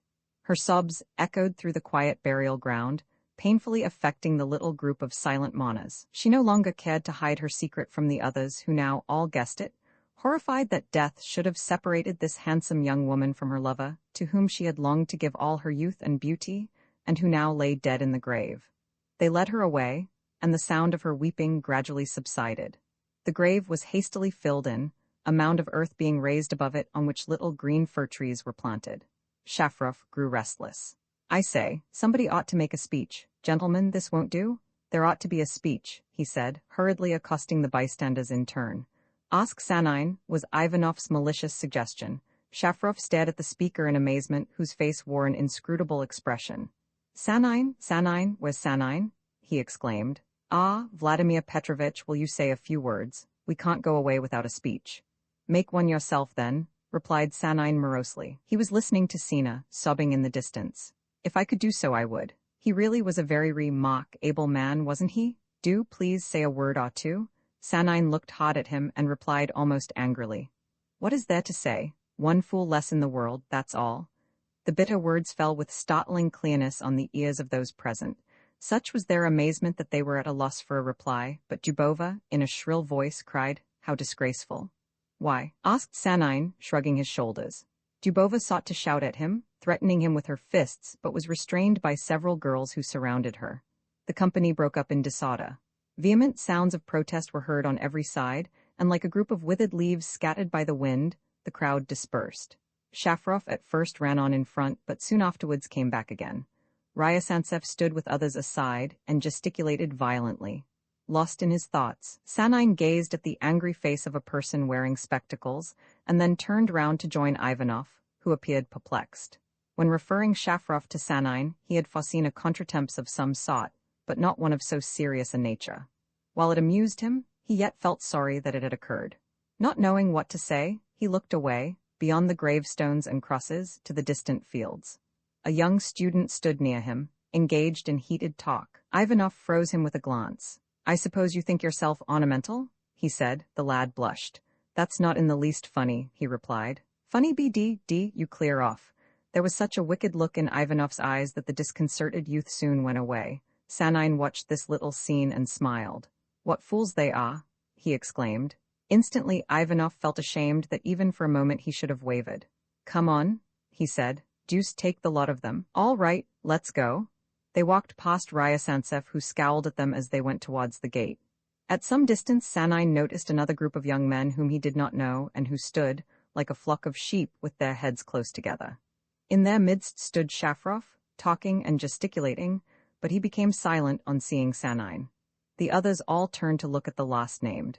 Their faces expressed honest indignation and a certain shy curiosity. "They're plotting against you," said Ivanov, somewhat amazed to see the baleful look in Sanine's eyes.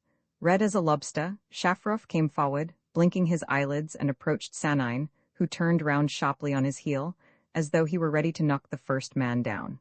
Shafrov probably perceived this, for he turned pale and stopped at a respectful distance. The students and girls followed close at his heels like a flock of sheep behind a bellwether. "What else do you want?" asked Sanine without raising his voice. "We want nothing," replied Shafrov in confusion, "but all my fellow comrades wish me to express their displeasure at." "Much I care about your displeasure," hissed Sanine through his clenched teeth. "You asked me to say something about the deceased, and after I had said what I thought, you come and express to me your displeasure. Very good of you, I'm sure. If you weren't a pack of silly, sentimental boys, I would show you that I was right, and that Sveragich's life was an absolutely foolish one, for he worried himself about all sorts of useless things and died a fool's death, but you? Well, you're all of you too dense and too narrow-minded for words. To the deuce with the lot of you, be off, I say." So saying, he walked straight on, forcing the crowd to make way for him. "Don't push, please," croaked Shafrov, feebly protesting. "Well, of all the insolent," cried someone, but he did not finish his phrase. "How is it you frighten people like that?" asked Ivanov as they walked down the street. "You're a perfect terror." "If such young fellows with their mad ideas about liberty were always to come bothering you," replied Sanine, "I expect that you would treat them in a much rougher way. Let them all go to hell." "Cheer up, my friend," said Ivanov, half in jest and half in earnest. "Do you know what we'll do? Buy some beer and drink to the memory of Yuri Sveragich. Shall we?" "If you like," replied Sanine carelessly.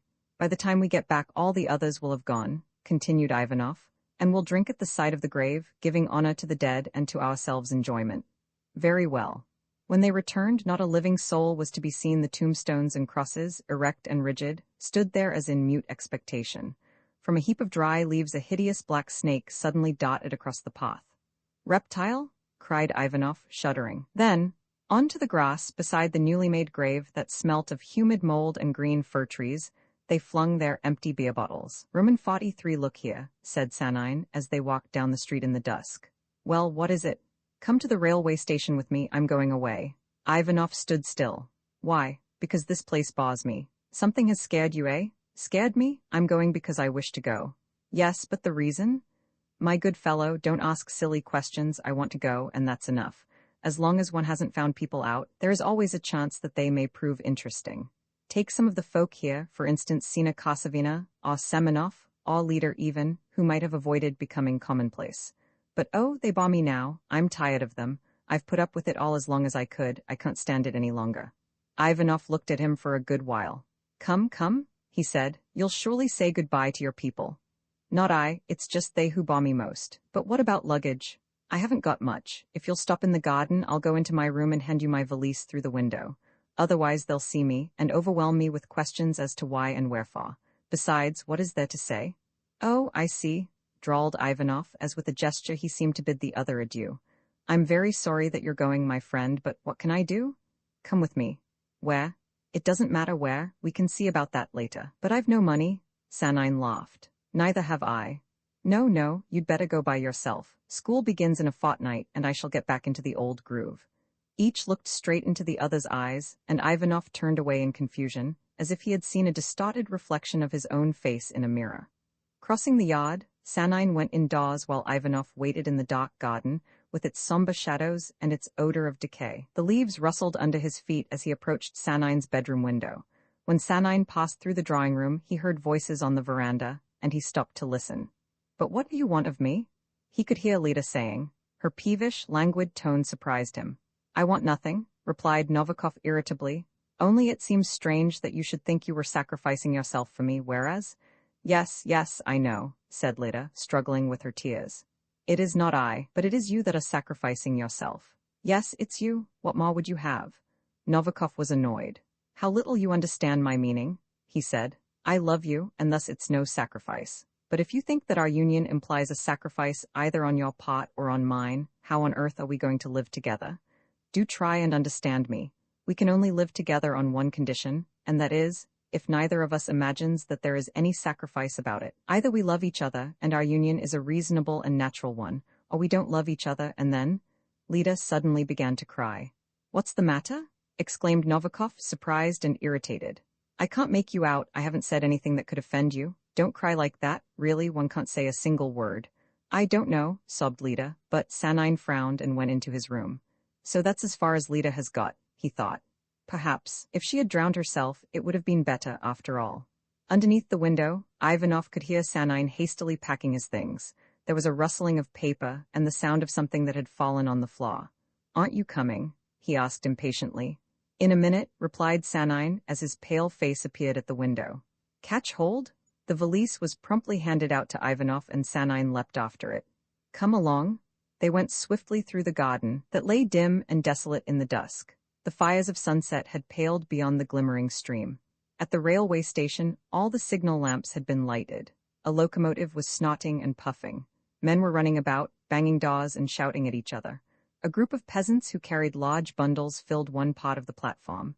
At the refreshment room, Sanine and Ivanov had a farewell drink. "Here's luck and a pleasant journey," said Ivanov. Sanine smiled. "My journeys are always the same," he said. "I don't expect anything from life, and I don't ask for anything either. As for luck, there's not much of that at the finish. Old age and death, that's about all."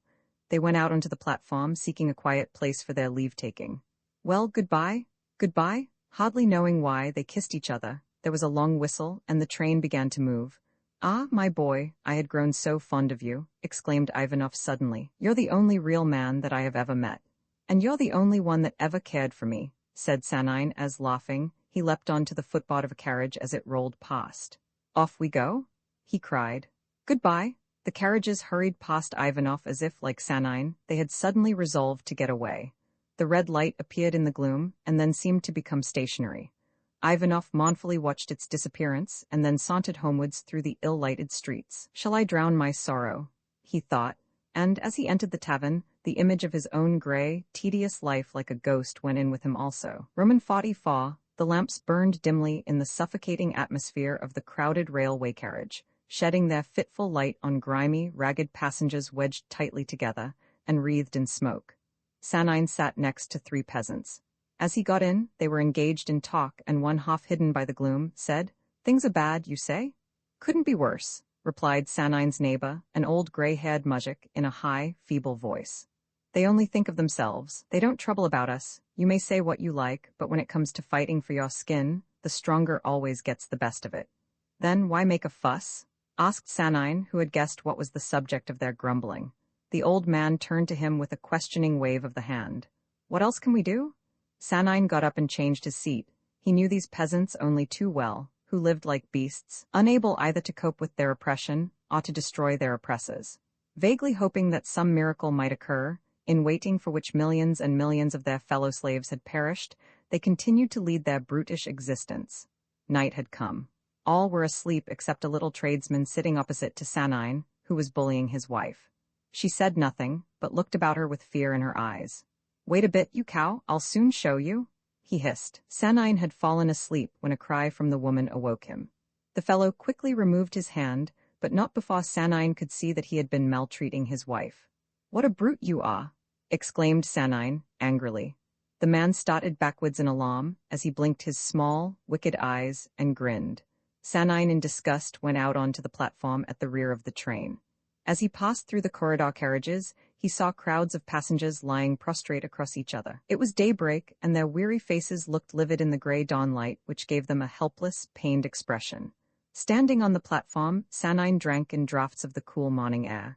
What a vile thing man is, he thought, to get away, if only for a short while, from all his fellowmen, from the train, with its foul air and smoke and din. It was for that he longed.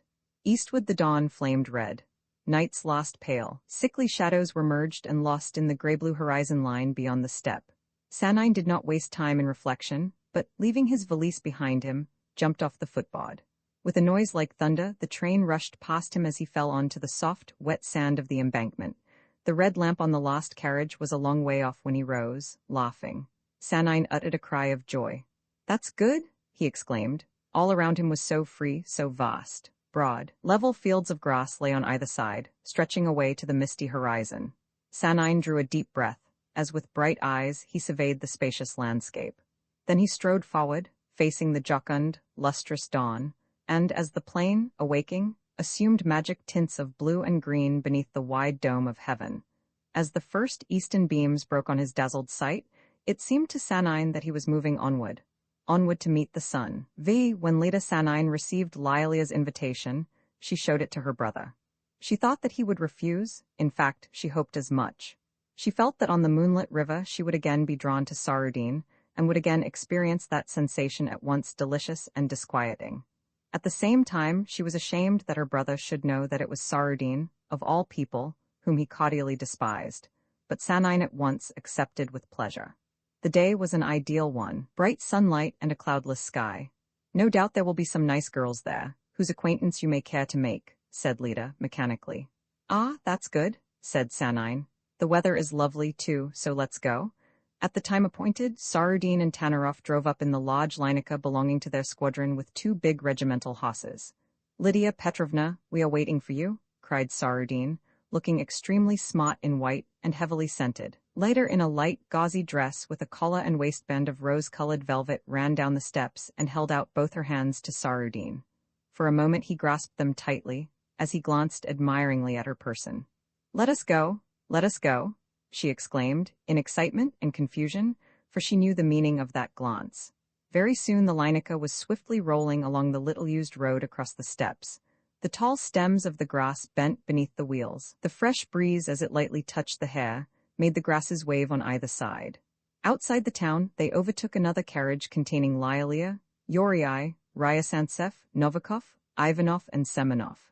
They were cramped and uncomfortable, yet all were merry and in high spirits. Only Yorii, after last night's talk, was puzzled by Semenov's behavior. He could not understand how the latter could laugh and joke like the others. After all that he had told him, such mirth seemed strange. Was it all put on? He thought, as he furtively glanced at Semenov. He shrank from such an explanation. From both carriages there was a lively interchange of wit and raillery. Novikov jumped down and ran races through the grass with Leda. Apparently there was a tacit understanding between them to appear to be the best of friends, for they kept merrily teasing each other all the time. They now approached the hill on whose summit stood the convent with its glittering cupolas and white stone walls. The hill was covered by woods, and the curled tips of the oak trees looked like wool. There were oak trees also on the islands at the foot of it, where the broad, calm river flowed. Leaving the road, the horses trotted over the moist, rich turf in which the carriage wheels made deep ruts. There was a pleasant odor of earth and of green leaves. At the appointed place, a meadow, seated on the grass were a young student and 2 girls wearing the dress of Little Russia. Being the first to arrive, they were busily preparing tea and light refreshments. When the carriage stopped, the horses snorted and whisked away flies with their tails. Everybody jumped down, enlivened and refreshed by the drive and the sweet country air. Lialia bestowed resounding kisses upon the 2 girls who were making tea, and introduced them to her brother and to Sanine, whom they regarded with shy curiosity. Leda suddenly remembered that the 2 men did not know each other. "Allow me," she said to Yorii, "to introduce to you my brother Vladimir." Sanine smiled and grasped Yorii's hand, but the latter scarcely noticed him. Sanine found everybody interesting and liked making new acquaintances. Yorii considered that very few people in this world were interesting, and always felt disinclined to meet strangers. Ivanov knew Sanine slightly and liked what he had about him. He was the first to go up to him and begin talking, while Semenov ceremoniously shook hands with him. "Now we can all enjoy ourselves after these tiresome formalities," cried Lyalia. At first a certain stiffness prevailed, for many of the party were complete strangers to each other. But as they began to eat, when the men had had several liqueurs, and the ladies wine, such constraint gave way to mirth. They drank freely, and there was much laughter and joking. Some ran races and others clambered up the hillside. All around was so calm and bright, and the green woods so fair, that nothing sad or sinister could cast its shadows on their souls. "If everybody were to jump about and run like this," said Artsybashev, flushed and breathless, "9/10 of the world's diseases would not exist. Nor the vices either," added Lyalia. "Well, as regards vice there will always be plenty of that," observed Ivanov, and although no one thought such a remark either witty or wise, it provoked hearty laughter. As they were having tea, it was the sunset hour. The river gleamed like gold, and through the trees fell slanting rays of warm red light. "Now for the boat," cried Lida, as, holding up her skirts, she ran down to the riverbank. "Who'll get there first?" Some ran after her, while others followed at a more leisurely pace, and amid much laughter they all got into a large painted boat. "Let her go," cried Lida, in a merry voice of command. The boat slid away from the Shaw, leaving behind it two broad stripes on the water that disappeared in ripples at the river's edge. "Yuri Nikolaevich, why are you so silent?" asked Lida. Yuri smiled. "I've got nothing to say." "Impossible?" she answered with a pretty pout, throwing back her head as if she knew that all men thought her irresistible. "Yuri doesn't like talking nonsense," said Semenov. "He requires a serious subject, is that it?" exclaimed Lida, interrupting. "Look, there is a serious subject," said Sarudin, pointing to the Shaw. Where the bank was steep, between the gnarled roots of a rugged oak one could see a narrow aperture, dark and mysterious, which was partially hidden by weeds and grasses. "What is that?" asked Shafrov, who was unfamiliar with this part of the country. "A cavern," replied Ivanov. "What sort of cavern?" "The devil only knows. They say that once it was a coiner's den." As usual they were all caught. "Rather hard lines, wasn't it?" said Ivanov. "Perhaps you'd like to start a business of that sort yourself and manufacture sham 20-kopeck pieces?" asked Novikov. "Kopecks, not I, rubles, my friend, rubles." "H.M.?" muttered Sarudin, shrugging his shoulders. He did not like Ivanov, whose jokes to him were unintelligible. Yes, they were all caught, and the cave was filled up. It gradually collapsed, and no one ever goes into it now. As a child I often used to creep in there. It is a most interesting place. "Interesting? I should rather think so," exclaimed Lida. "Viktor Sergeyevich, suppose you go in. You're one of the brave ones." "Why?" asked Sarudin, somewhat perplexed. "I'll go?"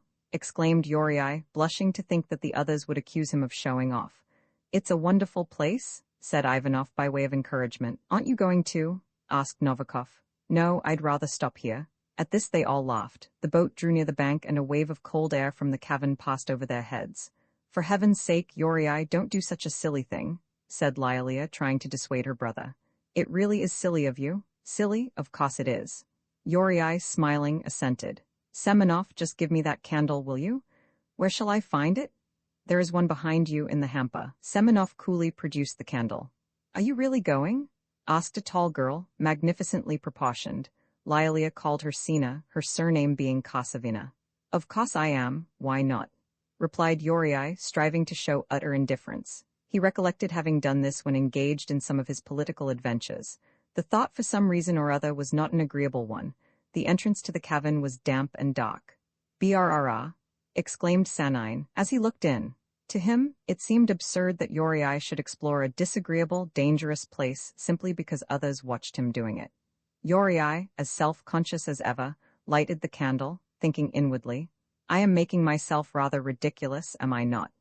But so far from seeming ridiculous, he won admiration, especially from the ladies, who were in an agreeable state of curiosity bordering on alarm. He waited till the candle burnt more brightly and then, laughing to avoid being laughed at, disappeared in the darkness. The light seemed to have vanished also. They all suddenly felt concern for his safety and intense curiosity as to what would happen. "Look out for wolves?" cried Artsybashev. "It's all right, I've got a revolver," came the answer. It sounded faint and weird. Yuri advanced slowly and with caution. The sides of the cavern were low, uneven, and damp as the walls of a large cellar. The ground was so irregular that twice Yuri just missed falling into a hole. He thought it would be best to turn back, or to sit down and wait a while so that he could say that he had gone a good way in. Suddenly, he heard the sound of footsteps behind him slipping on the wet clay, and of someone breathing hard. He held the light aloft. "Sinada Kasavina?" he exclaimed in amazement. "Her very self," replied Sina gaily, as she caught up her dress and jumped lightly over a hole. Yuri was glad that she, this merry, handsome girl, had come, and he greeted her with laughing eyes. "Let us go on," said Sina shyly. Yuri obediently advanced. No thoughts of danger troubled him now, and he was specially careful to light the way for his companion. He perceived several exits, but all were blocked. In one corner lay a few rotten planks that looked like the remains of some old coffin. "Not very interesting, eh?" said Yuri, unconsciously lowering his voice. The mass of earth oppressed him. "Oh, yes it is," whispered Sina, and as she looked round her wide eyes gleamed in the candlelight. She was nervous and instinctively kept close to Yuri for protection. This Yuri noticed. He felt a strange sympathy for his fair, frail companion. "It is like being buried alive," she continued. "We might scream, but nobody would hear us." "Of course not," laughed Yuri, then a sudden thought caused his brain to reel. This beautiful girl, so fresh, so desirable, was at his mercy. No one could see or hear them. To Yuri such a thought seemed unutterably base. He quickly banished it and said, "Suppose we try?" His voice trembled. Could Sina have read his thoughts? "Try what?" she asked. "Suppose I fire?" said Yuri, producing his revolver. "Will the earth fall in on us?" "I don't know," he replied, though he felt certain that nothing would happen. "Are you afraid?" "Oh no, fire away," said Sina as she retreated a step or so. Holding out the revolver, he fired. There was a flash, and a dense cloud of smoke enveloped them as the echo of the report slowly died away. "There, that's all," said Yuri. "Let us go back." They retraced their steps, but as Sina walked on in front of Yuri, the sight of her round, firm hips again brought sensuous thoughts to his mind that he found it hard to ignore. "I say, Sina Kosovina," his voice faltered. "I am going to ask you an interesting psychological question. How was it that you did not feel afraid to come here with me? You said yourself that if we screamed no one would hear us. You don't know me in the least?" Sina blushed in the darkness and was silent. At last, she murmured, "Because I thought that you were to be trusted, and supposed that you had been mistaken." "Then I should have drowned myself," said Sina almost inaudibly. The words filled Yuri with pity. His passion subsided, and he felt suddenly solaced. What a good little girl, he thought, sincerely touched by such frank, simple modesty. Proud of her reply, and gratified by his silent approval, Sina smiled at him as they returned to the entrance of the cavern. Meanwhile, she kept wondering why his question had not seemed offensive or shameful to her, but, on the contrary, quite agreeable. After waiting a while at the entrance, and making sundry jokes at the expense of Sina and Yuri, the others wandered along the riverbank. The men lit cigarettes and threw the matches into the water, watching these make large circles on the surface of the stream. Leda, with arms akimbo, tripped along, singing softly as she went, and her pretty little feet in dainty yellow shoes now and again executed an impromptu dance. Lilia picked flowers, which she flung at Artsybashev, caressing him with her eyes. "What do you say to a drink?" Ivanov asked Sanine. "Splendid idea," replied the other. Getting into the boat, they uncorked several bottles of beer and proceeded to drink. "Shocking intemperance," cried Lilia, pelting them with tufts of grass. "First-rate stuff," said Ivanov, smacking his lips. Sanine laughed. "I have often wondered why people are so dead against alcohol," he said jestingly. "In my opinion, only a drunken man lives his life as it ought to be lived." "That is like a brute," replied Novikov from the bank. "Very likely," said Sanine, "but at any rate a drunken man only does just that which he wants to do. If he has a mind to sing, he sings. If he wants to dance, he dances, and is not ashamed to be merry and jolly." "And he fights too, sometimes," remarked Artsybashev. "Yes, so he does, that is, when men don't understand how to drink." "And do you like fighting when you are drunk?" asked Novikov. "No," replied Sanine. "I'd rather fight when I am sober, but when I'm drunk I'm the most good-natured person imaginable, for I have forgotten so much that is mean and vile." "Everybody is not like that," said Artsybashev. "I'm sorry for them, that's all," replied Sanine. "Besides, what others are like does not interest me in the least." "One can hardly say that," observed Novikov. "Why not, if it is the truth?" "A fine truth, indeed," exclaimed Lilia, shaking her head. "The finest I know, anyhow," replied Ivanov for Sanine. Leda, who had been singing loudly, suddenly stopped, looking vexed. "They don't seem in any hurry," she said. "Why should they hurry?" replied Ivanov. "It is a great mistake to do anything in a hurry." "And Sina, I suppose she is the heroine sans pure et sans reproche?" said Leader ironically. Tanarov's thoughts were too much for him at this juncture. He burst out laughing, and then looked thoroughly sheepish. Leda, her hands on her hips and swaying gracefully to and fro, turned to look at him. I dare say they are enjoying themselves, she observed with a shrug of the shoulders. Hark, said Ryasantsev as the sound of firing reached them. That was a shot, exclaimed Shafrov. What's the meaning of it? Cried Lialia as she nervously clung to her lover's arm.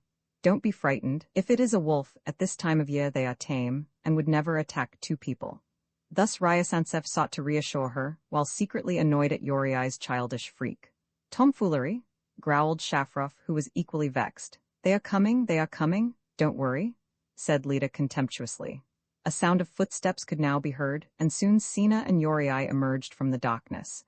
Yuriai blew out the light and smiled uneasily, as he was not sure of his reception. He was covered with yellow clay, and Sina's shoulder bore traces of this, for she had rubbed against the side of the cavern. Well? Asked Semenov languidly. It was quite interesting in there, said Yuriai half apologetically. Only the passage does not lead very far. It has been filled up. We saw some rotten planks lying about. Did you hear us fire? Asked Sina, and her eyes sparkled. My friends, shouted Ivanov, interrupting, we have drunk all the beer, and our souls are abundantly refreshed. Let us be going. By the time that the boat reached a broader part of the stream, the moon had already risen. It was a strangely calm, clear evening. Above and below, in the heaven as in the river, the golden stars gleamed. It was as if the boat was suspended between two fathomless spaces. The dark woods at the edge of the stream had a look of mystery. A nightingale sang, and all listened in silence, not believing it to be a bird, but rather some joyous dreamer in the gloom. Removing her large straw hat, Sina Kosovina now began to sing a Russian popular air, sweet and sad like all Russian songs. Her voice, a high soprano, though not powerful, was sympathetic in quality. Ivanov muttered, "That's sweet?" And Sanine exclaimed, "Charming." When she had finished, they all clapped their hands, and the sound was echoed strangely in the dark woods on either side. Sing something else. Sinochka, cried Lialia. Better still, recite one of your own poems. So you're a poetess too? Asked Ivanov. How many gifts does the good God bestow upon his creatures? Is that a bad thing? Asked Sina in confusion. No, it's a very good thing, replied Sanine. If a girl's got youth and good looks, what does she want with poetry, I should like to know? Observed Ivanov. Never mind, recite something, Sinochka, do? Cried Lialia, amorous and tender. Sina smiled, and looked away self-consciously before she began to recite in her clear, musical voice the following lines. Oh, love, my own true love, to thee I'll never tell it, never to thee I'll tell my burning love.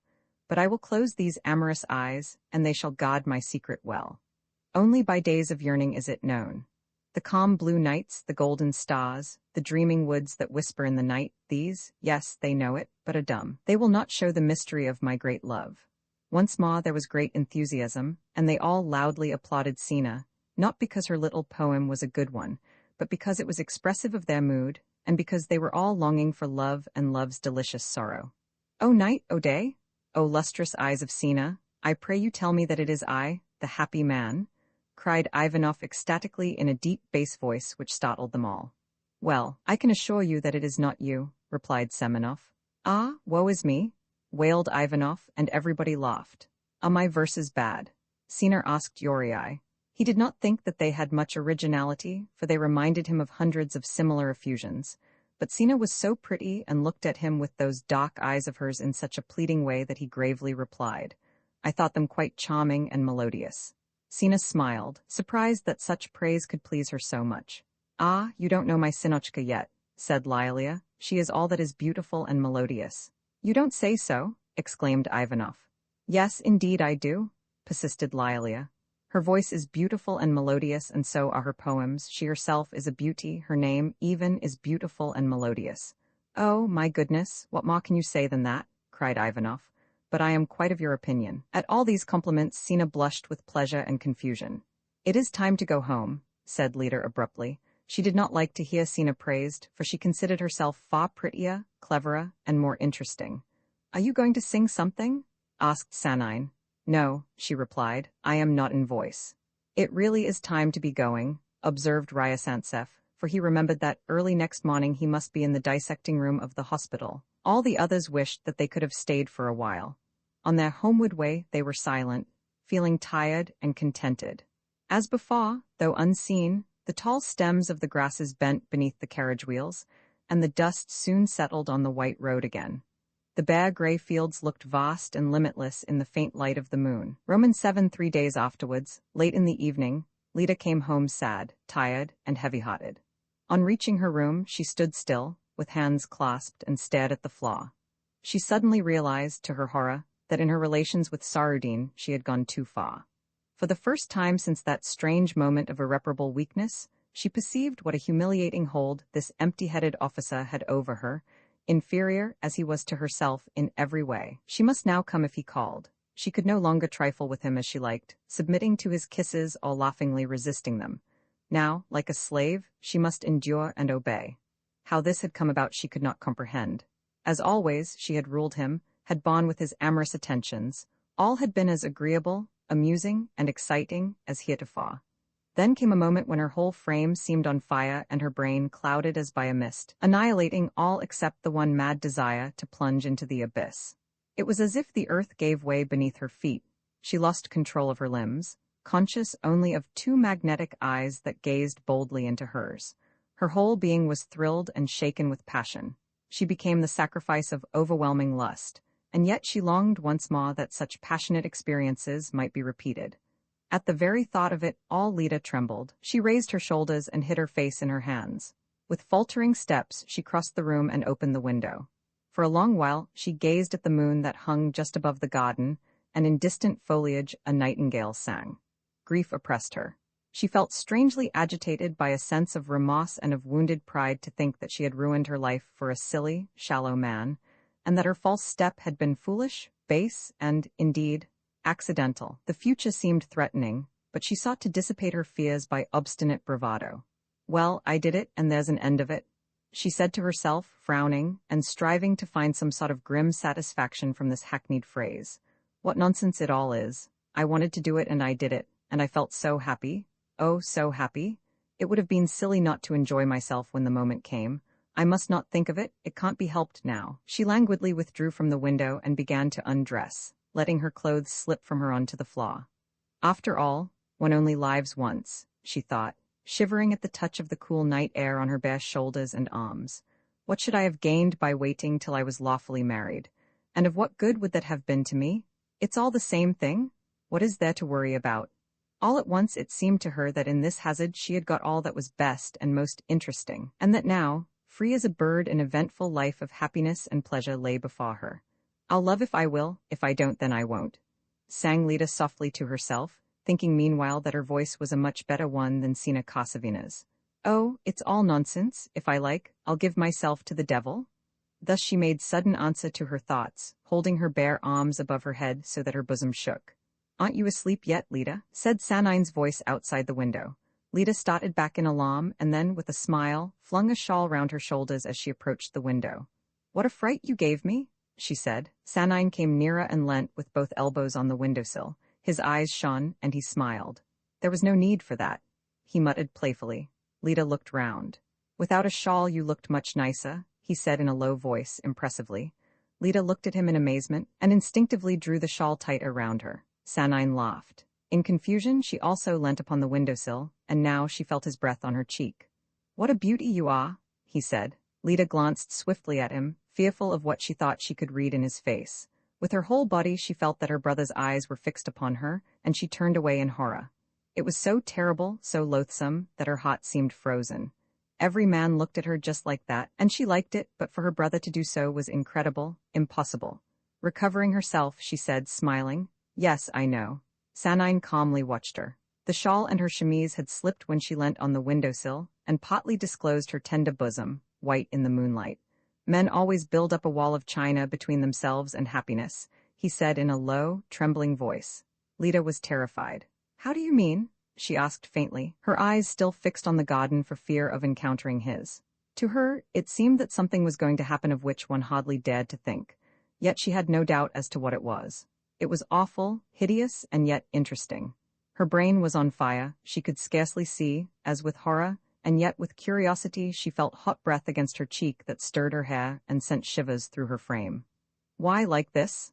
replied Sanine, and his voice faltered. As if by an electric shock, Lita started backwards and, without knowing what she did, leaned over the table and blew out the light. "It is bedtime," she said, and shut the window. The light having been extinguished, it seemed less dark out of doors, and Sanine's figure was clearly discernible, his features appearing bluish in the moonlight. He stood in the long, dew-drenched grass and smiled. Lita left the window and sat down mechanically on her bed. She trembled in every limb, unable to collect her thoughts, and the sound of Sanine's footsteps on the grass outside set her heart beating violently. "Am I going mad?" she asked herself in disgust. "How awful, a chance phrase like that to put such thoughts into my head. Is this erotomania? Am I really so bad, so depraved? I must have sunk very low to think of such a thing." Burying her face in the pillows, she wept bitterly. "Why am I weeping?" she thought, not knowing the reason for such tears, but feeling miserable, humiliated, and unhappy. She wept because she had yielded herself to Sarudin, because she was no longer a proud, pure maiden, and because of that insulting, horrible look in her brother's eyes. Formerly, he would never have looked at her like that. It was, so she thought, because she had fallen. But the bitterest, most harassing thought of all was that she had now become a woman, and that as long as she was young, strong, and good-looking, her best powers must be at the service of men and devoted to their gratification, while the greater the enjoyment she procured for them, and for herself, the more would they despise her. Why should they? Who gave them this right? Am I not free just as much as they are? She asked herself as she gazed into the dreary darkness of her room. Shall I never get to know another, better life? Her whole youthful physique imperiously told her that she had a right to take from life all that was interesting, pleasurable, and necessary to her, and that she had a right to do whatever she chose with her strong, beautiful body that belonged to her alone. But this idea was lost in a tangle of confused and conflicting thoughts. Roman 8 for some time past Yuri Sverajich had been working at painting, of which he was fond, and to which he devoted all his spare time. It had once been his dream to become an artist, but want of money in the first place, and also his political activity prevented this, so that now he painted occasionally, as a pastime, without any special end in view. For this reason, indeed, and because he had no training, art gave him no pleasant satisfaction. It was a source of chagrin and of disenchantment. Whenever his work did not prove successful, he became irritable and depressed. If, on the other hand, it came out well, he fell into a sort of gloomy reverie, conscious of the futility of his efforts that brought him neither happiness nor success. Yuri had taken a great fancy to Sina Kosovina. He liked tall, well-formed young women with fine voices and romantic eyes. He thought her beauty and purity of soul were what attracted him, though really it was because she was handsome and desirable. However, he tried to persuade himself that, for him, her charm was a spiritual, not a physical one, this being, as he thought, a nobler, finer definition, though it was precisely this maidenly purity and innocence of hers which fired his blood and aroused desire. Ever since the evening when he first met her, he had felt a vague yet vehement longing to sully her innocence, a longing indeed that the presence of any handsome woman provoked. And now that his thoughts were set on a comely girl, blithe, wholesome, and full of the joy of life, Yuri had an idea that he would paint life. As most new ideas were wont to do, this one stirred him to enthusiasm, and on this occasion he believed that he would bring his task to a successful end. Having prepared a huge canvas, he set to work with feverish haste, as if he dreaded delay. When he first touched the canvas with color, producing a harmonious and pleasing effect, he felt a thrill of delight, and the picture that was to be stood clearly before him with all its details. As, however, the work progressed, so technical difficulties became more numerous, and with these Yuri felt unable to cope. All that in his imagination seemed luminous and beautiful and strong became thin and feeble on the canvas. Details no longer fascinated him, but were annoying and depressing. In fact, he ignored them and began to paint in a broad, slapdash style. Thus, instead of a clear, powerful portrayal of life, the picture became ever more plain of a tawdry, slovenly female. There was nothing original or charming about such a dull, stereotyped piece of work, so he thought, a veritable imitation of a Mauch drawing, banal in idea as in execution, and as usual, Yuri became sad and gloomy. Had it not for some reason or other seemed shameful to weep, he would have wept, hiding his face in the pillow, and sobbing aloud. He longed to complain to someone about something, but not about his own incompetence. Instead of this, he gazed ruefully at the picture, thinking that life generally was tedious and sad and feeble, containing nothing of interest to him, personally. It horrified him to look forward to living, as he would have to do, for many years in this little town. Why, it is simply death, thought Yuri, as his brow grew cold as ice. Then he felt a desire to paint death. Seizing a knife, he angrily began to scrape off his picture of life. It vexed him that that which he had wrought with such enthusiasm should disappear with such difficulty. The color did not come off easily. The knife slipped and twice cut the canvas. Then he found that chalk would make no mark on the oil paint. This greatly troubled him. With a brush he commenced to sketch in his subject in ochre, and then painted slowly, carelessly, in a spiritless, dejected way. His present work, however, did not lose, but gained by such slipshod methods and by the dull, heavy color scheme. The original idea of death soon disappeared of itself, and so Yuri proceeded to depict old age as a lame hag tottering along a rough road in the dusk. The sun had sunk, and against the livid sky somber crosses were seen in silhouette. Beneath the weight of a heavy black coffin, the woman's bony shoulders were bent, and her expression was mournful and despairing, as with one foot she touched the brink of an open grave. It was a picture appalling in its misery and gloom. At lunchtime they sent for Yuri, but he did not go, and continued working. Later on, Novikov came to tell him something, but he neither listened nor replied. Novikov sighed, and sat down on the sofa. He liked to be quiet and think matters over. He only came to see Yuri because, at home, by himself, he was sad and worried. Lida's refusal still distressed him, and he could not be sure if he felt grieved or humiliated. As a straightforward, indolent fellow, he had so far heard nothing of the local gossip concerning Lida and Sarudin. He was not jealous, but only sorrowful that the dream which brought happiness so near to him had fled. Novikov thought that his life was a failure, but it never occurred to him to end it, since to live on was futile. On the contrary, now that his life had become a torture to him, he considered that it was his duty to devote it to others, putting his own happiness aside. Without being able to account for it, he had a vague desire to throw up everything and go to St. Petersburg, where he could renew his connection with the party and rush headlong to death. This was a fine, lofty thought, so he believed, and the knowledge that it was his lessened his grief, and even gladdened him. He became grand in his own eyes, crowned as with a shining aureole, and his sadly reproachful attitude towards Lida almost moved him to tears. Then he suddenly felt bored. Yuri went on painting, and gave him no attention whatever. Novikov got up lazily and approached the picture. It was still unfinished, and for that reason produced the effect of a somewhat powerful sketch. Yuri had got as far as he could go. Novikov thought it was wonderful, as with open mouth he gazed in childish admiration at the artist. "Well," said Yuri, stepping backwards. Personally, he thought it the most interesting picture that he had ever seen, though certainly it had defects both obvious and considerable. Why he was of this opinion he could not tell, but if Novikov had thought the picture a bad one, he would have felt thoroughly hurt and annoyed. However, Novikov murmured ecstatically, "Very fine indeed." Yuri felt as if he were a genius despising his own work. He sighed and flung down his brush, which stained the edge of the couch, and he moved away without looking at the picture. "Ah, my friend," he exclaimed. He was on the point of confessing to himself and to Novikov the doubt which destroyed his pleasure in succeeding, as he felt that he could never do anything with what was now a promising sketch. However, after a moment of reflection, he merely said, "All that is of no use at all." Novikov thought that this was pose on his friend's part, and mindful of his own bitter disappointment, he inwardly observed, "That's true."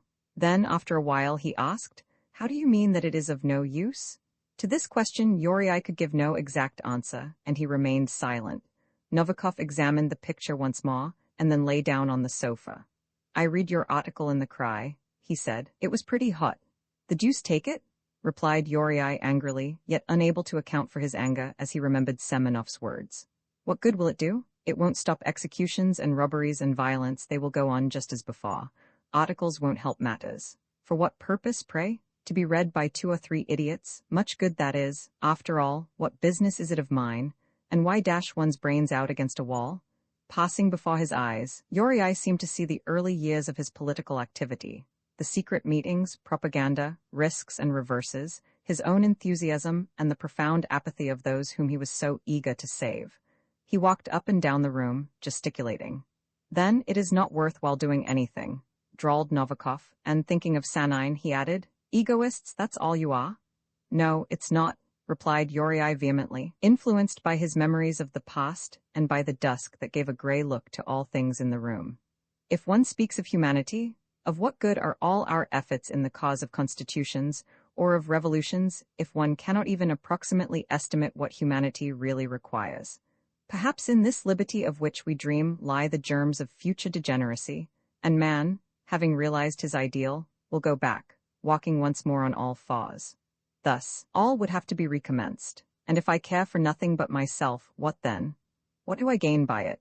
The most I could do would be to get fame by my talents and achievements, intoxicated by the respect of my inferiors, that is to say, by the respect of those whom I do not esteem and whose veneration ought to be valueless to me.